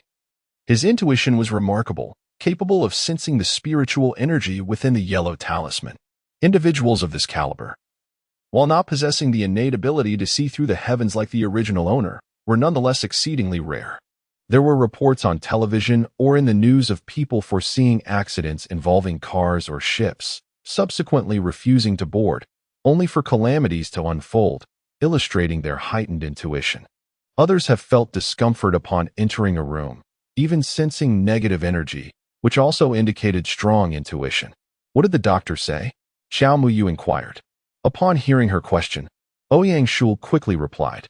The doctor stated that Aunt Liang fell into a coma due to extreme shock and excessive blood loss, which led to a lack of oxygen to the brain, and the chances of her awakening are slim. Xiao Muyu furrowed her brow. A few days prior, she had examined that aunt's facial features, which indicated great wealth and fortune, suggesting that such a misfortune was implausible. The aunt was also a kind-hearted person. During her last fall, there was no hint of malice directed towards herself. With this thought, Xiao Muyu turned to Yangshuo Lu and said, "I have a class now. Please meet me at the school gate at 3 this afternoon, and take me to see your aunt." Yangshuo Li's face lit up with a smile, and he bowed deeply to Xiao Muyu, exclaiming, "Thank you." This peculiar gesture immediately drew the attention of passing classmates. Xiao Muyu quickly helped him up, saying, "Please don't do that. I can't guarantee I can cure her, and besides, this is the school gate." Noticing the unusual gazes of their peers, Yangshuo Lu felt it was inappropriate and awkwardly apologized. I'm sorry. Regardless of whether you can heal her or not. I sincerely thank you. Xiao Mu Yu was indifferent.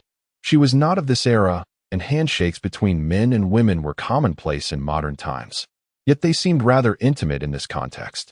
Ouyang Shula nodded and watched her enter the school. At that moment, across the street, two men observed the scene unfolding at the school gate. Lu Jianju nudged Xiao Ziwu with his shoulder, saying, "Brother, if you don't make your move now, it will be too late." Xiao Ziwu's gaze remained fixed on the boy's crimson face at the school gate, his expression unreadable. Sister Xiao is so enchanting. She must attract many innocent young men. After all these years of seldom finding a woman you don't dislike, you should seize the chance now that the old tree is blossoming. Lu Jianjun continued, but she is still just a child. After Xiao Ziwu finished speaking, he strode away. How can she be just a child? Xiao Mei is already around 15 or 16, isn't she? You are only 23 yourself, Lu Jianjun muttered to himself.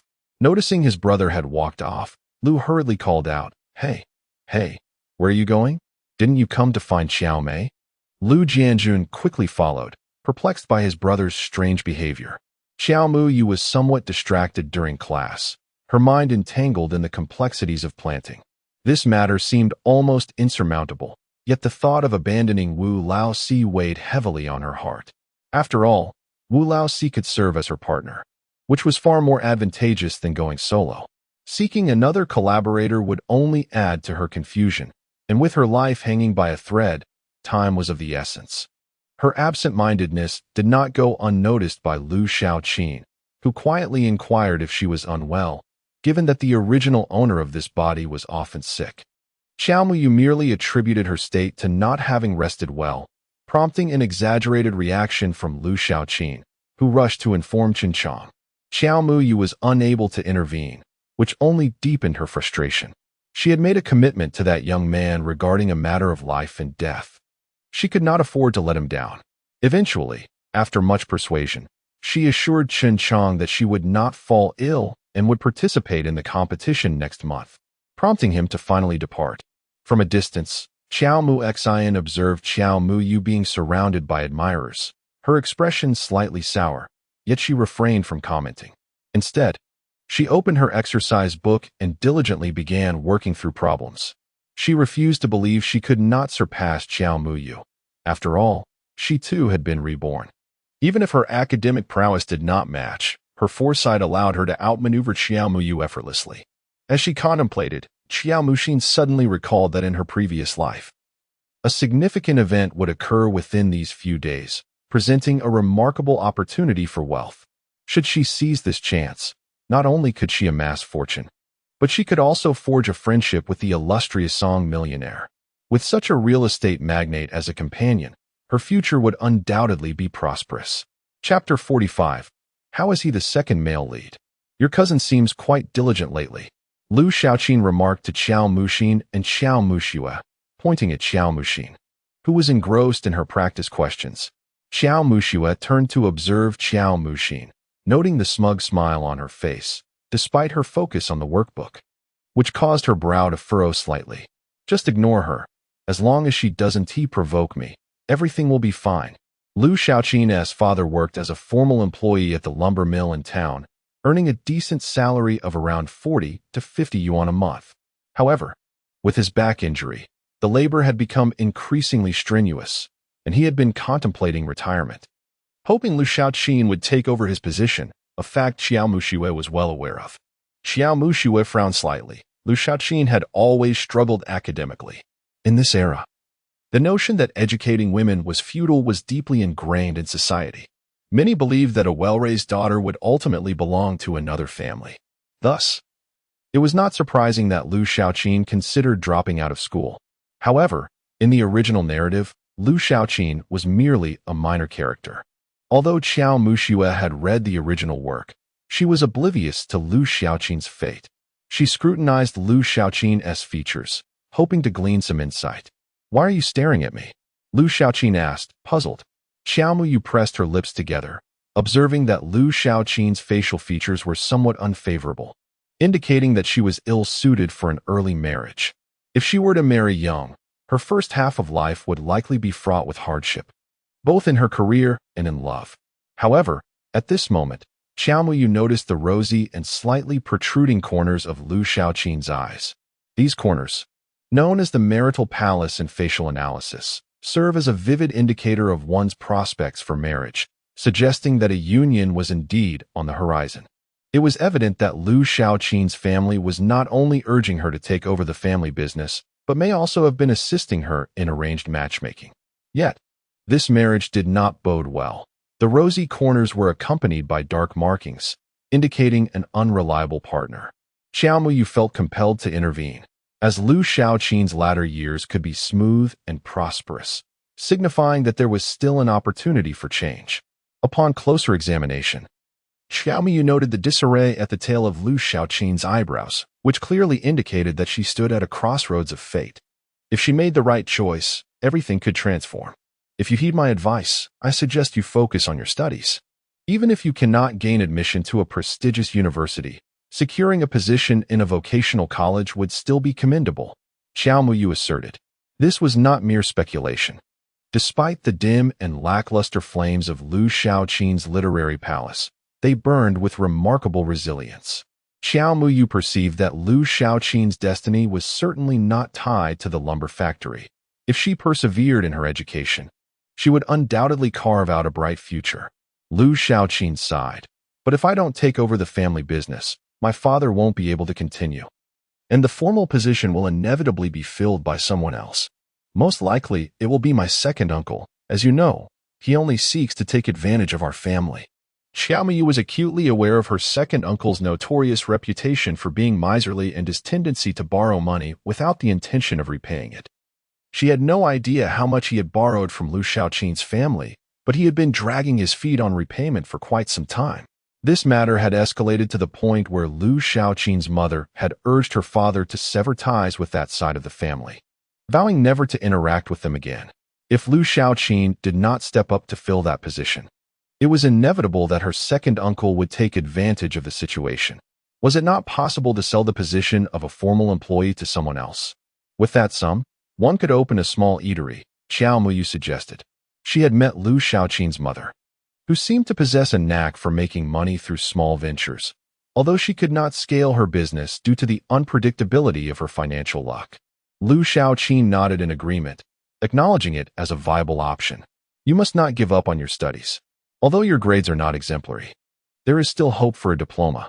The future belongs to university graduates, so please contemplate this seriously, Xiao Muyu urged further. Lu Xiaoqin smiled. I understand.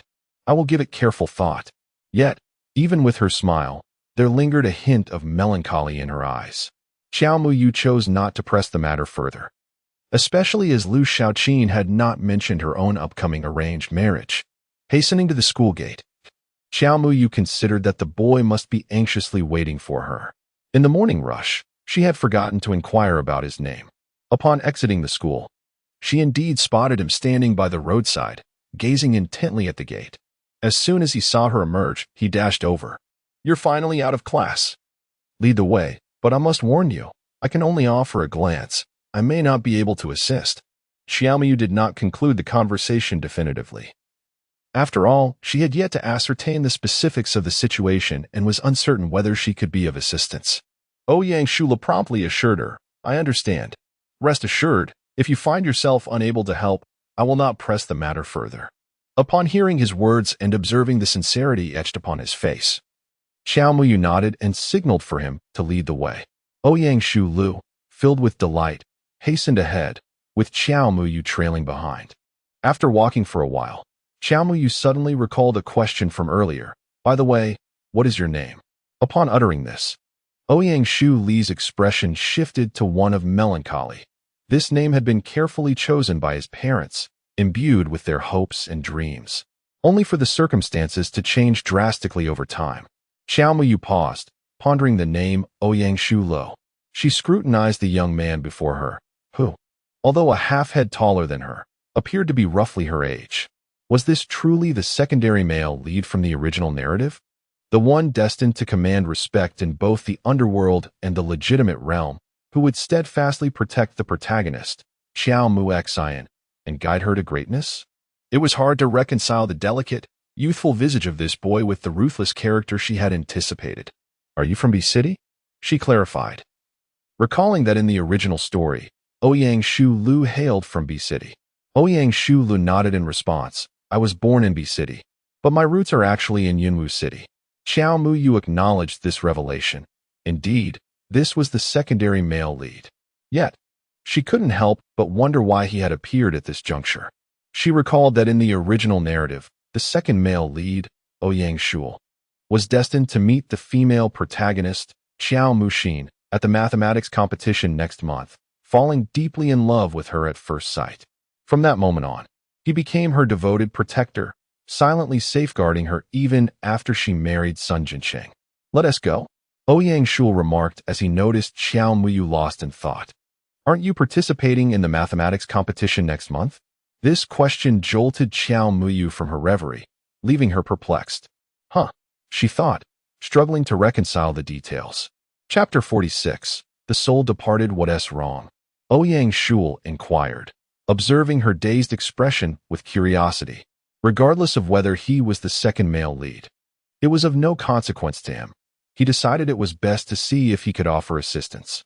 "I am Xiao Muyu. Let us hurry," she declared, taking the lead as she strode forward. Ouyang Shul gazed at her retreating figure, whispering her name, Xiao Muyu, before hastily following in her wake. The pair soon arrived at the hospital, making their way to the innermost part of the second floor. Xiao Muyu felt somewhat speechless as she surveyed the hospital. Since her transmigration, she seemed to have an inexplicable connection to it, having visited numerous times. "Right in here," Ouyang Shul beckoned, urging her to proceed. Xiao Muyu quickly complied. Internally marveling at his affluence, he could afford a private single room. Previously, when she had spent a day in the hospital after rescuing her third aunt, she recognized that the rooms at the innermost end of the second floor were indeed private. It seemed Ouyang Shul's second aunt was not an ordinary person. They halted before a patient room, and Ouyang Shul pushed the door open first, leading them inside. Upon hearing the sound of the door opening, Sun Zixuan realized that his nephew had arrived. Turning to look, he noticed that his nephew was accompanied by a young girl. She appeared to be merely 15 or 16 years of age, clad in a simple yet comfortable outfit, her hair styled in 2 braids. Her unadorned appearance lent her an air of charm, and a small vermilion birthmark between her brows enhanced her beauty remarkably. "Auntie, this is Xiao Muyu." Ouyang Shul introduced the girl to Sun Zixuan, pointing at her. He then turned to Xiao Muyu and said, "This is my uncle. Aunt Liang is on the sickbed." Xiao Muyu offered a slight nod to Sun Zixuan, greeting him politely. "Hello, uncle." Sun Zixuan responded with a smile. "Are you a classmate of Shul's?" Just as Ouyang Shul was about to provide further explanation, Xiao Muyu gently held him back, smiling sweetly. "Yes." In this era, people were particularly wary of superstitions. She discerned that Ouyang Shul's uncle possessed a certain fortune, subtly infused with a hint of righteousness, suggesting he was a public servant. Individuals of this nature tend to be especially cautious about feng shui and fortune-telling. Hence, should Ouyang Shul divulge that he was a fortune-teller or a talisman maker, he might well be shown the door without a moment's hesitation. Although Ouyang Shul did not comprehend why Xiao Muyu had stopped him, he chose not to expose her fib and merely nodded in agreement. Sun Zixuan gestured towards a nearby chair for Xiao Muyu, saying, "It's kind of you to come visit. Shul is truly fortunate to have a classmate like you. Please, have a seat and rest for a moment. I shall fetch you a glass of water." Xiao Muyu waved her hand, responding, "No need, uncle. I merely came to see Auntie. I've heard Shul speak of her, and I'm particularly concerned. Auntie is such a wonderful person. She will surely awaken." Upon mentioning his wife, Sun Zixuan let out a sigh. Xiao Muyu took the opportunity to step forward to the bedside, gazing at the woman lying there, her pallor evident. Clearly a result of excessive blood loss during childbirth. However, her breathing was steady, and her complexion did not reveal the cause of her unconsciousness. Suddenly, Xiao Muyu squinted in disbelief and took a few steps closer. Ouyang Shul had been cautiously observing Xiao Muyu's expression, and when he noticed her serious demeanor, a pang of anxiety struck his heart. Seizing a moment when his uncle was distracted, He hurried to Xiao Muyu's side and whispered, "What exactly has happened to my second aunt?" Xiao Muyu shook her head slightly, indicating that speaking was not convenient at the moment. At this juncture, Sun Zixuan approached with a cup of water, offering, "Have a drink. Later, I will take you both out for a meal." Ouyang Shul promptly assured, "All right." Xiao Muyu bid farewell to Sun Zixuan, saying, "Take care, uncle. Auntie will surely awaken. I shall take my leave now." Sun Zixuan expressed his gratitude. "Thank you. Please be careful." Eager to learn about his second aunt's condition, Ouyang Shul disregarded his uncle and directly pulled Xiao Muyu out of the hospital room. Once outside, he anxiously inquired, "What is the matter?" Xiao Muyu pondered for a moment before responding, "Whether you believe it or not, I can only say that your second aunt is not ill. Although she is quite weakened from childbirth, her unconsciousness is unrelated to this weakness." Ouyang Shul was not at all surprised. He instinctively knew that his second aunt's fainting spell was not due to physical ailments. Had he not witnessed that extraordinary scene a few days prior, he might have doubted Xiao Muyu's words, but now he found himself compelled to believe her. "So, why is she in a coma?" After posing the question, Xiao Muyu fixed her gaze upon Ouyang Shul, determined that should he express disbelief, she would withhold the truth and concoct a flimsy excuse instead. "I believe," Ouyang Shul declared without hesitation, his words flowing seamlessly. Xiao Muyu smiled slightly. "Since you believe, I shall refrain from further elaboration. Your second aunt's soul has departed. To put it simply, her spirit has left her body and is wandering in the void, which is why she remains unconscious. What should we do? Shall we call her soul?"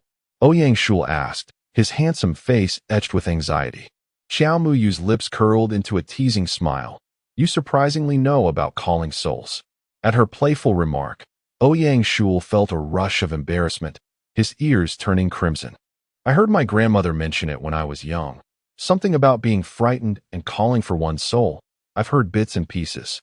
Ouyang Shul's expression paled. He was merely a 16-year-old youth, and upon hearing this, he was immediately thrown into disarray. "What do we do now?" Xiao Muyu furrowed her brow. "Actually, there is another method we could try. You mentioned that your hometown is Xianghe Town. Do you know where your second aunt's parents' grave is located? Take me there." Without a moment's hesitation, Ouyang Shul responded, "Then I shall take you there right away." As they prepared to leave, a voice called out, "Where are you two going?" Chapter 47. The grave on the broken mountain. Xiao Muyu and Ouyang Shul were taken aback when they saw Sun Zixuan emerging from the hospital room, holding a thermos. Just moments earlier, while filling the thermos with water, he discovered it was empty. He had intended to fetch some hot water from the pantry, but overheard the two youngsters excitedly discussing souls and spirits at the door. Their animated chatter about visiting his father-in-law's grave compelled him to intervene. Without waiting for Sun Zixuan to respond, Ouyang Shul abruptly seized Xiao Muyu's hand and dashed away. Sun Zixuan, momentarily stunned, could only shake his head as he watched them run off into the distance. He was unable to follow, as both his wife and child required his attention. He resolved to find a nurse to cover for him shortly, intending to deal with the impetuous children afterward. Xiao Muyu and Ouyang Shul continued to jog away from the hospital until they were certain Sun Zixuan was not in pursuit, at which point they paused to catch their breath. "My uncle doesn't believe in such things, which is why I pulled you away," Ouyang Shul explained, panting. Xiao Muyu nodded in understanding. She was well aware that Sun Zixuan was a staunch skeptic. He was a man of practicalities, and it was likely he would dismiss such notions entirely, perhaps even considering himself a sage, leading to a situation where he might summon the police to apprehend her during their next encounter. "Enough of this chatter. Lead me to your grandfather's grave." The pair ascended the mountain on foot. Fortunately, the trail was not overly steep, and they soon reached a clearing halfway up. There, a grave site captured Xiao Muyu's attention. She pointed towards it and inquired, "Please don't tell me that grave ahead belongs to your grandfather?" Ouyang Shul looked at her with a puzzled expression. "Is there a problem?" "That grave indeed belongs to my grandfather and grandmother." Xiao Muyu remained silent as she hastily approached the cemetery. The entire mausoleum was quite impressive, featuring a gravestone made of a towering height of pure white jade, notable for its exceptional quality. Intricately carved onto the stone were two dragons playfully entwined around a pearl. Their forms rendered with such vivid detail that the scales were distinctly visible, suggesting that the sculptor possessed at least 2 decades of expertise. Flanking the gravestone were 2 jade lions, revered as auspicious beasts. It was believed that placing lions before the mausoleum could shield it from malevolent spirits. Moreover, these lions symbolized authority, and their strategic placement was thought to bless future generations through favorable feng shui. Who commissioned this tomb? Xiao Muyu inquired after a meticulous examination. Ouyang Shuli's expression darkened slightly as he whispered, "Is there a problem?" Xiao Muyu cast a glance at him. Harboring suspicions that the individual responsible for the mausoleum must share a close relationship with him. According to the principles of feng shui, there are 5 prohibitions in burial practices. Do not bury in severed mountains, ancient mountains, broken mountains, isolated mountains, or stony mountains. Severed mountains represent a discontinuity in the range. Ancient mountains lack vitality, broken mountains signify a collapse of dragon veins, isolated mountains stand alone without support, and stony mountains possess sharp, unyielding course. As she spoke, Xiao Muyu pointed toward the mountain before her and addressed Ouyang Shulu. This mountain appears lofty, yet its soil is hard and devoid of foliage. You must have noticed its dwindling vitality upon your arrival. There are scarcely any tall trees. Observe the summit now. It has likely succumbed to the ravages of time or the elements, having already suffered considerable erosion. All signs indicate that this mountain is, in fact, a broken one. To bury in a broken mountain invites financial ruin, loss of kin, and the disintegration of the family lineage. After Jiao Muyu spoke, she turned her gaze towards Ouyang Shulo. Ouyang Shuli's complexion turned pale, and he hastily inquired, "If my grandparents are buried here, will it truly affect my mother and my aunt?" Jiao Muyu nodded. "Your grandfather's descendants will undoubtedly be influenced, and the most profound impact will be on the male heirs. If you have an uncle, I fear the omens are grim. As for your mother..." Jiao Muyu paused, refraining from elaborating further.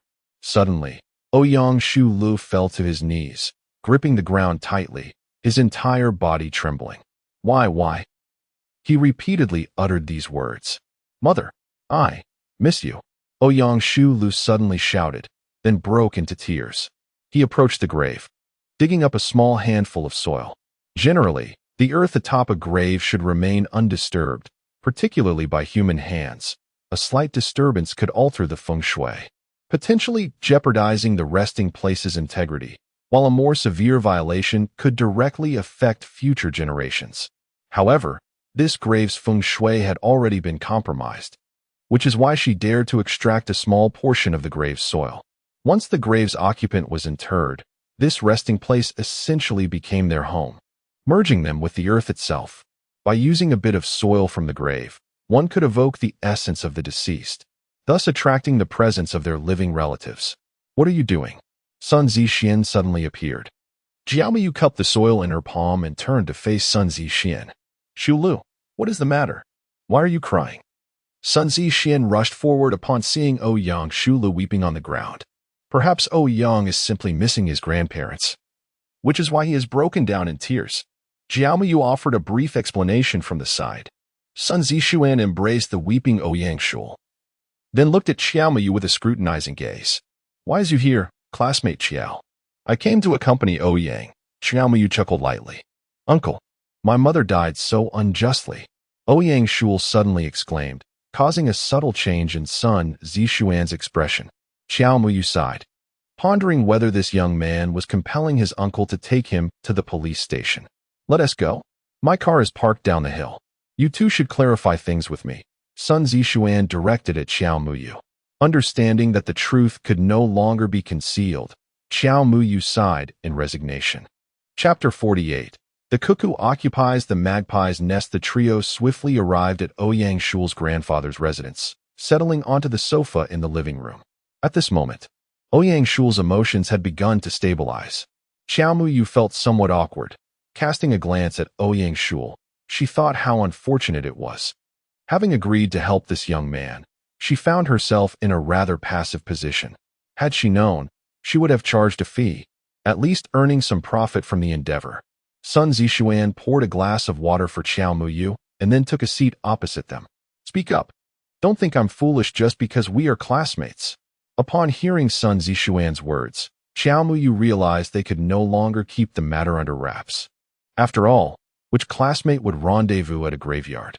Before Qiao Muyu could respond, Ouyang Shul interjected, Uncle, please don't blame classmate Qiao. It was I who insisted she help me from the beginning. A commendable display of responsibility. Qiao Muyu smirked slightly before glancing at Sun Zixuan. As you can see, I possess some knowledge of feng shui.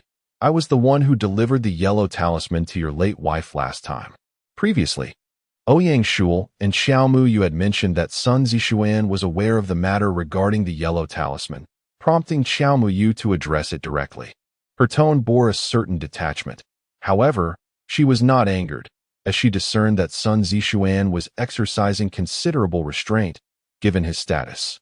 She believed that under ordinary circumstances, he would have reported the incident long ago. Uncle, please trust Qiao. Her ability to read feng shui is remarkably accurate. Ouyang Shul quickly interjected. She can tell that my uncle and my mother have passed away, and she mentioned that there is an issue with the feng shui of my grandfather's grave. This incident with my aunt is directly related to that feng shui problem. Qiao Muyu furrowed her brow. Are they leaving? That woman must not stray too far from this place. Otherwise, her spirit may wander too far, rendering any remedy ineffective. You cannot leave. Otherwise, your wife faces grave peril. Sun Zixuan cast a cold gaze in her direction. Qiao, please be mindful of your position. I choose not to engage with you due to your youth. But do not test my patience. Qiao Muyu felt a surge of anger at Sun Zixuan's words. Her good intentions seemed to have been met with ingratitude. Mr. Sun, there are certain things I would prefer not to say, but please do not push it too far, as it could jeopardize your moral standing. She regarded him with a frosty stare. Sun Zixuan retorted with a mocking smile, Oh, what have I done that could tarnish my moral standing? If you fail to provide a coherent explanation today, you shall not escape the charge of spreading feudal superstition. Uncle. Ouyang Shul hurriedly stepped between the two. Qiao Muyu forcefully pushed aside Ouyang Shulu and turned her gaze towards Sun Zixuan. This old residence belongs to Ouyang Shu Li's grandfather. It is inherently auspicious, positioned with its back to the north and facing south. The entrance features a copper gate, symbolizing the metal element, painted in red lacquer, which represents fire. The courtyard houses two ornamental lotus ponds, signifying water, while bamboo grows within, representing wood. Coupled with the earth beneath, this exemplifies a classic five-element feng shui arrangement.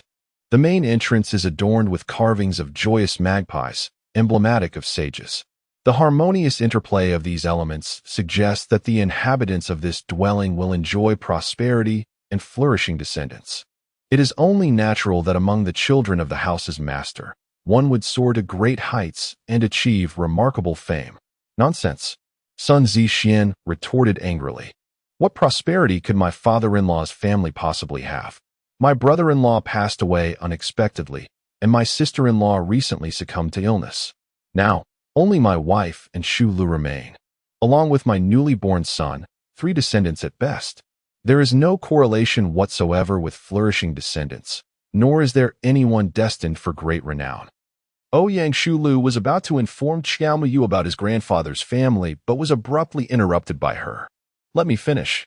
Qiao Muyu coldly fixed her gaze on Sun Zixuan. This is merely the usual circumstance, yet there are those with ulterior motives at play. She emphasized the phrase ulterior motives with great weight, unmistakably indicating that she was referring to Sun Zixuan standing before them. Oh, pray tell how I possess any ulterior motives. Sun Zixuan responded, his anger twisting into a mocking smile. Although I have not had the opportunity to behold the countenances of Ouyang Shul's grandparents, it is evident from the arrangement of this feng shui setup that the elder was clearly considering his son's career prospects. This is why the main entrance is adorned with an intricate carving of joyous magpies. Furthermore, Ouyang Shul's mother and your wife indicate that he has at least 3 children. However, there are those with ulterior motives who have sought to bury the elder in a location that disrupts the mountains, which brings misfortune to offspring, depletes wealth. and leads to family decline. It is clear that the individual responsible for selecting the burial site intends to sever the elder's lineage and precipitate familial ruin. Initially, I suspected it might be the elder's adversaries or the feng shui master who had been hired at the time, but upon observing the feng shui of this old residence, I realized that the issue lies entirely with you. Huh? Sun Zixuan scoffed, clearly unimpressed, yet he refrained from interrupting Xiaomuyu. The lotus pond at the entrance, which houses goldfish, was innocuous in itself. However, the recent addition of a fisherman's sculpture above the pond raises concerns. This carving is evidently new and has been added later, indicating that someone has tampered with the feng shui arrangement. The fisherman, seeking to harness the auspicious energy of the household, is evidently a familiar figure. I had not previously suspected you, but upon noticing a screen in the living room embroidered with a depiction of a group of doves feasting on grains, I became convinced of your involvement. This is a clear indication of a skilled hand at work, aiming to undermine the joyous magpies and disrupt the feng shui setup. The only individuals capable of such manipulation would be the elder's two sons-in-law. Is there any need for me to elaborate further? The arrangement of this feng shui setup is evidently intended to bring misfortune to all of the elder's descendants while simultaneously usurping the elder's wealth and fortune. If my surmise is accurate, it is likely that the elder's son and daughter-in-law will meet with an unexpected demise shortly after the elder's burial. The magpie setup has been in place for quite some time, and the presence of numerous magpies suggests that the daughter-in-law was indeed pregnant at the time of her passing. Not long after the son's death, you and another son-in-law of the elder must have reaped some benefits, either a promotion or financial gain. As Xiaomiyu reached this point in her discourse, both individuals present visibly changed their expressions. Ouyang Shulu wore an incredulous look, while Sun Zixian's countenance turned somewhat pale. Could it truly be that the aunt was pregnant at the time of her death? Ouyang Shulu cast a disbelieving glance at Sun Zixian. Sun Zixian was utterly certain that this was a fact known only to them. The tragic incident involving his elder brother-in-law and sister-in-law was managed by him and Shu Li's father. It had occurred during a sea excursion, resulting in both of them drowning. The sister-in-law was indeed pregnant. Fearing that the wives of both parties would be unable to bear the news, they had kept silent, ensuring that no third party could possibly be aware of it. Upon hearing Sun Zixian's question, Ouyang Shulu immediately comprehended the truth. Xiaomiyu had spoken with remarkable accuracy. Xiaomiyu regarded Sun Zixian with a cold smile. Sun Zixian steadied himself, confronting Xiaomuyu's inquiry without evasion, and candidly stated, "Indeed, following my elder brother-in-law's death, my position did ascend by one level. And Shu Li's father's company also secured a significant contract. Was my father not justified in his actions?" Ouyang Shul suddenly spoke up, his gaze fixed intently on Sun Zixuan. "It was you who arranged for the burial site, and it was also you who organized the decor of the ancestral home, wasn't it?" Xiaomuyu raised an eyebrow, realizing the implication. It was no wonder Ouyang Shul reacted so strongly at the cemetery. He suspected his own father. Sun Zixuan frowned. As a public servant, he dismissed such notions, and thus he could only offer reassurance. "Shul, do not overthink this. It is merely a coincidence." At this moment, Xiaomuyu was unwilling to back down. Hadn't he been quite arrogant just moments ago? Why was he now so eager to send her away? "I may leave, but certain truths that I have begun to articulate must be fully expressed. This feng shui arrangement has already taken shape. I fear that Ouyang's mother has already passed, and the next in line is likely his aunt, followed by Ouyang Shul himself. Ultimately, the last one could very well be your newborn child. With each death, both you and Ouyang Shul's father will gain a bit of fortune, siphoning the luck of Ouyang Shul's grandfather's family. In the end, the removal of all the magpies is the objective." Having said her piece, Xiaomiyu turned to leave without waiting for Sun Zixuan's response. He hurriedly called out, "Wait." Xiaomiyu turned back. "What is it? Are you planning to escort me to the police station? You claim that Shul, my wife, and my son will all die?" Sun Zixuan inquired uncertainly. Indeed, Xiaomuyu affirmed directly. There was no longer anything to hide. She had resolved to abandon all pretense. Even if Sun Zixuan truly intended to take her to the police, what of it? She had not received any money. What evidence was there to prove that she had propagated superstitious beliefs? Sun Zixuan let out a deep sigh, as the faith he had held for years began to crumble. Although doubts still lingered, the student before him had accurately predicted nearly every detail, compelling him to believe. His wife and child were his most cherished treasures, and he could not permit any harm to befall them, even if there existed but a minuscule chance. You can save them, can't you? Sun Zixuan gazed at Xiao Muyu with a face full of hope. Xiao Muyu was somewhat taken aback. Initially, she had suspected that this man was in cahoots with Ouyang Shul's father to orchestrate a feng shui scheme. However, it now appeared that he was indeed uninvolved. Do you realize that you would be the greatest beneficiary of this deceptive feng shui arrangement? I surmise you are currently at a pivotal moment in your career advancement. Should your wife perish, your promotion would be virtually assured. Please, I implore you to save my wife, my son, and Shul. Sun Zixuan spoke earnestly. Xiao Muyu raised an eyebrow. Apologize for your earlier attitude towards me. I am sorry. Sun Zixuan replied promptly, bowing in apology. I cannot live without my wife. Even if it means foregoing my promotion, or even facing demotion, it matters not. I would gladly trade half my life for her safety. Xiao Muyu felt a surge of satisfaction. Her mood significantly lifted. At that moment, Ouyang Shul suddenly regained his senses and dashed towards the door. Sun Zixuan, quick as lightning, seized him. What are you doing? Ouyang Shul turned, attempting to shake off Sun Zixuan's grip. His eyes now bloodshot, and an expression of fury etched across his face. I am going to kill that bastard. Ouyang Shul roared. Xiao Muyu remained silent. The situation had become quite evident. It was clear from Sun Zixuan's demeanor that he had not participated in altering the feng shui, leaving only the possibility that it was the work of Ouyang Shuli's father. Their dialogue further revealed the strained relationship between father and son. Shulu, come down. Sun Zixuan embraced his nephew, a young man of 15 or 16 with considerable strength, especially when in a frenzy, making it difficult for Sun Zixuan to maintain his hold. I refuse to calm down. I must avenge my mother. I will kill that scoundrel who caused her death. Within just 6 months, he married his mistress. What a beast! Ouyang Shulu exclaimed, his fury palpable as he struggled to break free from Sun Zixuan's grasp. Do you have any evidence? If you leave now, what will happen to your aunt? Do you want to witness her demise? Only you can save her. Upon hearing Xiao Muyu's words, the two men entangled in the struggle halted simultaneously. Ouyang Shulu turned to Xiao Muyu. Can I save my aunt? His aunt was the closest person to him at that moment, making her rescue imperative. Indeed. However, this method may leave you gravely ill. Xiao Muyu clarified the potential dangers. Is there a risk to life? Sun Zixuan inquired urgently, as his late sister had entrusted her son to him and his wife, both of whom regarded Shu Lu as their own child. Thus, his immediate concern was the matter of his safety. What must I do? Ouyang Shulu asked determinedly. Chapter 50.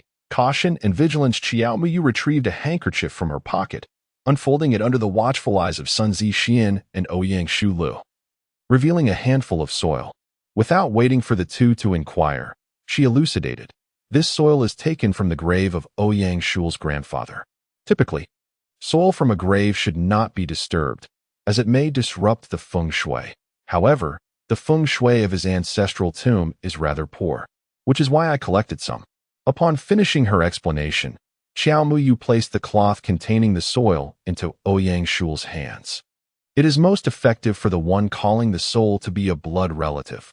Ideally, it would be her child, but given the infant's recent birth, it is not feasible to call the soul, thus you must take on this task. You share a blood connection with your aunt. Ouyang Shul nodded in understanding, but immediately raised a question. How should one call? Sun Zixuan hesitated, concerned about his wife's critical condition. What if something were to occur outside the hospital? Yet, reflecting on what he had witnessed today, he could not deny that he was somewhat convinced. Very well, I shall make arrangements. At this moment, Xiao Muyu reiterated a few instructions to Ouyang Shul. Your intuition is quite sharp. When you arrive at the location where the incident occurred, focus intently and call out towards the area that draws you the most. Ouyang Shul, able to see the spiritual light within the yellow talisman, could indeed sense wandering souls. Calling towards them would yield greater results. He listened earnestly, committing Qiao Muyu's guidance to memory. Sun Zixuan promptly affirmed, "Of course." The jeep traversed the route to Luyu village, with Qiao Muyu seated in the passenger seat, observing Sun Zixuan as he drove attentively. After a moment of contemplation, she decided to speak up. "There is something I wish to convey that Ouyang Shul could not articulate earlier. I hope Uncle Sun will take heed." Sun Zixuan furrowed his brow. For he was no ordinary individual. He could readily discern Xiao Mai's insinuation. "Are you referring to Shu Li's father?" Xiao Mai nodded, demonstrating that. As someone well-versed in bureaucratic intricacies, he could swiftly pinpoint the crux of the matter. "Initially, I suspected a collusion between you and his father. Yet it became evident within the confines of the residence that you genuinely wished to save your wife. Moreover, you regard Ouyang Shul as a son. Your countenance reveals a character of integrity. Thus I am certain you are not implicated in this affair. Therefore, I must offer you a word of caution." Sun Zixuan's expression grew solemn. "Please proceed. Since you are not involved, it must be solely his father who is complicit. If it is merely him, he would not be able to bestow you with favorable outcomes. I surmise that after eliminating Shu Li's aunt, the next targets would be Shu Lu, followed by your child, and ultimately, yourself." Sun Zixuan was not taken aback by Qiao Mai's words. As a person entrenched in the bureaucratic realm, he possessed discernment. "If it were any other matter, I might have a solution, but regarding feng shui..." Sun Zixuan felt a headache coming on. He indeed found himself at a loss in this domain. Behind Shanghai High School, there exists a place known as Daoyuan, owned by a man named Old Wu. Seek him out and mention that I sent you. Request that he assist in locating a suitable burial site for Shu Li's grandparents and expedite the relocation of their remains. As for the feng shui of the old residence, I shall attend to it when time allows. My point is that you should thoroughly investigate whether anyone in their circle possesses expertise in feng shui. I am willing to intervene this time, but what of the next?" Upon hearing the words, Sun Zixuan's countenance darkened, a glimmer of coldness flashing in his eyes. If the other party was scheming against his wife and child, he would not hesitate to show his ruthless side. "Thank you for your reminder." "No need for thanks." Just as Qiao Muyu finished speaking, she felt a refreshing energy emanating from her crown, invigorating her entire being. Was this the power of blessings? A surge of joy filled her heart. She had not anticipated that resolving this matter would yield such a reward. Although faint, it could alleviate some of her unfortunate fate. It seemed that sincere gratitude from others could indeed manifest as blessings, prompting her to engage in more good deeds promptly. As they traveled in silence, when the jeep arrived at the entrance of Qiao village, Qiao Muyu spotted a figure standing at the village's threshold from a distance. Sun Zixuan halted the vehicle, and Qiao Muyu alighted. The figure in the distance hurried over, and illuminated by the headlights, Qiao Muyu could clearly see. "Brother, what are you doing at the village entrance so late?" Qiao Muyun, with an anxious expression, hurried forward to scrutinize Qiao Muyu closely. Once he confirmed that his sister was unharmed, he breathed a sigh of relief. "Where did you go after school? Mom and Dad have been frantic looking for you." After speaking, he cast a wary glance at Sun Zixuan, adopting a defensive posture. "Who are you?" Having prepared a cover story, Sun Zixuan presented a business card from his coat pocket. Qiao Muyun scoffed, taking the card and glancing at it. "Deputy Secretary of the B City Urban Planning Management Bureau, Sun Zixuan." The gold embossed card was not easily forged, and after scrutinizing Sun Zixuan from head to toe, Qiao Muyun realized he was indeed a significant official in B City. Sun Zixuan understood well the gravity of her words, nodding in acknowledgement. "I appreciate your assistance this time, Qiao. I will certainly treat you to a meal when time permits." "No need for that. My sister is rather busy," Qiao Muyun exclaimed as she pulled Qiao Muyu away. Chapter 51. A secret meeting. Once the siblings had distanced themselves, Sun Zixuan finally drove away. "You are in serious trouble. Mother is frantic. You can't escape a beating this time." Qiao Muyun relished the moment. Qiao Muyu chuckled softly. "Mother would never actually hit me. Besides, brother, aren't you concerned for your dear sister?" With a sigh, Qiao Muyun replied, "I truly find you exasperating. In the rural setting of the 1980s, where the inhabitants retired early, the village was now devoid of pedestrians, save for the faint sound of dogs barking in the distance. Two shadowy figures flitted past, prompting Qiao Mu-yun to instinctively grab her sister, shielding her behind her. Qiao Mu-yu also noticed, and without uttering a word, the siblings exchanged glances under the moonlight. Curiosity piqued, they stealthily followed, wondering if the figures were thieves in the darkness. The silhouettes halted beside a cornfield adjacent to the village. Jianguogu, when will you take me to the city? A voice called out. Qiao Mu-yu and Qiao Mu-yun exchanged another glance. The voice was unmistakably familiar. It belonged to Sun Jincheng's sister, Sun Qian. Sun Qian nestled in Chun Jiangwo's embrace. Jianguogu, when will we make our relationship public? Those girls in the village keep staring at you, and it makes me unhappy. At her words, Sun Qian sat up from Chun Jiangwo's arms. Are you refusing to acknowledge us? I have given you my all, yet you seem unwilling to take responsibility, do you not? In the shadows, Qiao Mu-yu and Qiao Mu-yun exchanged glances, their eyes wide with astonishment. Sun Qian was rather audacious, having surrendered herself in just a few days. This was still the 1980s. If the villagers were to find out, they would be mercilessly scorned. Upon hearing this, Sun Qian's expression softened slightly, though reluctant. She recognized the truth in Chun Jiangwo's words, which constituted the very essence of her concerns. Wasn't it said within the village that Qiao Mu-xian and Qiao Mu-yu were both more beautiful than she? She was determined to show the villagers that she had made the finest choice in marriage. You must not look at any other girls, especially not Qiao Mu-yu and Qiao Mu-xian. Sun Qian pouted as she clung to Chun Jiangwo's arm. Chun Jiangwo chuckled. What are you talking about? I only have eyes for you. You certainly know how to flatter me. Sun Qian's cheeks flushed a delicate crimson. Chun Jiangwo found himself captivated. Although he still harbored feelings for Qiao Mu-xian and Qiao Mu-yu, this woman before him provided a welcome distraction from his boredom. He leaned down to kiss her, and Sun Qian gasped in surprise. Soon, a series of indescribable sounds ensued. Qiao Mu-yu and Qiao Mu-yun exchanged another glance and gradually retreated. Once they were a distance away from the cornfield, Qiao Mu-yun remarked, "Thank goodness you did not marry into the Sun family. Otherwise, you would have been dragged down by Sun Qian." In this era, if a daughter were to acquire such a reputation, the entire family's honor would be tarnished. Qiao Mu-yu smiled lightly. In any case, it has nothing to do with us. Qiao Mu-yu nodded, acknowledging that it truly had nothing to do with them. However, he still felt compelled to caution. Once I enlist in the military, steer clear of that Chun Jiangwo. That fellow is no good. Qiao Mai was certainly aware of Chun Jiangwo's unsavory nature.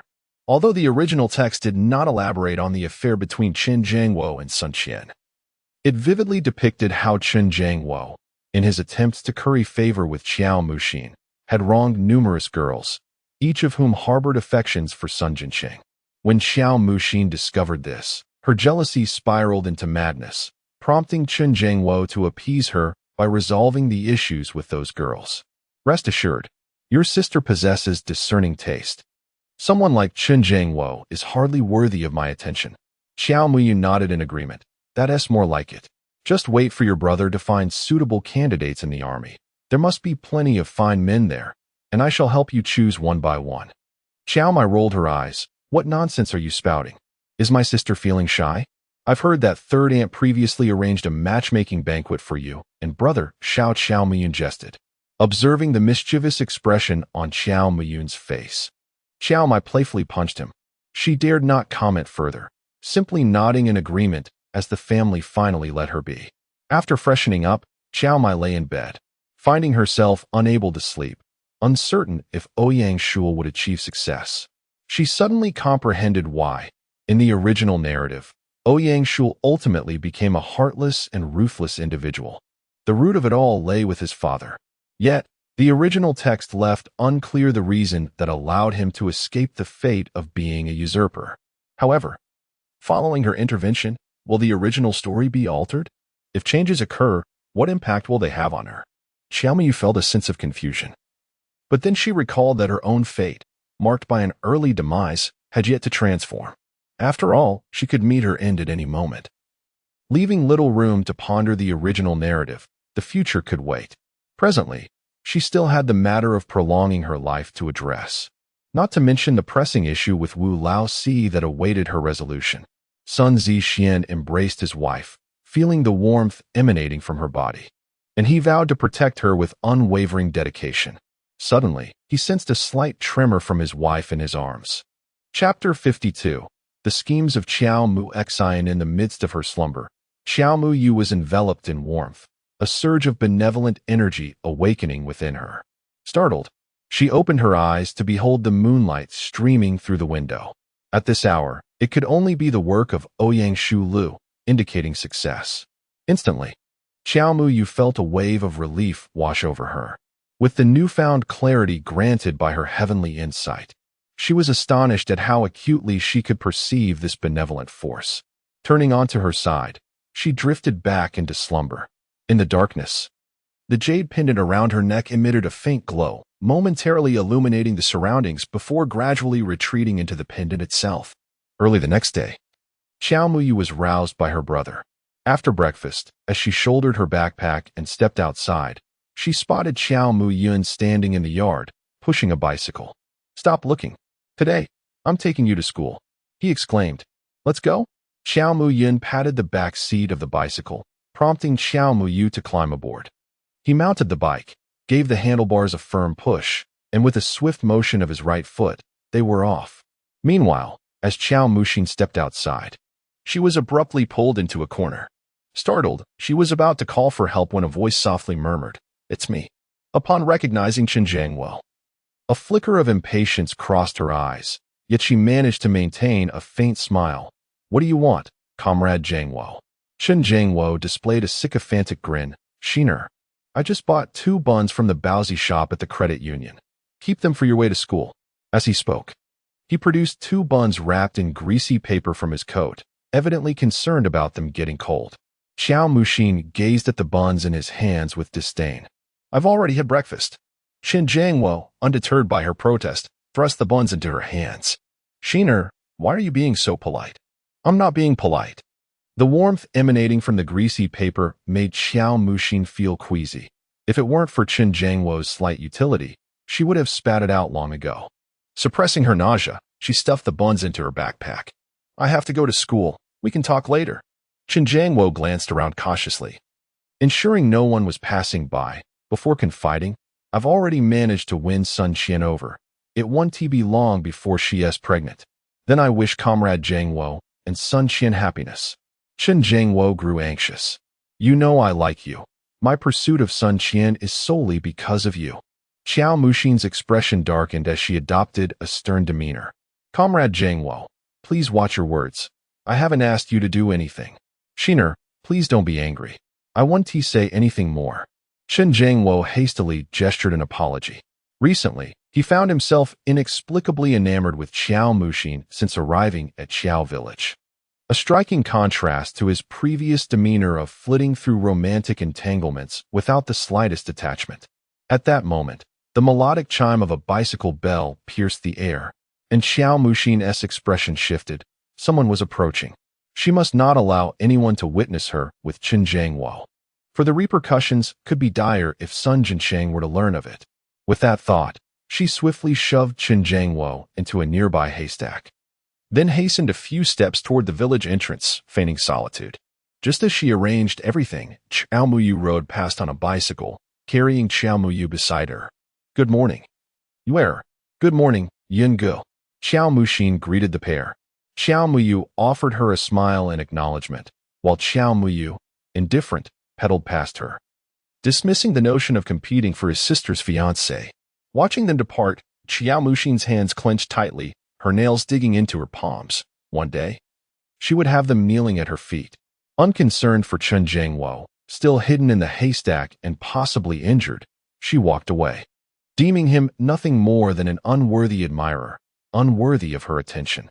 Had it not been for Chen Jiangwo's remaining utility, she would have long ceased to engage with him. Once Chen Jiangwo makes Sun Qian pregnant, the Sun family, in an effort to preserve their reputation, will have no choice but to marry Sun Qian off to him. In Xiao family village, There exists a tradition that younger siblings must not marry before their elder siblings. Thus, to avoid disgrace, Sun Jinqing must hasten to wed. Otherwise, should Sun Qian's condition become evident, the Sun family would be overwhelmed with shame. "Sister, did you just see that?" Xiao Muyan suddenly inquired as they exited the village. Xiao Muyu, seated in the rear, nodded affirmatively. "I saw it." Although they were at a distance, both siblings had witnessed a man being pushed into a nearby haystack by Qiao Muexian. Judging by his physique and attire, it was likely Qin Jiangwo. For he alone among the villagers donned a fine shirt and trousers. The others wore tattered garments befitting their agricultural lives, as they could not bear to soil new clothes with daily toil. "In the future, when I am not at home, steer clear of Qin Jiangwo. That fellow is no good," Xiao Muyan cautioned with concern. "Understood." Xiao Muyu laughed heartily and, playfully patting Xiao Muyan's back, exclaimed, "Am I to be treated like a horse? Then I shall ride swiftly." As Xiao Muyan spoke, he pedaled the bicycle with vigor, causing it to accelerate, and the siblings merrily made their way to school. Upon arriving at the school gate, Xiao Muyu dismounted from the bicycle, and Xiao Muyan reminded her, "Wait for me at the gate after school. I shall come to fetch you." "All right," Xiao Muyu replied with a resigned nod. Watching Xiao Muyan depart, Xiao Muyu contemplated her decision to visit Dao Yuan's shop after school, uncertain if Wu Laosi had located Song Baiwan. Moreover, having previously promised to assist Xiao Ziwu in gathering information about the tomb raiders, she needed to devise a plan with Wu Laosi to lure those thieves out. After all, it was essential to maintain a good rapport with Xiao Ziwu, as she would require his assistance in B City in the future. And even after transitioning careers, she would still rely on him. Thus, she felt a twinge of guilt towards the tomb raiders. For her brother's sake, she was indeed troubled. Upon arriving in class, Xiao Muyu noticed with surprise that Lu Xiaoqin was absent. Initially, she presumed Lu was merely late, but as lunchtime approached without a sign of her, concern began to gnaw at her. Recalling Lu Xiaoqin's words from the previous day, she decided to inquire with Teacher Chun during the midday break, only to learn that Lu had taken a leave of absence. Frowning with unease, Xiao Muyu resolved to forego her visit to Dao Yuan's shop that afternoon and instead pay a visit to Lu Xiaoqin's home, planning to rise early the next day to proceed to Dao Yuan's shop. Chapter 53. Lu Xiaoqin on a blind date. As the school day concluded, Xiao Muyu was the first to dash out, spotting her brother waiting at the gate. "Is it a boy or a girl?" Xiao Muyun exclaimed with indignation. "If it's a boy, he can expect a broken leg from me." Xiao Muyu rolled her eyes. "It's my desk mate, Lu Xiaoqin." Upon hearing the name belonged to a girl, Xiao Muyun immediately donned a playful grin and patted the back seat. "Then what are we waiting for? Hop on." As Xiao Muyu mounted her bicycle and prepared to leave, her peripheral vision caught sight of a striking Santana car parked at the school entrance. "What a stylish vehicle," Xiao Muyun remarked appreciatively. However, Xiao Muyu felt somewhat perplexed. The Santana sedan was a common sight in later times, yet now it appeared to be a rarity, making its sudden presence in Xianghe town all the more intriguing. At that moment, a young girl with a backpack approached the car. The driver hastily exited and exchanged a few words with her before bowing slightly to open the door. The girl bent down and took her seat inside. Xiao Muyu's brows furrowed further. Was that not Xiao Muexian? "Don't look. Let's go?" Xiao Muyun, disinterested in others, urged. Xiao Muyu nodded. As long as Xiao Muexian did not provoke her or those around her, she could indulge in her antics. As they drove along the road, Xiao Muyu pointed out the direction from the back seat when suddenly, a figure in distress caught her attention by the roadside. Upon closer inspection, it was none other than Lu Xiaoqin, who was being forcibly dragged by a burly man. Xiao Muyu shouted, "Stop!" Xiao Muyun, startled, immediately slammed on the brakes.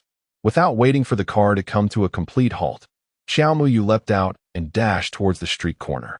"Who are you?" she demanded, pulling the man's hand away and shielding Lu Xiaoqin behind her. Lu Xiaoqin appeared visibly frightened, her expression anxious. Upon seeing Xiao Muyu, she seemed to find her anchor and hid behind her.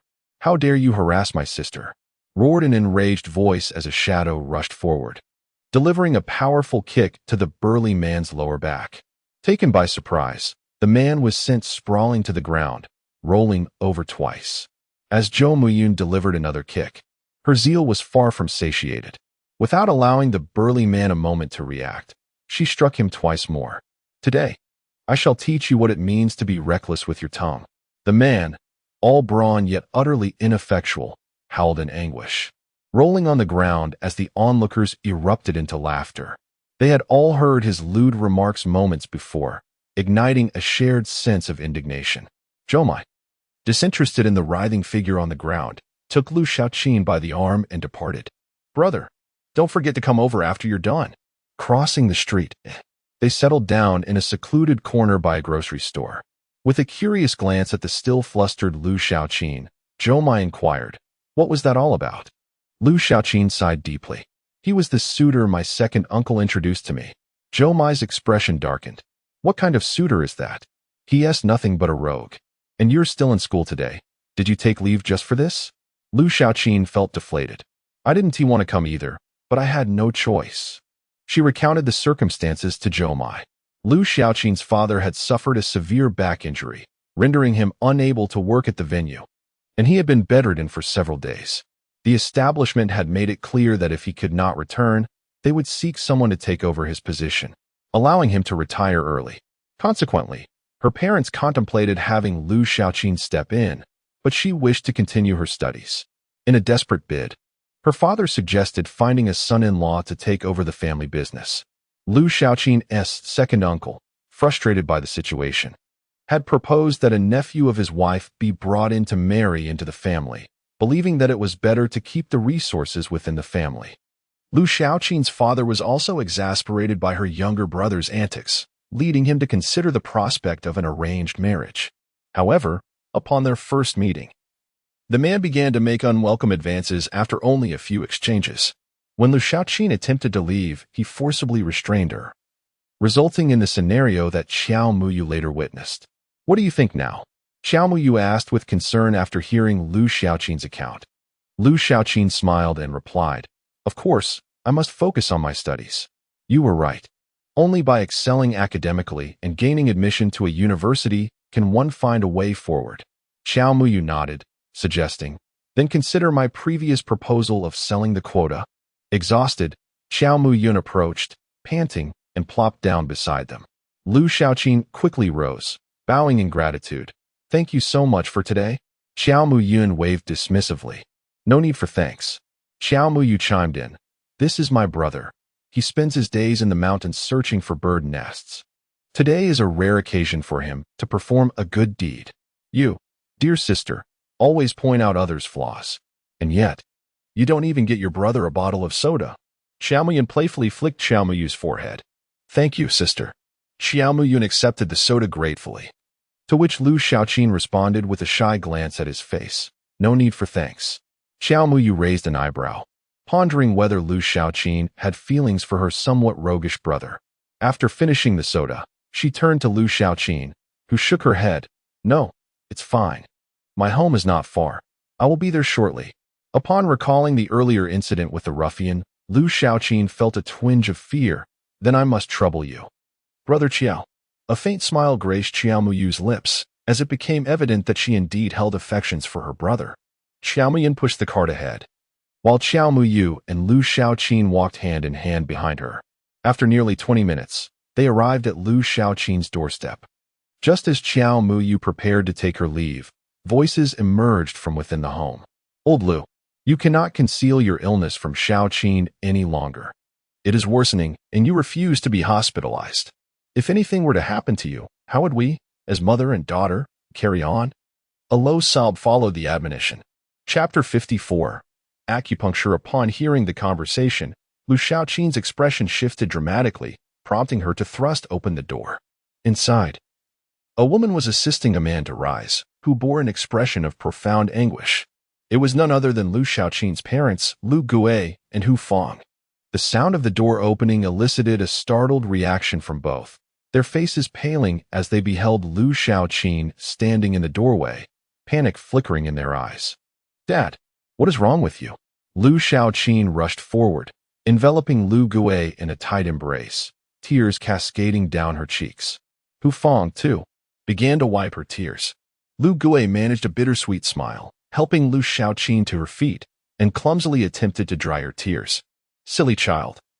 Why are you crying? Am I not well? Dad, what ails you? Wasn't it just back pain that would resolve with a few days of rest? Lu Shaoqin whimpered, gazing at Lu Gui. At that moment, Xiao Muyu entered the room. Casting a brief glance that revealed the troubling truth, Lu Gui was suffering from avascular necrosis of the femoral head, and it was quite severe. This was no mere backache. The degeneration of the femoral head would undoubtedly cause excruciating pain in the hip and groin region. At this moment, she observed Lu Gui's lower limbs, which appeared rigid and slightly deformed, accompanied by painful limping. It was evident that his condition had deteriorated significantly, without hospitalization and treatment to alleviate his suffering. The pain would only intensify. Although avascular necrosis of the femoral head is not fatal, it is exceedingly arduous to endure, as this ailment entails the ischemic necrosis of the femoral head. Under the current medical conditions, this affliction is deemed incurable, necessitating a prolonged period of suffering until it results in deformity and disability of the legs. Yet, this is not the end. Lu Gui suffers from avascular necrosis of the femoral head, and under normal circumstances, a doctor should advise him to be hospitalized. Upon hearing Xiao Muyu's words, Lu Gui and Hu Feng exchanged astonished glances, taken aback that this young girl could discern the nature of his ailment with such acuity. Avascular necrosis of the femoral head? Lu Shaoqin turned to Xiao Muyu, her eyes filled with a hint of confusion. Xiao Muyu succinctly explained the condition and its severity to Lu Shaoqin. Upon absorbing Xiao Muyu's words, Lu Shaoqin burst into tears, embracing Lu Gui tightly. Dad, I will take your place at work. I want to get married. Don't worry about the expenses. We are going to the hospital, and I will ensure you recover. Lu Gui, a man, also felt tears welling up in his eyes. Silly child, this cannot be cured. The doctor has already stated that the money should be saved for you. You must have something to fall back on. Just as he spoke, Lu Gui's face suddenly flushed, and he collapsed backward, prompting Lu Shaoqin and Hu Feng to rush to support him, clearly alarmed by the resurgence of his pain.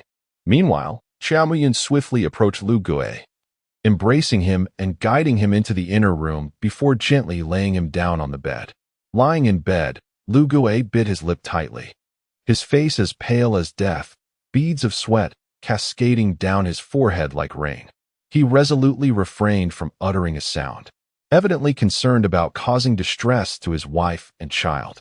However, his current state only heightened the anxiety of the mother and daughter duo. Xiao Muyu grasped Lu Shaoqin's hand, inquiring if they had silver needles at home.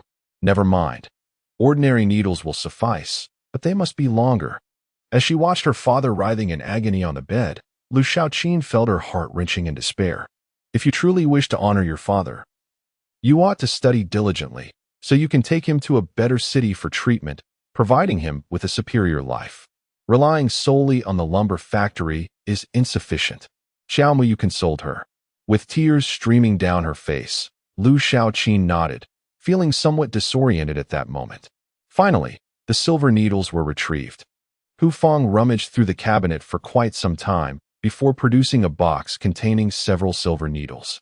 These were given to us by an old Chinese doctor who owed our family money, intended as a form of payment. I had planned to use them later to craft an earring for Shaoqin. Xiao Muyu took the silver needles without pausing to explain anything to the two, and she turned to Xiao Muyun, saying, "Brother, help Lu Deshu remove his shirt."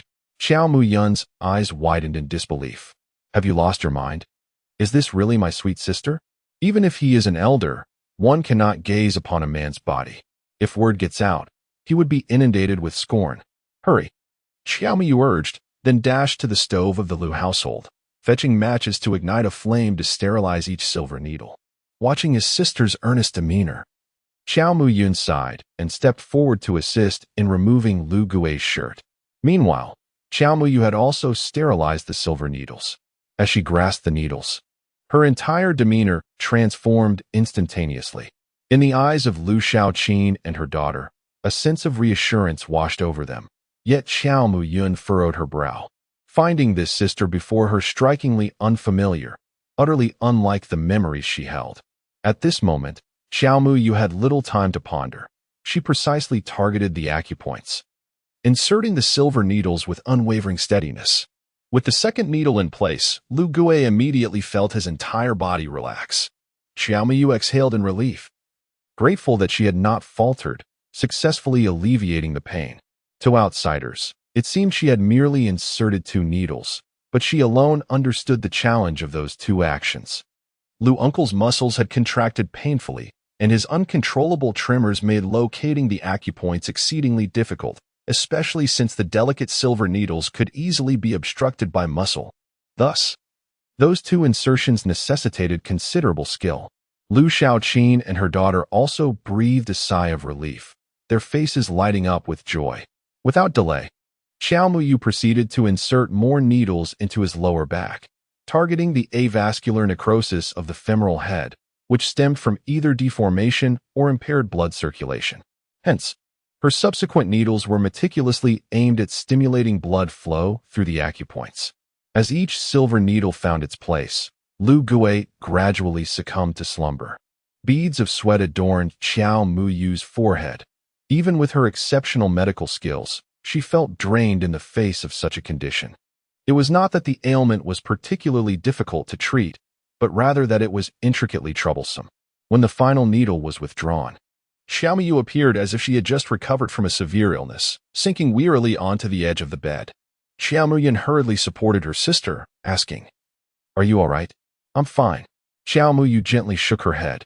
Hu Fong hurried to the kitchen and, within moments, returned with a bowl of brown sugar water, which contained 2 eggs.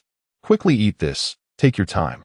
Just as Xiao Muyu was about to decline, Lu Xiaoqin immediately interjected, "You must eat." Chapter 55.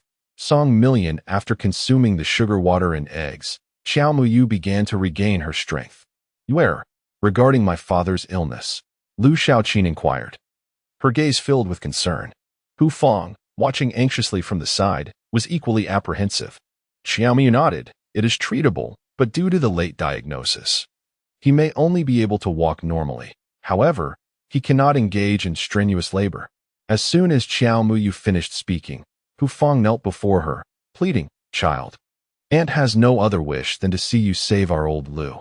As long as he is not disabled and free from pain, I would be willing to toil endlessly for you." It had been a year since old Lu woke up daily in agony, and her heart ached with tears. Yet there was nothing she could do. She could never take him to the hospital, all for the sake of saving money for her daughter. With the realization that hope had finally emerged amidst despair, she felt compelled to grasp this lifeline. "Aunt, please rise." Xiao Muyu quickly helped Hu Fong to her feet. Lu Xiaoqin, her face filled with earnestness, implored, "Where? I beg you. I cannot agree." Just as Xiao Muyu was about to acquiesce, Xiao Muyu abruptly interrupted. The sight of his sister in such distress had terrified him. He would not allow her to take any risks. With that, he grasped Xiao Muyu's hand, attempting to lead her away. Xiao Muyu held on to Xiao Muyun, reassuringly stating, "Brother, there's no need to worry. I am fine. It won't always be this distressing." Xiao Muyu certainly comprehended her brother's concerns. However, this was the first time she had exerted herself so diligently after her rebirth, particularly as it was the inaugural occasion she administered acupuncture. Moreover, Uncle Lu's muscles were contracting and trembling, which added to the challenges. With proper preparation in the future, such difficulties could be alleviated. Observing her sister's determined expression, Xiao Muyun sighed and turned to exit. "I administer acupuncture to Uncle once a week, followed by a prescription that complements the treatment. While it may not completely heal him, it can certainly enable him to walk like an ordinary person." After finishing her statement, Xiao Muyu intended to chase after her brother. However, recalling Lu Xiaoqin's plan to drop out of school, she turned to Aunt Hu. "Aunt, Xiaoqin cannot abandon her studies. The lumber factory is not her destiny. She can venture beyond the town to a larger city." Aunt Hu nodded, an assertive woman. Had it not been for her family's preference for sons, which had confined her to early marriage instead of allowing her to join a performing arts troupe, she would have long since settled in a big city. Thus, she had always supported Lu Xiaoqin's education. Yet, With the recent misfortunes befalling the men in the family, she had momentarily faltered by consenting to her daughter's arranged marriage. Now, with hope rekindled for the men, she was resolute that her daughter must not endure a lifetime of regret as she had. Rest assured, and understands. Xiao Muyuan nodded, halting Lu Shaoqin, who was about to see her off. I will provide you with the prescription tomorrow. You needn't accompany me. Please take good care of uncle. Upon finishing her words, she rushed out to pursue Xiao Muyun. Just as she stepped outside, she spotted her brother leaning against the bicycle, waiting for her.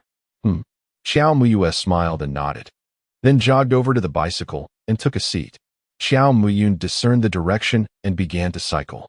Seated in the back, Xiao Mai pondered for a moment before inquiring, Brother, aren't you curious as to why I practice acupuncture? Xiao Mai had contemplated this explanation for quite some time, yet her brother seemed entirely uninterested. Xiao Muyun chuckled softly. Regardless of your skills or endeavors, you will always be my sister. If you wish to share, you will. If not, that is perfectly fine. My only desire is for your well-being. Once I am capable, I will ensure a prosperous life for you and our parents. Warmth enveloped Xiao Mai's heart as she embraced her brother's waist tightly. Xiao Muyun smiled gently and quickened his pedaling. At that moment, a luxurious villa came into view, where Santana came to a halt. The driver opened the car door and hurried to the rear, opening it for her. Miss Xiao, we have arrived. Xiao Muxin nodded in acknowledgement and stepped out. The villa's grand entrance had already swung open, revealing two sharply dressed gentlemen who approached. The driver leaned in and whispered a few words to them. They nodded and then moved to stand beside Xiao Muxin. Mr. Song has been awaiting your arrival for some time. A tinge of nervousness washed over Xiao Muxin. In her previous life, she had been an ordinary housewife. Despite her rebirth filling her with a sense of superiority, the thought of meeting Song Million, a real estate magnate from Yunwu City, made her apprehensive. The two men led the way, and Xiao Muxin followed into the villa, the heavy door slamming shut behind them. Meanwhile, a shadowy figure stealthily approached the villa, none other than Wu Laosi. At this moment, Wu Laosi bore an expression of utter fatigue. To his astonishment, Song Baiwan had not stepped outside his grand abode, remaining steadfastly at the villa's entrance after making a generous donation. Now, 2 days had elapsed without a sign of him, while the security personnel steadfastly barred Wu Laosi from entry. These days felt interminable, particularly upon learning of Chun Sanpi's demise, which left him utterly terrified. Thus, he resolved to confront Song Baiwan at any cost. Peering through, he noticed a security guard escorting a female student into the villa. Seizing the opportunity, he stealthily vaulted into the courtyard. Recalling his previous visit when the grounds housed several guard dogs, he felt a wave of relief upon noticing their absence, and he quietly concealed himself in the shadows. Xiao Muxin gazed in astonishment at the opulent decor of the villa, marveling at its grandeur. It was still the 1980s, and having been reborn from the year 2002, she had never encountered such lavishness in her previous life. Miss Xiao, this way, please. A gentleman in a suit beckoned softly. Hastily, Xiao Muxin followed, navigating around an entranceway until her vision was suddenly illuminated by the vastness of the room. A magnificent crystal chandelier cast enchanting light upon a middle-aged man seated upon the sofa before her. Mr. Song, Miss Xiao has arrived, announced the suited gentleman before bowing and departing. Steeling herself, Xiao Muxin reminded herself that she was reborn, destined to become a figure of distinction. Though Song Baiwan was a real estate magnate, she felt no trepidation. Good day, Mr. Song, she greeted with confidence. Song Baiwan glanced up slightly in her direction. With just a glance, Xiao Muxin nearly gasped in shock. The middle-aged man before her had a complexion as pale as a ghost, tinged with a ghastly shade of bluish-gray that bore no resemblance to a living person. Have I frightened Miss Xiao? Song Baiwan inquired, his voice resonant yet feeble. Days of haunting nightmares had rendered his body weak and frail. Even speaking took all the strength he could muster. Xiao Muxin forced a wan smile. No, not at all. Is Mr. Song unwell? A hint of panic crept into her tone as she surveyed the dimly lit room, which felt far more sinister than she had envisioned, especially with Song Baiwan appearing as though he were on the brink of death. Regret washed over her. Had she known? she would not have indulged her desires. Chapter 56. Why haven't you died? Xiao Muxin glanced around the brightly lit, yet eerily cold living room. Why did it seem so particularly ominous? She recalled that in her previous life, several housemaids had mysteriously perished in Song Baiwan's household, rumored to be vengeful spirits demanding retribution. Shortly thereafter, Song Baiwan himself met his demise. The death of the real estate magnate sent shockwaves through Yunwu City, prompting the police to launch an immediate investigation. However, after 6 months, no substantial evidence emerged, and tales of vengeful spirits became even more fantastical. The surrounding residents lived in trepidation until, ultimately, it was reported that the case had been swiftly resolved to mitigate public concern. The culprit was revealed to be the family's steward, who had poisoned him to seize his wealth. In her past life, Xiao Muxin had heard the chilling tales of vengeful spirits and had been utterly terrified. Thus the memories remained vivid. This time, she had come with the intention of saving Song Baiwan's life, hoping to forewarn him of the steward's treachery. In doing so, she would owe him a favor, thereby enhancing her chances of exacting revenge on the scoundrel in the future. However, the sight of Song Baiwan before me truly evokes a sense of being haunted by vengeful spirits. Could it be that the news from my past life was fabricated? I have perused the letter Miss Qiao left at the door. You indicated in your correspondence that I would meet my demise in 3 days. How could you possibly know this? Song Baiwan's voice resonated with a somber tone, devoid of any discernible emotion. Xiao Muxin felt a jolt run through her body. Trembling as she stammered, Your housekeeper intends to harm you. A frown creased Song Baiwan's brow, and his pallid complexion shifted to one of distress. This revelation was far from what he wished to hear. Do you comprehend the gravity of your words? Detecting his disbelief, Xiao Muxin inhaled deeply, resolved to stake everything for a future of wealth and prosperity. In that moment, she summoned her courage and declared, Your housekeeper seeks to usurp your fortune, which is why he has poisoned several maids. The maids who perished yesterday fell victim to his schemes. And now he aims to poison you as well. Your current condition is a clear indication that you have been poisoned. You must believe me. Furthermore, I am aware that the poison is concealed beneath the housekeeper's bed. The location of the poison was detailed in the newspapers from my previous life, a fact that she recalled vividly. Song Baiwan's expression grew increasingly grim. Do you comprehend the absurdity of your statements? What maids were poisoned? What nonsense is this about me being poisoned? The individuals who passed away yesterday succumbed to the backlash of their own actions, and I too am tormented by this very retribution. If a solution eludes me, I shall surely perish within 3 days. Heaven knows how elated I was upon discovering the letter left by this young lady, believing that a sage had discerned my plight. Yet, it turns out to be nothing more than a tangled web of absurdities. Upon noticing the disbelief in her counterpart's eyes, Xiao Muxin grew increasingly anxious. What I am saying is the truth. If you doubt me, you can search the butler's bed. You will surely find the poison. The last vestige of patience within Song Million had been utterly depleted, and he coldly retorted, Do you not realize that in this villa, apart from myself, there is only a bodyguard? There is no butler. Xiao Muxin was momentarily taken aback by his words. How could this be? She was certain of her memories. There was no way she could be mistaken. It was impossible. Song Million, weary of engaging with this apparent fraud, waved his hand dismissively. A suited man emerged from behind him. Throw her out, he commanded. Such nonsense. Song Million scoffed, utterly incredulous at her audacity to claim foresight. His impatience was palpable as he ordered, Take her away. Despair washed over Xiao Muxin as she beheld the approaching 2 suited men. She was unwilling to relinquish such a golden opportunity. How could she allow this chance to slip through her fingers? Rebirth was not to be squandered. Undeterred, she implored once more, I truly possess the ability to foresee the future. In 2 days, you will meet your demise, and the commercial center being constructed in the city will be abandoned posthumously, becoming the largest unfinished building. In her previous life, the scoundrel's residence stood adjacent to that very unfinished structure. She passed by it daily on her commute, witnessing its stagnation for 2 decades. A colossal endeavor that no one dared to undertake. Are you all dead? Song Million's anger flared, his tone becoming exceedingly harsh. Although he was not a man of integrity, each project under his purview was executed with diligence. Thus, Qiao Muxin's words struck a severe chord with him. The man in the suit hurriedly approached and seized Qiao Muxin, dragging her outside. Having followed Song Baiwan for many years, they were acutely aware of their employer's taboos, thus their grip was rather forceful. Just as one of them opened the door, a figure tumbled in. Ouch!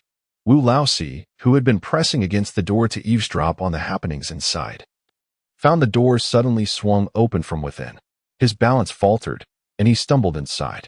Before he could comprehend the situation, a suited man swiftly apprehended him, twisting his hands behind his back.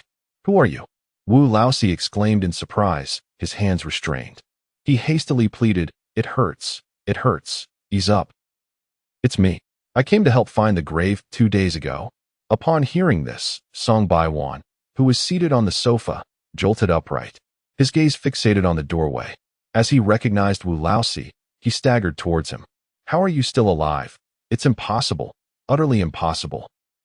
Then, as if he had found a last glimmer of hope, Song Baiwan urgently pulled at the suited man. "Let him go. Quickly, release him." He had recognized the man before him as the one who sought the grave. There was no chance he could be mistaken. According to the principle of karmic retribution, Wu Laoxi should have perished like the others who carried the coffin. Why was he still alive?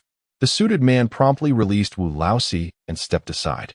Wu Laoxi shook his hands free and rose. Song Baiwan scrutinized him closely, disbelief etched on his face. "Why are you still alive?" Despite the failure of the seed cultivation, the backlash was palpable. Wu Laoxi was filled with rage as he confronted Song Baiwan. "How can you still speak? You, a prominent figure, have brought misfortune upon us, ordinary citizens. Do you have any idea that I nearly lost my life?" With that, Wu Laoxi stepped forward and seized Song Baiwan by the collar, only to find something amiss. Despite Song Baiwan's robust appearance, he felt as light as a paper figure when lifted. Rather than being offended by Wu Laoxi's impudence, Song Baiwan grasped Wu Laoxi's hand lightly, his eyes shimmering with a desperate yearning for survival. "Tell me, how did you manage to stay alive?" Wu Laoxi released his grip, recalling Qiao Muyu's words. Knowing he must find Song Baiwan to have a chance of resolving the backlash from the seed cultivation, "My master saved me. She instructed me to seek you out." Upon hearing that someone had indeed rescued him, Song Baiwan's excitement surged. "Who is your master? Where is she?" "My master is Qiao Muyu, a renowned figure in metaphysics. She is not someone you can simply meet." The thought of his own suffering ignited Wu Laoxi's fury, causing him to speak without restraint. "Qiao Muyu?" A voice of surprise echoed from the side. Chapter 57. You will regret it. Qiao Muxin could hardly believe she was hearing an unexpected name in this context. She shook her head discreetly. This Qiao Muyu could not possibly be the one she knew, for the master of metaphysics described was far removed from the rural girl she was acquainted with. "Do you know her?" Song Baiwan turned to Qiao Muxin, who shook her head in response. "Throw it away." Song Baiwan commanded coldly. "Please, listen to me." Qiao Muxin implored urgently. "Do not succumb to superstitions. You have been poisoned, trust me. If you doubt my words, you will undoubtedly regret it." At that moment, a man in a suit seized Qiao Muxin, forcefully ushering her out the door, while 2 other suited men hoisted her and unceremoniously threw her out of the villa's courtyard. As she fell to the ground, Qiao Muxin gazed at the firmly shut villa door, feeling a wave of despondency wash over her. Why had it come to this? Meanwhile, Song Baiwan looked at Wu Laoxi with a glimmer of hope, but Wu Laoxi remained nonchalant on the sofa, turning his gaze aside, his eyes filled with disdain. Yet internally, he reveled in the situation. He could hardly believe that the esteemed Song Baiwan was now seeking his favor. "Master Wu, is there any way you can save me?" Song Baiwan inquired, desperation lacing his tone. Wu Laoxi scoffed. "Do you even comprehend how many lives you have destroyed?" Upon hearing this, Song Baiwan lowered his head, and after a prolonged silence, he finally replied, "I am aware. The practice of zhong indeed brings harm, yet I am left with no choice. If I refrain, even more will perish." "Nonsense," Wu Laoxi retorted angrily. Businessmen are devoid of conscience. Master Chiao has clearly stated that zhong is an evil practice, a means of exploitation for the sake of wealth. You, Song Baiwan, are already a real estate magnate. Resorting to such malevolence is nothing short of insatiable greed. To cloak your avarice and righteous rhetoric is utterly absurd. Believe it or not. But right now, I demand to know the whereabouts of Chiao Muyu, Song Baiwan declared, cutting through the conversation with urgency. Tell me where she is, and I will offer you 100,000. In the 1980s, it was practically a figure beyond comprehension, a sum capable of making one overnight wealthy. Song Million could hardly believe that the person before him remained unmoved.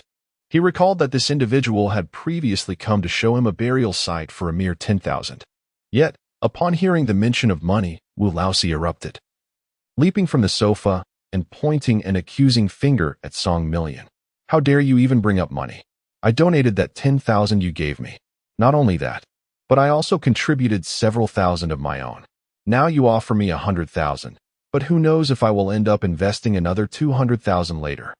As Wu Laosi raged, Song Million fell into deep contemplation. Once Wu Laosi had exhausted his tirade, he found Song Million reclining casually on the sofa, which only fueled Wu Laosi's fury further. Aren't you afraid for your life? At this, Song Million smiled, yet the pallor of his face rendered the smile particularly sinister. Shouldn't it be you who fears now? Wu Laosi was taken aback, a flicker of unease crossing his features. What are you saying? I don't understand. If you claim to be confused, allow me to enlighten you. Wu Laosi's expression only confirmed Song Million's suspicions. The method of planting and nurturing was no ordinary technique. Once it backfired, it was unheard of for anyone to survive. Your survival indeed astonishes me, yet you cannot be at ease. Otherwise, you would not have sought me out. Your visit signifies that you have yet to resolve this matter, undoubtedly at the behest of the master behind you. Wu Laosi's eyes widened, a tempest of emotion swirling within him.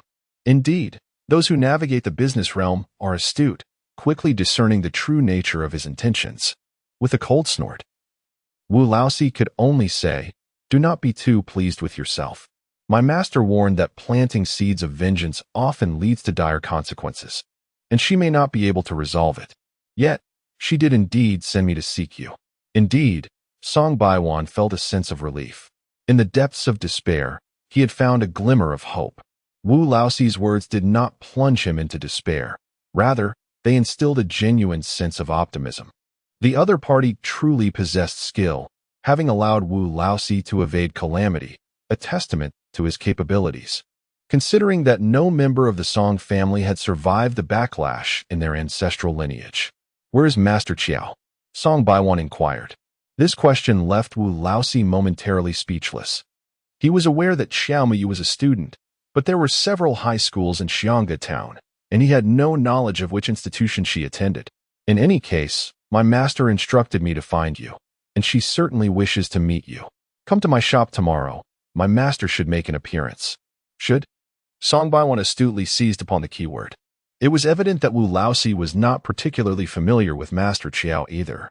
Then you shall rest well here tonight, and we shall go together tomorrow. After speaking, Song Baiwan instructed someone to arrange accommodations for Wu Laosi. Given the gravity of the situation, he needed to exercise caution. If he were to let Wu Laosi slip away, what would he do if he could not locate him afterward? If all went as anticipated, he would face the backlash and perish by the day after tomorrow. Under the eaves of another, one must bow their head.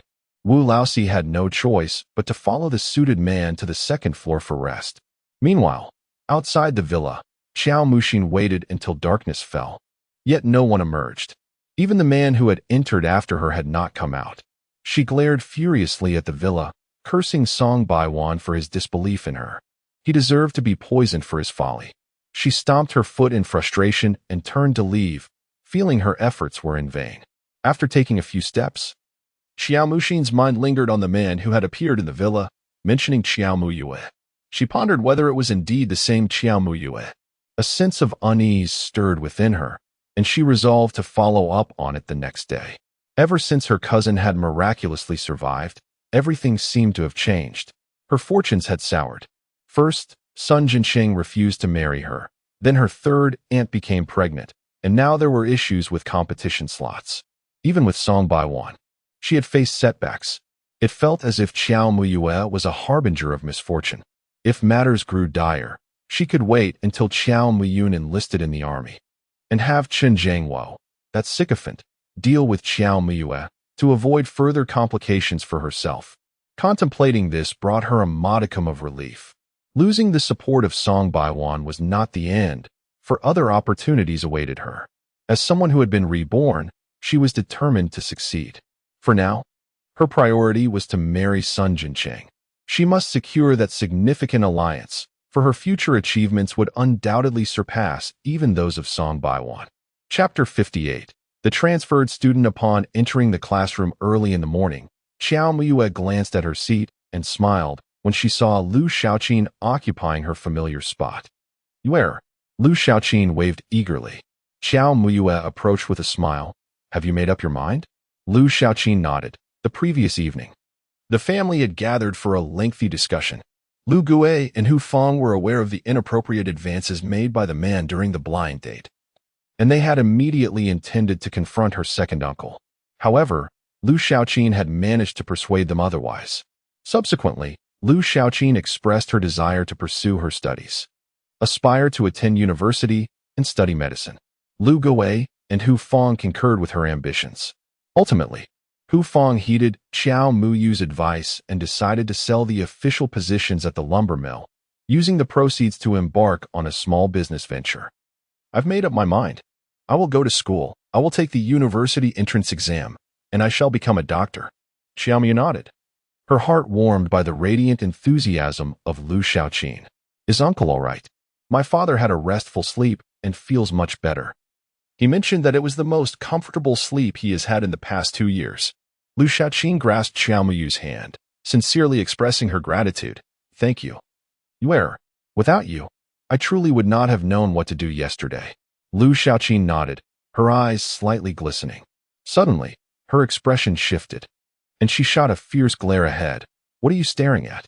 Following Lu Xiaoqin's gaze, Qiao Muyu turned to see Qiao Mu Xian rolling her eyes at them. As soon as Qiao Muyu looked over, Qiao Mu Xian donned a smile, exclaiming, "Yue and Xiaoqin have such a wonderful relationship." Lu Xiaoqin retorted with a scoff. "Of course it's good. At least we don't steal each other as fiancés behind their backs or frame others." Qiao Mu Xian's expression darkened as she immediately turned away, dismissing Lu Xiaoqin as unworthy of her attention. Qiao Muyu couldn't help but burst into laughter. Lu Xiaoqin's sharp tongue could infuriate Qiao Mu Xian to no end. "Don't just revel in the amusement. Your cousin surely harbors ill intentions." The look in her eyes just now was rather ominous. One cannot help but wonder if she is scheming something. Lu Xiaoqin regarded Qiao Muyu's carefree demeanor with a hint of exasperation, wishing she would take the matter more seriously. Qiao Muyu nodded and grasped Lu Xiaoqin's hand. "All right, I understand. You are just like an old caretaker." Lu Xiaoqin huffed.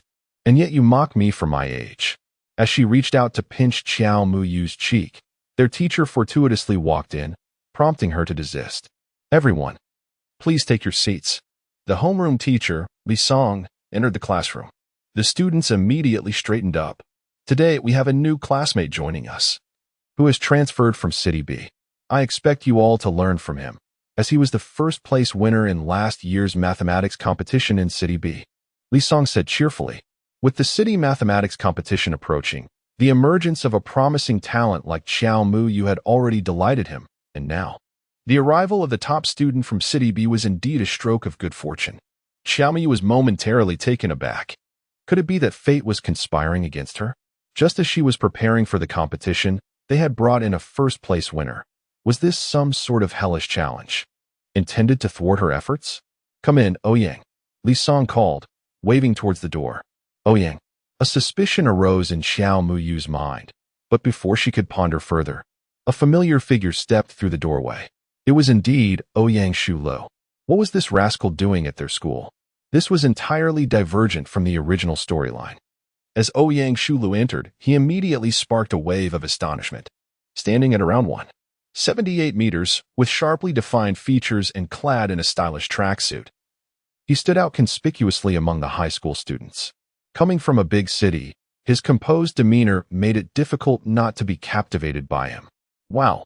The girls in the class gasped, and even in Xiao Muxin's eyes, a rare look of astonishment emerged.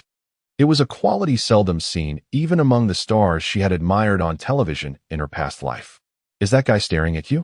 Lu Xiaoqin nudged Xiao Muyue with her elbow, her gaze directed towards Ouyang Shul by the podium. Xiao Muyue looked up and indeed saw Ouyang Shul gazing at her with palpable excitement. Frowning, she shot him a glare, yet Ouyang Shul merely smiled slightly, seemingly unfazed, which elicited another round of gasps from the entire class. Li Song cleared his throat, restoring silence. Ouyang, please introduce yourself. Ouyang Shul suppressed his smile and spoke softly. I am Ouyang Shul, from B City. After stating this, he stood quietly. Xiao Muxin's eyes sparkled with intrigue. She recalled having seen news about Ouyang Shul in her past life. He was the general manager of the Liang Group, a company with a nationwide presence. Figures like Song Baiwan would have to bow and scrape before the future Liang Group. She desired this man as well. While Sun Jincheng represented power, this man epitomized wealth. If she could secure both in this lifetime, she would wield great influence. A hint of embarrassment flickered across Li Song's face as he softened his tone. Perhaps Ouyang is a bit shy. Let's all assist him moving forward.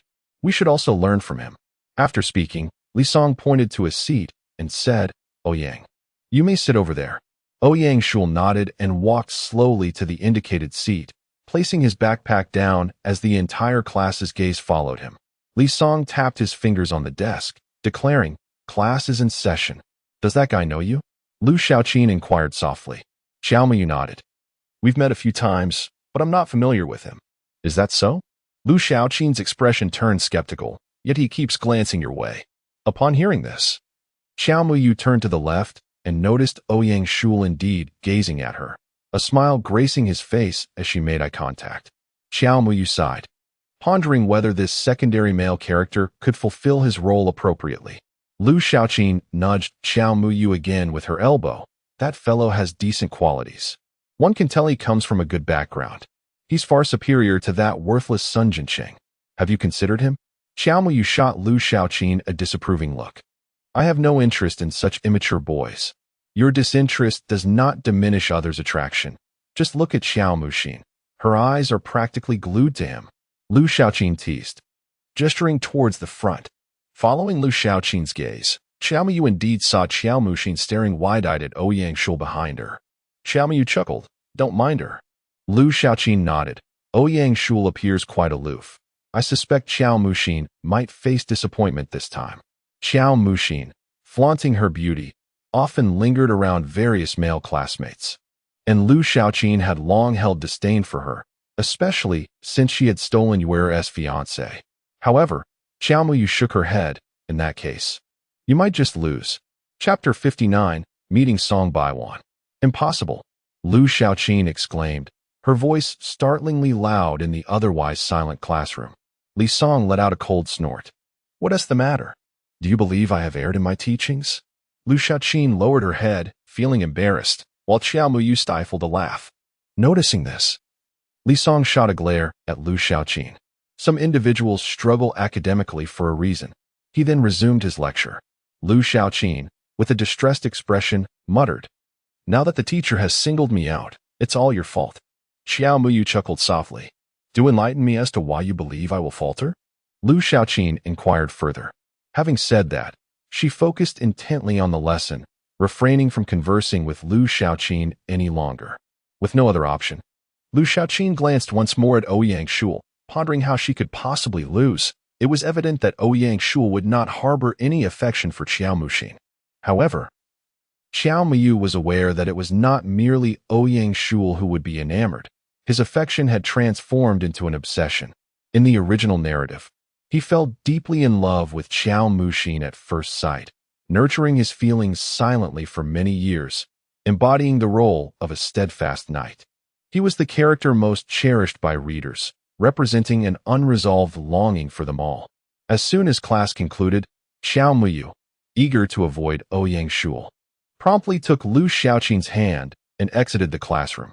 After all, he was the secondary male lead, and the other girls surrounding him often met unfortunate fates.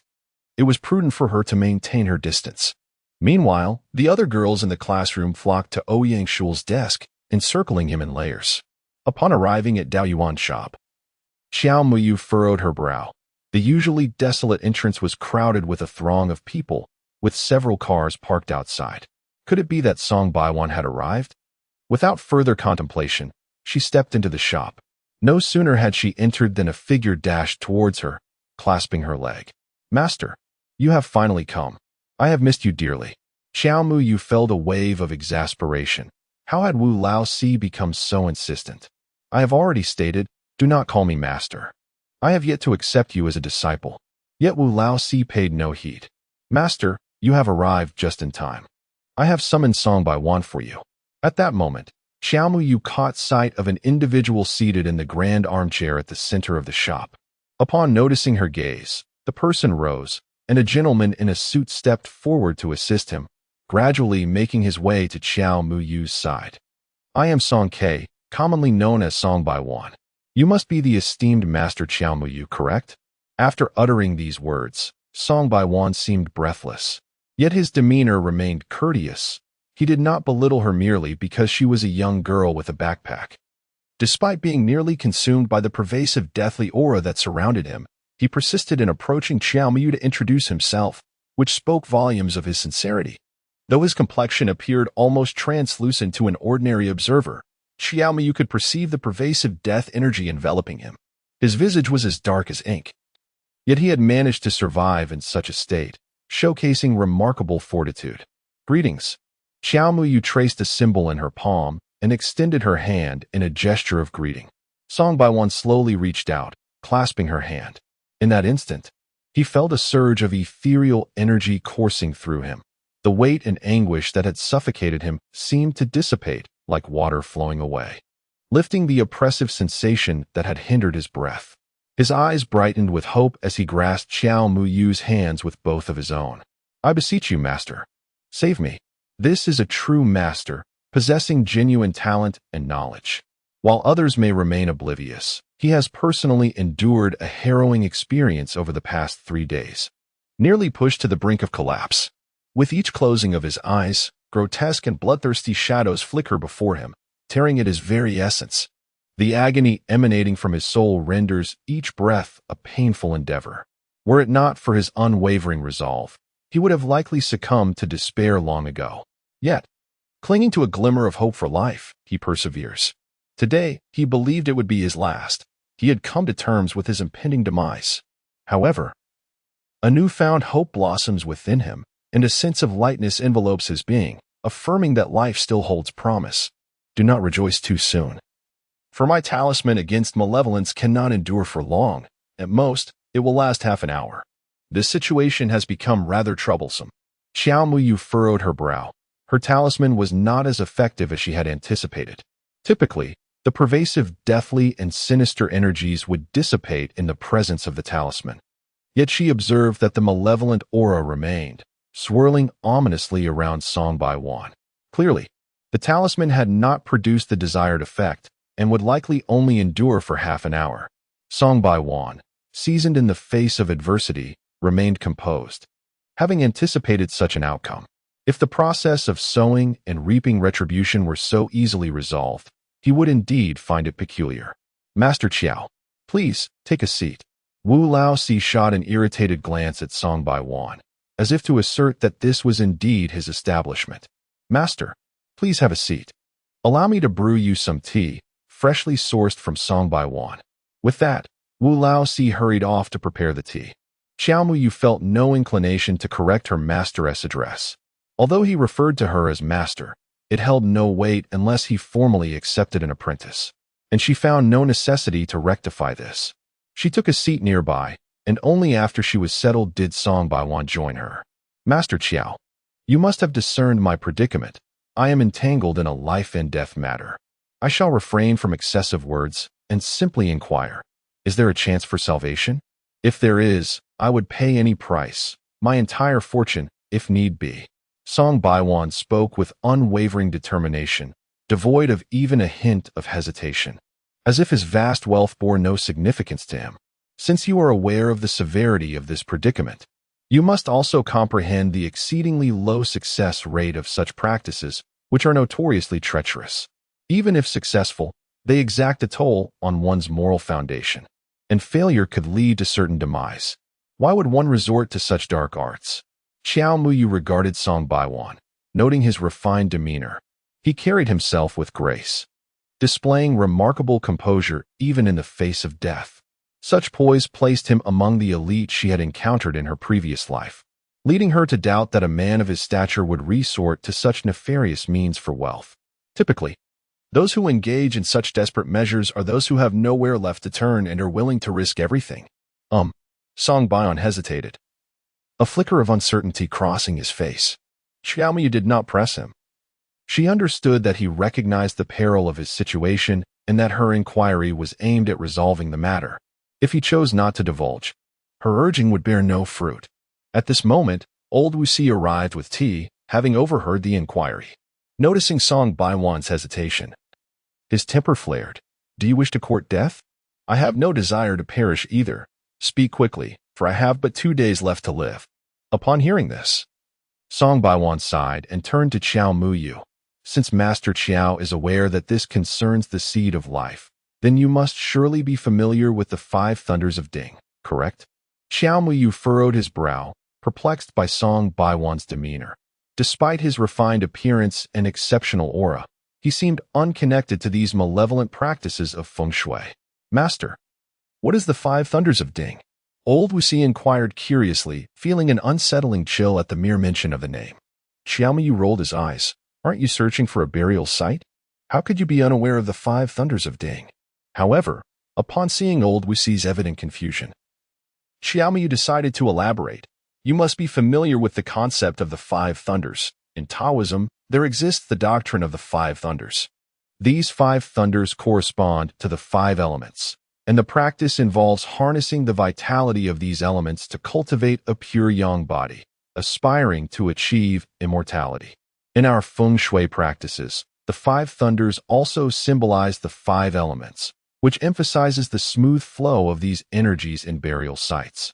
However, the 5 thunders of Ding represents a discordant element, as its energies are in direct opposition, leading to a state of imbalance.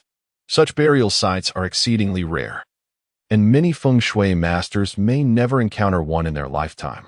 An unskilled practitioner might mistakenly identify a site of 5 thunders of Ding as a 7 stars transmutation site, and should one inter their ancestors there, the descendants are doomed to suffer untimely deaths, potentially leading to a severance of their lineage. Wu Laisizi inhaled sharply, feeling a chill run down his spine. His search for a burial site had been rather superficial, and now, reflecting upon it, he felt a pang of fear. What if he inadvertently directed the family to an ill-fated resting place? That would indeed be a grave injustice. Song Baiwan nodded in agreement. Master Qiao is truly knowledgeable and experienced. The tale of the 5 thunder strikes on Ding is one that our Song family has only learned from the lips of an elderly feng shui master after 2 generations. Such rare knowledge has only been known to a select few over the years. What does this 5 thunder strikes have to do with the act of planting? Xiao Muyu inquired. With a sigh, Song Baiwan began. This story harkens back to my ancestor, who was a royal merchant, a man of immense wealth. As you may know, when one acquires great riches, the desire for one's descendants to thrive becomes paramount. Thus, before his passing, my ancestor sought the expertise of a renowned feng shui master, traversing the nation to find a suitable burial site that would bless his progeny. The remuneration he offered was substantial, and soon the master identified a burial ground aligned with the 7 stars, promising prosperity for the lineage. My ancestor was elated. However, he had also incurred the ire of many. Fearing that his grave would be desecrated posthumously, he refrained from disclosing the location of this sacred site to anyone. When he sensed his time was drawing near, he ventured alone to the grave, confident in his wisdom, and even had the feng shui master arrange formations to obfuscate its whereabouts from prying eyes. The remainder may be surmised by you. Henceforth, the descendants of the Song family have suffered considerable losses. By the time of my grandfather, he was the sole survivor of our lineage. My grandfather sought the counsel of numerous geomancers, yet none could ascertain the cause of our plight. Ultimately, by a stroke of fortune, he learned from an elderly sage that the Qixing Zhaoyan cavern might be linked to the Five Thunder Strike. However, the location of our ancestors' burial site remains a mystery to us. My grandfather, already in a critical condition, faced the imminent extinction of the Song family. The old man proposed a notion to employ sinister methods of planting life to counteract the Five Thunder Strike, suggesting that with a stroke of luck, it might yield a favorable outcome. At this juncture, Song Million comprehended the gravity of the situation, feeling a twinge of sympathy for his family. Was it possible that their ancestor had inadvertently doomed his descendants? It seemed almost a self-sabotage. Wu Laosi found the situation both amusing and lamentable. Was it truly the case that one's kin could harm their own?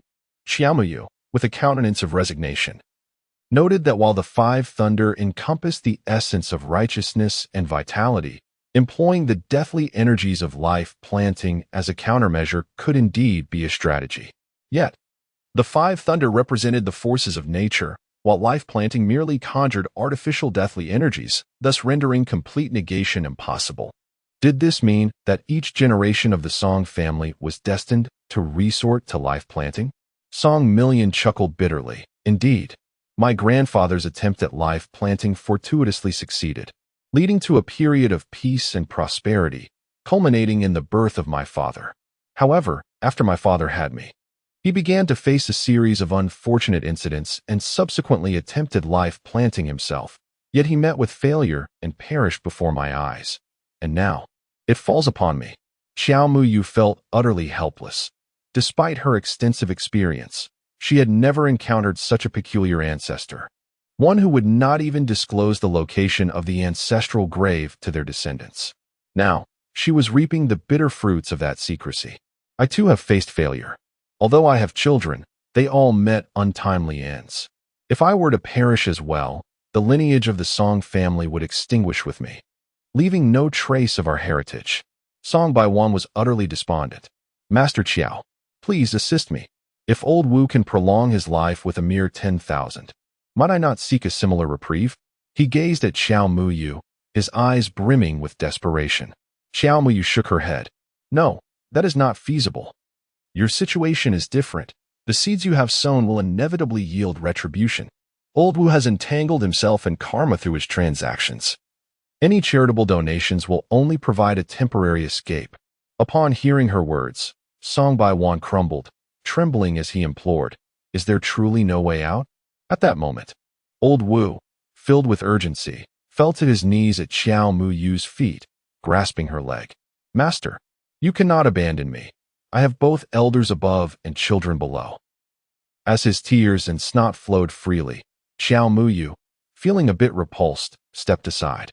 When she noticed old Wu preparing to cling to her again, she swiftly admonished, "If you dare to grasp my trousers and weep, I shall leave at once." Old Wu fell silent, sealing his lips and adopting a pitiable expression as he looked at Xiaomuyu. Song Baiwan, being astute, sensed a glimmer of hope from Xiaomuyu's response and quickly interjected, "Master Qiao, if there exists a means of salvation, I implore you to aid me. I, Song, shall repay you handsomely." What words can be uttered? Is my master truly a man driven by greed? My master is a benevolent soul, a master devoted to the salvation of others. Wu Laosi feigned indignation for a moment. Song Baiwan hastily nodded, Indeed, I misspoke. I hope Master Qiao will not take offense. Master Qiao is aware that I am a well-known real estate mogul in this region. Should I meet an untimely demise, countless projects may be left in limbo, resulting in many families facing unemployment due to my passing. Please, have compassion for these individuals. Xiao Mai cast a disapproving glance at Wu Laosi. It was one thing for him to be brazen, but now he had elevated himself to such a degree that it left her feeling reluctant to ask for financial assistance. She had initially intended to request a more substantial sum to facilitate charitable deeds. Nonetheless, Song Baiwan spoke a truth. His demise would indeed have repercussions for many, potentially leading to the unemployment of numerous workers and the bankruptcy of many families seeking homes. Saving him would not only preserve his life, but could also safeguard the livelihoods of countless ordinary people and perhaps even extend her own lifespan considerably. In truth, there may be a way. Xiao Mai contemplated before speaking. What method? Song Baiwan inquired eagerly. No sooner had he posed the question than he suddenly collapsed to the ground. Overwhelmed by a wave of asphyxiation, his complexion draining to an ashen hue. This unexpected turn of events startled everyone. The suited man stationed behind him, trained for such emergencies, promptly approached to assist Song Baiwan, guiding him to a seat beside the sofa. Xiao Mai had already perceived that the aura of death was once again encroaching, and this time it felt even more ferocious. Perhaps the talisman of transformation would prove ineffective. My talisman has lost its efficacy. Please bear with it for now. Reciting the sutras silently may provide some respite. Observing Song Baiwan's pleading gaze, Xiao Muyue could only shrug her shoulders in resignation. Noticing the string of Bodhi beads adorning Song Baiwan's wrist, it was evident that he was also a practitioner of Buddhism. Silently chanting the Heart Sutra could indeed help to alleviate some of the ominous energy. Song Baiwan nodded with great difficulty, then closed his eyes, his lips moving subtly, clearly engaged in the silent recitation of the Heart Sutra. After a while, his pallid complexion appeared somewhat improved. Beside them, Wu Laosi was filled with trepidation. Yet he dared not voice his fears this time. He could only hope that Xiao Muyue would swiftly address this predicament. Master, you have yet to explain what to do. The one who ties the knot must untie it. If the Zongxing Zone can be dispelled by the 5 thunder strikes, then conversely, the 5 thunder strikes can also eliminate the Zongxing Zone. Xiao Muyue turned her gaze to Song Baiwan. Locate the burial site of your ancestor. Reside in that ancestral grave for 5 days, harnessing the righteous and vital energies of the 5 thunder strikes to dispel this malevolent force. There may still be a glimmer of hope. This was a notion that had just occurred to her. In the past, she might have felt powerless. But having recently heard Song Baiwan mention the method proposed by an elderly feng shui master, she realized a reversal of the approach could be feasible. Master, isn't that mere platitude? If he could find his ancestor's burial site, why would he resort to Zongxing Zone? He could have simply relocated his ancestor's grave long ago. Wu Laosi interjected immediately. Song Baiwan nodded with difficulty. Wu Laosi's words echoed his own thoughts precisely. The method of maternal and filial search may assist in locating the grave of your ancestors. However, the challenge lies in the uncertainty of how far their resting place may be. This technique is effective only within a radius of 50 miles. Beyond that, it becomes exceedingly difficult, Zhou Muyu remarked. Song Baiwan quickly interjected. The Song family has searched for generations and has determined that the burial site is near Xianghe town. Zhou Muyu's eyes sparkled with delight. That is splendid news. Shall I arrange for someone to escort you? Song Baiwan struggled to rise. Zhou Muyu shook her head. Perhaps it would be best not to. With that, she turned and stepped outside. Upon reaching the entrance, she noticed Ouyang Shulu entangled with a few well-dressed men outside, clearly attempting to enter Dao Yuan's shop but being impeded by them. Spotting Zhou Muyu, Ouyang Shulu immediately called out, "Classmate Zhou." The well-dressed men, upon hearing this, released Ouyang Shulu and slightly bowed to Zhou Muyu, evidently aware of her esteemed status as a friend of their employer. "What brings you here?" Zhou Muyu inquired, her curiosity piqued. Ouyang Shulu chuckled, scratching the back of his head, a hint of embarrassment in his demeanor. "My aunt has awakened. She wishes to invite you to dinner to express her gratitude." "Ah, that explains the persistent gaze in class. There's no need for thanks. It was merely a small effort on my part." After speaking, Xiao Muyu prepared to leave, but Ouyang Shulu hurriedly stopped her. "Why not stay for a meal? And take a moment to check on the feng shui of the old residence, as well as my grandparents' burial site." Xiao Muyu suddenly realized the purpose of his request. She turned and pointed to the Dao Yuan shop behind her. "You should consult the shop owner, Wu Laosi, to find a new resting place for your grandparents. While he may lack other talents, he is adept at selecting burial sites. It would be wise to relocate your elder's resting place sooner rather than later, as it would benefit your descendants.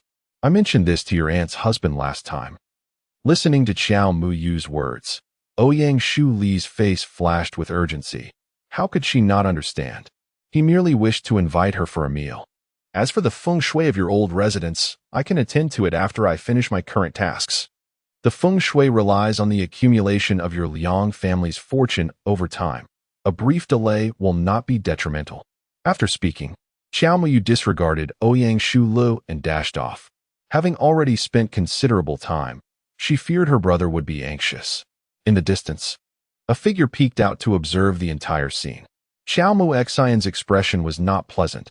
She had only intended to greet Ouyang Shu Lu, but to her surprise, he eagerly pursued Xiao Muyu right after class. Intrigued, she followed. It indeed unveiled a secret. Xiao Muyu appeared to share a close rapport with Ouyang Shu Lu, laughing and conversing together. Could it be that these two have developed feelings for one another? Contemplating this possibility, Xiao Muxin clenched her fists, her nails nearly piercing her palms. Ouyang Shu must not be allowed to fall into Xiao Muyao's hands. That wretched girl truly had the luck of a dog. With Sun Jinsheng gone, Ouyang Shu had arrived instead. The thought of Ouyang Shu's future wealth, rivaling that of nations, ignited a fierce jealousy within her. Just as Xiao Muxin was about to leave, she caught sight of a familiar figure. Upon closer inspection, she realized it was Song Baiwan emerging from the small shop. At that moment, Song Baiwan was being supported by two individuals, his condition appearing quite poor, yet Xiao Muxin recognized him instantly. She recalled that Xiao Muyao had also just exited that very shop. Could it be that she had met with Song Baiwan? How could that be possible? The two seemed to inhabit entirely different realms. She remembered overhearing someone at Song Baiwan's villa yesterday refer to Xiao Muyao as a master. Did this cousin harbor some clandestine secret? It appeared as though Xiao Muxin had stumbled upon a significant revelation, and she suppressed her excitement, needing further confirmation. Brother, Xiao Muyao called out as she approached the school gate, spotting her elder brother squatting there. Upon hearing her call, Xiao Muyu turned to see his sister and rose to push his bicycle towards her. Xiao Muyao stuck out her tongue playfully. I was delivering a prescription to Lu Xiaoqin.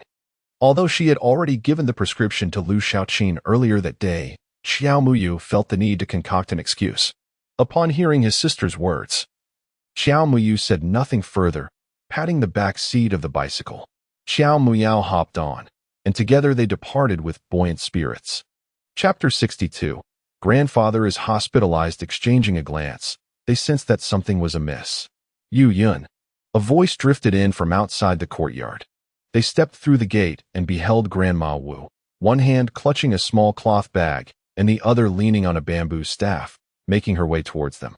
Startled, Xiao Muyu inquired, Grandma Wu, what has happened to my grandfather? Shaking her head, Grandma Wu replied, I am not entirely sure. Your grandmother came crying to find your father. I saw your father and mother carrying your grandfather to the hospital. His complexion was ashen. Your mother is concerned that you children might worry, so she asked me to inform you that you need not trouble yourselves with this matter. I have prepared a meal. Please eat something. Recalling the last incident when her uncle had angered her grandfather over compensation related to the ancient tomb, she remembered her grandfather's elevated blood pressure and had urged him to visit the hospital. She had intended to remind her parents but had entirely forgotten. Guilt washed over her as she thought of it. Grandma Wu, we cannot accept your kindness. I must accompany my brother to the hospital. With a sigh, Grandma Wu remarked, I knew you would refuse. I packed a few hard-boiled eggs for you. Take them along to sustain yourselves on the way. And please give a couple to your parents as well. Xiao Muyun accepted the bag, which felt a bit heavy, likely containing around 10 eggs. Seeing them take the eggs, a faint smile graced Grandma Wu's face. Do not disdain them, she said, and with that, she slowly ambled away, leaning on her bamboo staff. Sister, how can we accept Grandma Wu's eggs? She relies on them to supplement her household.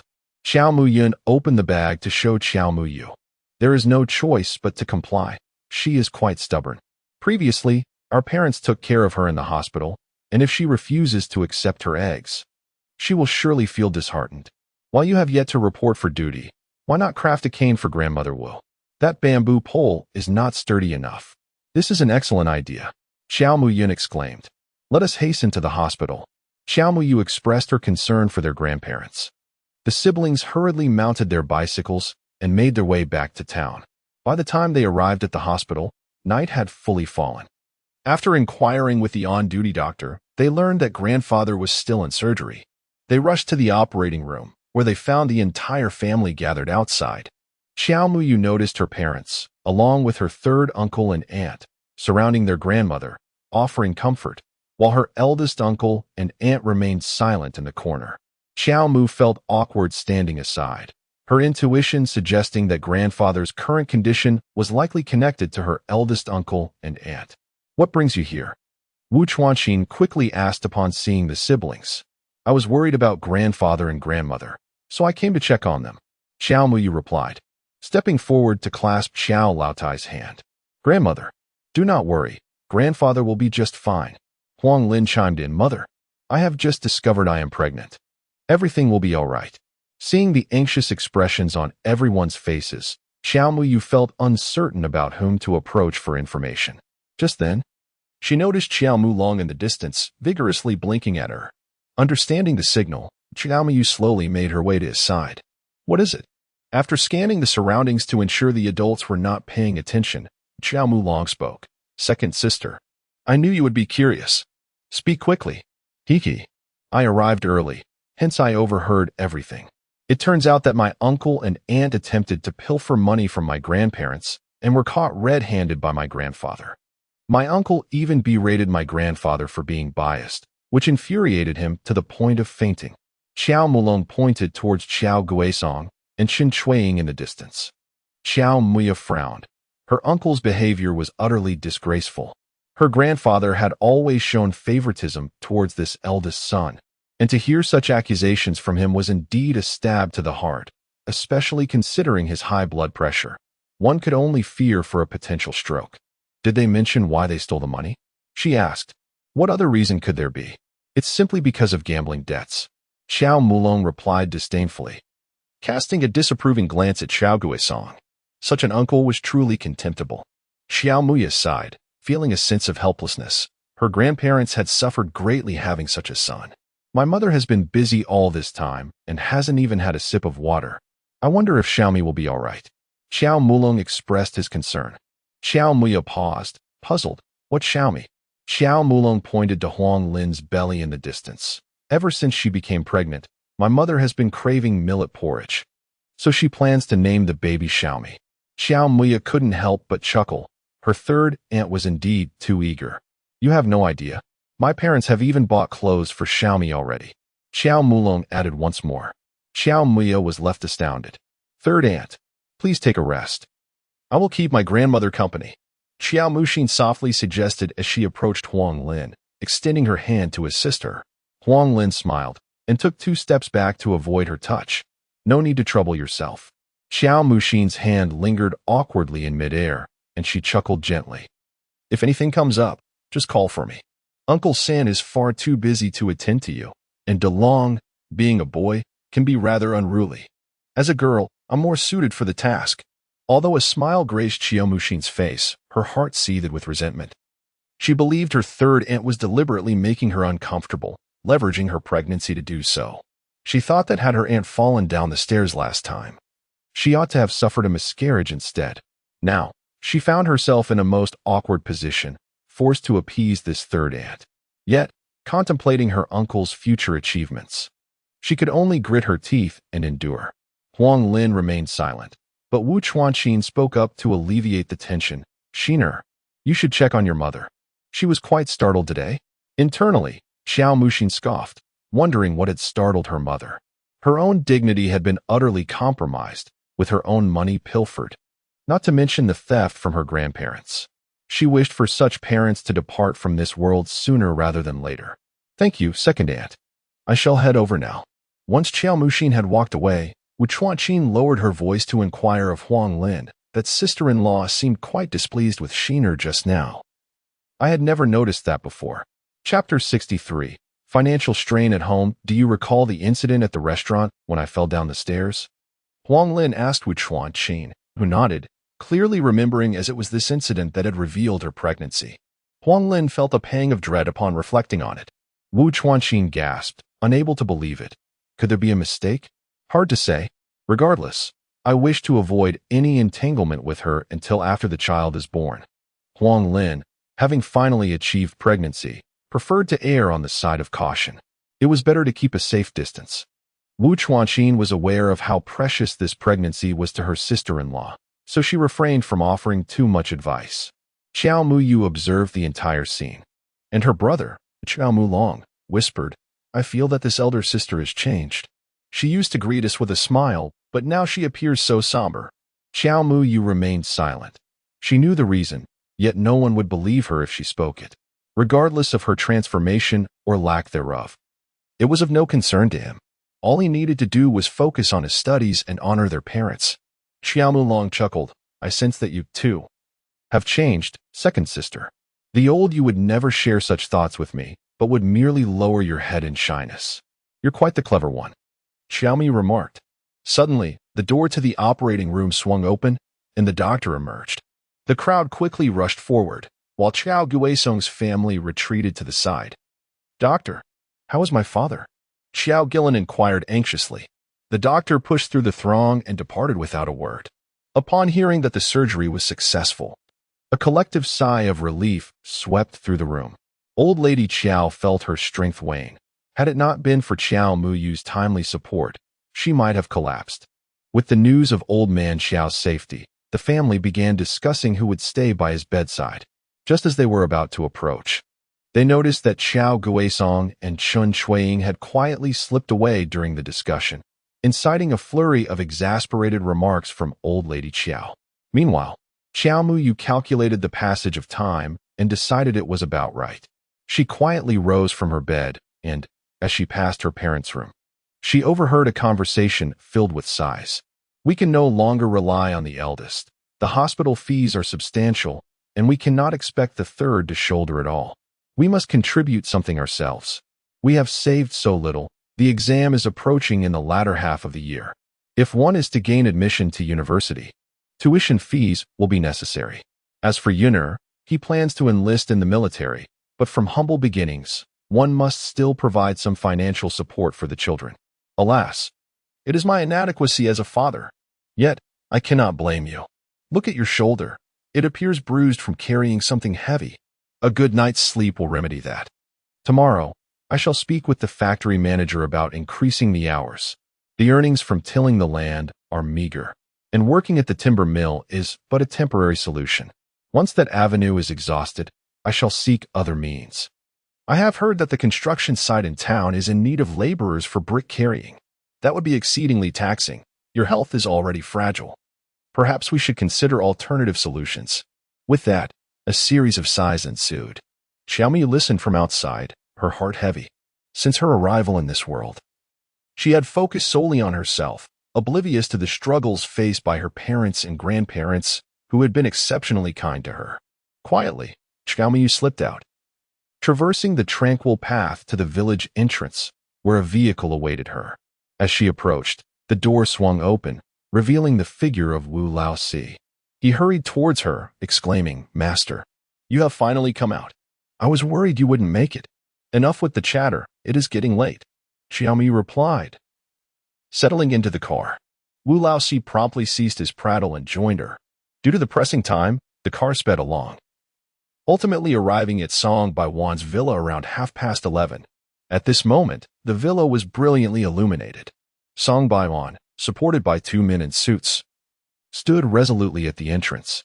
Upon seeing Qiao Muyu descend from the car, a palpable sense of relief washed over him. As Qiao Muyu entered, he was about to exchange pleasantries when she abruptly raised her hand, interrupting him. "No need for formalities. We must attend to pressing matters." The aura of despair enveloping Song Baiwan had him in a tight grip. If the location of the thunderstrike was not discovered soon, he would undoubtedly meet his demise within 12 hours. Song Baiwan had prepared a table in the center of the villa, where Wu Laosi laid out yellow talismans, cinnabar, and various other items. This was Qiao Muyu's first time performing a ritual since her rebirth. Approaching the table, she gazed at the familiar yet oddly refreshing items before her. "Please take your seat over there," Qiao Muyu instructed Song Baiwan. He stepped forward, sitting cross-legged on the ground. Clip 10 of your fingernails and gather a few strands of hair, then wrap them in red cloth for me. Wu Laozi nodded in acknowledgement and hurried off to collect Song Baiwan's nails and hair, presenting them to Qiao Muyu. Sensing the time was right, she took a deep breath and began her work. Utilizing the method of maternal seeking, the first step was to find the medium, Song Baiwan's nails and hair. There is an ancient saying that one's body and hair are gifts from one's parents. Thus, she wrapped the nails and hair in red cloth, burned them to ash, and mixed them with a few drops of Song Baiwan's blood. This amalgamation was then dissolved in cinnabar, allowing her to create a familial seeking spell. Once the talisman was drawn, Xiao Muyu inquired of Wu Laozi about the time. He anxiously glanced at his watch. There are just 5 minutes left until midnight. Xiao Muyu nodded. It was neither too early nor too late. Midnight and noon represented the convergence of yin and yang, making it the most opportune moment to employ the maternal and filial seeking method, as the energies of yin and yang were in perfect harmony. Xiao Muyu grasped the seeking charm and ignited it. The talisman emitted a faint glow in the darkness, and as it burned away, something extraordinary transpired. Chapter 64. The maternal and filial seeking charm. The onlookers held their breath, captivated by the girl in the center, as she ignited the yellow talisman. It blazed as if fueled by some unseen energy, vanishing in the blink of an eye. Just when the spectators presumed the flames would extinguish, the light slowly rose from the girl's hands, leaving them in utter disbelief. Enduring the pain, the seeking charm would draw upon one's life essence to pinpoint the search, with an excess of deathly energy residing within. The deprivation of life force would inevitably result in excruciating discomfort, yet perseverance was essential. Qiao Muyu addressed Song Baiwan, who sat before her.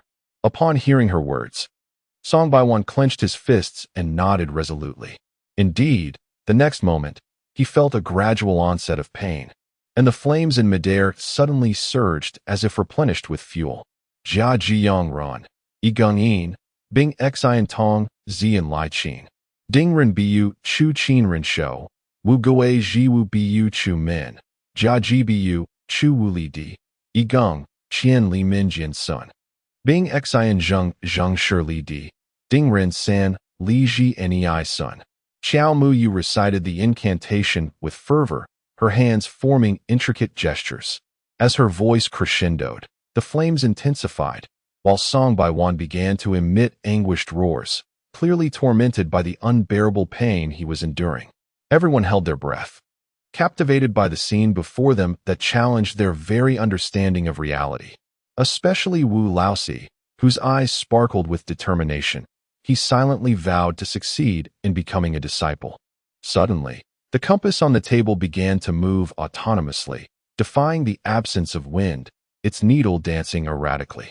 Qiao Muyu sensed the compass's agitation, her heart leaping with joy as the ancestral symbol had begun to work, and the intensity of the compass's response indicated that the location was not far.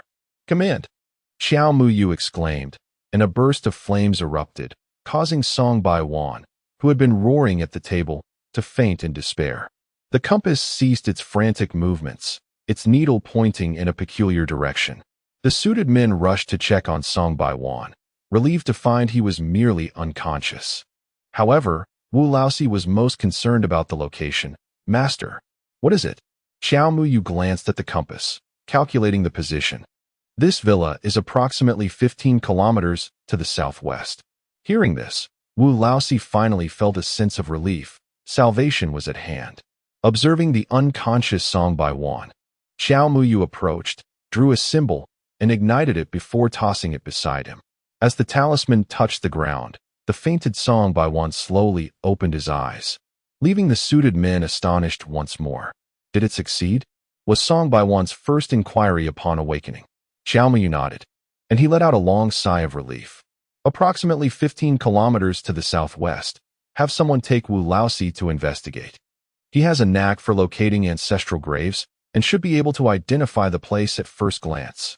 Qiao Muyu instructed Song Baiwan. Is Master Qiao not joining us in the search? Song Baiwan was somewhat anxious, as success was within reach, yet he feared the unforeseen. Qiao Muyu firmly declined, stating, "I cannot accompany you. I have employed the maternal-paternal reunion spell, which will disrupt the energy field. My presence might introduce variables. Upon hearing this, Song Baiwan found himself at a loss for words.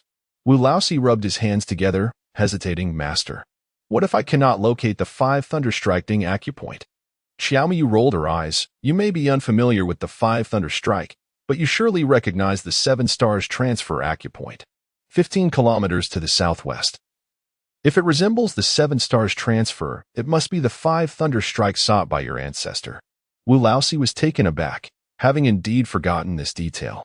Once Xiaomiyu departed, everyone in the villa gathered and promptly headed in the direction she indicated. When Xiaomiyu finally opened her eyes, the day had brightened considerably.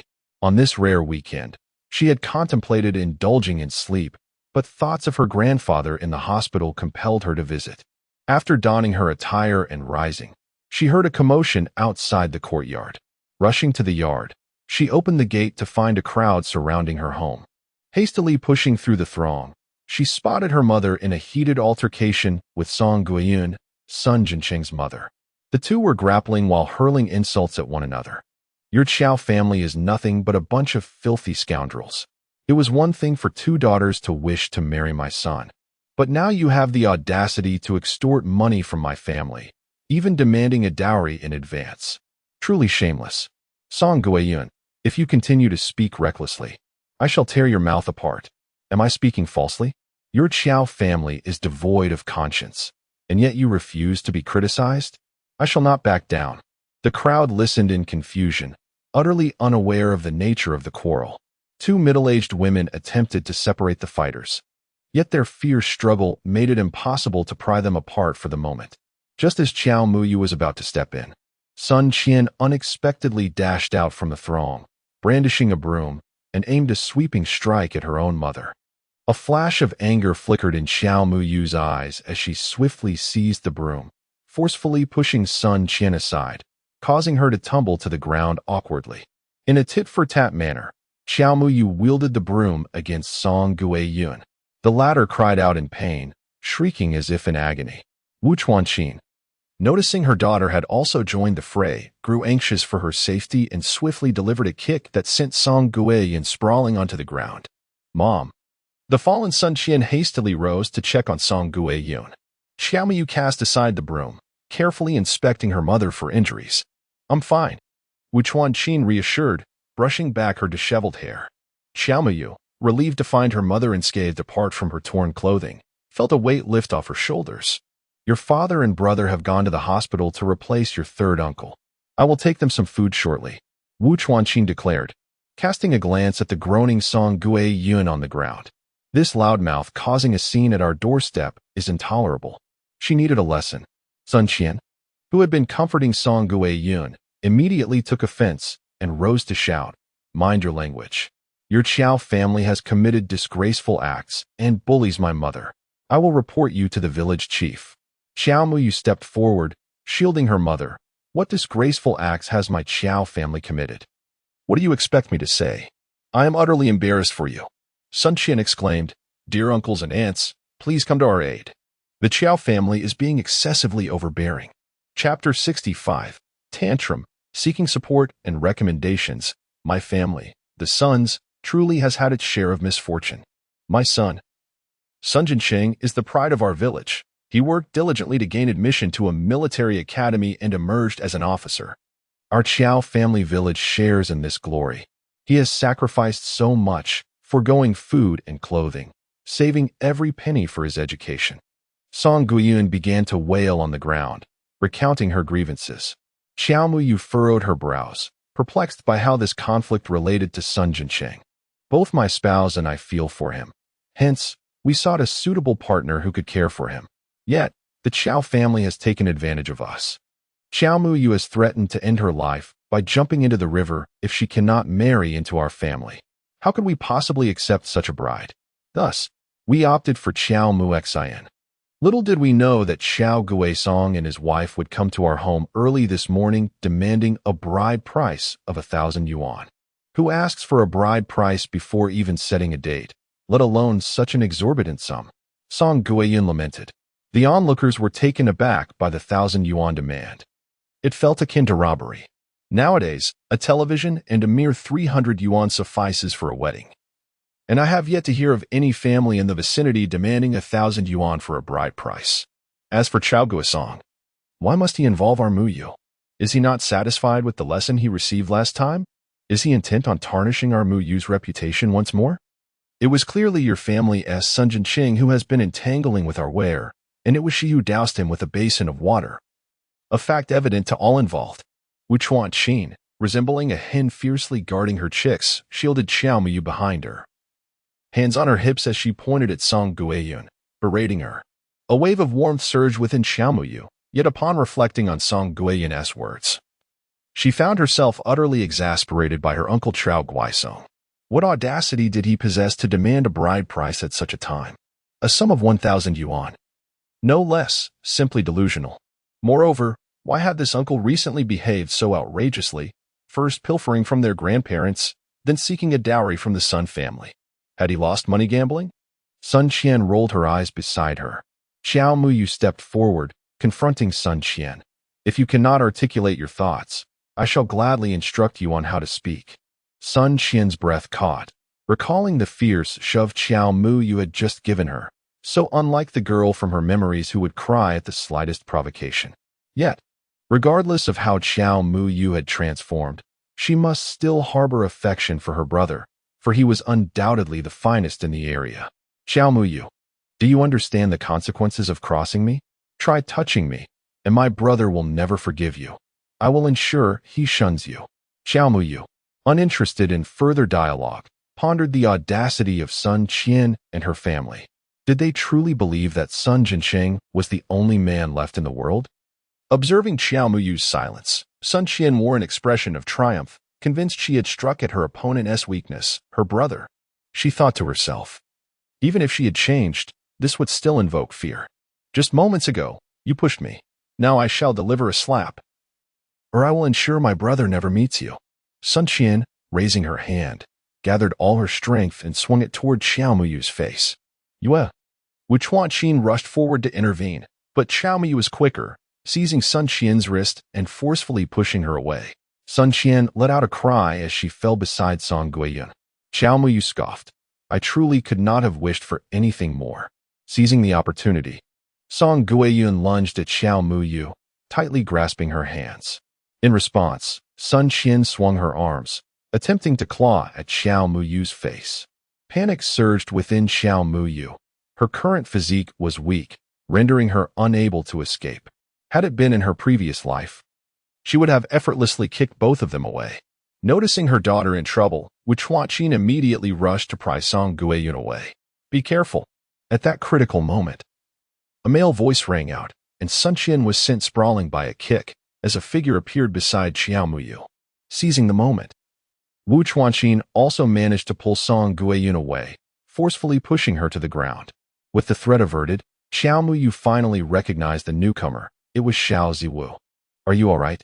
He inquired, releasing Xiao Muyu, yet his gaze remained fixed on the struggling Sun Qian, clearly wary of her potential resurgence. Xiao Muyu shook her head. I'm fine. Thank you. What is all this commotion? Have you ceased your work? A voice boomed, belonging to the village chief, Xiao Changxing, who was accompanied by Professor Wen and Lu Jianjun. Lu Jianjun observed Xiao Ziwu and Xiao Muyu with a teasing expression. As they arrived, the crowd silently dispersed, particularly intimidated by Lu Jianjun's fierce demeanor. Xiao Changxing felt utterly humiliated. These individuals spent their days engaged in frivolous activities and brawling, and most importantly, they had caught the attention of the municipal leaders. How could he possibly explain this to the town officials? Song Guiyun was waiting for the village head to reprimand Wu Chuanqin, yet the village head merely cast a glance at her. This infuriated her, and she began to wail. I am wronged. I have never endured such an injustice. I shall report this to the township government. I can no longer bear this. The onlookers erupted in laughter, for Song Guiyun was notorious for her melodramatic cries. Old man's son, a domineering figure, often echoed her lamentations throughout the village, typically expressing sentiments of despair. Xiao Changxing felt embarrassed. However, with municipal leaders present, He refrained from losing his temper and darkly stated, "Let us address the matter at hand. There is no need for such theatrics.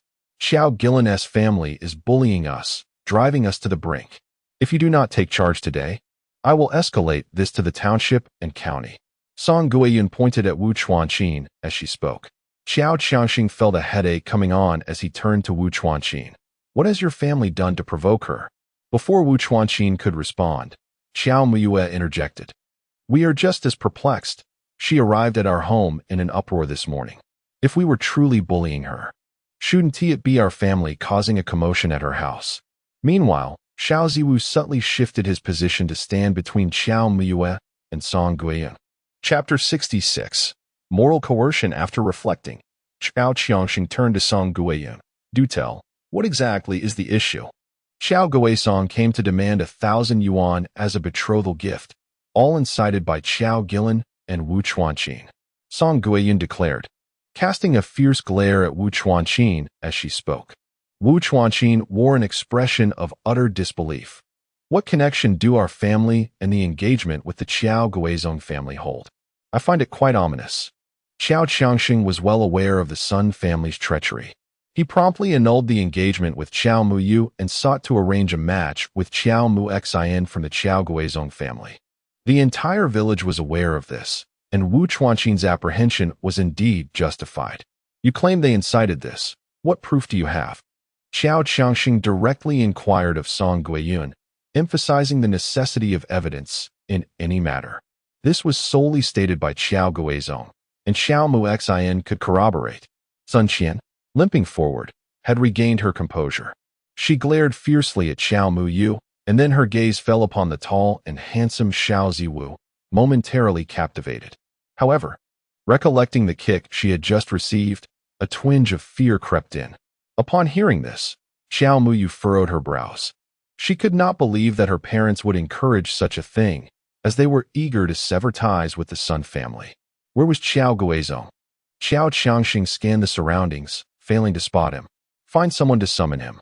I've run away from home."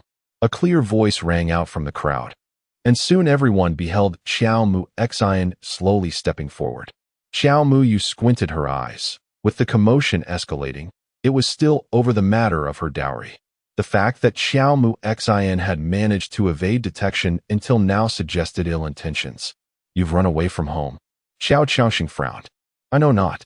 Xiao Mu Xin feigned innocence, putting on a sorrowful demeanor. "All the clothes at home are gone, and I searched for quite a while, without success.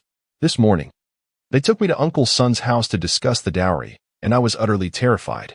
Indeed, Xiao Guisong demanded money directly, asking for 1,000 yuan, which infuriated my father. Xiao Guisong claimed it was Xiao Gillen's idea, and if the village head does not believe it, he can inquire with Xiao Muxin. Sun Qian pushed Xiao Muxin in front of Xiao Qiangxing. Xiao Qiangxing looked at Xiao Muxin and asked, "Did your father really say that?" Xiao Muxin glanced at Wu Chuanqin and Xiao Muyue, then nodded slightly yes. "I am not sure why my uncle and aunt insisted on such a hefty betrothal gift. Perhaps it is due to my engagement with Jin Sheng that displeased them." The crowd gasped in astonishment, and Xiao Qiangxing's expression darkened. If word of 1,000 yuan betrothal gift spread to other villages, would the girls in our village ever find husbands? Who would dare to serve as a matchmaker? Wu Chuanqin's face soured. "Is it true, my dear girl?" Song Guiyun became agitated and exclaimed, "Of course it is true. Would I falsely accuse you?" Xiao Miwe scrutinized Xiao Muxin. Whether her uncle had said such a thing was uncertain, but Xiao Muxin undoubtedly harbored ulterior motives. Her earlier words seemed designed to direct animosity towards their family. What was her true intention? Why would the couple act so foolishly? Even if they were dissatisfied with Jin Cheng's withdrawal from the engagement, it was unnecessary to create such a spectacle. They would inevitably encounter each other in the future. Moreover, Jin Cheng would be marrying your niece. How could you conduct yourself as an aunt in such a manner? Xiao Qiangxin, visibly displeased, reprimanded Wu Chuanqin. "You must apologize to Song Guiyun at once." Xiao Qiangxing wished to avoid escalating the situation. "No way. In addition to the medical expenses, both my mother and I have suffered injuries inflicted by their mother-daughter duo. I must visit the hospital, which will also incur costs." Sun Qian expressed her discontent. adding a remark from the side. Xiao Changxing pondered for a moment and concluded, "Let us offer 20, allowing them to visit the hospital. Not acceptable. It must be 100. My father is already furious and bedridden." Sun Qian was demanding. "Indeed, 100 is necessary. I am in considerable pain and might even require hospitalization." Song Guiyun chimed in, her eyes gleaming with greed. Qiao Muxing frowned, realizing that Sun Qian and Song Guiyun were insatiable, risking a miscalculation. Xiao Changxing furrowed his brow. 100 yuan was no trivial sum, especially for farming families who barely saved a few hundred in a year. The maximum he could offer was 25, plus an additional 5. Sun Qian remained dissatisfied, but seeing the village chief's grim expression, Song Guiyun tugged at her daughter's sleeve, subtly signaling her to accept the offer. 25 was already quite generous. However, Sun Qian was not content. Having been assaulted, she deemed 25 far too little for the Qiao family. 25 it is, but we require cash, no IOUs. She was eager to procure money to buy clothing, ideally enough fabric to make a garment for her son Zhangwo as well. Xiao Qiangshan nodded and then turned to Qiao Muyu and Wu Chuanqin. "Hand over the money. Your actions were indeed inappropriate, and you have caused injury. 25 is somewhat excessive. Yet let us minimize the conflict. We are all from the same village, and there is no need to escalate matters to such an embarrassing extent, drawing ridicule from outsiders." Xiao Changxing placed particular emphasis on the words outsider, clearly alluding to Qiao Mai and Wu Chuanqin. With outsiders present, one ought not to act excessively. 25 yuan is indeed quite a bold request, considering that nowadays, 1 yuan can purchase 2 kilograms of pork. 25 yuan would suffice for a family to enjoy ample provisions for 2 months. Qiao Mai let out a cold laugh. This village chief was truly adept at moral coercion. He casually stated 25 yuan, invoking a sense of local kinship, implying that if one refrained from contributing, they would intentionally create an embarrassing situation. Yet, had the scuffle between the Sun family mother and daughter not been a spectacle for outsiders? Xiao Ziwu quietly approached Xiao Mai from behind, offering his silent support through his presence. She glanced at him, only to find his gaze directed elsewhere. Wu Chuanqin trembled with rage. She was a fiercely competitive individual, willing to acknowledge her words even if they cost her dearly, yet she would never concede to claims she had not made. "I will not compensate. What does Chao Guisong's demand for money have to do with us? Neither I nor my family has ever uttered such words. So do not tarnish our reputation with your slander." Xiao Qiangshan's expression darkened.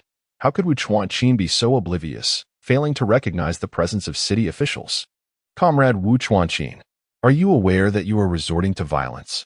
First, you incite discord between the Chao Guisong family and the Sun family regarding the betrothal gifts, and then you resort to physical assault in public. This is why I am maintaining fairness. Spending a little to avert disaster is prudent. If Song Guiyun and Sun Qian report you to the police, you will find yourselves in serious trouble. Not only will you need to cover medical expenses, but your daughter's education could also be jeopardized. What institution would accept such a student?" Chapter 67. Forced to take action. Qiao Muyu is the Achilles heel of Wu Chuanqin. As the village chief, Xiao Changxing is acutely aware that Chao Guilin and Wu Chuanqin cherish their daughter like the apple of their eye. While daughters from other families her age toil in the fields, their daughter merely carries a backpack to school. As for Chao Muxian's education, it is merely a fade upheld by Chao Guisong, who fears being overshadowed by his younger brother.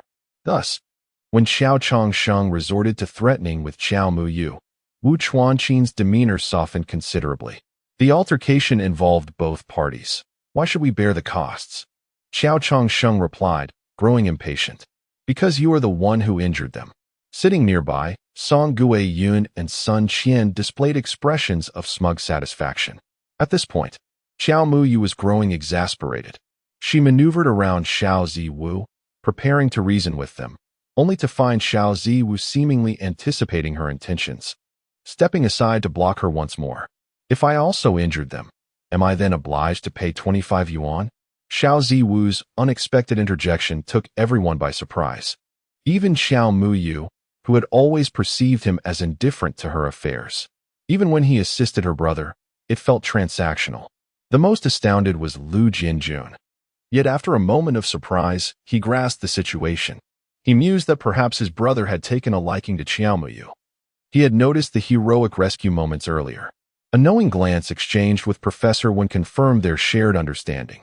Upon hearing this, Xiao Changsheng's face flushed with embarrassment, internally lamenting the unnecessary involvement of this individual. Comrade Xiao acted with the intention of saving others. Thus his actions cannot be deemed as assault. Xiao Changsheng offered an awkward smile. Xiao Ziwu's lips curled into a subtle smirk. According to our nation's laws, illegal intrusion into another's residence, when met with requests or admonitions to vacate, yet remains unheeded, significantly disrupting the normal life and residential safety of others, may indeed lead to legal proceedings initiated by the judiciary.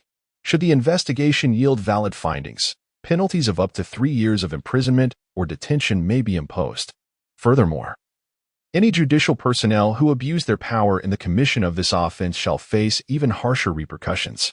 Xiao Ziwu emphasized the phrase abuse of power, casting a meaningful glance at Xiao Changsheng, which sent a chill down Xiao Changsheng's spine and elicited beads of cold sweat. Xiao Muyu chuckled softly. Xiao Ziwu's serious yet nonsensical discourse was amusing. After all, Song Guiyun and Sun Qian had merely been shouting outside her yard, not actually trespassing, which technically did not constitute illegal intrusion. Nevertheless, it was sufficient to intimidate the villagers. Although his words were fanciful, they resonated with her. The crowd erupted in astonishment, particularly Song Guiyun, who was momentarily stunned.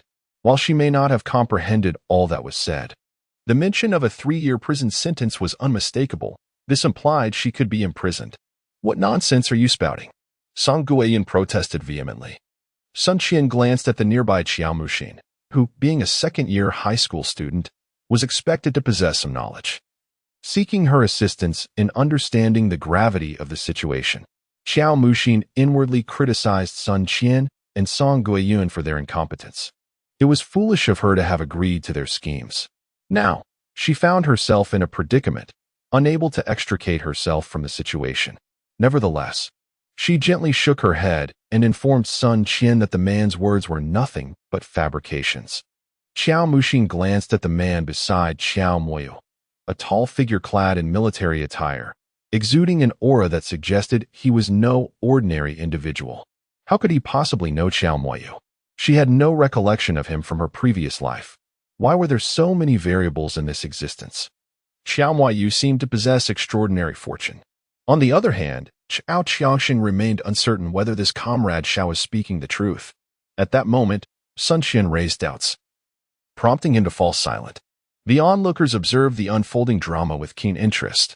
Upon hearing those words, Sun Qian was taken aback. The logical argument left her momentarily speechless. "Jianjun, bring our car. We shall make a trip to the police station together." Xiao Ziwu addressed Lu Jianjun. Lu Jianjun immediately grasped Xiao Ziwu's intent and called out, "Understood," feigning eagerness to fetch the vehicle. This sudden turn of events alarmed Xiao Changsheng.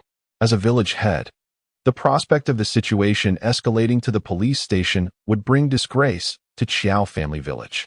"Wait, we can discuss this matter. How can we go to the police station?"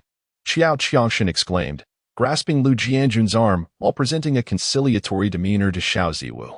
Xiao Ziwu remained silent, simply moving closer to Qiao Muyu, a clear indication that seeking him was futile. They would need to appeal to Qiao Muyu instead.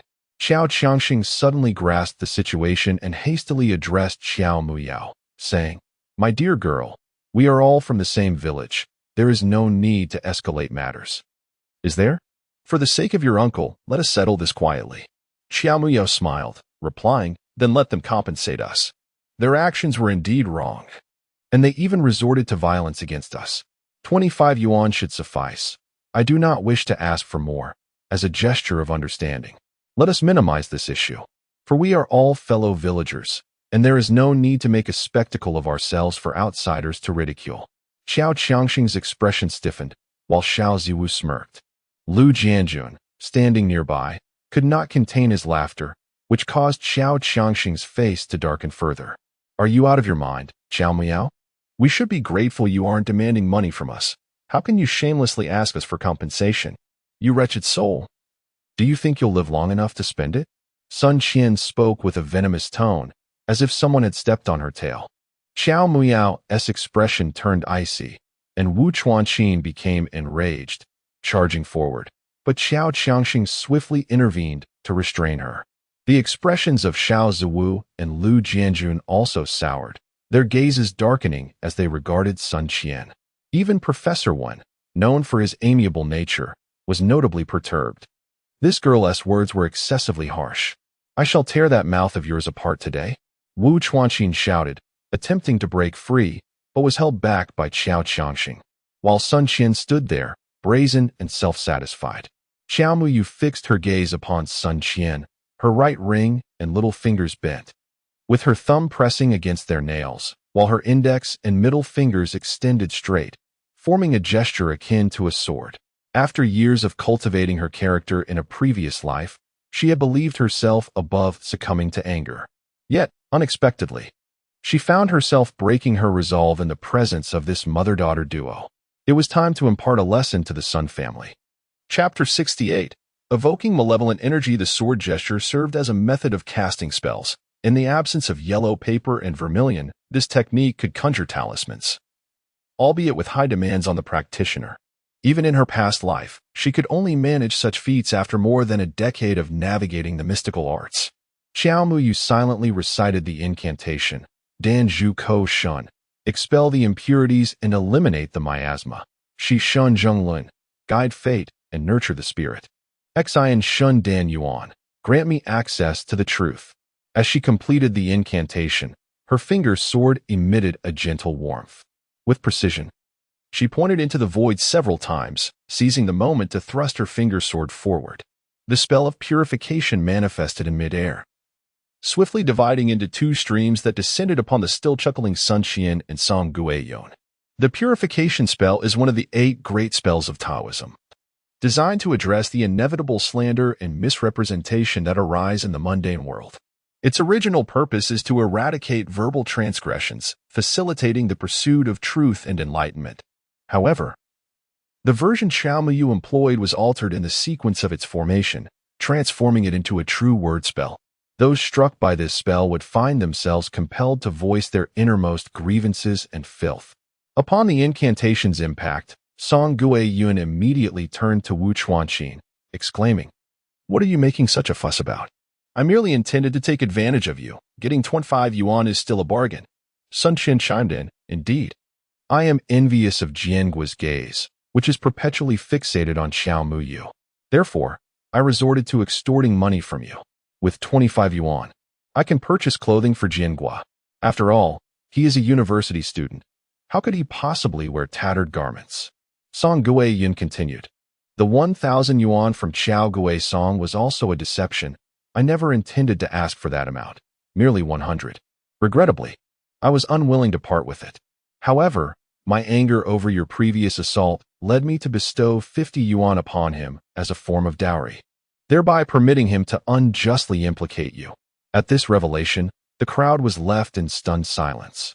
Were the Sun mother and daughter truly mad? Xiao Changsheng's countenance darkened, realizing that it was all a performance orchestrated by the Sun family. The so-called 1,000 yuan dowry was merely a ruse.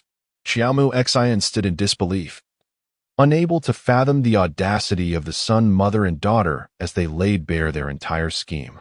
She needed to extricate herself from this predicament. After all, this ill-conceived plan was not her own, but merely a favor she had agreed to assist with. Lu Jianjun laughed heartily, finding the antics of this mother-daughter duo rather foolish. Only Xiao Ziwu regarded Xiao Muyu with a knowing glance, her expression betraying no surprise, as if she had anticipated every word that emerged from the mouths of the Sun family. "What are you country bumpkins staring at? Once I marry Jiangua, I will become a city dweller. At that point, I shall distance myself from you, for you are truly repugnant. When my family, Jinqing, ascends to prominence, I shall flaunt my status, ensuring that you all grovel before me in the future."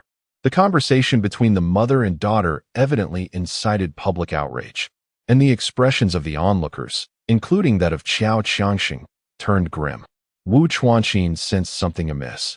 Even if the Sun family were truly foolish, they would not dare to speak such words openly. She approached Xiao Muyu, grasped her hand, and shielded her behind herself. Xiao Muyu, undeterred, subtly stirred her sword. It was clear that not a single member of the Sun family was virtuous, and thus she decided to escalate the situation. With a slight movement of her sword, she summoned the surrounding malevolent energy. If anyone were to observe closely at that moment, they would notice the branches and leaves of the trees in Qiao village swaying without the slightest breeze.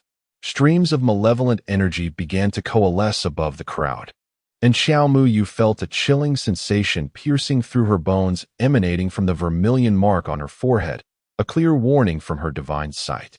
This maneuver exacted a significant toll on her body. However, Xiao Muyu paid it no mind. How could a master of feng shui allow these insignificant pests to bully her? Was the wind beginning to stir? The onlookers felt the temperature around them drop several degrees. As the malevolent energy gathered in the air, Xiao Muyu formed a hand gesture, transforming the energy into 3 substantial forms.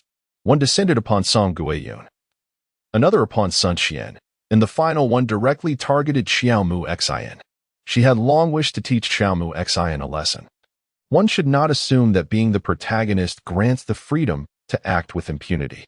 This surge of malevolent energy was sufficient to diminish her fortune by a tenth, ensuring that her path of vengeance would not be smooth. Once the spell was cast, Xiao Muyu exhaled sharply, beads of sweat forming on her forehead. This body was far too frail. Summoning the malevolent energy had nearly exhausted her. "What is wrong, Yue?" Wu Chuanqin felt her daughter's palm was icy cold.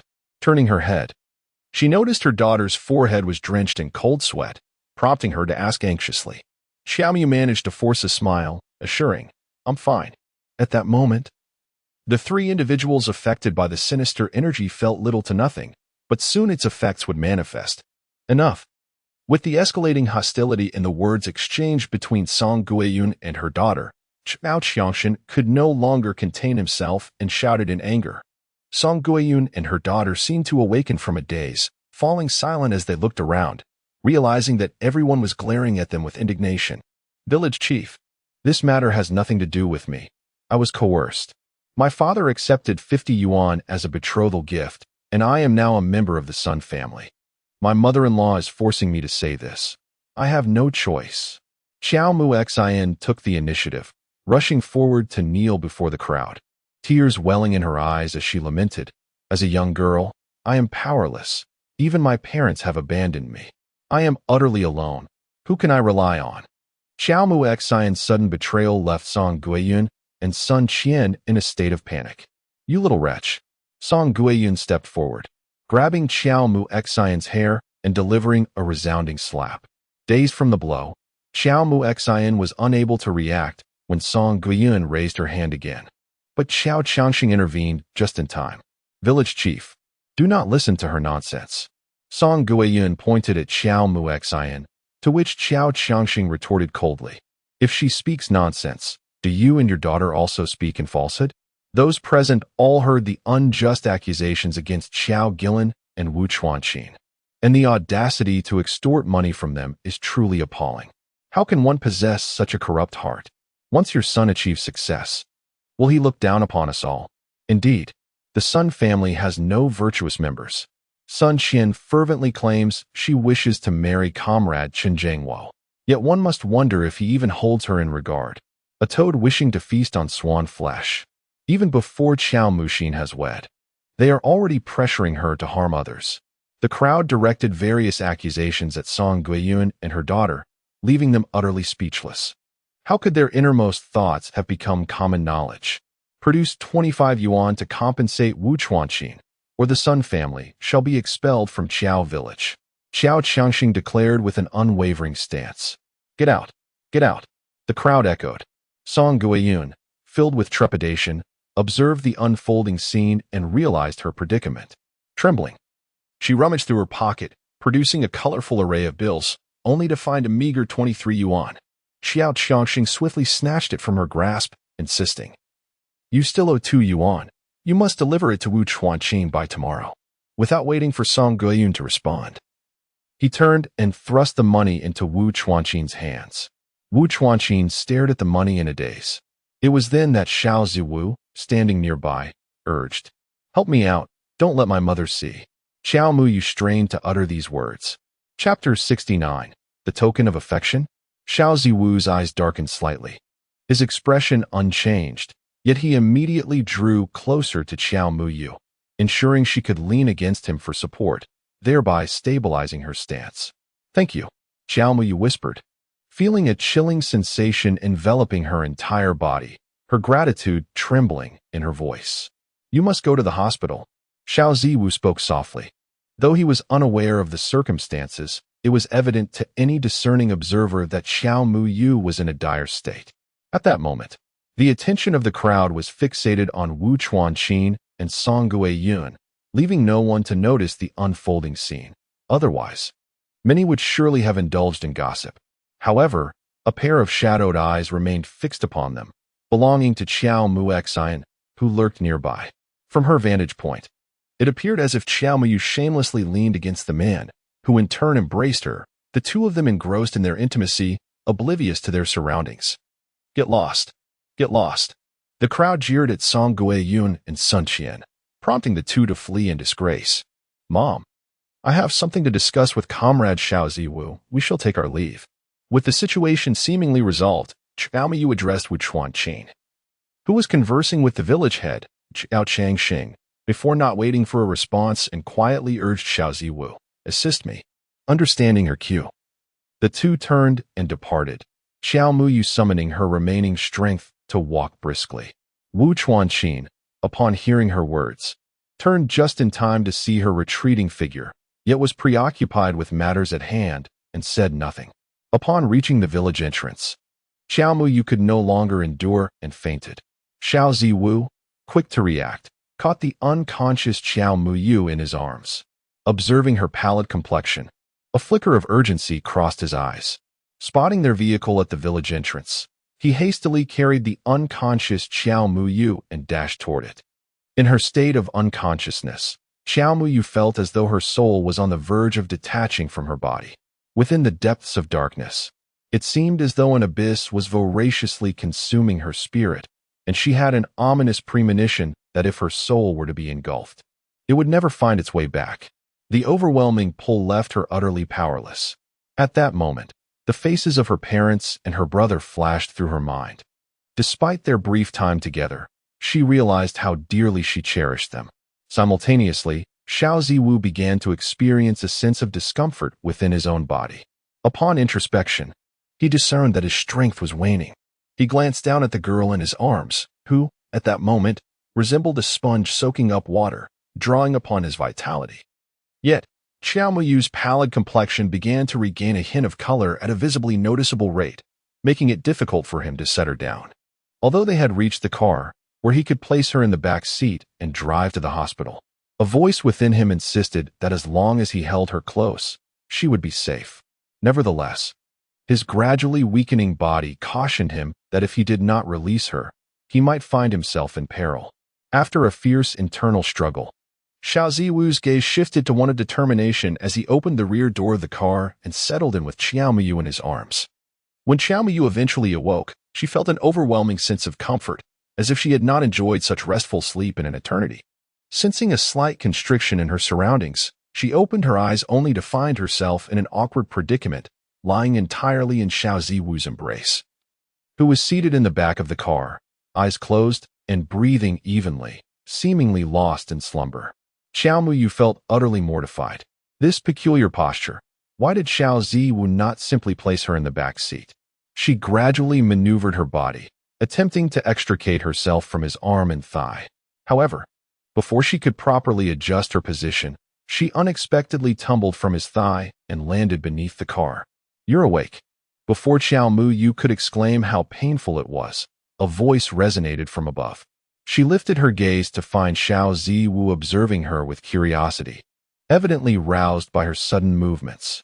Xiao Muyu chuckled awkwardly indeed. A large hand reached out towards her. "You're unwell. Why aren't you getting up?" Embarrassed, Xiao Muyu grasped Xiao Ziwu's hand and stood, though she could only manage a half squat in the back seat. His hand, Xiao Muyu noticed that Xiao Ziwu's hand was icy cold. She quickly scrutinized him and discovered that his aura was tainted with a hint of dark energy. Alarmed, she hastily emerged from the vehicle, realizing it was already noon. She had slept through to midday.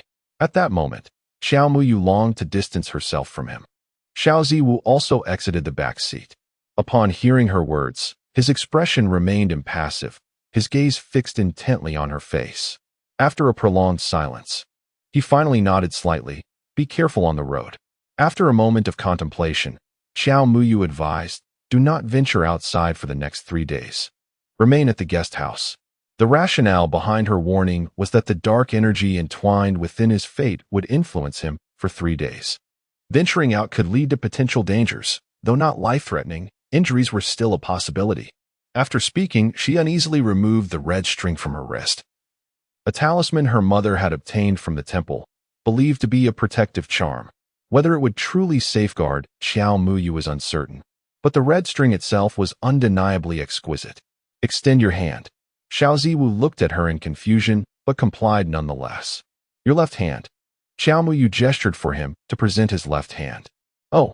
Xiao Ziwu lowered his right hand and extended his left. Xiao Muyu tied the red string around his wrist, saying, consider this red string a token of my gratitude. Thank you for saving me today, and for helping my mother. The red string, representing the active male energy, is most effective when worn according to the principle of male left, female right to counteract negative influences. Xiao Ziwu's luck had waned, making him particularly susceptible to misfortune over the past 3 days, and thus the red string would serve to mitigate such adverse energies. He seemed to recall Jian Jun mentioning that red strings typically symbolize tokens of affection. Is this truly a gesture of gratitude? Xiao Muyu reiterated her point before turning and departing. Chapter 70. Helping you take revenge, Xian Air. Do not cry. I shall avenge you.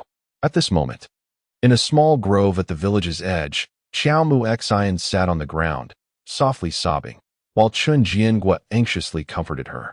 What can you do to help me take revenge? Xiao Mu Xian looked up at Chun Jiangua, her tear-filled eyes strikingly beautiful, rendering him momentarily speechless. Chun Jiangua felt flustered, stuttering in response. Xiao Mu Xian seized a withered branch from the ground and hurled it at him, exclaiming, Leave. I do not want your assistance. Let me be bullied to death. Chun Jiangua recognized his mistakes and, unwilling to evade responsibility, allowed the branches and mud to strike him relentlessly. Once Xiao Muxin grew weary of her outburst, he tentatively asked, Do you feel any better now? Xiao Muxin gazed at this man who sought to placate her, a fire of resentment igniting within her. She deemed him utterly worthless. A useless fool who professed his affection yet failed to offer assistance in times of need. Though her heart brimmed with curses, she understood the necessity of maintaining a facade for the moment. Please do not be angry. Today, I conducted an inspection in the fields. Had I been present, I would not have allowed you to be bullied. Chun Jiangwo hastily explained. What do you suggest I do now? I have done nothing wrong, yet everyone is tormenting me. Even my parents sold me for 50 yuan to the Sun family, and my mother-in-law is pressuring me to frame my uncle's family. I am trapped, with no one to turn to. As she spoke, tears streamed down Xiao Muxin's face. Chun Jiangwo, witnessing the beauty weeping before him, felt an overwhelming sense of helplessness. Do not cry. I will ensure that Sun Qian pays for this. I will make her apologize to you. However, that was not what Xiao Muxin desired. Sun Qian was a simpleton, and once she married into the family, there would be ample opportunities to torment her. With renewed fervor, Xiao Muxin's sobs grew louder. Seeing her in such despair pained Chun Jiangwo's heart, leaving him momentarily speechless. Suddenly, he blurted out, I will take care of Xiao Muyu for you. After all, she was merely a woman. He had done similar things in the past. Xiao Muxin, upon hearing this, lifted her head in astonishment. Really? As Xiao Muxin gazed earnestly at him, Chun Jiangwo quickly nodded. A rural girl, he thought, would certainly be easy to manipulate, just as he dealt with Sun Qian. He would abandon her ruthlessly once she was heavily pregnant, making her acutely aware of the consequences of crossing him. Xiao Muxin wiped away her tears, finding this somewhat acceptable. Since her rebirth, all the unexpected events had transpired around Xiao Mushiwe, leaving her unsettled. First, Xiao Mushiwe had not died. Then, Grandma Wu was also alive. Conveniently discovered by Xiao Mushiwe's parents in the middle of the night and rushed to the hospital. Such coincidences were hard to believe. In her previous life, Song Baiwan had met his demise on this very day, prompting her to check the newspapers, but there were no reports of his death. To her dismay, she coincidentally observed interactions between Song Baiwan and Xiao Mushiwe. Moreover, Ouyang Shul had unexpectedly recognized Xiao Mushiwe. If Xiao Mushiwe continued to associate with these individuals, how could she ever rise to prominence? This thought filled her with trepidation. Could it be that Xiao Mushiwe was her nemesis? If she did not perish, would Xiao Muxin be unable to alter her fate? The farce from this morning, although devised by Song Guiyun and Sun Qian, had her embellishments intertwined. Her intention was to tarnish Xiao Mushiwe and her uncle's family's reputation, compelling them to leave Xiao family village, yet it inadvertently allowed them to escape a calamity. So when will you take action? Xiao Muxin inquired earnestly, her tone unusually gentle. The beauty spoke softly, prompting Chen Jiangwo to thump his chest, declaring, "In the next few days. In a couple of days, everyone will be planting rice, and the village chief has asked me to educate each household on the technical aspects. When it comes to Xiao Mushiwe's family, I will devise a plan. Thank you, Comrade Jiangwo." Upon receiving this answer, Xiao Muxin felt a sense of satisfaction within her heart, and for once, she spoke to Chen Jiangwo in a gentle tone. "No need to thank me. It is but my duty," Chen Jiangwo exclaimed as he reached out to grasp Xiao Muxin's hand, only for her to deftly evade his gesture. "Are you bullying me as well?" Xiao Muxin's eyes reddened, her face a mask of indignation as she shouted at him. "You think you can take advantage of me for merely this small favor? Not a chance." Chen Jiangwo hastily waved his hands in a flurry. A look of panic etched across his face as he fervently defended himself. "No, truly not. I am sorry. Exiner, I recognize my mistake." Xiao Muxin vehemently wiped the spot where Chen Jiangwo had touched her, then stood up. "I am not the kind of woman who is easily trifled with. If you dare to bully me, do not seek me out in the future." With those parting words, she turned on her heel to leave, adding over her shoulder, "Do not follow me, or I shall be even angrier. If you wish to appease me, you ought to know what to do." Upon hearing this, Chen Jiangwo immediately halted in his tracks and fervently nodded. "Rest assured, I will ensure that Sun Qian becomes pregnant soon. And I will also find a way to handle the situation with Xiao Muxin." With her back to Chen Jiangwo, Xiao Muxin's lips curled into a smile. There was no trace of sorrow in her eyes. She laughed softly as she wiped away the tears at the corners of her eyes, then left with a sense of contentment. As she hastened her pace, having dealt with Chen Jiangwo, she had other matters to attend to. However, just as she was about to move forward, she suddenly stumbled into a hole in the ground, losing her balance. She instinctively tightened her waist, only to feel a sharp pain. She had sprained her back. Upon returning home, Xiao Muxin found her mother absent, but instead, she encountered her father preparing lunch, while her brother assisted by tending to the fire. Xiao Muyu briefly recounted the events, while Xiao Muyun, filled with fury, shouted loudly. He seized the firewood stick, preparing to confront the Sun family, but was promptly halted by Xiao Muyu. The stick was as thick as an arm, and should it strike someone, it would undoubtedly leave them bedridden for days. The Sun family had already suffered significant losses, and this incident had utterly disgraced them. The reason she stopped her brother was that he was about to enlist. Engaging in a brawl at such a critical moment could tarnish his reputation in the eyes of the recruitment officers, ultimately leading to his detriment.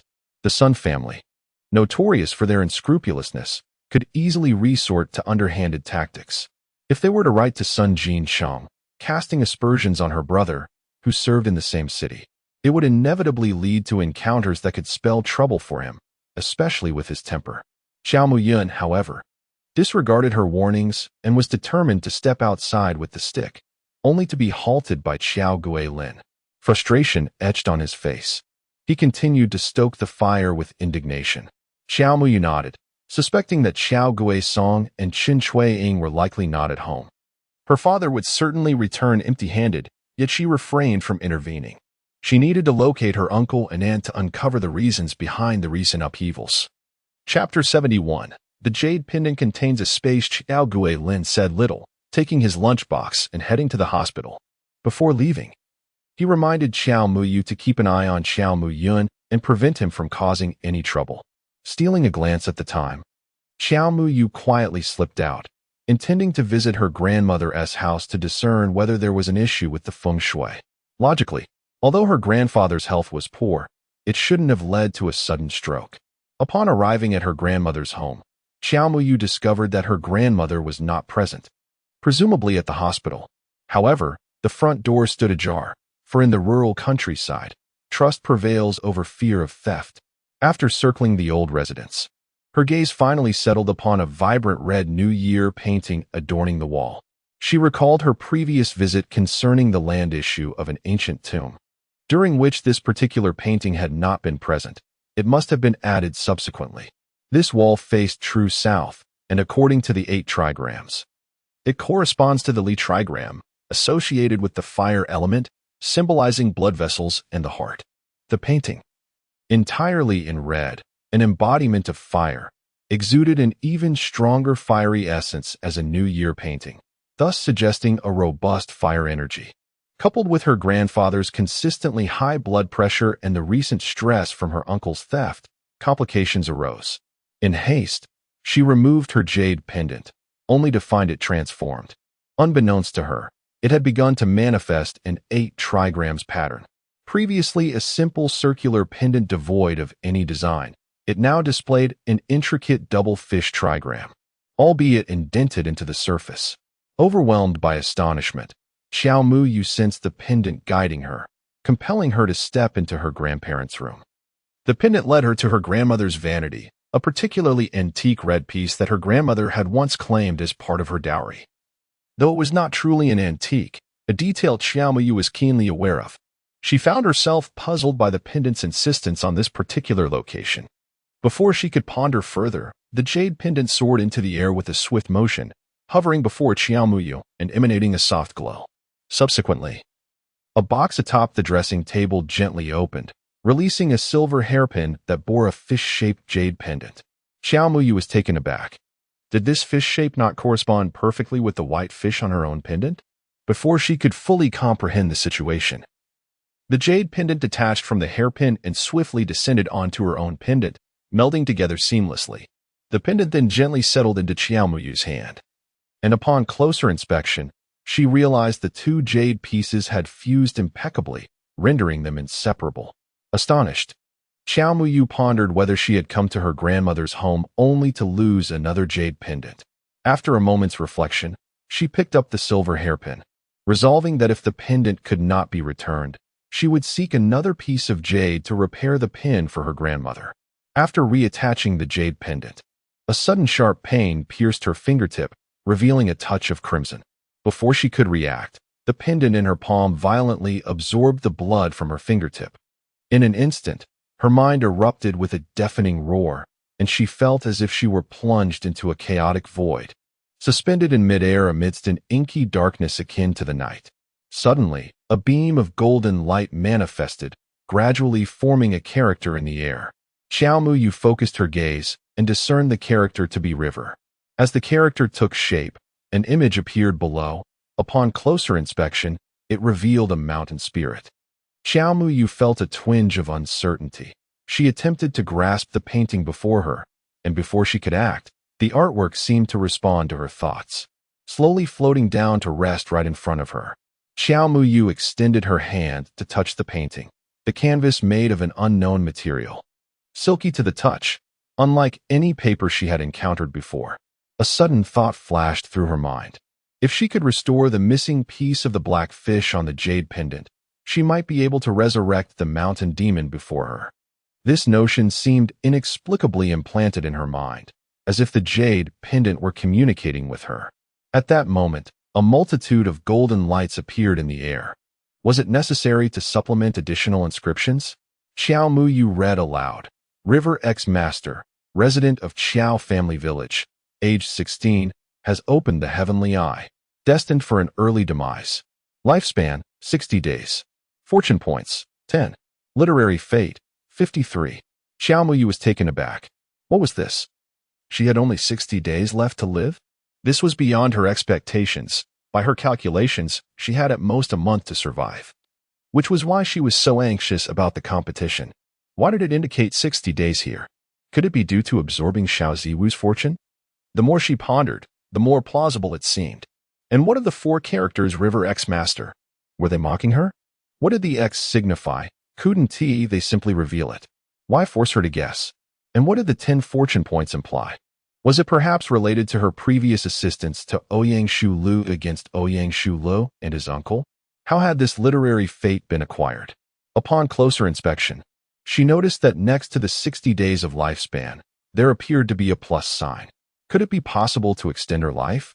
She focused her thoughts on the plus sign, intently staring at the number 60, and, indeed, it transformed into 61 days. However, her fortune points instantly dropped to 0. Xiao Muyu felt as though she might spit blood. Was 10 points of fortune exchanged for just a single day? Was this not overly exploitative? However, the aura of literary fortune remained unchanged. She attempted to press the plus sign once more, but this time there was no alteration. Xiao Muyu felt perplexed. Literary fortune was capable of altering fate, so why was there no change? Could it be that her literary fortune was insufficient?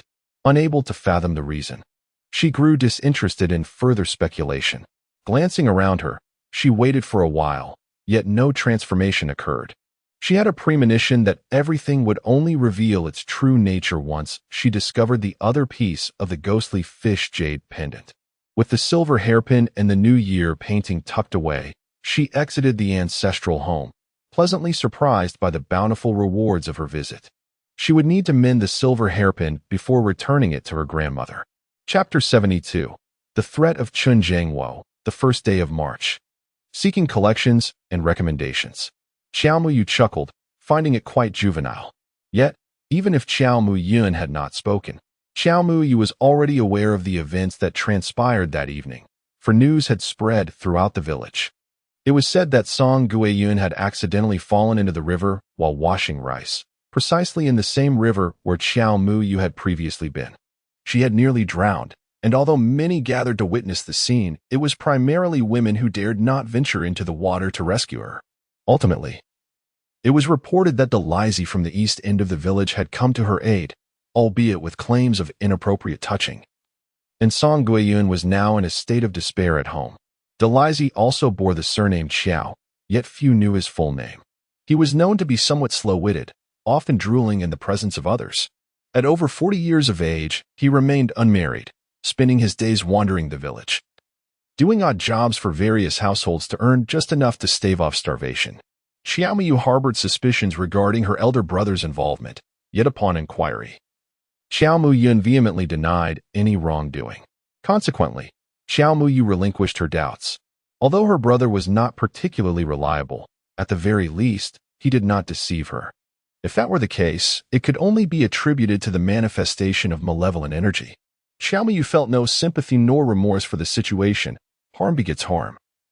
And those who seek to harm their own should anticipate retribution. For the ensuing 3 days, Chao Gui Lin and Chao Gui Shan relentlessly searched for Chao Gui Song. But he seemed to have vanished without a trace. It was not until the 4th day that both families learned the truth. Chao Gui Song had incurred debts from loan sharks, and the creditors had tracked him down to the village. Consequently, the couple fled with Chao Mu Hua, leaving Chao Mu Xin behind. Their actions of pilfering from the elderly Chao and seeking a bride price from the Sun family were merely schemes to gather funds for their escape. During these days, Xiao Ziwu was conspicuously absent from the vicinity of the ancient tomb, with only Professor Wen and Lu Jianjun appearing daily. Despite Xiao Muyu's discreet observations, she could not find Xiao Ziwu. A wave of guilt washed over her. It was indeed due to her absorption of fortune that such misfortunes had befallen him. Yet, she felt a glimmer of relief amidst the calamity. Had she ventured out while feverish, the situation might have been more perilous.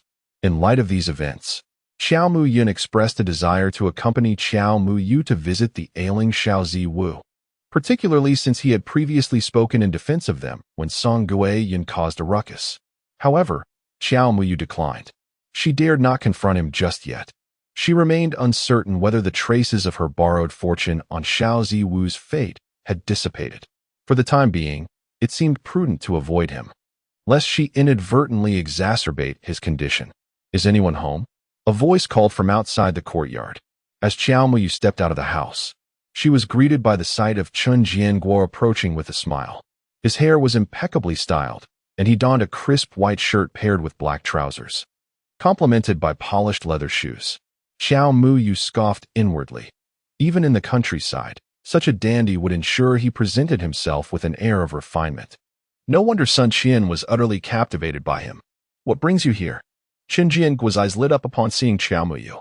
She stood gracefully, her long, jet black hair cascading over her shoulders, clad in a white dress adorned with delicate patterns, resembling a fresh and elegant daisy. The small red mole between her brows added an enchanting allure to her appearance, making it impossible not to feel drawn to her presence. In a few days, we need to transplant rice seedlings, and I came to share some information on pest control after transplantation."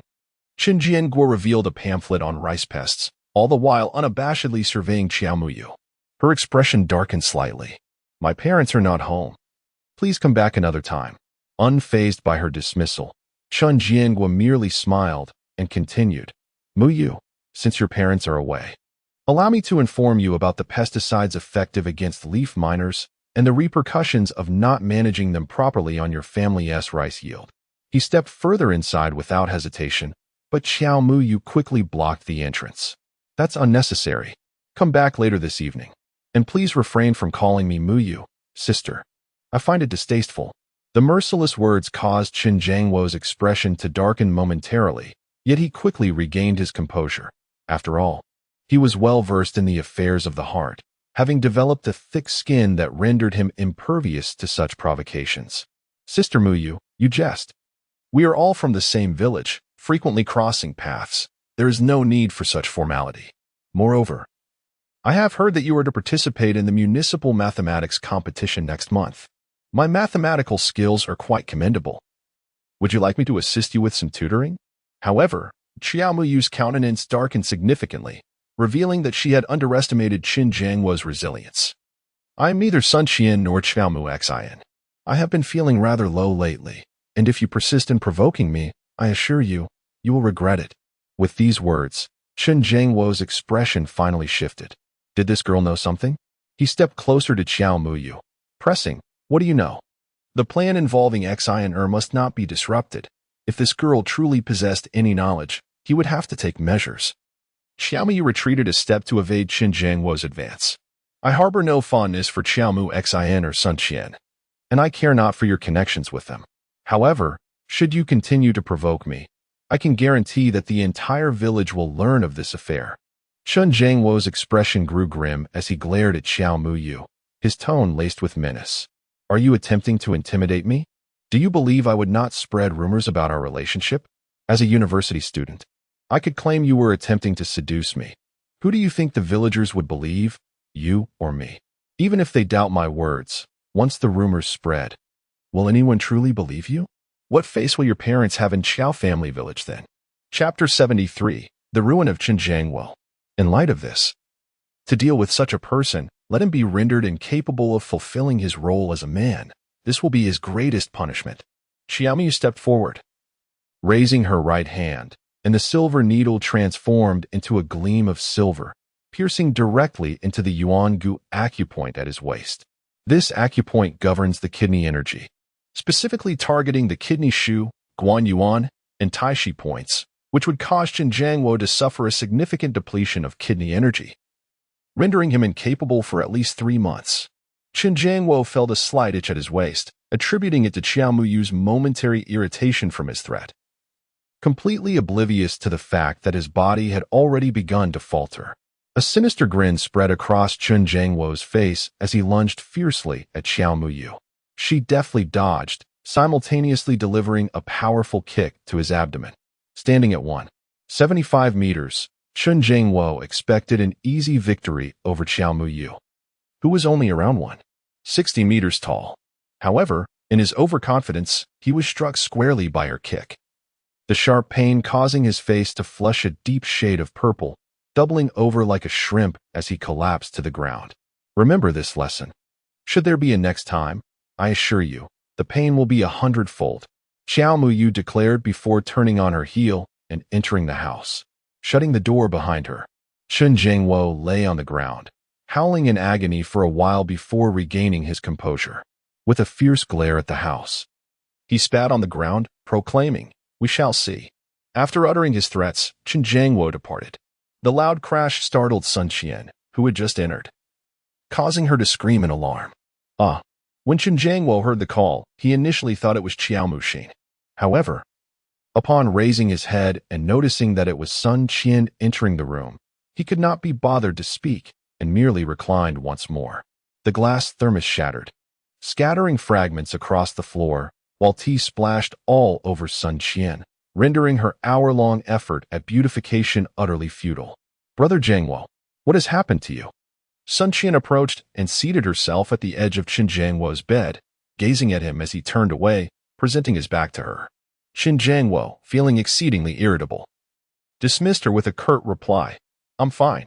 Brother Jingwo, we haven't seen each other for 3 days. I've missed you so much." The recent chaos at home, stemming from her mother being rescued from the water by a certain rogue, had become the subject of increasingly malicious gossip. This led her father to physically reprimand her mother several times, and consequently, she was forbidden from stepping outside. For 3 days, she had longed for Brother Jingwo. Today, she had managed to sneak out while her father went to the fields to check on the rice paddies, only to arrive and find herself drenched.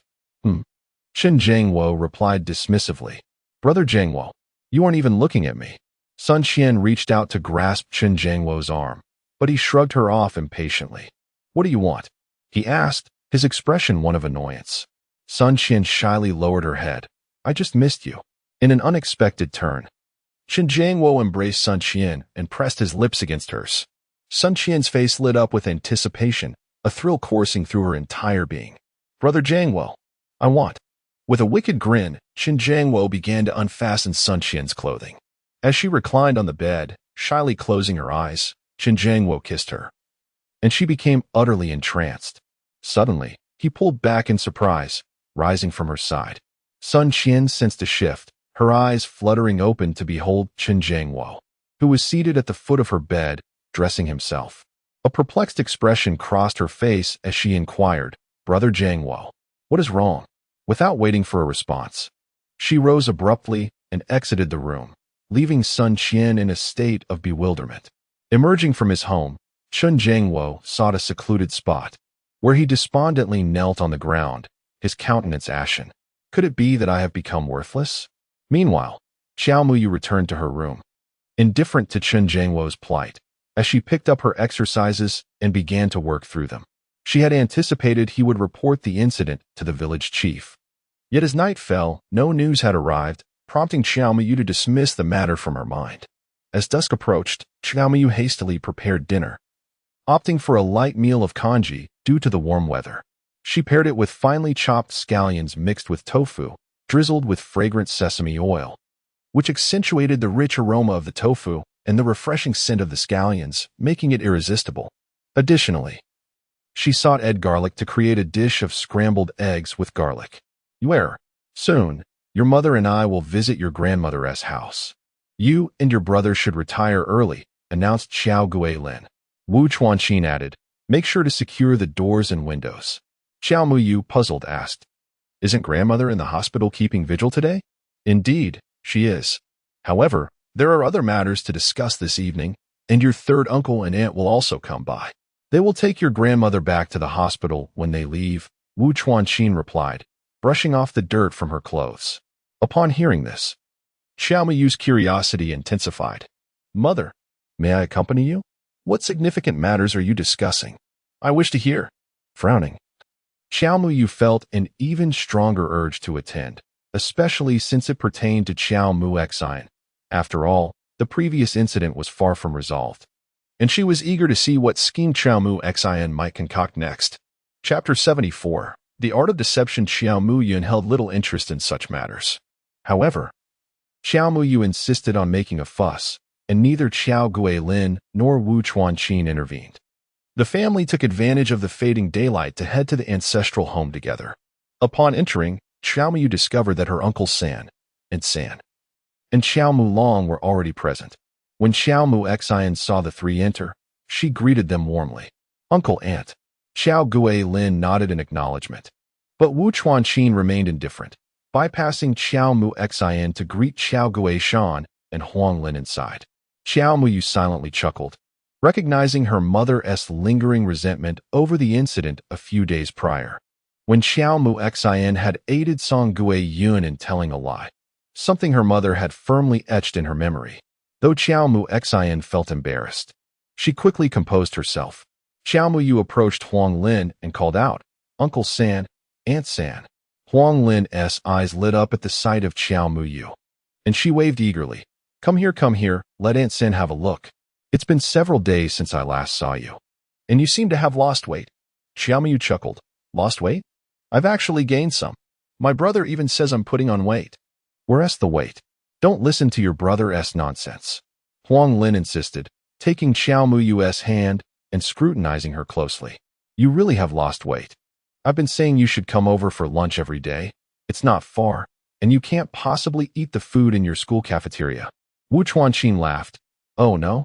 You and Guishan have jobs. When would you have time to cook? Having more people means more pairs of chopsticks. Besides, how much can you eat?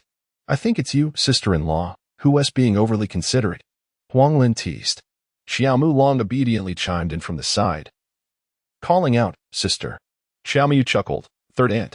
It's not that my mother is being distant. It's simply that you have De Long to care for. Another little one on the way, and work to attend to. If I were to visit, you would surely be overwhelmed. Huang Lin responded with a smile. A daughter truly knows how to be considerate. My little me must be a daughter. She said this while gently caressing her own belly. The two families exchanged laughter and light-hearted banter, while Xiao Mu Xian stood off to the side, feeling distinctly out of place. She cast a cold glance at Huang Lin. Having greeted her third aunt moments earlier, she had been met with indifference, yet Xiao Mu Yu's arrival elicited a broad smile from her. Even Xiao Mu Long, upon seeing her, failed to acknowledge her presence, while he eagerly called out to Xiao Mu Yu's sister. This entire family seemed far from virtuous. Xian heir, where is your grandmother? Qiao Guishan suddenly inquired. As soon as the words left Xiao Mu Xian's lips, Qiao Old Lady emerged from the backyard. Grandma. Xiao Mu Yu stepped forward to greet her, offering a supportive arm to the elderly matriarch. Everyone is here? Qiao Old Lady settled down among the gathering, and Xiao Mu Yu instinctively sat beside her, leaning affectionately against her. Qiao Old Lady beamed as she stroked her granddaughter's head, relishing the closeness. She adored being cherished in such a manner, unlike Xian heir, who often felt distant. Over the past few days, Xian heir had slept beside her yet maintained a certain aloofness, almost as if avoiding her. However, she did not impose her wishes, understanding that her grandchildren had their own inclinations. Seeing that there was no space next to Qiao Old Lady, Xiao Mu Xian awkwardly stood to the side. Qiao Old Lady surveyed her two sons and their wives. Qiao Guilin and Qiao Guishan exchanged glances. Neither had a solution in mind, for both wives had previously agreed not to touch this proverbial hot potato while at home. As soon as Grandma Qiao finished speaking, Qiao Muxin knelt before Qiao Guilin and Qiao Guishan. Startled, both uncles rushed forward to assist her, but Qiao Muxin evaded their grasp, tears streaming down her face. Uncles, please allow me to speak. I am aware that my parents have erred, and I understand that they do not cherish me. They favor my younger brother, which is why they abandoned me. This is my fate, and I harbor no resentment towards anyone. I merely wish to strive for a change in my destiny. Grandmother and grandfather care for me, yet I simply cannot remain here. Unless absolutely necessary, I do not wish to impose upon you, dear uncles. However, I find myself in a predicament. Rest assured, regardless of whose home I reside in, I will diligently handle household chores and care for my younger siblings. As for my future university expenses, I will not burden you with them.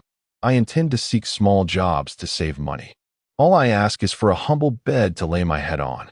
Xiao Muxin spoke with a heart full of emotion, bowing deeply to Qiao Guilin and Xiao Guishan. Yet, to Qiao Muyu, the scene felt extraordinary. She sensed no sorrow emanating from Xiao Muxin. At that moment, Grandma Qiao wiped her tears, for no matter the circumstances, she cared for her granddaughter, even if not by blood.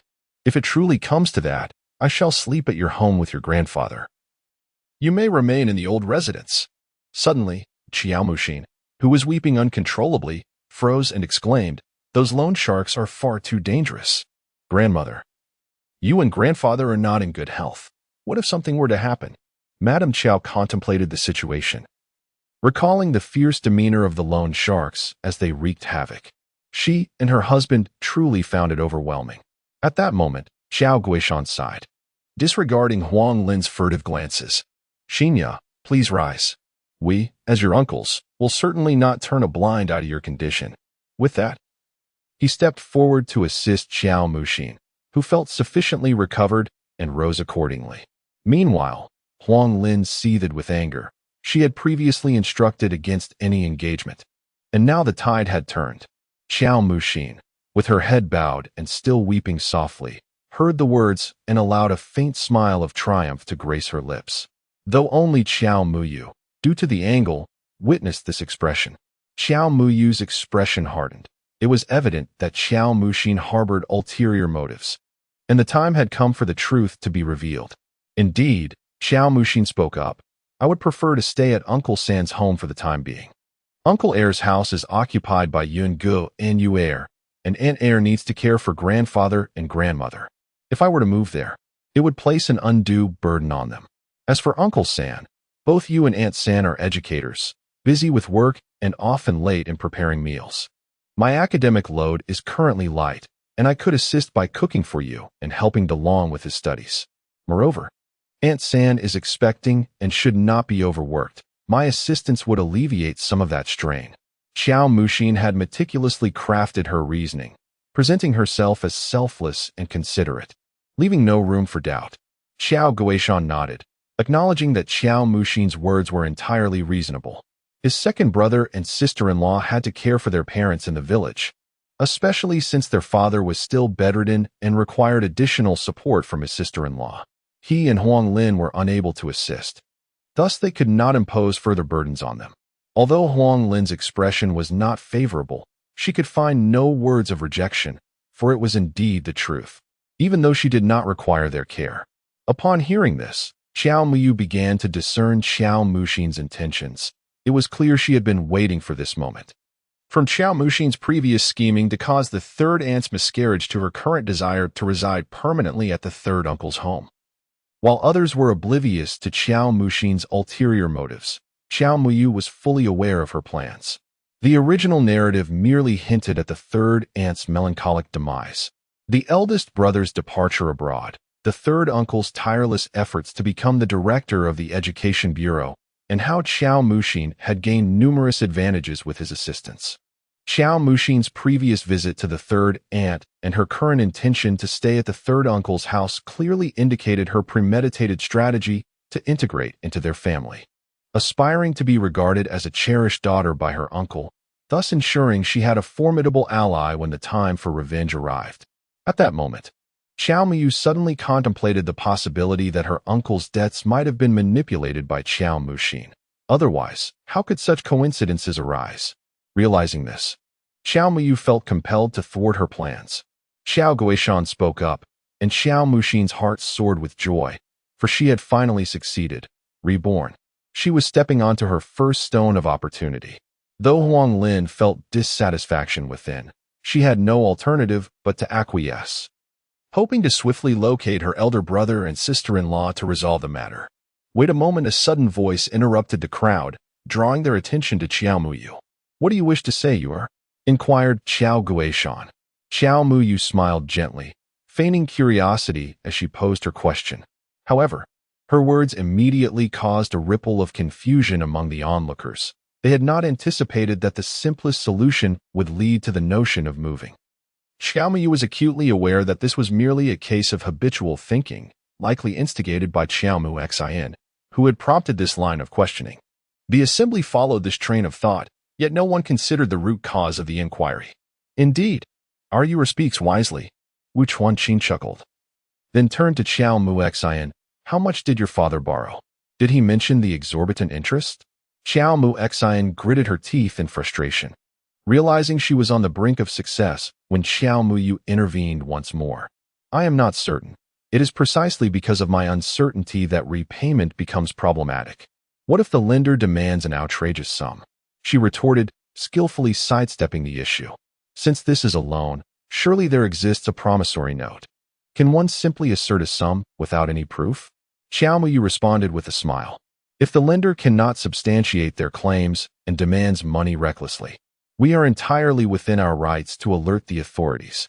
Such usury is illegal. Her statement effectively cut off Qiao Muxian's retreat, prompting nods of agreement from the others, who found her reasoning sound. Qiao Guilin chimed in, indeed. We cannot allow you, a mere girl, to face such adversity without a home. Regardless of the circumstances, they resolved to first visit the home of the third uncle, for once they were inside. Evicting her would prove a far more arduous task. Xiao Guishan contemplated the situation and realized that the predatory lenders could very well appear at any moment. If something truly went awry, distant help would be of no avail. Qiao Muxin's eyes were filled with agitation. Why did Qiao Muyu persist in opposing her? That insufferable girl was truly irksome.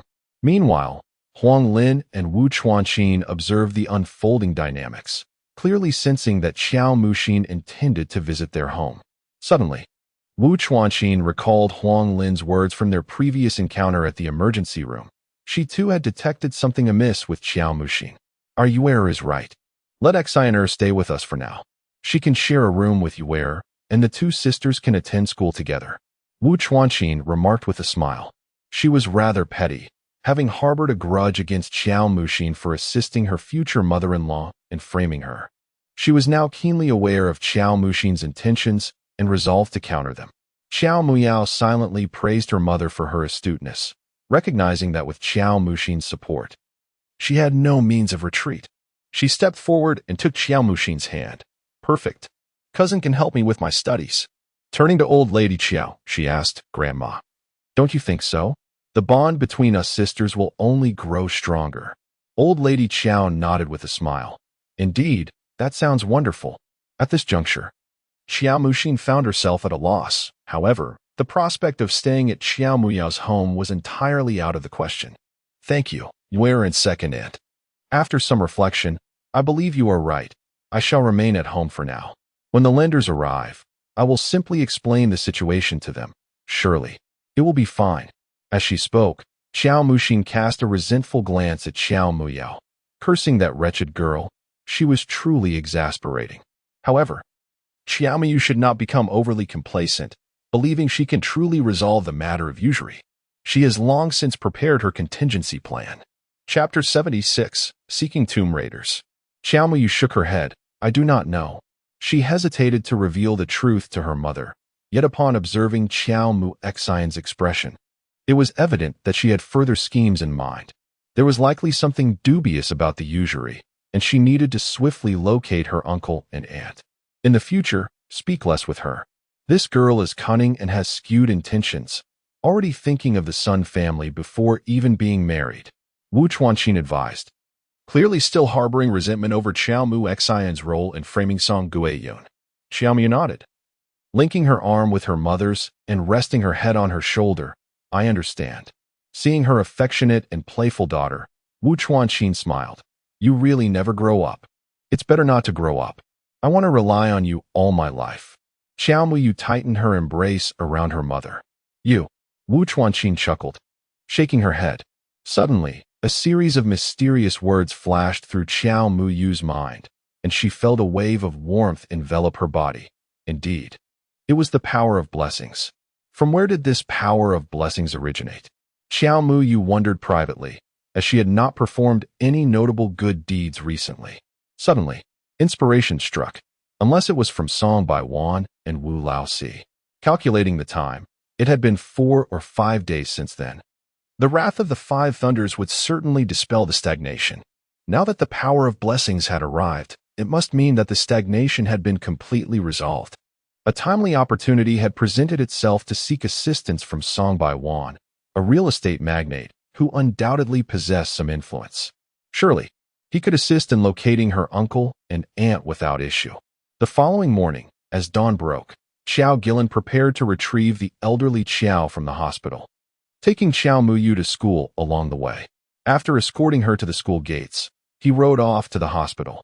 Xiao Muyu lingered until her father vanished from sight before she turned toward Dao Yuan's shop. As she stepped inside, Wu Laosi hurriedly approached, exclaiming, "Now I understand why you look so refreshed this early in the morning. It's because you've come, master." The tone was irksome, prompting Xiao Muyu to roll her eyes. "Has everything been resolved?" she inquired, moving to sit down. Wu Laosi quickly set about boiling water for tea. "If you hadn't tea come today, I would have sought you out myself. Song Baiwan wishes for you to take another look. He fears that the residual death energy has not been entirely eradicated." Xiaomiyu shared his concern, replying, "I'll attend school for now, but I'll return here after classes. Please inform him accordingly. Also, do ask him to assist in locating uncle and the others." "Master, am I truly free of troubles now?" Wu Laosi asked, a hint of anxiety in his voice. The recent events had left him uneasy, and he could not find solace without hearing Xiao Muyu's assurance. Xiao Muyu scrutinized him carefully, noting that the death energy surrounding Wu Laosi had dissipated entirely. Only a trace of malevolent aura remained, a residue from the cursed artifact, unrelated to the matter at hand. Upon seeing this, she suddenly recalled her prior commitment to Xiao Ziwu regarding the grave robbers. "You are no longer in peril. However, there is a matter on which I require your assistance." Upon hearing that there was no cause for concern, Wu Laosi immediately exhaled a sigh of relief. When Xiao Muyue expressed her willingness to assist, he promptly thumped his chest and declared, "Master, do not hesitate to speak your mind. I, Wu Laosi, would not flinch at the prospect of traversing a mountain of knives or plunging into a cauldron of boiling oil. Utilize your connections to locate the tomb raiders you previously encountered." Xiao Muyue stated directly, without any preamble.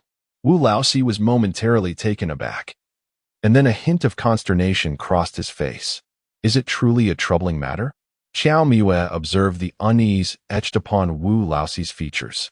With a wry smile, he replied, "Master, you are not part of our circle, so you are unaware of the rules that govern our trade." "What rules?" "Do not inquire about origins.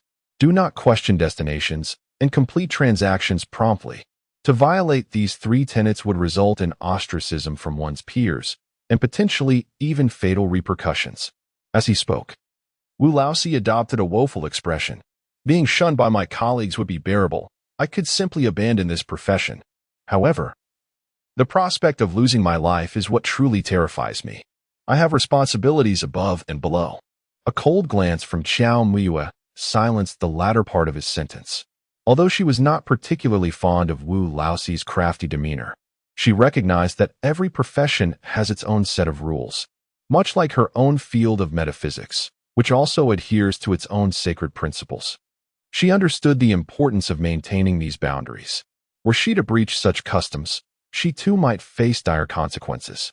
Xiao Muyue was not a naive idealist. Otherwise, she could have easily leveraged national righteousness to morally compel Wu Laosi. "Very well," Xiao Muyu contemplated before speaking.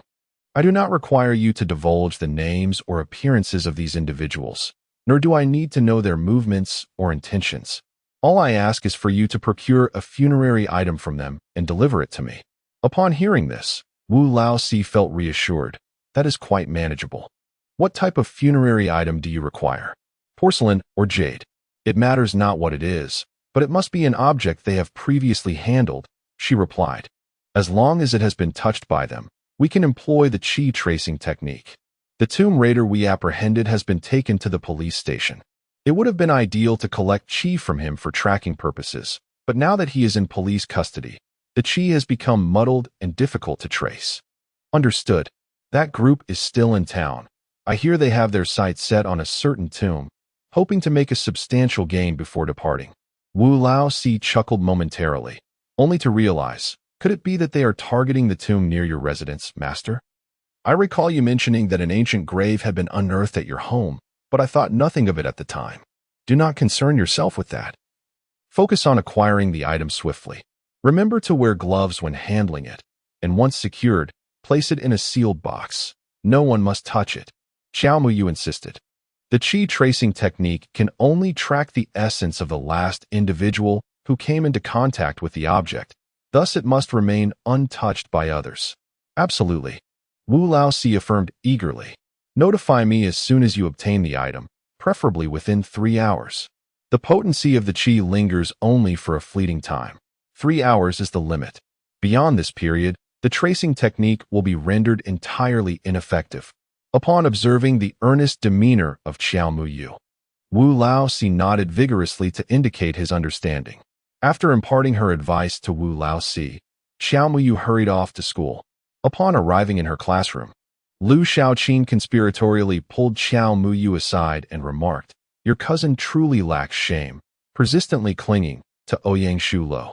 Sun Jincheng is bound to be wearing a green hat." Chapter 77. The business venture following Lu Shaoqin's gaze.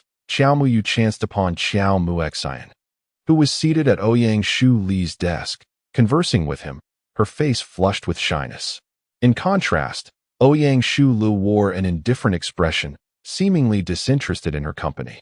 Xiao Muyu chuckled softly and gently shook her head at Lu Shaoqin, saying, "Let us not concern ourselves with such matters.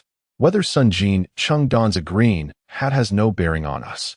Even if he is a pitiful fool, what does it matter? I harbor no affection for Sun Jin Cheng's mother and sister, and consequently, I feel no warmth towards him either." Lu Shaoqin nodded in agreement and then unfolded a test paper, asking, "Could you help me figure out how to solve this problem? I toiled over it last night and still couldn't identify my mistake." "Let me take a look," Xiao Muyu replied. Recently, Lu Shaoqin had been putting forth considerable effort and frequently sought Xiao Muyu's assistance with her studies, to which Xiao Muyu was more than happy to oblige. Meanwhile, Ouyang Shu Lu, exasperated by Xiao Muexian's incessant chatter, found himself increasingly irritated. Were it not for the fact that she was Xiao Muyu's cousin, he would have shown little interest in her company. "Ouyang, I have a question I can't solve. Could you assist me?" Xiao Muexian interjected from behind, producing her own test paper. The smile on Xiao Muxin's face momentarily froze before quickly returning. "In just 10 days, we will participate in the competition. I heard that our teacher plans to gather a few of us for intensive training after school. I wonder where the teacher intends to take us." "Ouyang, is there a place you would like to go?" Ouyang Shul suddenly showed interest, looking towards Xiao Muxin. "Is your cousin participating as well?" Xiao Muxin nearly snapped her pen in frustration. Why was it always about Xiao Muyu? She should be participating. Haha. Xiao Muxin laughed lightly, though her heart was already consumed by fury. "Really?" Ouyang Shul then glanced in the direction of Xiao Muyu's seat, just in time to see her arriving. A surge of joy filled his heart as he hurriedly stood up. "Ouyang, where are you going?" Xiao Muxin quickly inquired as she noticed him leaving. Disregarding her, Ouyang Shul approached Xiao Muyu's seat directly. "I heard the teacher is organizing a training session after school for the competition. Would you like to join?" Taken aback, Xiao Muyu replied, "Why hasn't anyone told me? Who mentioned this?" Ouyang Shul pointed at Xiao Muxin, who stood nearby. "Your cousin said so." Xiao Muxin let out a dry laugh. "The teacher asked me to inform you, but I haven't had the chance to tell you yet." What a convenient excuse. Xiao Muyu could hardly be bothered to retort. Lu Shaoqin, standing nearby, scoffed. Is it a matter of not having the time or simply not wanting to inform her? Lu Shaoqin rolled her eyes, too disinterested to argue with Xiao Muxin. "Are you going to participate?" Ouyang Shul turned his eager gaze toward Xiao Muyu. "I'm not participating." Xiao Muyu firmly declined, for after school, she still needed to seek out Song Bai Wan. She called out to him, "Wait a moment." Previously, she had recommended Ouyang Shu Lu to seek assistance from Wu Laozi in locating a burial site, but as it happened, Wu Laozi had accompanied Song Bai Wan and went into hiding for several days. Thus the matter had remained unresolved. In the meantime, Ouyang Shu Lu had also sought her help regarding the same issue, but due to her grandfather's illness, she had been unable to attend to it, leading to the delay. "I see." Upon hearing merely this, Ouyang Shu Li's mood appeared somewhat disheartened. After he departed, Lu Shaoqin resumed her gossiping. I told you, Ouyang Shu Lu has feelings for you. Have you given it any thought? Xiao Muyu rolled her eyes. Could you refrain from gossiping and focus on your studies instead? In truth, Ouyang Shu Lu was quite admirable. It was said that he came from a well-off family and excelled academically. He was even granted a spot in a competition at the last minute.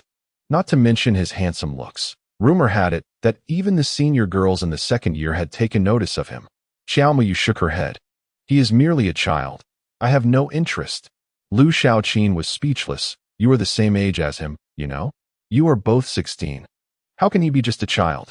Though they were both 16, in Xiao Muyu's eyes, Ouyang Shu Lu truly resembled a mere boy.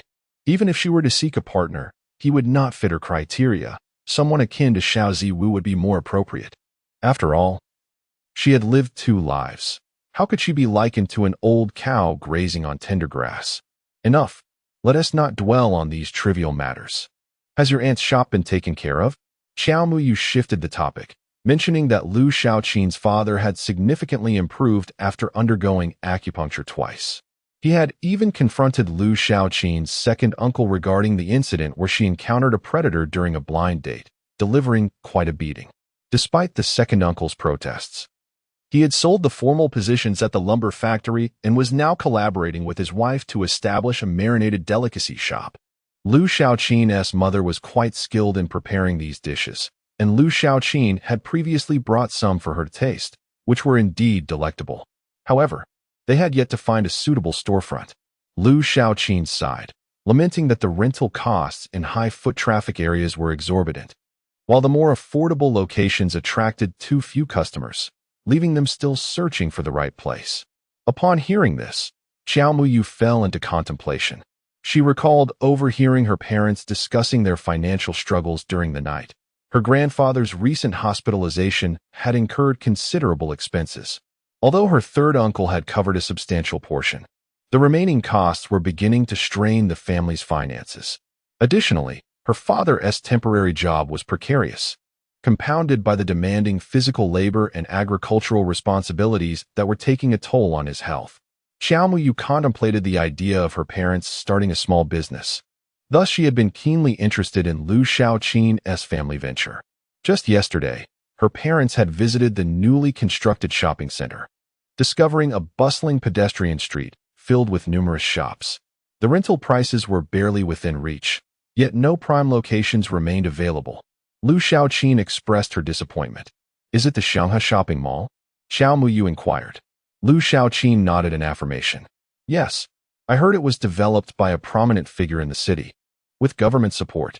Xiao Muyu encouraged her. Have your parents prepare to open the shop. I will assist you in securing a location. Lu Shaoqin wore an expression of skepticism. Is this true or false? Xiao Muyu responded with a mysterious smile. I'll tell you tomorrow. Yet, Lu Shaoqin remained unconvinced and dismissed it from her mind, continuing to consult Xiao Muyu about the exam questions. Chapter 78, 100,000 Yuan After School. Xiao Muyu hurriedly sought out Song Baian, shouldering her backpack and opting out of any supplementary classes. Xiao Mu Xin observed Xiao Muyu's departure with delight. Without the hindrance of Xiao Muyu, she could engage freely with Ouyang Shu. However, upon turning to Ouyang Shu's seat, she discovered that he too had packed his bag and was leaving. Xiao Mu Xin's calculations had faltered, leaving her in a state of frustration. When Chen Chong arrived at the classroom, he found only Xiao Mu Xin and Wang Yang remaining for extra lessons, which left him somewhat disheartened.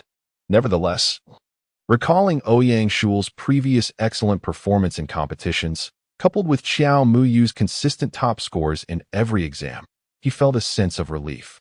Upon reaching Daoyuan's shop, Xiao Muyu found Song Baiwan waiting for her. As soon as he spotted her entering, he hurriedly stood up to greet her, bowing slightly and exclaiming, Master Qiao's great kindness, I shall forever remember. Xiao Muyu glanced at Song Baiwan, noting the formidable aura he exuded. The residual energy from the lightning strike was indeed powerful, completely dispelling any lingering negativity. It appeared that Song Baiwan had even absorbed a trace of the thunderous essence, which would undoubtedly benefit his health, potentially curing him of any minor afflictions. Old Wu, standing nearby, teased, "Anyone can speak sweetly. The crucial matter is how you act." He gestured with his thumb and forefinger as if counting money, a gesture understood by those in the know.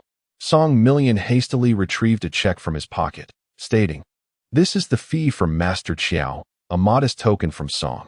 Xiao Muyu accepted the check, glanced at it, and noted the numerous zeros following the singular digit, quickly discerning it to be a check for 100,000 yuan. In 1982, such an amount was indeed a fortune. Wu Laosi leaned in to take a look and was equally astonished. Xiao Muyu returned the check to Song Million, who was uncertain of her intention and tentatively inquired, "Does Master Chiao find it insufficient?" Xiao Muyu shook her head. "You may keep the check for now. I have 3 additional requests for your assistance, and we shall settle the account afterward." Upon hearing this, Song Million felt a wave of relief wash over him, as he had just feared that he might have offended Xiao Muyu by offering too little. "Master Chiao, please do not hesitate to state your needs." "Mr. Song, you must have some connections in Shanghai town, correct?" Xiao Muyu queried. Song Million smiled faintly, exuding confidence. "I wouldn't claim to have influence across the board, but I certainly command a measure of respect. I would like your help in locating 2 individuals, my uncle and aunt, who should be in Shanghai town." Xiao Muyu had deduced the general whereabouts of these relatives, yet their association with Xiao Mu Xian, the female protagonist, made it difficult to pinpoint their exact location. She could only surmise that they resided in Shanghai town. Song Million replied cheerfully, "That is a trivial matter. I can certainly find them within Shanghai town." "And what of the other 2 requests?" "My uncle and aunt have incurred debts with loan sharks. I need you to identify these lenders and unravel the circumstances surrounding this situation." Song Million nodded, considering it a manageable task. "As for the final matter, I wish to establish 2 modest shops at the Shanghai Mall. They need not be large, merely typical street-facing establishments suitable for conducting a modest business."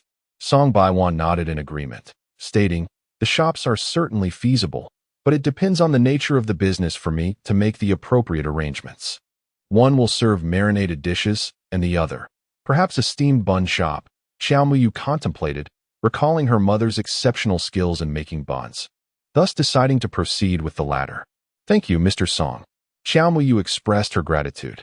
"You're too kind, Master Chiao. These matters are trivial." Song Baiwan replied courteously before pausing to reflect. "Master Chiao, has the stagnant energy dissipated?" Since Xiao Muyu entered, he had longed to inquire about it, but hesitated for fear of being too abrupt. "Rest assured, the stagnant energy has been completely expelled, and the vitality from the 5 thunder strikes has significantly improved your health. A delightful surprise," Xiao Muyu assured him. Song Baiwan was taken aback. "No wonder I felt particularly invigorated these past few days. Even my chronic leg ailment has improved. I had thought it was due to the lingering stagnant energy. I shall take 10% of the 100,000. The remainder, please assist me in donating," Xiao Muyu remarked, aware that her family needed funds. Yet she understood the importance of charity, especially for the sake of survival. Upon hearing this, Song Baiwan promptly produced a check, writing a sum of 10,000. "Here, Master Chiao, please accept this check. Since you are engaging in charitable deeds, I wish to contribute as well. Let us donate a total of 200,000 in your name to several orphanages in Shanghai town." Xiao Muyu smiled subtly. Indeed, Song Baiwan was quite the astute individual. "That would be splendid. Shall I contribute as well?" Wu Laosi inquired tentatively, his gaze fixed upon Xiao Muyu. Ever since he learned that engaging in charitable acts could extend one's lifespan, he began contemplating the merits of doing good deeds in his spare time. Xiao Muyu remained silent. Such matters were not ones she would refuse. Observing her reticence, Wu Laosi hurriedly dashed into the shop, soon emerging with a wad of cash wrapped in newspaper. 10,000 yuan. "I did my best," he proclaimed. 10,000 yuan was indeed a considerable sum, and Wu Laosi had truly invested a significant amount. Song Baiwan did not dismiss this donation. He accepted it without hesitation, intending to contribute alongside him. "May I use the telephone in your shop?" Song Baiwan asked, noticing a landline on the counter. In this era, only landlines were prevalent, and they were not affordable for everyone, indicating that Wu Laosi was quite prosperous. Wu Laosi readily consented. Song Baiwan approached the phone, dialed a number, and began relaying instructions to the person on the other end regarding helping Xiao Muyu find individuals and arrange matters for the shop. Xiao Muyu understood that Song Baiwan's call was a gesture to reassure her. Master Qiao, I have a small request, Song Baiwan said cautiously after finishing the call. What is it? Xiao Muyu inquired. A dear friend of mine has been beset by misfortune for the past 2 years. Despite seeking assistance from numerous masters, nothing has worked, and now he has confined himself to his home, too afraid to venture outside. I wish to request your help in examining his situation. To be so unfortunate as to hide away at home? Xiao Muyu pondered, intrigued. Just how unfortunate can one be? Accidents are inevitable while traveling by car. Stumbling is certain while walking, investments are bound to incur losses, and even drinking water poses a choking hazard. Song was not jesting. He truly nearly choked, and not just once. Chapter 79. A protective amulet costs 1,000 pt. Wu Laosi, seated nearby, nearly burst into laughter. To choke while drinking water is one thing, but to have it happen repeatedly is a testament to one's misfortune. Is such calamity innate, or has it begun at some point? Xiao Muyu furrowed her brow. Song Baiwan sighed. My friend once thrived in business, encountering auspicious benefactors in times of trouble, winning at every gamble, and profiting handsomely from every investment. We affectionately referred to him as the Koi. However, 3 years ago, everything changed. Nothing went smoothly for him anymore. Over the past few years, he has been involved in over a dozen car accidents. Although none were severe, he lives in fear, dreading the possibility of a fatal incident. For the past 2 years, he has avoided going out, devoting himself to a life of vegetarianism and prayer. He consulted renowned masters across the country, yet none could discern the underlying issue. Xiao Muyu expressed her astonishment. Such a stark contrast indeed. Surviving numerous accidents without fatality is a sign of resilience. I can offer my assistance. Although this is the first time I have encountered such a situation, Song Baiwan beamed, expressing his gratitude. Regardless of whether Master Qiao can discern anything, I am immensely thankful. Then, have your friend visit Daoyuan's shop to seek me out. Just have Wu Laosi inform me. Xiao Muyu suggested. Song Baiwan appeared conflicted, prompting Xiao Muyu to inquire, what troubles you? Song remarked that his friend was unfortunate, as he seemed destined for accidents whenever he traveled. Currently, he was in City B, which lay several hundred kilometers from Xianghe town, and if he were to come over, it could be feared. At this point, Song paused, but the implication was evident. He might not make it here alive. Xiao Muyu furrowed her brow, expressing her own predicament. I cannot venture outside at this moment. Rest assured, Master Qiao, I can arrange for my friend to make a donation to your school, specifically requesting your presence in City B to express gratitude. This would satisfy both the school and your parents.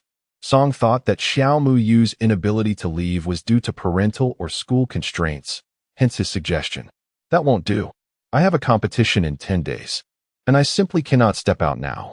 Xiao Muyu had to remain indoors, as she needed to gather literary fortune for the contest, a matter of great significance for her future. Both Song and Wu Laosi were momentarily taken aback. They had not anticipated this reason. Allow me to write you 2 talismans, Xiao Muyu proposed. They can provide protection and ward off negative energies. If it's not a major accident, they should suffice. She reflected that if Ouyang Shul's car had been wrecked yet he remained unharmed, then a minor mishap involving Song's friend should be manageable. Wu Laosi's eyes lit up at this suggestion, and he eagerly interjected, Master, could you spare me 2 as well? Last time, it was indeed a protective talisman that saved him from a dire fate. 1,000 each, Xiao Muyu declared firmly. She was no fool to give away her charms without compensation. Very well, Wu Laosi responded without hesitation, promptly retreating to fetch the money. Song Baiwan possessed a remarkable talent for reading people's expressions. Upon observing the urgent demeanor of Wu Laosi, he immediately discerned that the talisman must be of exceptional quality. I shall trouble Master Qiao. Even if his friends did not require it, he could certainly make use of it. Xiao Muyu promptly rummaged through Wu Laosi's counter to retrieve cinnabar and yellow paper, swiftly crafting 5 talismans. She handed 2 of them to Wu Laosi, who joyfully accepted them, and presented Xiao Muyu with 2,000 yuan in return. Xiao Muyu then offered the remaining 3 talismans to Song Baiwan, saying, "Keep one for yourself to carry closely, and gift the other 2 to your friend. If he has survived numerous accidents unscathed, it is a sign that his fate is not yet sealed. 2 talismans should suffice." Song Baiwan accepted the charms, feeling a wave of gratitude wash over him, surprised that Master Qiao had remembered to set one aside for him. "I did not bring 3,000 in cash. May I write a check instead?" "That is unnecessary. Let the 3,000 be donated as well," Xiao Muyu replied, slinging her backpack over her shoulder. "I must trouble you with matters concerning my uncle and aunt." "I shall provide you with a prompt response," Song Baiwan assured her. "Is something amiss?" Xiao Muyu inquired with curiosity. "Aunt Sun, what are you all laughing about?"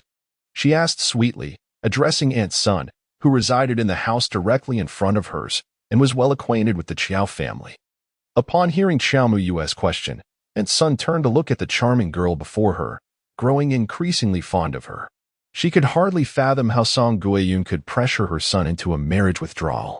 Yet, reflecting on the day's events, she could not help but smile. "You girl. Heaven has opened its eyes. Good deeds are rewarded, while wickedness meets its retribution. It is not that justice is delayed, but rather that the time for it has yet to arrive.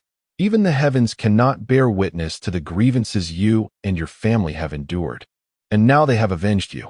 Aunt Sun's words left Xiao Muyu utterly perplexed. What on earth had transpired? The entire village was abuzz with the news that today, Song Guiyun had once again tumbled into the river while washing rice, only to be rescued yet again by the same person, the notorious Daisy, who resided by the riverbank. The sheer absurdity of the situation was enough to provoke laughter. Now Song Guiyun was at home contemplating hanging herself. Aunt Sun concluded her tale, eliciting hearty laughter from those nearby. Yet, it was indeed an uncanny coincidence. Falling into the same river and being saved by the same individual on 2 separate occasions seemed to defy all odds. Xiao Muyu sensed that something was amiss, though she could not pinpoint the exact nature of the anomaly. Shaking her head, she dismissed her concerns, perhaps attributing it to the ill fortune she had inadvertently summoned. Upon entering her own courtyard, Xiao Muyu furrowed her brow. Why was there a lingering resentment? To her discerning eyes, a faint aura of grievance emanated from within her home. How audacious of some entity to dare disturb the abode of a master of metaphysics. They truly did not know the peril they faced. With a stern expression, Xiao Muyu stepped inside, determined to uncover the identity of this reckless intruder. As she approached the source of the malevolence, her expression shifted dramatically. Lo and behold, it was her own brother. "Come, look at this cane. I made it for Granny Wu," Xiao Muyun exclaimed proudly, pointing to the cane resting on the ground. Xiao Muyu cast a distracted glance at the cane, acknowledging its quality. Indeed, it was quite impressive. Granny Wu would surely appreciate it. Xiao Muyun triumphantly remarked, "One ought to consider the identity of the individual responsible." In Chapter 80, titled The True Raven's Mouth, Xiao Mai inquired casually, "Brother, what have you been up to today?" Xiao Mai frowned. Everything seemed as usual, devoid of anything particularly noteworthy. With a hint of reluctance, she queried, "Did anything peculiar occur?" Xiao Muyun paused his activities and replied, "If we are to speak of the strange, I must mention that I witnessed Song Guiyun fall into the river again. Isn't it amusing? That same Song Guiyun was rescued by the same old rascal. And now the old man of the Sun family must be utterly infuriated." Upon finishing his statement, Xiao Muyun erupted into laughter. Suddenly, Xiao Mai had a premonition. She turned to her brother and said, "Brother, I shall go and complete my homework now." With that, she seized her backpack and retreated to her room, promptly locking the door behind her. Once inside, she retrieved the jade pendant from around her neck. The pendant had just quivered slightly, clearly signaling a warning. Her expression shifted, and she found herself within the ethereal space of the jade pendant. Xiao Mai read aloud the familiar words before her. River X, Master, a resident of Qiao Village. Aged 16, has awakened the heavenly eye, yet possesses a fate of early demise.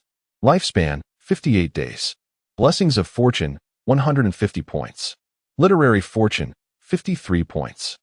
As she scrutinized the text, she noticed some discrepancies. The blessings of fortune had indeed increased.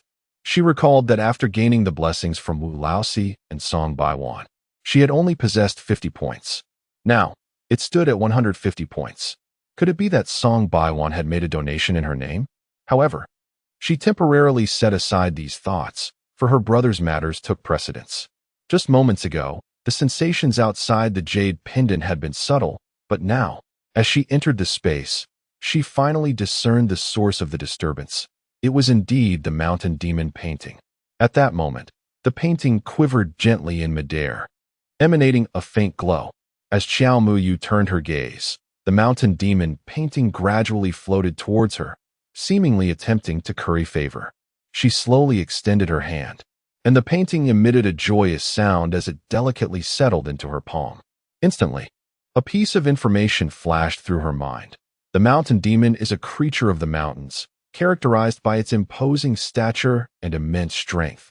Also known as a vengeful spirit, thriving on negative energy and drawn to grievances. Upon opening her eyes, Xiao Muyu understood, so this was the root of the issue. The source of her brother's pervasive resentment. This negative energy, referenced in Buddhist scriptures, is colloquially known in the mystical realm as the crow's beak, which corresponds to the more renowned art of verbal spirits.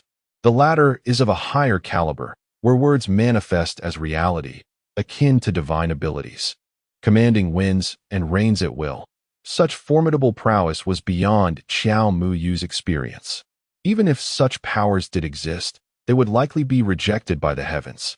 Considering her own innate celestial eye had resulted in an early demise. Thus, the art of verbal spirits remained almost mythical, whereas the crow's beak was more commonplace. Regarded as a lower-tier version of verbal spirits, functioning not as a divine ability, but rather as a curse. Due to the curse associated with the raven's mouth, uttering a cursed phrase to another inevitably ensnares them, while simultaneously, the individual who speaks the curse becomes a vessel for the other's resentment. Should one frequently invoke the raven's mouth, they would find themselves perpetually entwined with this malevolence, ultimately leading to a life of torment and demise. Moreover, Xiao Miue comprehends why her brother, despite possessing an auspicious fate and never provoking mountain spirits or demons, is instead followed by a mountain demon. It appears that the mountain demon is drawn to her brother's capacity for cursing, lingering nearby to feed upon his resentment. However, she muses on the sudden emergence of this raven's mouth in her brother. Generally, such a phenomenon is innate, akin to her own inherent ability of the heavenly eye, rather than an acquired trait. Frowning, Xiao Miue realizes that the raven's mouth is a lifelong affliction, and she is at a loss to assist him. Unless her brother continuously employs this cursed speech, he is destined to suffer its backlash. Yet the raven's mouth is uncontrollable, rendering avoidance impossible. A flicker of determination crosses her face as she exits her spatial realm, only to discover that the mountain demon's depiction remains in her grasp. Suddenly, the image of the mountain demon shudders, breaking free from her palm and dissipating into nothingness, only to reform in the air as a doll-like shadow, thus resurrecting the mountain demon. Before Xiao Muyue can express her astonishment, the mountain demon swiftly escapes through the crack of the door.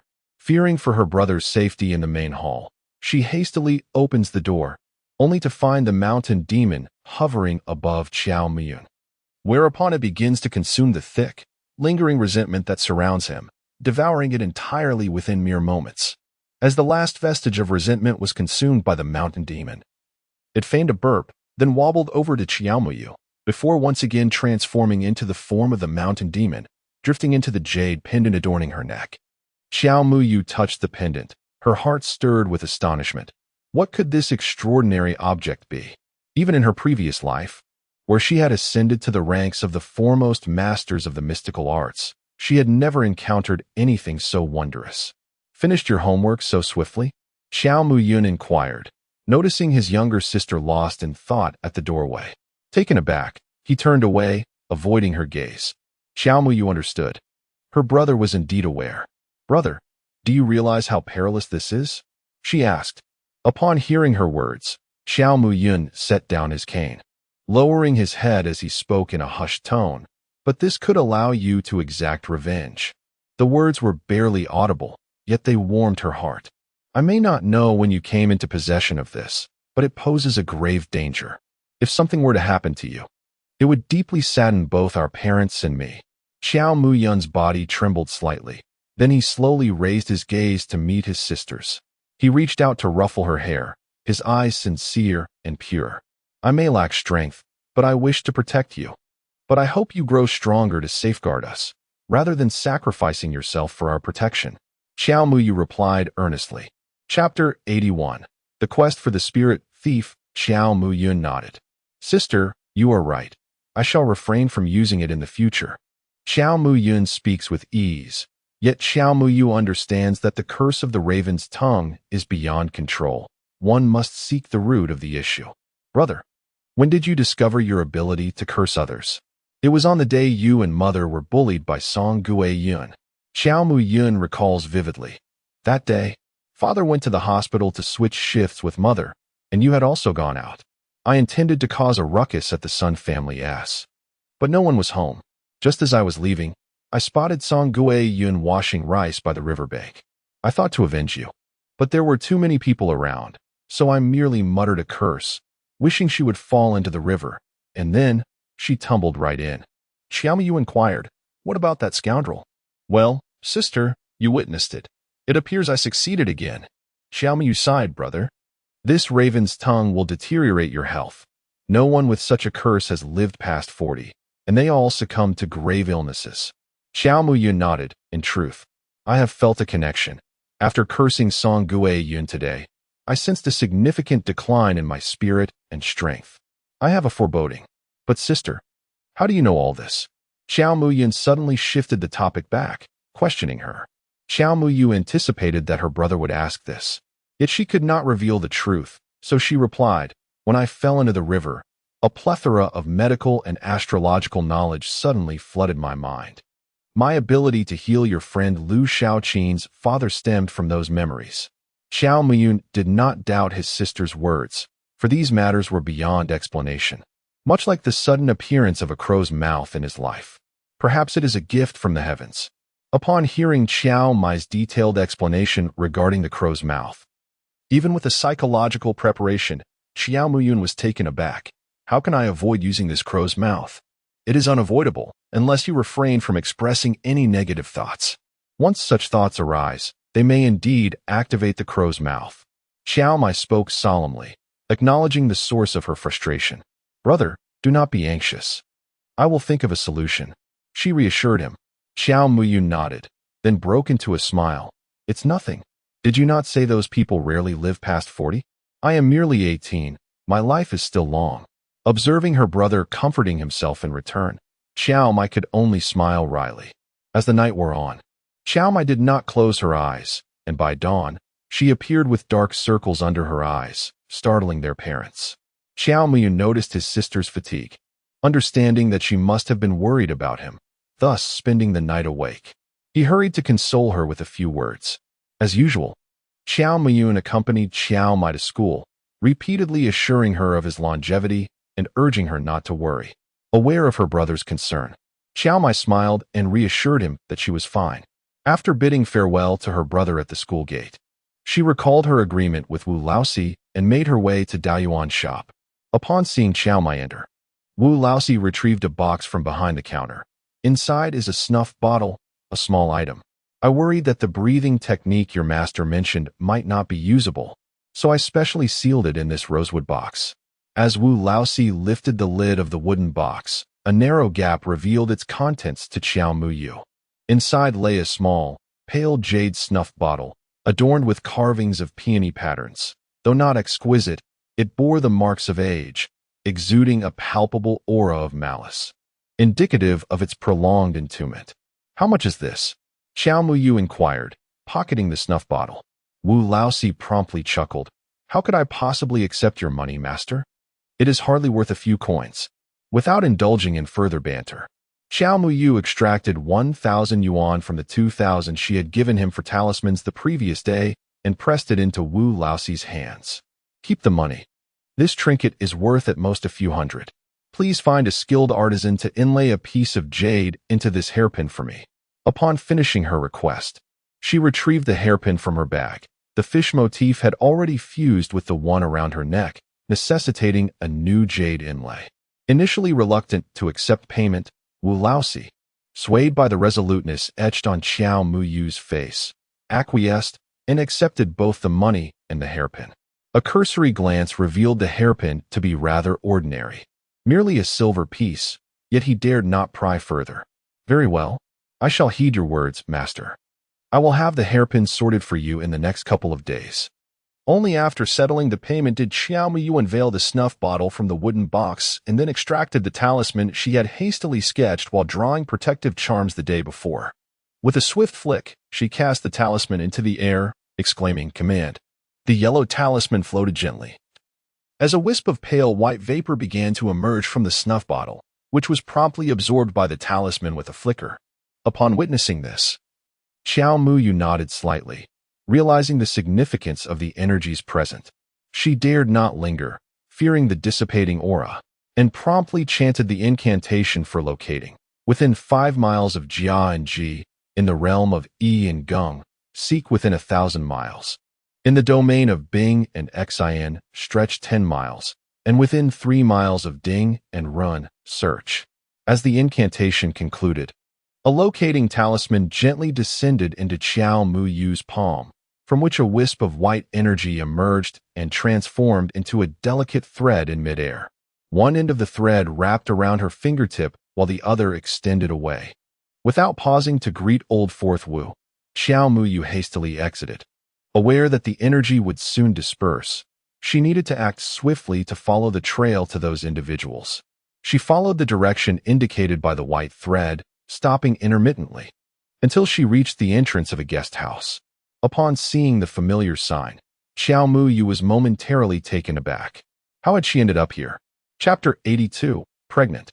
Gazing at the well-known establishment, she couldn't help but admire the audacity of these tomb raiders for lingering so brazenly beneath the watchful eyes of danger. This guest house was indeed where Xiaozi Wu and his companions were currently residing.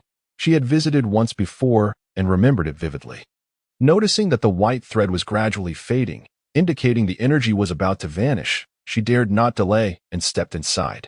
The thread guided her up the staircase to the 2nd floor, and she hurriedly followed, recalling that Xiaozi Wu was also on that level. Just as she reached the top of the stairs, the white thread abruptly disappeared. Xiao Muyu sighed, lamenting the faintness of the aura on the snuff bottle, which had rendered her efforts futile. However, she took solace in having located the place. The rest would depend on Xiaozi Wu and his companions to devise a plan. Since she had already found them, Xiao Muyu decided to inform Xiaozi Wu and the others as well.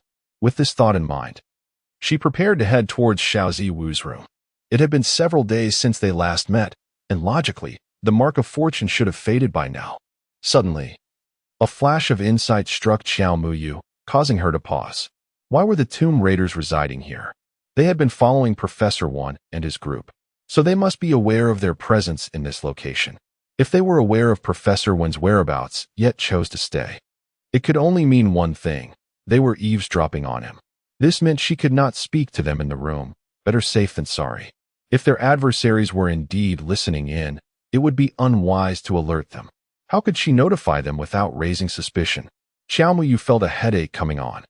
Just then, a woman's voice interrupted her thoughts from behind. "Who are you? And how did you get in?" Turning around, Xiao Muyu smiled, realizing that fortune had smiled upon her. The newcomer was the front desk lady she had encountered during her last visit. Upon seeing Xiao Muyu, the lady's face lit up with delight. "Oh, it's you, dear sister." The front desk lady immediately approached Xiao Muyu, pulling her along. Come. Let's talk downstairs." The woman's exuberance left Xiao Muyu with no choice but to follow her down to the 1st floor. Once there, the lady quickly fetched a stool for Xiao Muyu and poured her a glass of water, even preparing to grab some peanuts and sunflower seeds. "Please, you needn't trouble yourself," Xiao Muyu hurriedly interjected. Only then did the lady cease her efforts and sit beside Xiao Muyu, exclaiming, "Dear sister, would you kindly take a look for me? Following your advice, I was intimate with my husband on the evening of the 8th day. and I have felt quite different these past few days. Could you help me check my pulse? The lady, clearly impatient, rolled up her sleeves and raised her wrist. Xiao Muyu understood her urgency, especially as she was already in her 40s and had resorted to haphazard remedies in desperation. As Xiao Muyu extended her hand to take the pulse, she recognized the slim chance of conception, akin to drawing water with a bamboo basket. Indeed, a challenging prospect. The lady gazed at her with hopeful anticipation. This was her last glimmer of hope. Should she remain childless, she would resign herself to her fate, lamenting her misfortune in this life and hoping for a different outcome in the next. Xiao Muyu furrowed her brow, causing the lady's heart to race. Could it be so straightforward to conceive? Xiao Muyu was incredulous. Despite the odds against her, how could she possibly be pregnant after just one encounter? However, it was still early, and the signs of pregnancy were not yet evident. Had she not been skilled in medicine, she might not have discerned it at all. It is noted that proficient traditional Chinese medicine practitioners can detect pregnancy within mere days. Truly remarkable. Well? The lady inquired with mounting anxiety, unable to contain herself any longer after a prolonged silence. Xiao Muyu smiled and replied, "Indeed, there is a presence, but it is still early, just over 10 days. Even the hospital might not be able to confirm it yet. If you trust my judgment, I suggest you wait another half-month before visiting the hospital for a checkup. Then you will know for certain." "Really?" The lady sprang to her feet, her eyes sparkling with joy, tears brimming at the corners. Xiao Muyu nodded affirmatively. At this moment, the long-standing grievances of the elder sister finally burst forth, tears cascading down her cheeks. A woman, 40 years old in 1982, who is yet to bear children, faces immense pressure and whispers from both sets of parents and friends. Even if the couple remains unfazed, they cannot help but feel a profound sense of injustice. Xiao Muyu offered her handkerchief, understanding that the elder sister did not seek consolation. She merely needed to release years of pent-up sorrow, and this catharsis was beneficial for her. "Ziwu, hasn't your health improved? Why do you still remain indoors?" At that moment, Lu Jianjun, observing Xiao Ziwu reclining on the bed, inquired. Xiao Ziwu tucked away the red string in his hand. "Is everything going well with the tomb excavation? So soon?" he asked in surprise. "Has a month already passed?" Xiao Ziwu frowned, astonished by how swiftly time had flown. He remained silent, rising from the bed to adjust his clothing. "Stop being so gossipy." Lu Jianjun, seeing Xiao Ziwu's obstinate demeanor, felt helpless but added, "If you have feelings for Qiao Mei, you should act sooner. Otherwise, you may find yourself regretting it.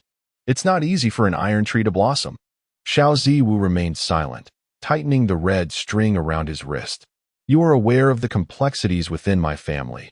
A relationship with her is impossible. It is better for her to remain unencumbered." Lu Jianjun sighed, reflecting on the intricacies of Xiao Ziwu's family. He understood that missing this opportunity might mean a lifetime of regret, yet the entanglements of the Xiao family were daunting. Xiao Mei was so innocent. Joining the Xiao family could indeed pose dangers. It's all right. There are still a few years left. There will still be opportunities. Lu Jianjun approached and gently patted Xiao Ziwu's shoulder, offering words of comfort. As long as his brother resolved the family matters, there remained a glimmer of hope with Sister Qiao. Moreover, Sister Qiao's brother was set to enlist in the military in City B, providing a potential avenue to connect through him. Enough talk. Let us head to Qiao village. With that, Xiao Ziwu strode to the door and opened it. Just as he did, he was greeted by Xiao Muyu, who was awkwardly raising her hand, poised to knock. Originally, Xiao Muyu intended to have the receptionist call for Xiao Ziwu and his companions to avoid alarming them. However, upon learning of the receptionist's distress over her pregnancy, which had left her in tears, Xiao Muyu realized time was slipping away. The clock on the wall indicated that if she delayed any longer, she might miss her morning class altogether. Thus, she decided to seek Xiao Ziwu personally. As she prepared to knock, the door swung open, revealing Xiao Ziwu before her. "Good morning." Xiao Muyu beamed with a sweet smile. "What brings you here?" Xiao Ziwu's eyes sparkled with interest.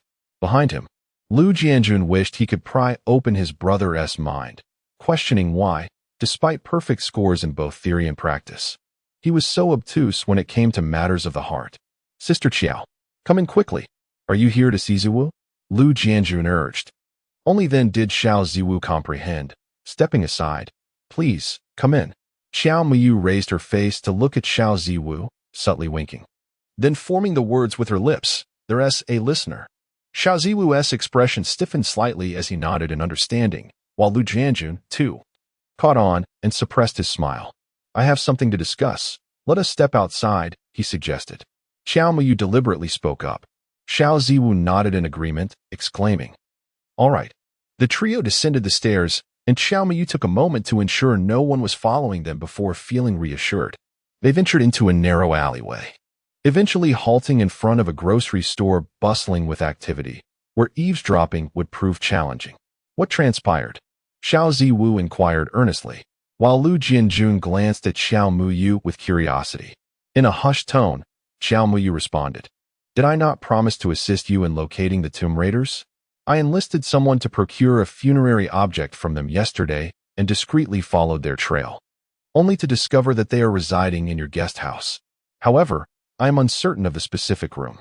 Xiao Muyu refrained from disclosing that she had utilized the method of sensing energy to locate them, opting instead to describe her actions as mere surveillance, as revealing the truth would be difficult to explain. Xiao Ziwu's brow furrowed, and he quickly grasped Xiao Muyu's implication. They were evidently being monitored. After all, how could those who had been covertly shadowing them also be living in close quarters?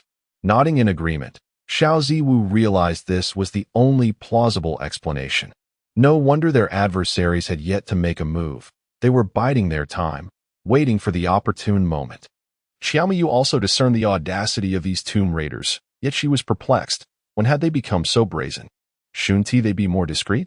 Ever since the last incident where they caught one in a private room, she had harbored doubts. It was unusual for tomb raiders to act so openly. She sensed that this group might not merely be ordinary grave robbers.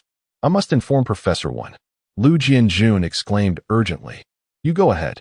I will join you shortly. Just remember to avoid attracting attention.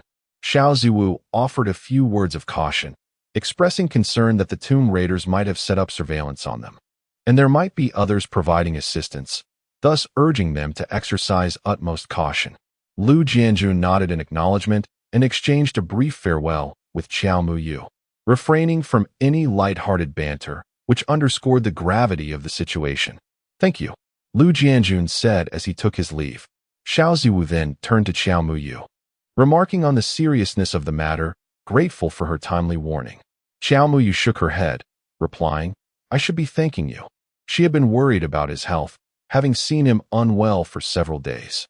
Although he appeared to have recovered and seemed unscathed in terms of fortune, the ethereal nature of luck made her anxious. Any unforeseen incidents could affect not only him, but even his entire family. A silence enveloped them. After a while, Xiao Muyu broke the stillness, inquiring, I heard you were unwell. How are you feeling now? Xiao Ziwu nodded. I'm fine now. His voice carried a hint of cheerfulness. You. I. They both began simultaneously. You go first. Xiao Muyu urged eagerly. Xiao Ziwu pressed his lips together. I may have to leave in 3 or 4 days. Xiao Muyu smiled gently. That sounds good. Do you have nothing else to say? Xiao Ziwu asked. Safe travels. She replied. Xiao Ziwu sighed. Let me escort you to school. Xiao Muyu nodded. And together they made their way toward the school, one following the other. Not one to be oblivious, Xiao Muyu, having lived 2 lives, could easily discern Xiao Ziwu's intentions. However, she knew they could never be together. Her fate of early demise would adversely affect his fortune, making any possibility of a life together unattainable, despite the fondness she held for him. Until they reached the school, neither spoke. Upon arriving at the school gate, Xiao Muyu waved goodbye to Xiao Ziwu, who watched her enter the school with a heavy sigh. It was perhaps for the best. She was still too young to understand, and he was hardly a suitable match for her. The remainder of the afternoon was marred by her gloomy mood, which did not go unnoticed by Lu Shaoqin. After school, Lu insisted on accompanying her for a stroll. As they approached the school entrance, a man in a suit stepped forward to block their path. Lu instinctively shielded Xiao Muyu behind her. What do you want? She demanded. Please, Do not misunderstand me. I harbor no ill intentions, the suited man replied, directing his gaze toward Xiao Muyu. Miss Xiao, my name is Song Zi. We have met before. Our boss has asked me to escort you to view those two storefronts. And where is your boss? Xiao Muyu inquired. It's unusual for Song Baiwan not to show up himself. Xiao Muyu nodded, realizing that the aforementioned friend must hold significant importance to him, as he had traveled to the city overnight. Shall we proceed, Miss Xiao? Song Zi opened the car door for her. Xiao Muyu tugged at Lu Xiaoqin, saying, I'm taking you to see something. See what? Lu Xiaoqin asked, puzzled. You'll find out when we arrive. Xiao Muyu urged as she pushed Lu Xiaoqin into the vehicle. Meanwhile, Xiao Mu Xian stood at the school gate, fixated on the car that had driven away into the distance. She recognized it as the same vehicle that had come to fetch her for a visit to Song Baiwan's villa with the same driver. It was evident that Xiao Muyu had entangled herself with Song Baiwan, and a sense of bitterness surged within her. Why had Song Baiwan not perished? Why was Xiao Muyu able to captivate him?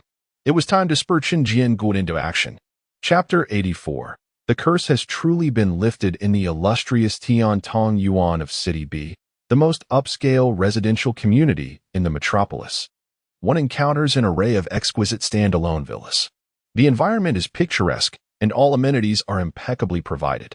Each household is equipped with surveillance systems imported from abroad, ensuring unparalleled security across the nation. However, the prices within this enclave are exorbitantly high. Nevertheless, it attracts the CR de la CR of political and business elites from City B, prompting many to vie desperately for a residence here, enticed by the potential connections this community offers. At this moment, Song Baiwan knocked on the door of a villa within Tiantong Yuan. The inhabitants, upon recognizing him through the door's camera, promptly opened the grand iron gate. Song Baiwan entered with measured steps, greeted by a vigilant bodyguard who escorted him further into the villa. Old Song, after your disappearance for over a month, what brings you to my humble abode? A hearty voice resonated as Song Baiwan crossed the threshold, followed by an embrace from an old friend. With a smile, Song Baiwan returned the hug with fervor. I've escaped from the jaws of death and have come to share some good news. Hearing this, Sun Durong released Song Baiwan, his expression turning grave. What do you mean by escaping from death? Just as Song Baiwan prepared to elucidate his harrowing experiences, he noticed another figure seated on the sofa. He turned to Sun Durong, inquiring, and who might this be? The individual on the sofa rose and approached them. As Sun Durong introduced him, this is my nephew, Sun Zishuan. He has come to visit me today. Sun Durong then turned back to Sun Zishuan, saying, Zishuan, allow me to introduce my esteemed friend, Song Guoqing, affectionately known as Song Million. Upon hearing this, Song Million's demeanor shifted, and he promptly extended his hand for a handshake. I have often heard Durong sing his praises, and I understand he works at the Urban Planning Management Bureau, truly a promising young talent. This bureau frequently interacts with his real estate endeavors, and one can never tell when he might be called upon for assistance. Sun Zishuan, eager to maintain politeness, replied, Uncle Song, you flatter me. I am merely making a living. Sun Durong then gestured for the two to take a seat, saying, don't just stand there. Tell me how you managed to escape such peril. The group settled on the sofa, and at that moment, a servant brought a cup of tea for Song Million. Only then did he begin. I recall mentioning to you that our Song family is under a curse. Hearing this, Sun Durong was taken aback. Has it already taken effect? The acquaintance between Sun Durong and Song Million stemmed from the matter of the seed and the plant. Song Million's family had been plagued by the misfortunes of the Five Thunders, resulting in calamities and the extinction of their lineage. By chance, his grandfather employed the seed and plant method, which alleviated the ominous energy of the Five Thunders for his generation. With the aid of this method, their business flourished, and every endeavor met with success. However, in a tragic twist, Song Million's father, in an attempt to rid himself of the Five Thunders, resorted to the same method, only to meet with a fatal backlash. The phenomenon of extraordinary luck followed by a series of unexpected events leading to demise bears a striking resemblance to Sun Durong's current situation. Thus, Song Baiwan sought out Sun Durong, and the two exchanged their circumstances. They discovered that while they appeared somewhat alike on the surface, their realities were fundamentally different. Yet, it was precisely this understanding that fostered a deep bond between them, akin to the camaraderie shared among fellow patients, culminating in a friendship that has endured for nearly a decade. Indeed, I nearly met my end. If you had seen me 5 days ago, you would have understood the meaning of being unrecognizable. It was truly a miraculous escape. Moreover, the curse has been dispelled by a master, ensuring that my family will no longer suffer the tragedy of untimely deaths among our descendants. Song Baiwan exclaimed, his face alight with excitement. The long-standing affliction that had plagued the Song family for generations was finally resolved, a sentiment that could only be truly grasped by one who has lived through such experiences. Sun Durong scrutinized his old friend with a hint of skepticism. Is that truly the case? Song Baiwan nodded vigorously. I witnessed it with my own eyes. This time, it was indeed a genuine master. Without me uttering a word, she discerned that my family employed the Zongshengxian method, and even knew about the Wulei dating. She even assisted me in locating the ancestral tomb, truly remarkable. Upon hearing this, Sun Durong was taken aback. He was well aware of the curse afflicting the Song family, having been friends with Song Baiwan for many years. He had consulted numerous individuals who claimed to possess masterful skills, yet none had been able to provide any insight, either failing to perceive anything or knowing about Zongshengxian without understanding Wulei dating. Countless efforts had been expended in search of someone who comprehended both concepts.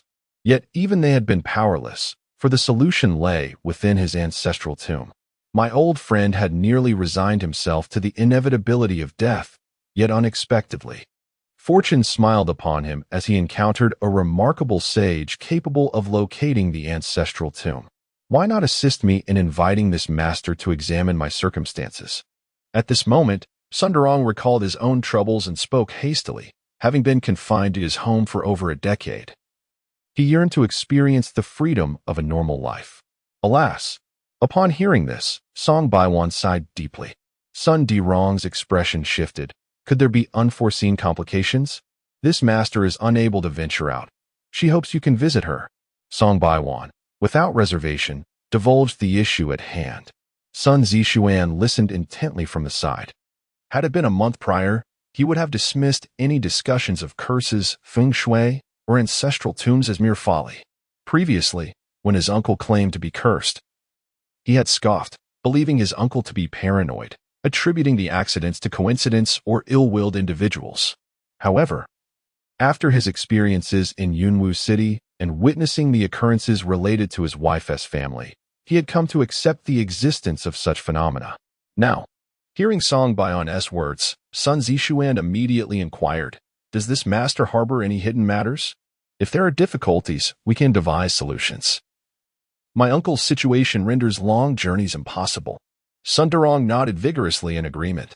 The reason given by Qiao Muyu is one Song Baiwan found difficult to articulate. She claimed to be preoccupied with preparations for a school competition and thus unable to leave, which seemed implausible. Yet, Song Baiwan recognized the truth in Qiao Muyu's words, as he possessed a keen ability to read between the lines. I can only say that the master prefers to remain indoors, hoping that Durong will come to her, or perhaps she might venture out a month later. By that time, the mathematics competition should have concluded, and he could invest some resources to facilitate Master Qiao's visit to City B without issue. Since Song Baiwan refrains from speaking, it clearly indicates that it is inconvenient to do so. Sun Durong does not press the matter. However, upon hearing Song Baiwan mention a month's wait, he feels a twinge of reluctance. Is the master far away? If not too distant, Sun Durong muses, he might consider going out, for his yearning for freedom is profound, and a month's delay feels intolerable. Chapter 85. The amulet is highly coveted. Upon learning that the journey would take 10 hours, Sun Durong's face fell into despair. He understands his own predicament all too well. 10 hours is a perilous endeavor, and even 1 hour could be fraught with danger. Do not worry, Song Baiwan reassured him. That master is aware of your situation and has given me 2 talismans, claiming they are protective amulets that can shield you even in the event of an accident. As he spoke, Song Baiwan cautiously retrieved the 2 talismans from his pocket and placed them gently on the table, displaying a demeanor of utmost reverence. Sun Durong gazed curiously at the two yellow pieces of paper adorned with symbols, feeling a sense of unease. He wondered why he had never heard of such protective charms before. Could it be that he had encountered a fraud? Is this master trustworthy? Song Baiwan thumped his chest in assurance. Absolutely reliable. Do you not trust me? My discerning eye for character is keen. I can certainly discern the credibility of the master. On the side, Sun Zishuan's eyes suddenly brightened upon hearing about the talisman that had warded off the accident. As he discerned the yellow talisman on the table, he promptly rose and hurried a few steps towards it. Song Baiwan and Sun Durong were taken aback by Zishuan's actions, particularly Sun Durong, who had never witnessed his nephew exhibit such restlessness. Those within the agency were typically unflappable, even when faced with the gravest of dangers. It was the very pattern that Zishuan recognized instantly. It was identical to the talisman that had protected Shul and his wife from the calamity. He had previously requested to see that talisman from Shul and recalled its matching design. Uncle Song, do you still have this talisman? Could you spare a few for your little nephew? I am willing to pay, Zishuan implored, his tone tinged with urgency. His words left both Song Baiwan and Sun Durong momentarily stunned, particularly Sun Durong, who knew his nephew well. He had always dismissed such superstitions and had even quarreled over them in the past. The fact that he could listen so quietly to the discussion between himself and Song Baiwan was already remarkable, and now he was actively seeking these charms. It was almost unbelievable. Do you recognize this talisman? Song Baiwan asked, somewhat uncertainly. Zishuan nodded affirmatively. It is because of this talisman that my wife and child survived. He turned to Song Baiwan. Is the master you mentioned surnamed Qiao? Is she a girl of about 16 or 17, residing in Qiao village? You know her as well? Song Baiwan exclaimed in astonishment. Zishuan nodded again. I know her, and she is indeed the savior of my wife and child. Sun Durong, in a state of great anxiety, implored, please, tell me what has transpired. Did you not assure me that Liang Qin and the child were safe? Observing his uncle's genuine concern, Sun Zishuan hastily clarified. This matter has passed, and I did not wish to burden you with worry, which is why I refrained from mentioning it. It is through this incident that I have come to believe in the existence of phenomena beyond scientific explanation. No wonder you came to me today discussing the 8 characters. Were you intending to consult Master Qiao regarding my fate? Sun Durong inquired. Indeed, I had planned to do so. I thought that once Liang Qin completes her confinement next month, I would visit her and take the opportunity to consult Master Qiao to discern any underlying issues. Sun Zishuan responded, recognizing his uncle's relentless curiosity. Sun Zishuan understood that withholding the details was futile and proceeded to recount the events that transpired in Xianghe town in their entirety. Upon concluding his narrative, Sun Durong, fueled by indignation, struck the table forcefully, exclaiming, how could there exist such a malevolent individual, responsible for the demise of my brother-in-law's family, harming his own beloved, and even targeting his sister-in-law and son? Truly a heartless wretch. Sun Durong's fury stemmed from his own deep-seated fears, as he had long suspected that he was the victim of malicious schemes, which had led to years of misfortune and a precarious existence on the brink of death. Sun Zishuan quickly sought to soothe his uncle, mindful of his age and health, concerned that excessive anger could exacerbate his blood pressure.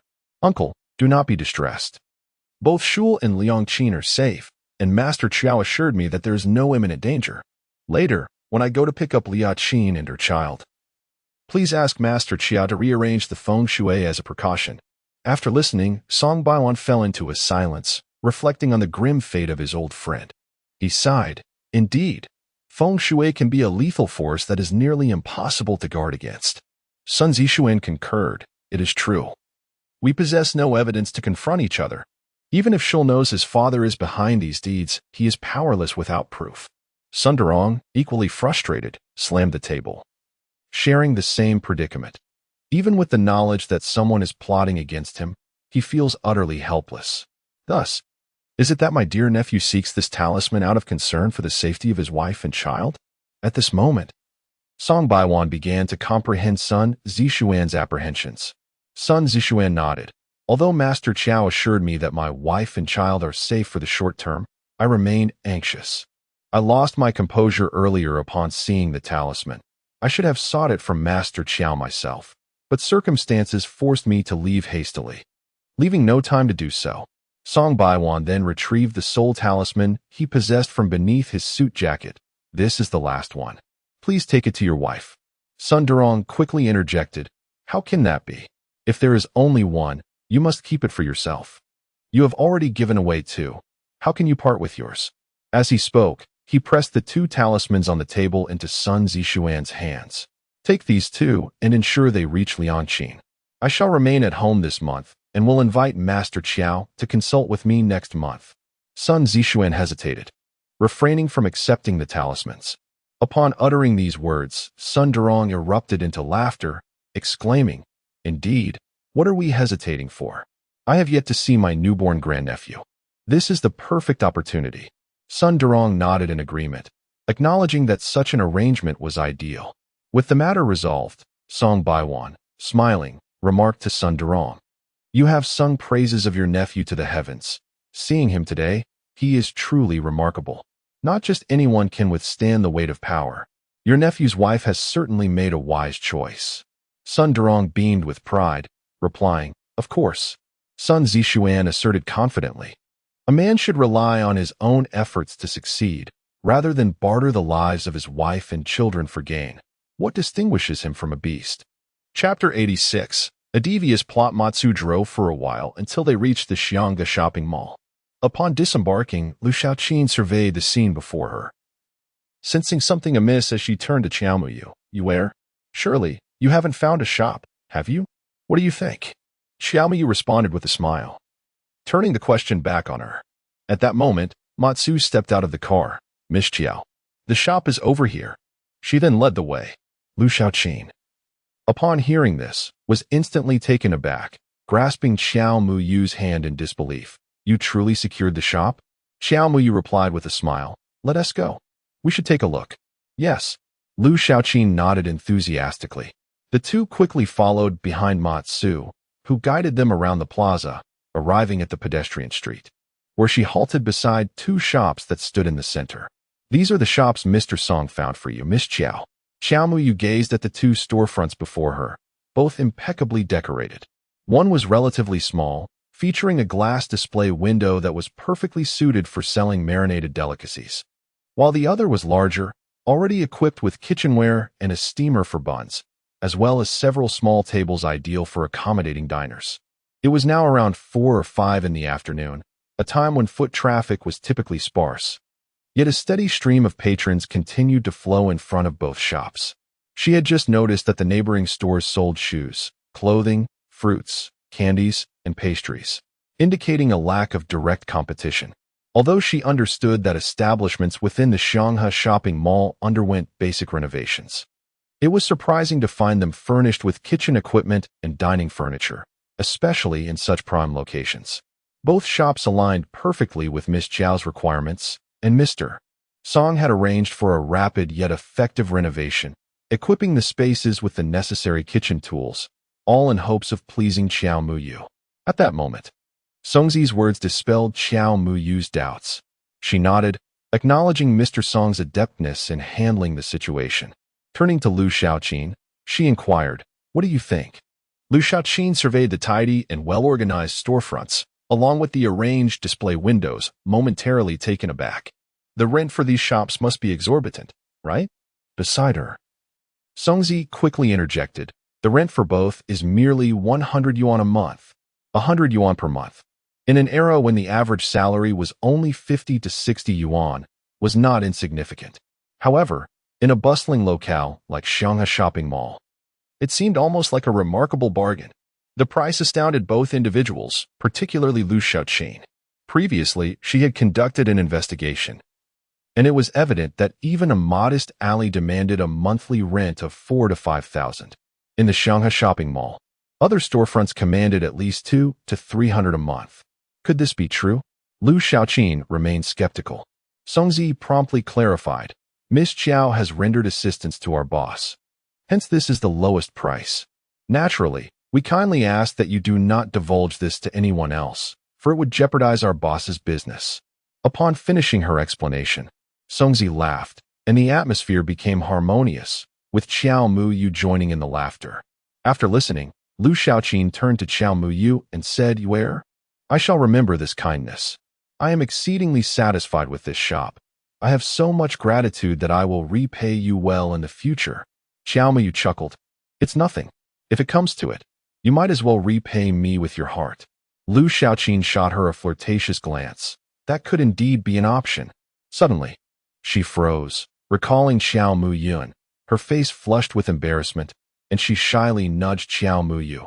"What nonsense are you spouting?" However, Qiao Muyu did not press the matter, leaving it to fate. "I am quite pleased with these two establishments.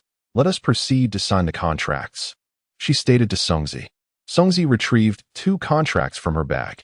Qiao Muyu produced her remaining 1,000 yuan, having sold the talismans for 2,000. Acquired Wu Laoxi's snuff bottle for 1,000, and set aside another 1,000 for 10 months' rent. Money came swiftly and departed just as quickly. Yet, she still had a check for 10,000 yuan, which she intended to exchange at the bank when she found the time. Lu Shaoqin summoned her parents, who expressed their satisfaction as they surveyed the shop. Upon learning that the monthly rent was merely 100 yuan, they promptly paid a year's rent and signed the contract. After the contract was signed, Lu Shaoqin's family intended to treat Qiao Muyu to a meal, grateful for her assistance in finding such a reasonably priced and excellent shop. However, Qiao Muyu declined, noting that time was of the essence, and since their families would soon be neighbors, there would be ample opportunities for future gatherings. "Your brother has gone to the village committee to obtain the introduction letter. He'll be leaving in just 2 or 3 days, Qiao Gillen remarked. The introduction letter from the village committee was necessary for reporting to the recruitment office. Upon hearing her father's words, Qiao Muyu realized her brother was on the verge of departure, yet she had yet to devise a solution for the ominous presence that had been troubling her. If this issue remained unresolved, what if something befell her brother in B City? With this troubling thought, she momentarily set aside the matter of opening a bun shop. There was no rush for that.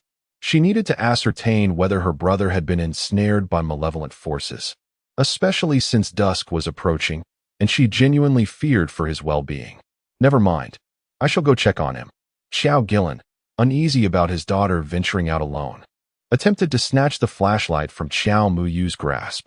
However, she deftly evaded him, asserting, "I can manage.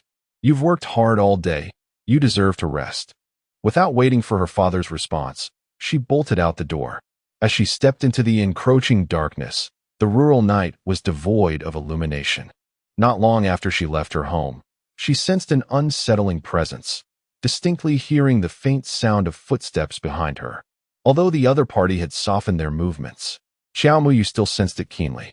Seizing the moment while turning, she discreetly glanced back and, aided by the faint beam of her flashlight, discerned that the figures trailing her were none other than Qiao Mu-Xian and Chun Jiangua. Suddenly, Chun Jiangua swiftly approached her from behind. Qiao Muyu feigned panic, and in the next instant, Chun Jiangua delivered a swift strike to her neck, causing a surge of pain to course through her.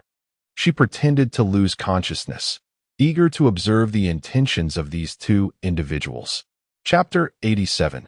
A taste of their own medicine success. Chun Jiangua cradled the seemingly unconscious Qiao Muyu and addressed Qiao Mu-Xian, who was concealed behind a tree. Hearing his words, Qiao Mu-Xian cautiously emerged, tiptoeing closer. Once she confirmed that Qiao Muyu was indeed out cold, she inquired, "Is everything arranged?" As she spoke, she picked up the flashlight that had fallen to the ground and turned it off. "It's all set. I found a few thugs from elsewhere." Chun Jiangua sneered. Qiao Mu-Xian frowned. "Why recruit others? Why not go yourself? Too many voices can lead to trouble. Is Chun Jiangua truly foolish?" At her words, Chun Jiangua felt a pang in his heart. He was unresponsive below.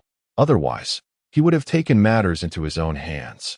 Why should this enchanting girl be left to others? I. Isn't it because I harbor special feelings for you, Xian heir? Qiao Mu-Xian scoffed, dismissing his excuses as pathetic. Enough with the lies.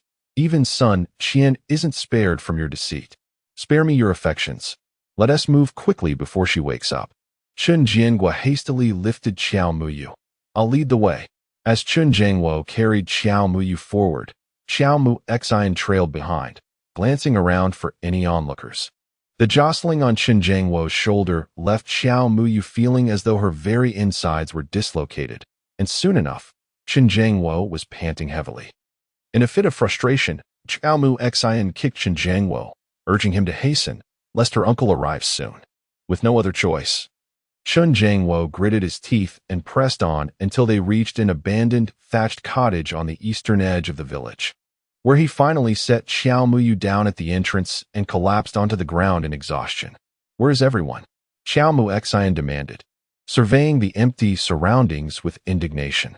Chun Jianguo, with a sheepish smile, assured her, they'll be here shortly. I have a prior arrangement with them. Besides, with a woman to enjoy, those street rascals won't miss the chance. Frustration bubbled within Qiao Mu Xian as she feared the unexpected.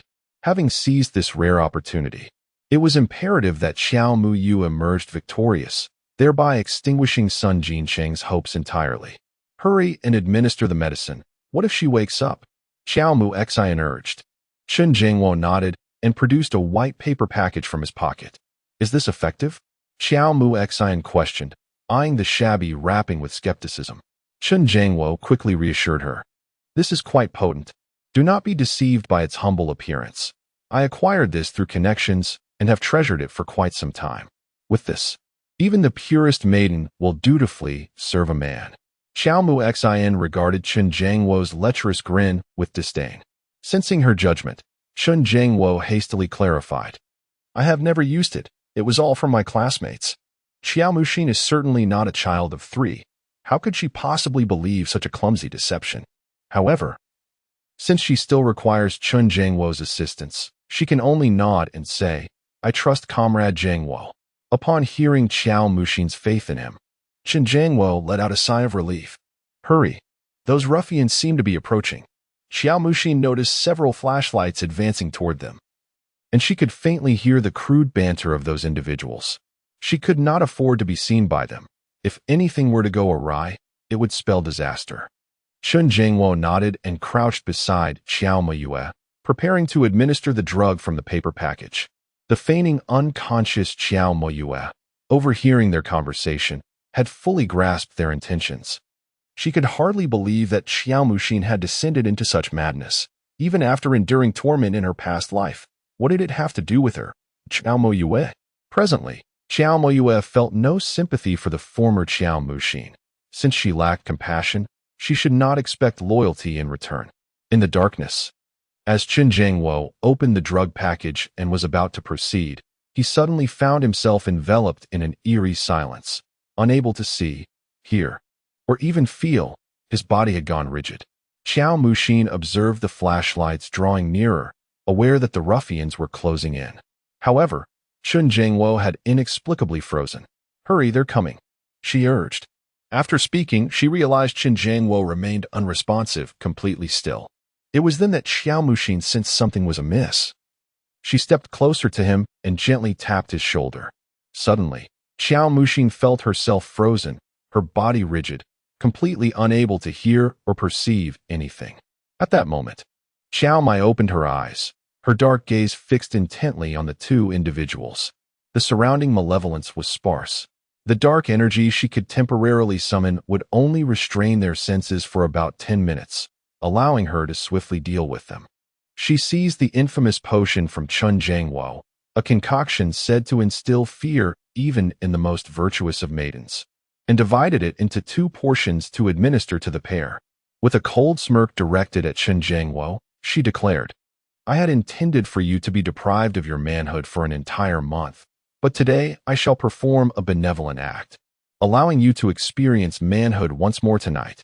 With that, she produced silver needles and swiftly punctured the Shunyu, Guanyuan, and Taishi acupoints, halting the leakage of vital energy.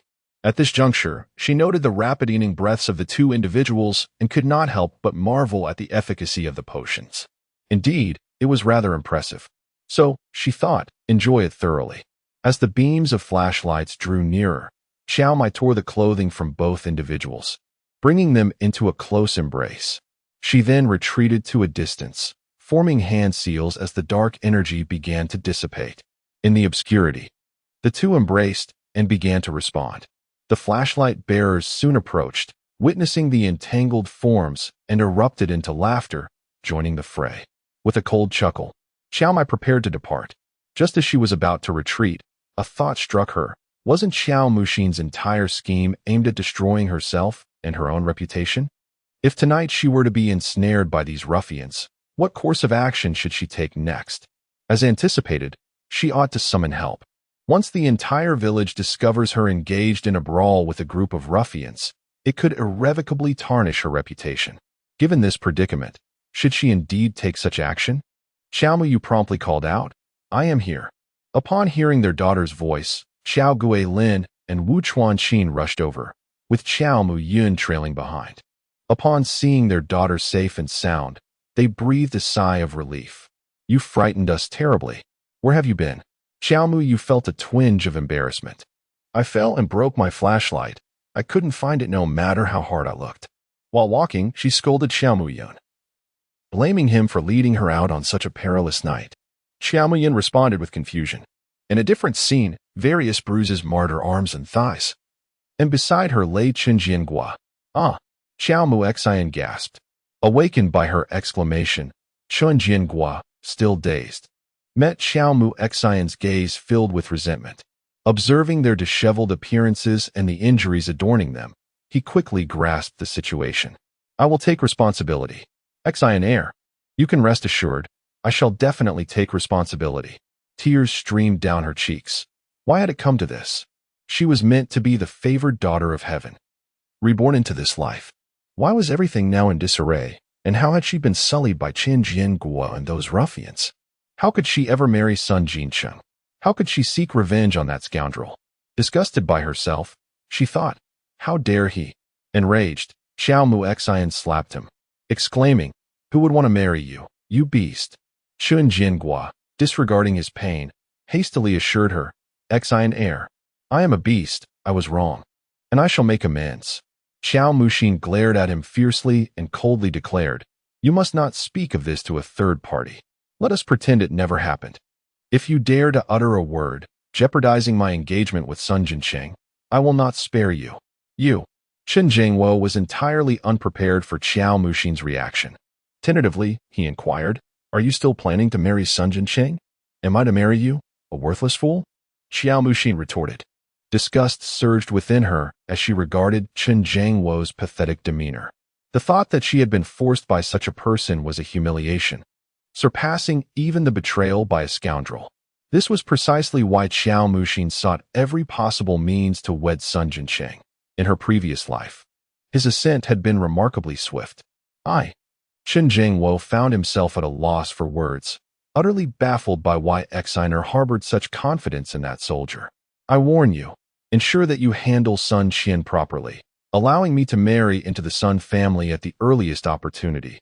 Otherwise, I will not let you off easily." Xiao Muxin threatened. Chen Jiangwo turned away. "Even if I remain silent, what of Xiao Muyu? This situation is peculiar. Why is Xiao Muyu absent? It is entirely normal for those street rascals to leave after taking advantage. But where has Xiao Muyu vanished to? If she speaks out, what will become of your plans to join the Sun family?" Upon hearing this, Xiao Muxin's face paled. How had she forgotten about Xiao Muyu? "You need not concern yourself with that. I will find a way." She gritted her teeth, her heart a tumult of humiliation and resentment. Yet she recognized she had no other choice. She must first locate Xiao Muyu to negotiate, ensuring that she would not disclose this incident. Upon entering the classroom, she immediately spotted Xiao Muyu tutoring Lu Shaoqin. With purposeful strides, she approached Xiao Muyu's desk and declared, "Step outside. We need to talk." Upon hearing Xiao Muxian's words, Xiao Muyu lifted her gaze slightly. Noticing the meticulously concealed Xiao Muxian, she offered a faint smile, as if to say, "Last night was quite intense." This smile, however, only served to exacerbate Xiao Muxian's discomfort, akin to a multitude of ants gnawing at her heart. Yet, for the sake of her reputation, She bore it silently. What is it that cannot be discussed here? Lu Xiaoqin interjected, concerned that Xiao Mu Xin might bully Xiao Mu Yu.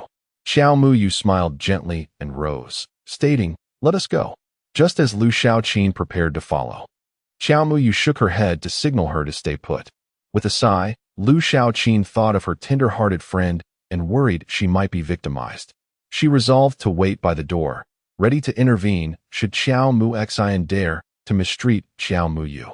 Following closely behind Xiao Mu Xin, Xiao Mu Yu noted the air of a reborn heroine about her. Should any ordinary girl endure such an ordeal, she would likely spiral into despair, fighting desperately against her assailant. Nevertheless, regardless of Xiao Mu Xin's current thoughts, Xiao Mu Yu held no regrets about her actions. "If you wish for me to keep this secret, you may present your demands." As they reached the staircase of the school, Xiao Mu Xin turned to face Xiao Mu Yu, adopting a tone of superiority that suggested entitlement. Xiao Mu Yu smiled faintly and replied, "On what grounds should I keep this secret? Do not overstep your bounds. My reputation is inextricably linked to yours. If mine is tarnished, yours shall be too."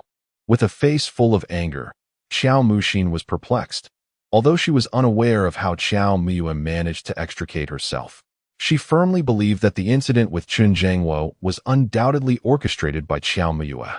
Xiao Muyue smiled faintly, exuding an air of innocence. "Am I being excessive? Had I not escaped, would I not have been utterly destroyed by you by now? I fear I would have been left to hang by a single noose." Xiao Muxin's breath hitched. Xiao Muyue's words echoed her initial intentions. Now, articulated before her, even with her thick skin, she momentarily found herself at a loss for words. "I concede defeat in this matter. You've outmaneuvered me, and I bear the consequences. Now, what is your demand? How can I possibly forget this incident?" Xiao Muyue shook her head slightly, recognizing that Xiao Muxin, even now, failed to acknowledge her wrongdoing. Not only did she exhibit no remorse, but the hatred concealed within her gaze was unmistakable to Xiao Muyue. 1 million. Offer me 1 million, and I shall forget this incident, never to mention it again. You've lost your mind. Xiao Muxin shrieked in disbelief. Chapter 89. The captured Xiao Muxin glared fiercely at Xiao Muyue, fully aware that this cunning girl was not to be underestimated. She had braced herself for significant losses, yet she was astonished that Xiao Muyue demanded 1 million. 1 million? It was outrageous for Xiao Muyue to even utter such a sum. Not only was it just 1982, but even in her previous life, she had never encountered such wealth, lacking even a fraction of that sum. How could she maintain that audacious demeanor as if she could fulfill any request? With a slight chuckle, Xiao Muyue's eyes gleamed with disdain.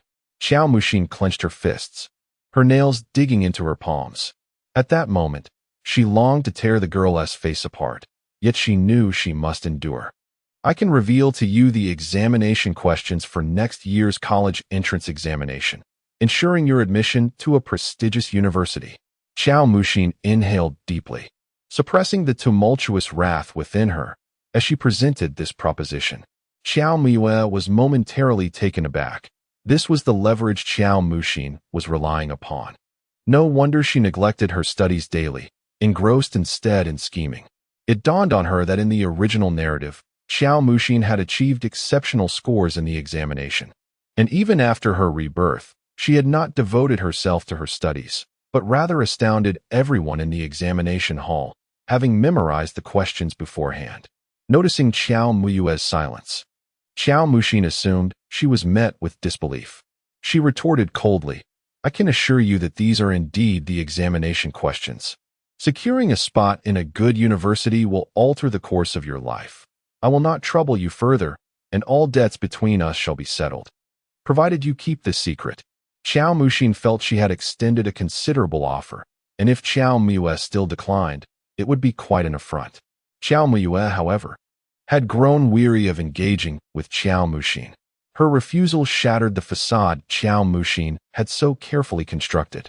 Unable to contain herself any longer, she erupted, "Xiao Muyue, do not push your luck. Beware of the consequences we may face." Xiao Muxin's voice rose sharply, drawing the attention of those nearby. Lu Xiaoqin, who had been lurking by the classroom door, rushed out, instinctively shielding Xiao Muyue as a hen would protect her chicks. Xiao Muxin, what do you think you are doing? Lu Xiaoqin, step aside. This matter does not concern you. Do not bring calamity upon yourself. You gain nothing by crossing me. Xiao Muxin glared fiercely at Xiao Muyue. Xiao Muyu grasped Lu Xiaoqin's arm and stepped before Xiao Muxian, stating, You may attempt to risk everything, but do not blame me for the warning. All wickedness ultimately meets its reckoning. After speaking, Xiao Muyu turned away, pulling the agitated Lu Xiaoqin with her. What does Xiao Muxian want with you? Lu Xiaoqin, witnessing Xiao Muxian's frantic demeanor for the first time, expressed her concern for Xiao Muyu. Xiao Muyu shook her head, assuring, It's nothing of significance. Yet, Lu Xiaoqin, still uneasy, cautioned, If she seeks you out privately in the future, do not go. I sense that girl is somewhat unhinged. Xiao Muyu nodded in acknowledgement. At that moment, Ouyang Shu Lu approached, prompting Lu Xiaoqin to discreetly step aside. Ouyang Shu Lu, with a hint of trepidation, turned to Xiao Muyu and inquired, Do you have any plans the day after tomorrow? After contemplating, Xiao Muyu recalled that Saturday was free of engagements. What is it? She asked. My uncle called me last night and requested that you visit the old residence the day after tomorrow, Ouyang Shu Lu replied. Is there a particular reason? I recall you mentioning that your uncle wouldn't be able to come until next month to bring your aunt home from her confinement. Why the sudden visit to your house? Xiao Muyu questioned. Ouyang Shu Lu shook his head. I am uncertain. My uncle did not elaborate over the phone. After a moment of thought, Xiao Muyu nodded in agreement. Very well. I shall go over the day after tomorrow morning and also ask Wu Lao Si to accompany me, so we can address your family's ancestral home and its feng shui all at once. Really? Ouyang Shu Lu exclaimed with delight, quickly adding, Then it's settled.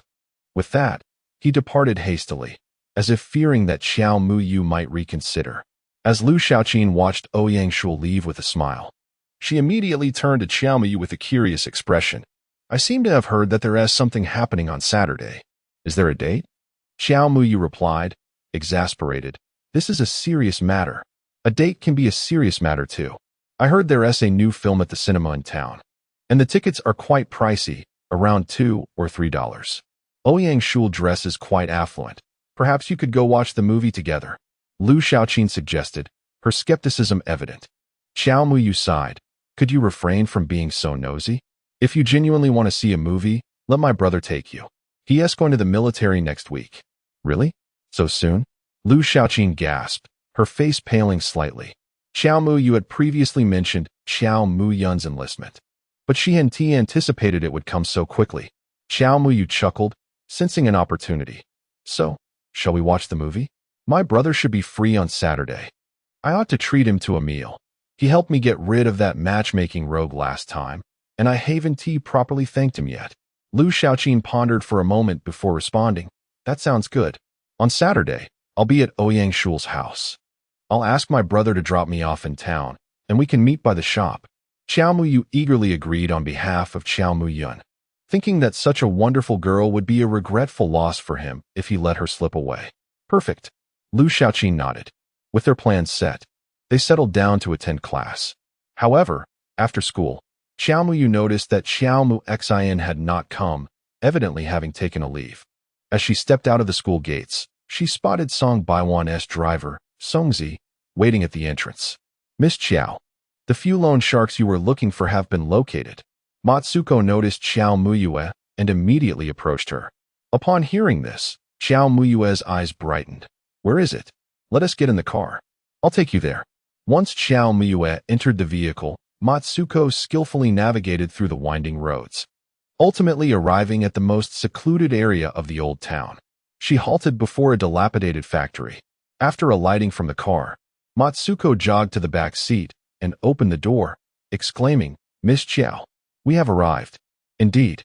Xiao Muyue stepped out, and only then did Matsuko close the car door. Leading the way, they approached one of the warehouse entrances, where a strong scent of rust assaulted Xiao Muyue's senses, causing her to frown slightly. Matsuko, ever observant, retrieved a medical mask from her pocket. Miss Qiao, would you like to wear one? Xiao Muyue accepted it with gratitude. Thank you. Once she donned the mask, she felt considerably better. Why did you choose this place? Matsuko promptly explained, there are many people watching Mr. Song's movements outside, making it unwise to handle matters elsewhere. This land has already been purchased by Mr. Song and is soon to be demolished, making it a more discreet location for interrogation. Xiao Muyue nodded in understanding. It was only natural, given the extensive scale of Song's business, that there would be those covertly observing him. As they reached the entrance of the warehouse, they were greeted by two men in suits who slightly bowed upon seeing them.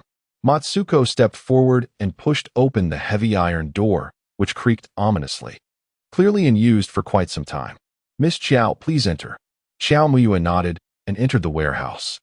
A cursory glance revealed that what once could be deemed a warehouse had devolved into a chaotic assemblage of dilapidated machinery strewn haphazardly across the floor. The ceiling lay completely exposed, allowing sunlight to stream in, thus illuminating the space splendidly. In the center of the warehouse, she noticed several individuals suspended, their eyes covered and hands bound by ropes, dangling from the iron beams above, their labored breaths attesting to their survival. A handful of suited men stood guard within the warehouse, and upon seeing Xiao Muyue and Songzi enter, they slightly inclined their bodies before retreating. Songzi stepped forward, addressing the captives with a fierce tone. You have one more chance, speak. The moment those words were uttered, the captives reacted vehemently. I'll talk. Please spare me. I'll confess everything. Observing their frantic desperation, Xiao Muyue surmised they had endured considerable torment. Songzi advanced and kicked one of the men, forcing him to turn away from Xiao Muyue, then yanked off the blindfold. What is your name? What have you been involved in recently? Speak. As Songzi questioned him, he retrieved a spring-loaded knife from his pocket, flicking the blade open and lightly tracing it around the man's neck. The captive trembled in fear and hastily replied, Big brother, please show mercy. My name is Shunzi. I'm just a nobody. Just let me go. With palpable impatience, Songzi retorted, Enough of your nonsense. I'm asking you a question. Xiao Muyue displayed a look of astonishment at the side, realizing that this Songzi possessed two distinct personas. On one hand, he was courteous and amiable, even respectful towards Lu Shaoqin. On the other hand, his current demeanor was rife with thuggish bravado, which was truly unexpected. I haven't done anything recently. I'm merely trying to make a living. If I've offended you, please forgive me. Shunzi lamented, tears streaming down his face. Songzi furrowed his brow. Did you go to Chaojia village a few days ago? Shunzi was momentarily taken aback, but quickly nodded. Yes. What did you go for? Songzi probed further. Brother, we merely lent some high-interest loans.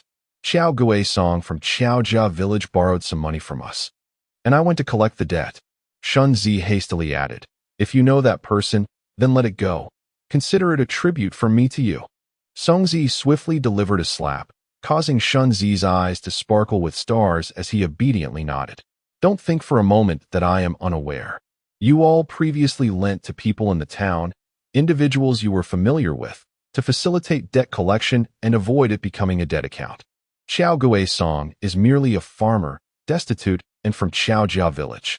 It is implausible that you lent him money without being truthful with me. Songzi pressed the spring knife lightly against Shunzi's cheek, the cold blade sending a shiver through Shunzi, who soon felt warmth trickling down, evidently having lost control. Songzi stepped back, frowning. Speak. We were actually persuaded to do this by a young girl. Shunzi stammered. Xiao Muyue raised an eyebrow, sensing that something was amiss. Songzi, noticing the intrigue in Xiao Muyue's expression, immediately inquired, What young girl? Please elaborate. A little girl urged us to lend money to Xiao Gui-song. She provided us with the funds to lend to him and claimed we could increase the interest tenfold, allowing us to gain without any cost. Shunzi regretted his greedy acceptance of the proposal, having merely thought of seizing a small advantage at the time. Who is this girl? Songzi pressed on. She is Xiao Gui-song's daughter. Her name is Xiao something xin. Shunzi, fearing the displeasure of this prominent figure, quickly added, I had no idea initially. I only discovered it while collecting the debt. Although we are usurers, we have our principles. Upon realizing this, we decided to step back and no longer pursue the debt. In truth, Shunzi found the situation suspicious and worried it might be a police sting operation, leading him to abandon the endeavor. Do you know why she acted this way? Shunzi lamented, Big brother. I truly do not know. Seeing Xiao Muyue give him a slight nod, Songzi understood and stepped forward to reapply Shunzi's blindfold. Then moved beside Xiao Muyue. Miss Xiao, do you have any further inquiries? His demeanor was now profoundly respectful, a stark contrast to his earlier self. Xiao Muyue shook her head. That seems to be about it. Have my uncle and the others been located? Not yet. Songzi shook her head, expressing her doubts that they were no longer in Xianghe town. I have already dispatched people to search for them. Xiao Muyu furrowed her brow, acknowledging that Songzi's suspicion was indeed plausible. Then I must trouble you. Songzi replied courteously, It is my duty. Mr. Song has instructed that Miss Qiao is his esteemed guest. These few ruffians, does Miss Qiao have any instructions regarding them? Songzi inquired. Xiao Muyu pondered for a moment, unwilling to let these scoundrels slip away. Take them to the police station and make sure they surrender the IOU from my uncle. Understood. Miss Qiao, please wait in the car while I handle the rest. Songzi said with a bow. Subsequently, several suited men escorted the ruffians out of the warehouse. Xiao Muyu secured the IOU and entered the car. Songzi drove with great steadiness, and before long, they arrived at Xiao family village. Xiao Muyu expressed her gratitude to Songzi and began walking home. Upon entering the village, she spotted her brother anxiously waiting for her at the entrance. Chapter 91. Malicious intent. Seeing her brother's worried expression, Xiao Muyu frowned. What happened? Is it our parents or grandparents in trouble? Xiao Muyan shook his head. Neither.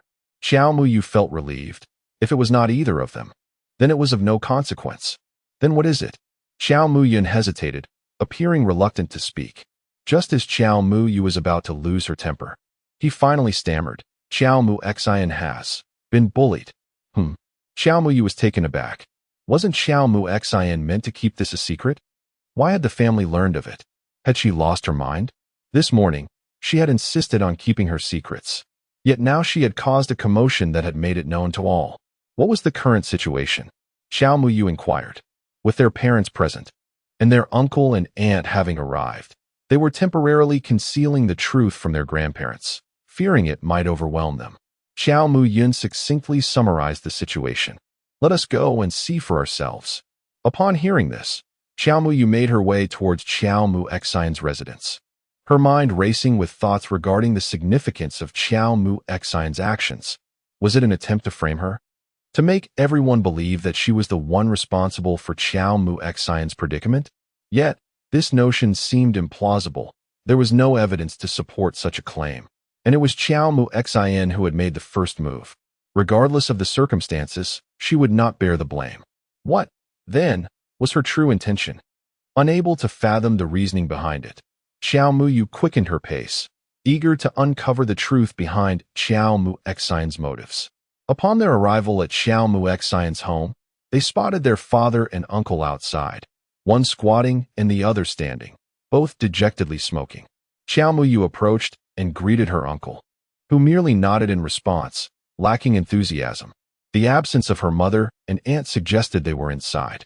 Xiao Muyu signaled for Xiao Muyun to join her, but he shook his head, feeling it inappropriate for him, as a young man, to enter during such an incident. Thus, she ventured inside alone, where the disarray was evident, with various items shattered about the room. Frowning, Xiao Muyu pondered whether this destruction was yet another act orchestrated by Xiao Mu Xian herself. Just as I was about to enter the inner room, I noticed my mother emerging, her eyes red-rimmed. Upon seeing Xiao Muyu, she sighed. You should go in and talk to your sister. Xiao Muyu was taken aback. Her mother's sudden change in demeanor was quite striking. Just yesterday, she had been scolding Xiao Mu Xian vehemently, yet today, her tone was entirely different. It seemed Xiao Mu Xian's display of distress had been quite effective. Before Xiao Muyu could react, Wu Chuanqin called to the three individuals in the courtyard. You all should come in as well. We need to discuss this together. Upon hearing this, Xiao Guilin flicked away his cigarette, but rose and beckoned Xiao Guishan to join him inside. Xiao Muyun, too. could not escape and resignedly followed them in. Xiao Muyu trailed behind her mother into the inner room, and before she even crossed the threshold, she heard the sound of quiet sobbing accompanied by her third aunt's soothing voice addressing Xiao Muxian. Don't cry. Rest assured, even though your parents aren't here, your third uncle and I, along with your second uncle and second aunt, will ensure you are well taken care of. As Xiao Muyu entered the room, she beheld Xiao Muxian weeping softly against her third aunt's shoulder, her attire tattered and clearly not the outfit she had worn to school that morning, but rather the one she had donned the previous night, which had been torn by Chun Jiangua. It was evident that she had put on the same damaged clothes once more, and the bedding was strewn haphazardly across the floor. Xiao Muyu couldn't help but smirk. Xiao Muxian's acting prowess was truly remarkable, such talent wasted if not pursued in the theatrical realm. Huang Lin, noticing that everyone had gathered, gently reassured Xiao Muxian.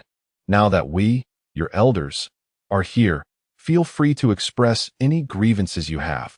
We will certainly support you. As Qiao Gilin was about to speak, he was pulled aside by Wu Chuanqing. In such matters, it is often unwise for men to speak too much. It is better to listen from the sidelines. She approached the bed and softly addressed the still sobbing Qiao Muxin, saying, Indeed, we are all family now. Even if your parents are not here, we are still with you. Hearing these words, Qiao Muxin slightly lifted her head and surveyed the room, her face etched with grievance. Her gaze lingered momentarily on Xiao Muxue. Xiao Muxue sneered inwardly, thinking how she played the role of a pure and innocent flower. I'm fine, Xiao Muxin stammered. Although she claimed to be fine, her expression of distress, coupled with her tattered clothes and the red marks on her neck and arms, betrayed her words. Qiao Gilin grew anxious, turning to rush outside. I will go settle the score with them, he exclaimed. Qiao Guishan quickly restrained him, saying, Second brother, you don't even know who they are. How can you seek vengeance? Xiao Muxue nudged her brother, prompting Xiao Muyun to step forward to assist Qiao Guishan in holding back Qiao Gilin. Amid the chaos, Xiao Muxin raised her head and shot a threatening glare at Xiao Muxue, determined to intervene, hoping that Xiao Muxue would refrain from getting involved, lest it lead to trouble for everyone. Second uncle, please don't go. I've already told you everything. Xiao Muxin spoke. Upon hearing this, Qiao Gilin finally calmed down. It was those loan sharks again. They came and vandalized everything, bullying me in the process. Thankfully, they didn't succeed in the end. Otherwise, I would have been too ashamed to show my face to anyone. As Qiao Muxin spoke, she continued to cry softly. But confronting them is futile. We don't even know where they are, and even if we did find them, they wouldn't admit to anything, and I have no proof. When Xiao Muxin mentioned the evidence, she cast a pointed glance at Xiao Muyue, enunciating the word evidence with particular emphasis. Xiao Muyue smirked. Xiao Muxin was subtly insinuating that she lacked proof, unable to substantiate her claims of falsehood, and she would never concede to such an admission. A person reborn with a new lease on life possesses a unique acumen for manipulation. She had retained that tattered garment, seizing the opportunity while the marks on her skin still lingered, initiating a charade to elicit sympathy. All of this constituted evidence, which had already convinced her parents and her uncle and aunt of Qiao Muxin's victimhood. Otherwise, how could her mother and aunt possibly exhibit such cordiality towards her? As for the identity of her supposed oppressor, that was entirely at her discretion. She was also certain that Xiao Muyue had no evidence. Even if Xiao Muyue were to reveal the truth now, asserting that Xiao Muxin had harmed her and reaped the repercussions, her parents and uncle and aunt would find it exceedingly difficult to believe her. The sole witness to this affair was Chun Jiangwo, who undoubtedly was in cahoots with Xiao Muxin. Thus, Xiao Muxin had indeed plotted her scheme with remarkable finesse. If Xiao Muyue's intuition served her correctly, Xiao Muxin's ulterior motive remained unchanged from the outset. She aimed to visit her uncle's home, for otherwise, she would not have fabricated a tale of loan sharks harassing her. We must alert the authorities, Xiao Guishan declared in a grave tone. Initially, it was merely a matter of loan repayment, but the situation had now escalated dramatically. The gravity of the matter rendered it perilous. Should they continue to disregard it, the consequences could prove dire. In a flurry, Xiao Muxin leapt from the bed, dropping to her knees in an attempt to halt their plans. We cannot report this to the police. Doing so would drive me to despair. Her voice trembled with emotion. A scene of utter desolation.